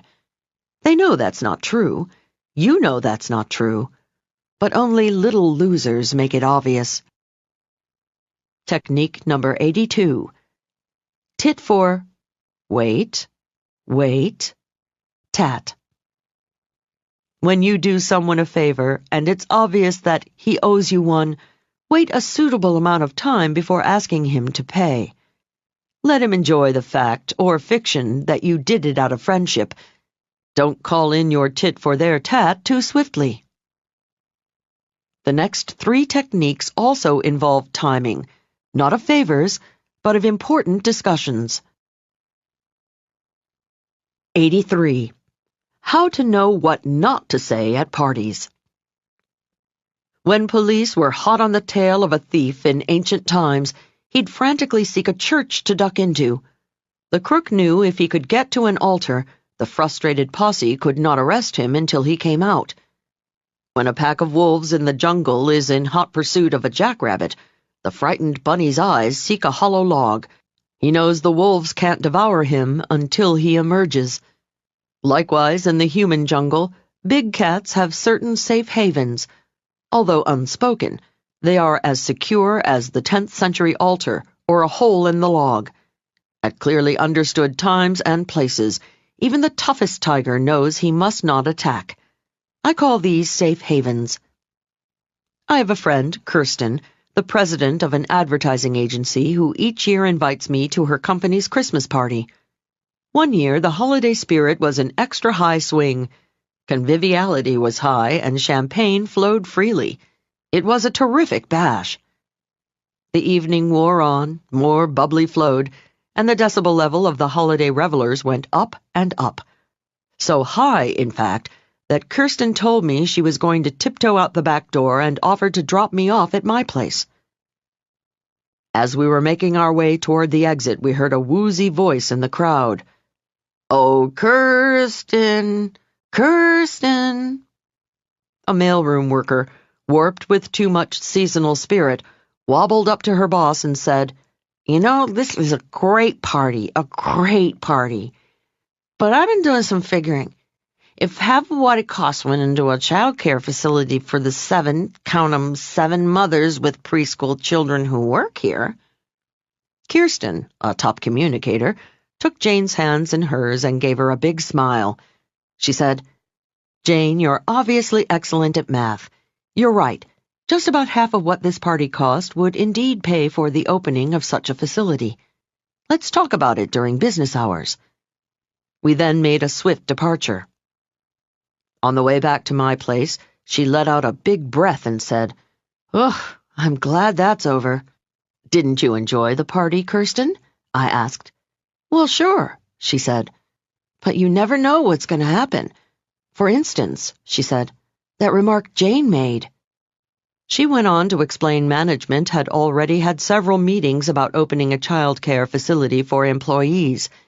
In fact, plans for turning an unused storage area into a beautiful nursery were already in the works. Naively, I asked Kirsten why she hadn't mentioned that to Jane. It wasn't the right time or place. Kirsten had handled the situation at the party the way any big winner would. No spoken confrontation now, but probable silent condemnation later. Jane, unfortunately, had broken the first unspoken safe haven rule. Parties are for Prater. Did Kirsten chastise Jane? Did she punish her inappropriate behavior? Not then, of course. Nevertheless, Jane would probably feel the repercussions a few months down the pike when it came to promotion time. But by then, poor Jane wouldn't even know why she was passed over. Will it be because of a one-time over-imbibing? Jane might grumble, yes. Jane is wrong. It's simply that big players can't take the chance that one of their key people will feel too much holiday spirit at another party and next time confront an important client. Technique number 83. Parties are for Prater. There are 3 sacred safe havens in the human jungle where even the toughest tiger knows he must not attack. The first of these is parties. Parties are for pleasantries and good fellowship, not for confrontations. Big players, even when standing next to their enemies at the buffet table, smile and nod. They leave tough talk for tougher settings. Let's move to the second safe haven where big cats can escape the claws of bigger cats and, they hope, the growls of lesser ones. 84. How to know what not to say at dinner. Did you ever wonder why business lunches between big bosses go on interminably long, sometimes well into the afternoon? Did you ever suspect it's just because they like to sit, drink, and massage each other on the company expense account? Perhaps there's an element of that, but the main reason is because the dining table is an even more sacred safe haven than a party.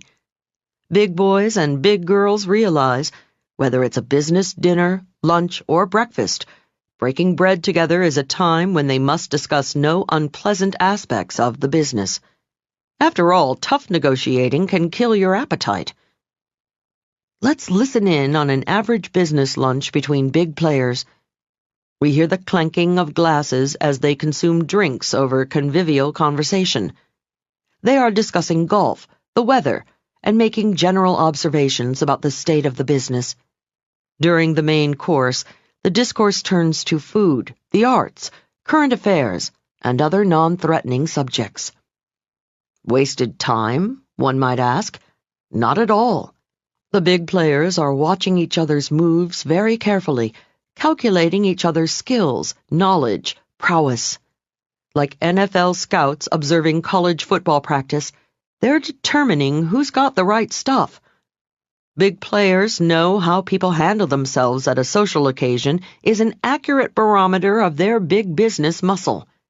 As they are smiling and laughing at each other's jokes, they are all making silent, critical judgments. Finally, coffee arrives. At this point, one or more of the biggies gently broaches the business at hand. Naturally, he or she does it with supposed reluctance, trying to repress the obvious relief that at last they can get down to significant stuff.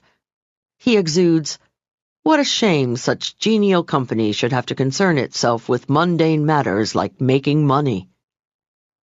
Only after they have played out this crucial charade can they discuss business, but no dirty business. The biggies can brainstorm over coffee. They can discuss proposals over dessert. They can toss around new ideas over cordials. They can explore the positive side of the merger, the acquisition, or the partnership while waiting for the check. However, should any disagreement, misunderstanding, or controversial aspect arise, they must immediately relegate it to another table, the conference table. This convention probably arose out of a prudent agreement not to inflict indigestion on each other. Tough negotiating is unpalatable and can ruin an otherwise perfectly mouth-watering veal chop. Incidentally, the same rule applies in the social jungle. If one partner in a friendship or a love relationship has some heavy relationship issues to discuss, save them for after dessert. Even if you don't solve the problem, you want to enjoy the delicious chocolate souffle. Technique number 84. Dinners for dining. The most guarded safe haven respected by big winners is the dining table. Breaking bread together is a time when they bring up no unpleasant matters. While eating, they know it's okay to brainstorm and discuss the positive side of the business, their dreams, their desires, their designs. They can free associate and come up with new ideas, but no tough business.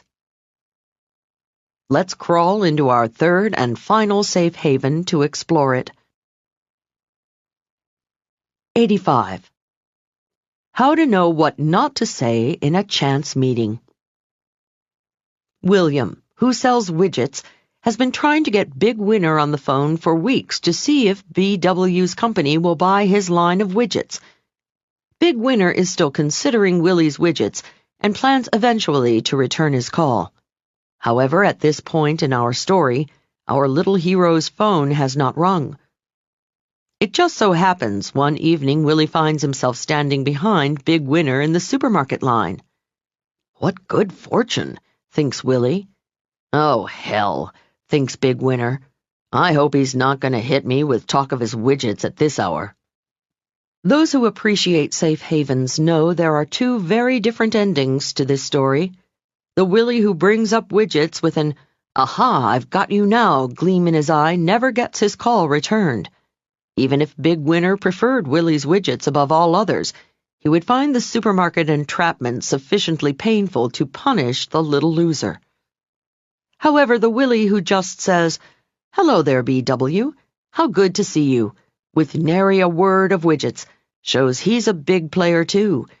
This Willie will most certainly get his call returned, probably the next day, out of Big Winner's relief and gratitude for Willie's graciousness. Technique number 85. Chance encounters are for chit-chat. If you're selling, negotiating, or in any sensitive communication with someone, do not capitalize on a chance meeting. Keep the melody of your mistaken meeting sweet and light. Otherwise, it could turn into your swan song with Big Winner. Consistently create safe havens for people if you want them to elevate you to the status of Big Winner. You may find yourself dining with them, going to parties with them, getting big hellos in the hall, and closing deals much faster than during business hours. Who knows? If it's your desire, you even make yourself eligible for some heavy socializing at the top. Big Winners make it safe for each other to accept invitations to play golf, spend the weekend in their country homes, or relax by each other's pools. They know there will be no sharks swimming in the water, no razor blades buried in the shrimp cocktail. 86. How to prepare them to listen to you. One night, several years ago, on a New York City street, I caught a man trying to break into a car. I shouted for him to stop. Instead of being content escaping, the burly would-be burglar decided to retaliate. As he raced past me, he shoved me down onto the cement, and I cracked my skull against the curb. Dizzily, I wobbled into the emergency room of a nearby hospital. Holding an ice pack against my throbbing head, I was grilled by the emergency room triage nurse on my address, telephone, and social security numbers, insurance carrier, policy number, ad nauseum. It's as if she had said, "The heck with your cracked skull. You can tell me about that later. What's your insurance number?" Don't bother me with that minutia. All I wanted to do was tell somebody, anybody, what happened to me. It wasn't until the very end of her ruthless and sadistic interrogation that she asked, "So what happened?" I later told my sad story to a friend, Sue, a nurse who works in admitting in another emergency room. She said, "I know. I can't believe they print the forms that way.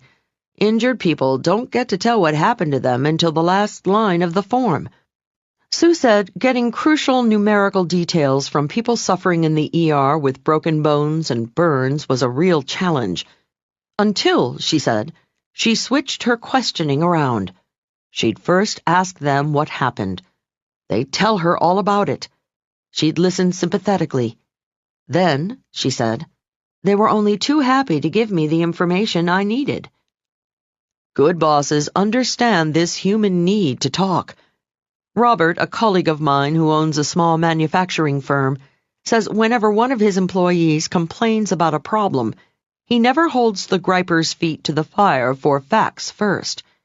He hears the employee out completely. He lets him carry on about the cantankerous customer, the uncooperative coworker. Then, after he's gotten it off his chest, Robert says, I get the facts a lot more clearly. When you have important information to impart. Any kid working in a garage knows you can't pump more gas into a full tank. Too much topping it off, and it splashes onto the cement. Likewise, your listener's brain is always full of his or her own thoughts, worries, and enthusiasms. If you pump your ideas into your listener's brain, which is full of her own notions, you'll get a polluted mixture, then a spill. If you want your supreme ideas to flow into her tank unpolluted, drain her tank completely first. Whenever you are discussing emotionally charged matters, let the speaker finish completely before you jump in. Count to 10 if you must. It will seem like an eternity, but letting the flustered fellow finish is the only way he'll hear you when it's your turn. Technique number 86. Empty their tanks. If you need information, let people have their entire say first. Wait patiently until their needle is on empty and the last drop drips out and splashes on the cement. It's the only way to be sure their tank is empty enough of their own inner noise to start receiving your ideas. I'm going to make you miserable before you can enjoy being my customer. Companies that run mail order operations could take a hint from this technique. One reason I enjoy ordering from LL Bean, a mail order clothing and sports equipment outfit, they let me first ask questions about the wearable or widget I want. They let me ramble on with my questions about the quality, the available colors, how it looks, how it feels, how it smells, and how it works. Then, when I'm all whacked up about receiving my 4 size 10 red and chartreuse soft odorless widgets, they tastefully ask my credit card number. Other companies have first grilled me on the number, the expiration date, my customer number, which I can never find on the back of the catalog, and how often I've ordered from them in the past before I even get to fantasize about the wonderful widget I might want to buy from them. Takes all the joy out of the purchase and sometimes kills the sale. Top communicators do more than just let you babble on. They use the next technique while you're in the process of dribbling down. 87. How to turn their anger around in 3 sentences or less. Emo is a word invented by Helen Gurley Brown, the grande dame of Cosmopolitan magazine. Emo translated is, give more emotion. Once Cosmopolitan asked me to write an article on communicating sensitive matters, most specifically advising young women on how to make their boyfriends more passionate. I interviewed a passel of psychologists, communications experts, and sexologists. My draft came back from Cosmo all marked up with "More emo" scribbled on every page. I called my editor and asked what it meant. She said that was Helen's way of saying downplay all that factual stuff with the sex therapists and so-called experts. Write about the emotion the young woman feels when her boyfriend isn't passionate enough, the emotion the accused male feels when confronted, and the emotion the couple feels about discussing their quandary. Helen Gurley Brown, a certified big winner, liked to have it all and knew just how to get it. Helen recognized, when the time is right, reject the rational and empathize with the emotions. In other words, smear on the emo. Oh no! He must have been mortified. LL Bean recently smeared emo all over me. Several months ago, my friend Phil wanted to buy some trousers and asked for a recommendation. I dragged him to my closet to show him the quality and construction of the LL Bean clothes. That convinced him, and Phil ordered a pair of navy blue dress trousers. Phil wore his brand new LL Bean pants for the first time on a big date with a new girlfriend at an elegant restaurant. While following the Metro D to the Cozy Corner booth, which he'd requested, his date happened to drop her evening bag. Phil promptly bent over to pick it up. Rip! Right down the middle seam. Most of the diners facing Phil's derriere mercifully looked away. A few tittered. Phil, tugging the torn seams together to blanket his buns, backed his way into the booth. The cool upholstery on his bottom the rest of the evening reminded him of his humiliation. When I heard of Phil's tribulations, I was furious at LL Bean. I immediately called one of their customer service agents. She sympathized as I told her of Phil's ordeal, but I was still simmering. She patiently listened and even asked me details of the disaster. When I finished the long, sad story, the agent said, "Oh, that's terrible. I understand. Your friend must have felt awful." "Yes, he did," I agreed. "He must have been mortified," she said. "He definitely was," I said, surprised at her excellent grasp of the situation. "And you, when you heard about it, you must have felt terrible too, especially after you'd recommended our products so highly." "Well, your products usually are excellent," I said, calming down a bit. "I'm so sorry we caused you this pain and aggravation," she said. "Oh," I interrupted, "it's not your fault." Now I was completely appeased. It must have just been a fluke that this one pair of pants was... There's more to this story, but let me pause here to interject the echo the emo technique. Technique number 87. Echo the emo. Facts speak. Emotions shout. Whenever you need facts from people about an emotional situation, let them emote. Hear their facts, but empathize like mad with their emotions. Smearing on the emo is often the only way to calm their emotional storm. The clever customer service rep not only emptied my tanks and softened me up with Echo the Emo, she completely dissolved me with the next technique. 88. How to make 'em like you, even when you've messed up. The next day, UPS delivered not only the replacement slacks, but tucked into the package was a handwritten apology and a hefty gift certificate. Would I order from that company again? You bet I would.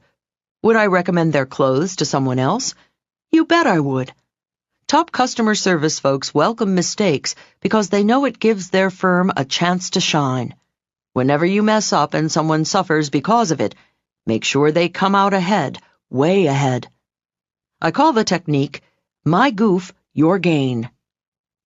Visiting an important client's office, I once tripped on a rug and took a nosedive, making a 3-point landing in a vase on her desk. My nose was spared, but her vase shattered into smithereens.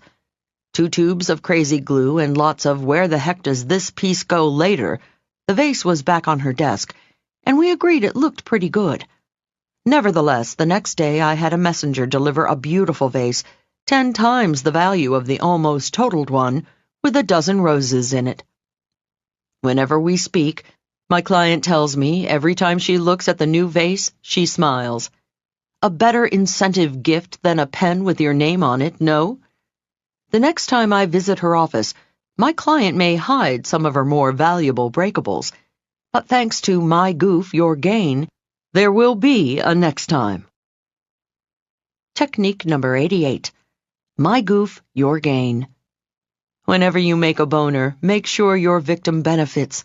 It's not enough to correct your mistake. Ask yourself, what could I do for this suffering soul so he or she will be delighted I made the flub? Then do it, fast. In that way, your goof will become your gain. Now, suppose it's not your boo-boo, it's theirs. How can you make their goof your gain? Keep listening. 89. How to trap a rat with class. In Japan, some citizens prefer to lose their lives rather than to lose face.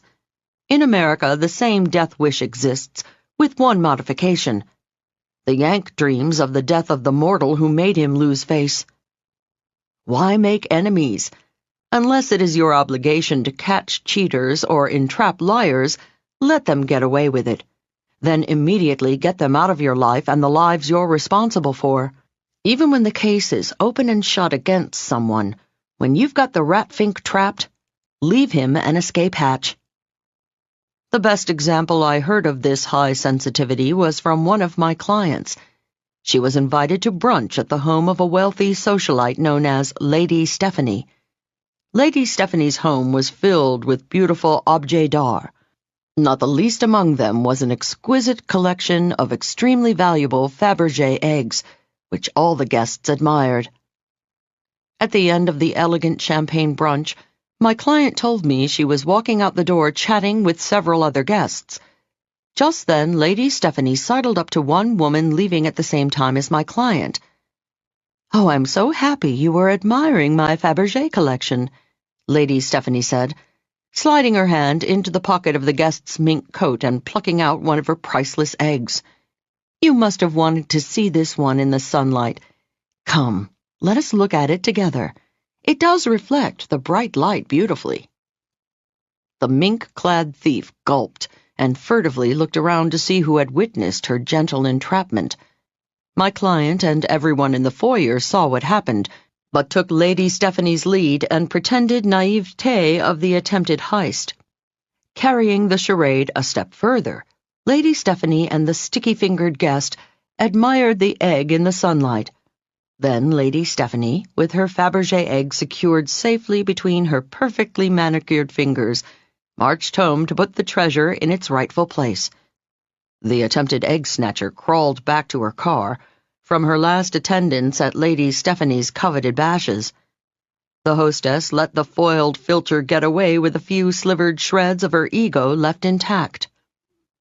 Why did Lady Stephanie come out ahead? Everyone who witnessed and subsequently heard about the thwarted burglary has renewed respect for Lady Stephanie. Snaring the thief, yet sparing her pride, helped Lady Stephanie keep her reputation of hostess with the mostest. Why do big winners let bad news people get away with bummers? Because, like mothers confronting naughty children to correct them, confronting creeps is a way of saying, "I care." By closing your mouth and then the door forever, you are saying, "You are so beneath me, I'm not even going to waste my words on you." Mea culpa. Big winners leave an escape hatch for the small foibles of friends they wish to keep by taking the blame themselves. If a friend gets lost and is an hour late arriving at your house, tell her, "Those directions I gave you were terrible." He breaks your Limoges bowl. "Oh, I shouldn't have left it in such a precarious position." It's the old mea culpa routine that endears you to everyone, especially when they realize it wasn't your fault. Technique number 89. Leave an escape hatch. Whenever you catch someone lying, filching, exaggerating, distorting, or deceiving, don't confront the dirty duck directly. Unless it is your responsibility to catch or correct the culprit, or unless you are saving other innocent victims by doing so, let the transgressor out of your trap with his tricky puss in one piece. Then resolve never to gaze upon it again. Residents of Toronto, Canada have a well-earned reputation for grace. They demonstrated it last year in a downtown Toronto drugstore. A shopper attempted to stroll out through the security system with a purloined object in his pocket.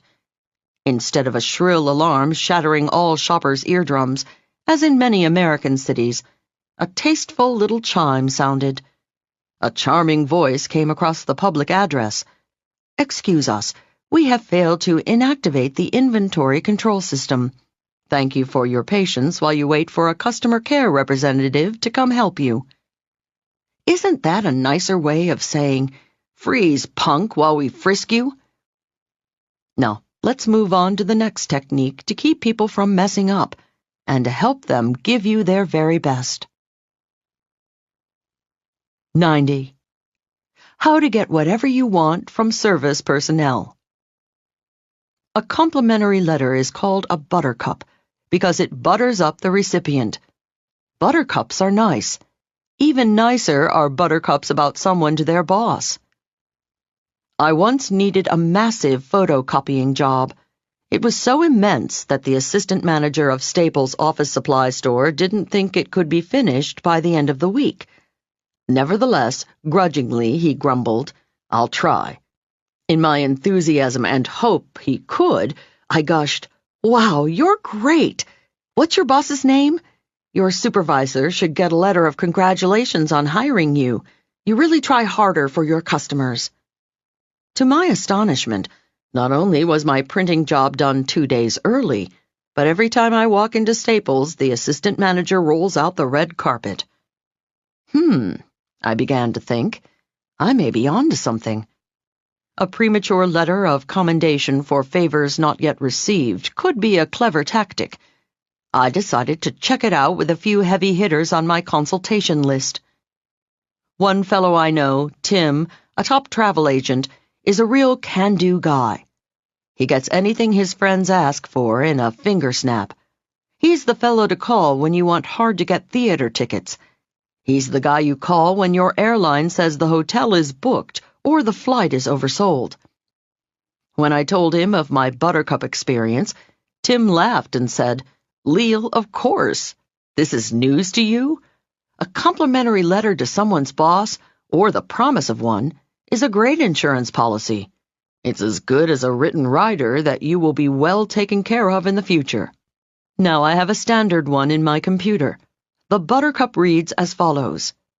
Dear, name of supervisor. I know how important customer service is to an organization such as yours.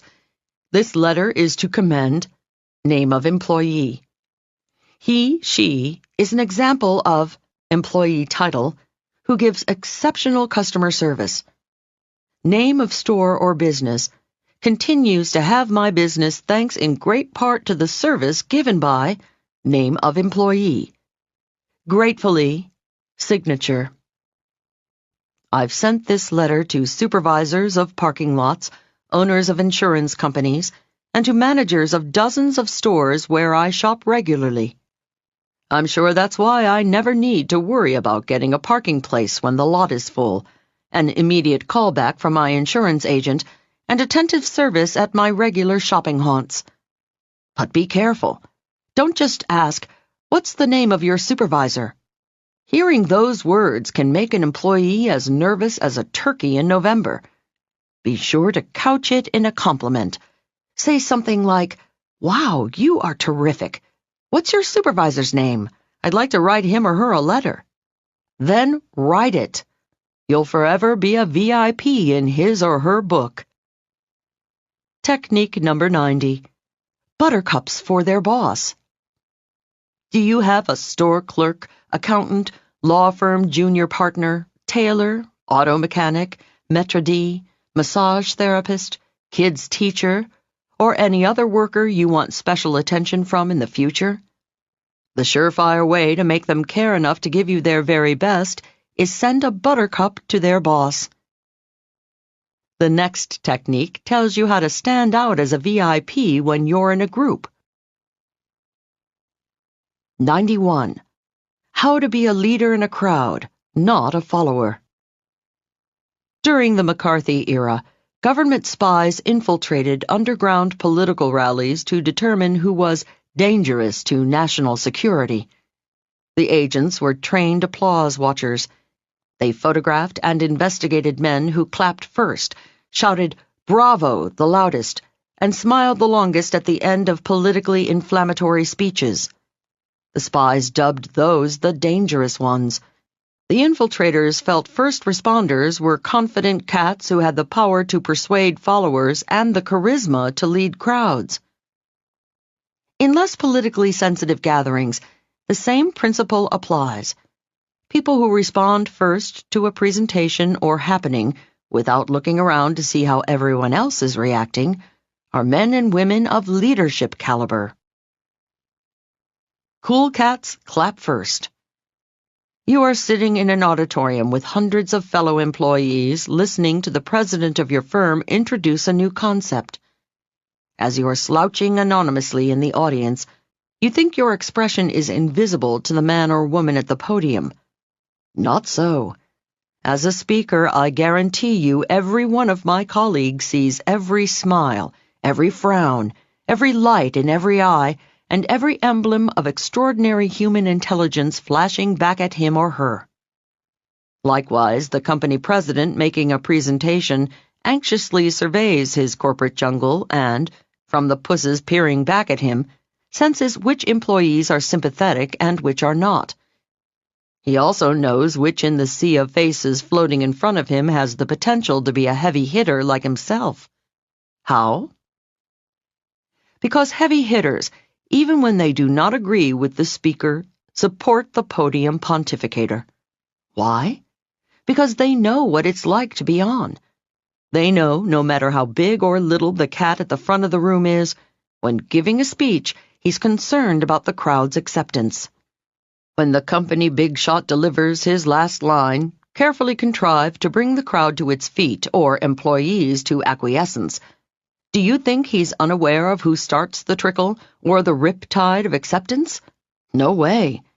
Though his head is down while taking a bow with the insight of a McCarthy-era spy, he perceives precisely who inaugurated the applause, precisely how long after the last words were uttered, and precisely how enthusiastically.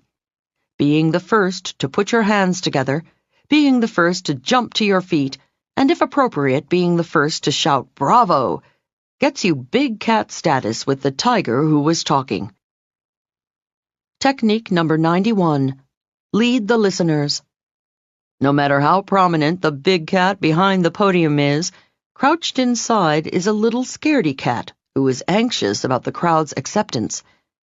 Big winners recognize you're a fellow big winner when they see you leading their listeners in a positive reaction. Be the first to applaud or publicly commend the man or woman you agree with, or want favors from. Be the first clapper no matter how small the crowd, no matter how informal the talk. Don't wait to see how everyone else is going to respond. Even if it's a small group of 3 or 4 people standing around, be the first to empathize with the speaker's ideas, the first to mutter, "Good idea." It's proof positive you're a person who trusts his or her own instincts. 92. How to make all the right moves. Any minute, any second, football fans know the score. Even beer-guzzling Big George, dozing in front of the TV set on Football Sunday, knows. Poke his pudgy pot, and in a wink, he'll tell you who's winning, who's losing, and by precisely how many points. Key players in the game of life are like George.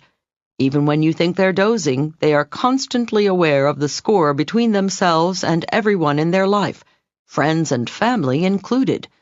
They know who is winning, who is losing, and by how many points.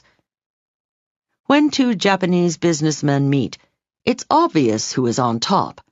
You measure it in millimeters from how close to the floor their noses come when bowing. Bottom man's nose dives lower.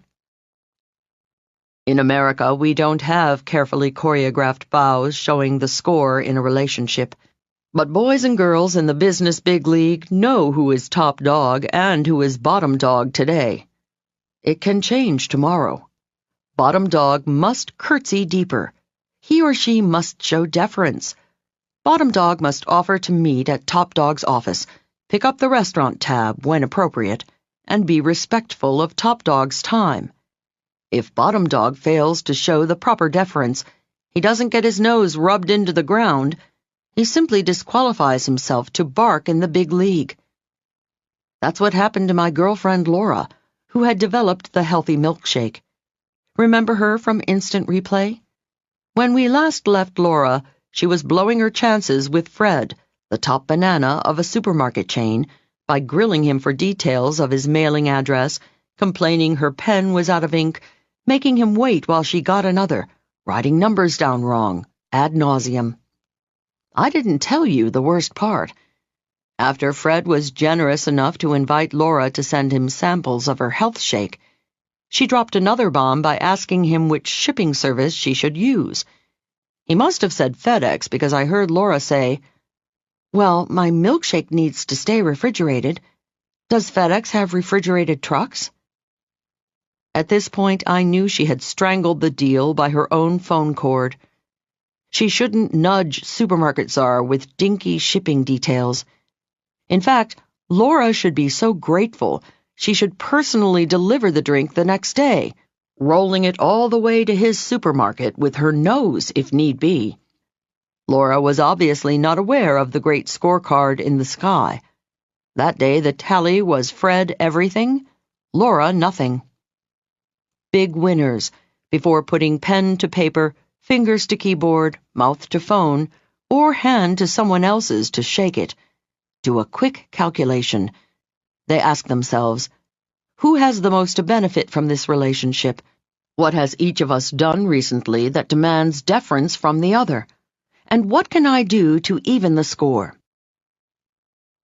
Friends keep tabs too. The great scorecard in the sky is not just bobbing over business people. If family members and friends look carefully over their loved ones' heads, they'll spot it. And like an over-the-counter stock, it goes up or down every day. When you mess up, you have to even your score by doing more for the one who didn't. To keep love alive, keep your eye on the great scorecard in the sky. Several months ago, I met a nice chap named Charles at a convention. We started discussing our favorite foods. His was homemade linguine with pesto sauce. I like Charles, and I make a mean pesto sauce. The remarkable coincidence of these two elements emboldened me to invite him to dinner at my place. "Great," he said. We set it for 7:30 the following Tuesday. Tuesday afternoon, I begin preparations for the big date. The cuckoo clock on the wall monitored my progress. At 5 cuckoos, I run to the store to find pine nuts. By 6 cuckoos, I'm back home grinding basil and garlic. At 7 cuckoos, I'm folding napkins, setting the table, pulling out fresh candles. Whoops, running late. I change clothes and spruce myself up. When 7:30 strikes, I am all ready. The pesto and I await his arrival. 8 o'clock rolls around, and no friend. Well, I figure I'll open the wine and let it breathe. Another hour passes, and no Charles. The cuckoo calls me cuckoo 9 times now. I begin to believe the bird. It is evident Charles isn't coming. I have been stood up. The next day, Charles called with half-hearted apologies and a semi-plausible excuse. His car broke down. "Gee, I'm sorry," I said. I wanted to say, "Did Martians capture you? Were you transported to another planet where there were no phones to call me?" I resisted the sarcasm. However, he did sound contrite, so I was almost willing to forget it. Until his next question.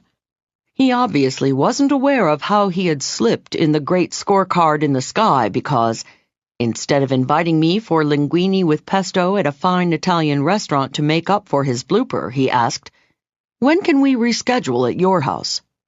"Never, Charlie." Technique number 92. The great scorecard in the sky. Any two people have an invisible scorecard hovering above their heads. The numbers continually fluctuate, but one rule remains.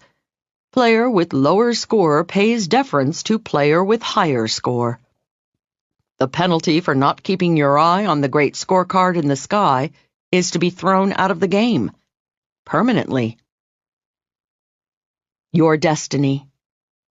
We've met many people in How to Talk to Anyone. A few of their names are changed, but each is very real. Recently, I decided to track down some of the folks with whom I'd crossed paths over the years. I wanted to see what they're up to now. Laura, my old friend who dreamed of milkshake millions but ignored the supermarket czar's scorecard, is now back at her day job. Sam, who ruffled me by not revealing he wanted me to speak for his organization, no longer has one. Sonny, who hounded his brother-in-law's cousin by a too-quick call, is still pumping gas. Tanya, who insisted on immediate tit-for-tat, no longer has that terrific job at the talent agency. Poor Jane, the mailroom clerk who confronted her boss at the Christmas party 5 years ago, is still wrapping packages. And Dan, who left the prolonged inspirational message on his phone, now has an unlisted number. Not a good sign for an aspiring speaker. Whereas Barry, who asks everyone he calls, "What color is your time?" was recently chosen Broadcaster of the Year by the National Association of Talk Show Hosts. Joe, who keeps note of everyone on his business card dossier, is now a state senator. Jimmy, the expert at eyeball selling, was recently written up in Success magazine. Steve, whose staff insinuates, "Oh, wow, it's you," to every caller, is one of the most requested speakers on the cable circuit.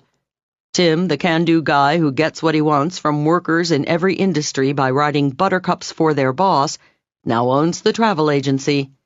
And Gloria, my hairdresser who gives the great nutshell resume, recently opened a salon on New York's fashionable Fifth Avenue. Does this mean to say that just because the first folks irked me and a few others, they were exiled to a humdrum existence? And the latter group who made people smile would attain great heights? Of course not. Those isolated moments of their lives we examined were but one move of many they made each day. But consider, if you had been who was ruffled by Laura, Sam, Sonny, Tanya, Jane, or Dan, and they called you, would you feel like extending yourself for them? Probably not. The memory of their ragged dealing would still smart. Whereas if you heard from Barry, Joe, Jimmy, Steve, Tim, or Gloria, happy memories of your exchange would flood over you. You'd want to do whatever you could for them. Multiply your response by many thousands. As we said in the introduction, nobody gets to the top alone.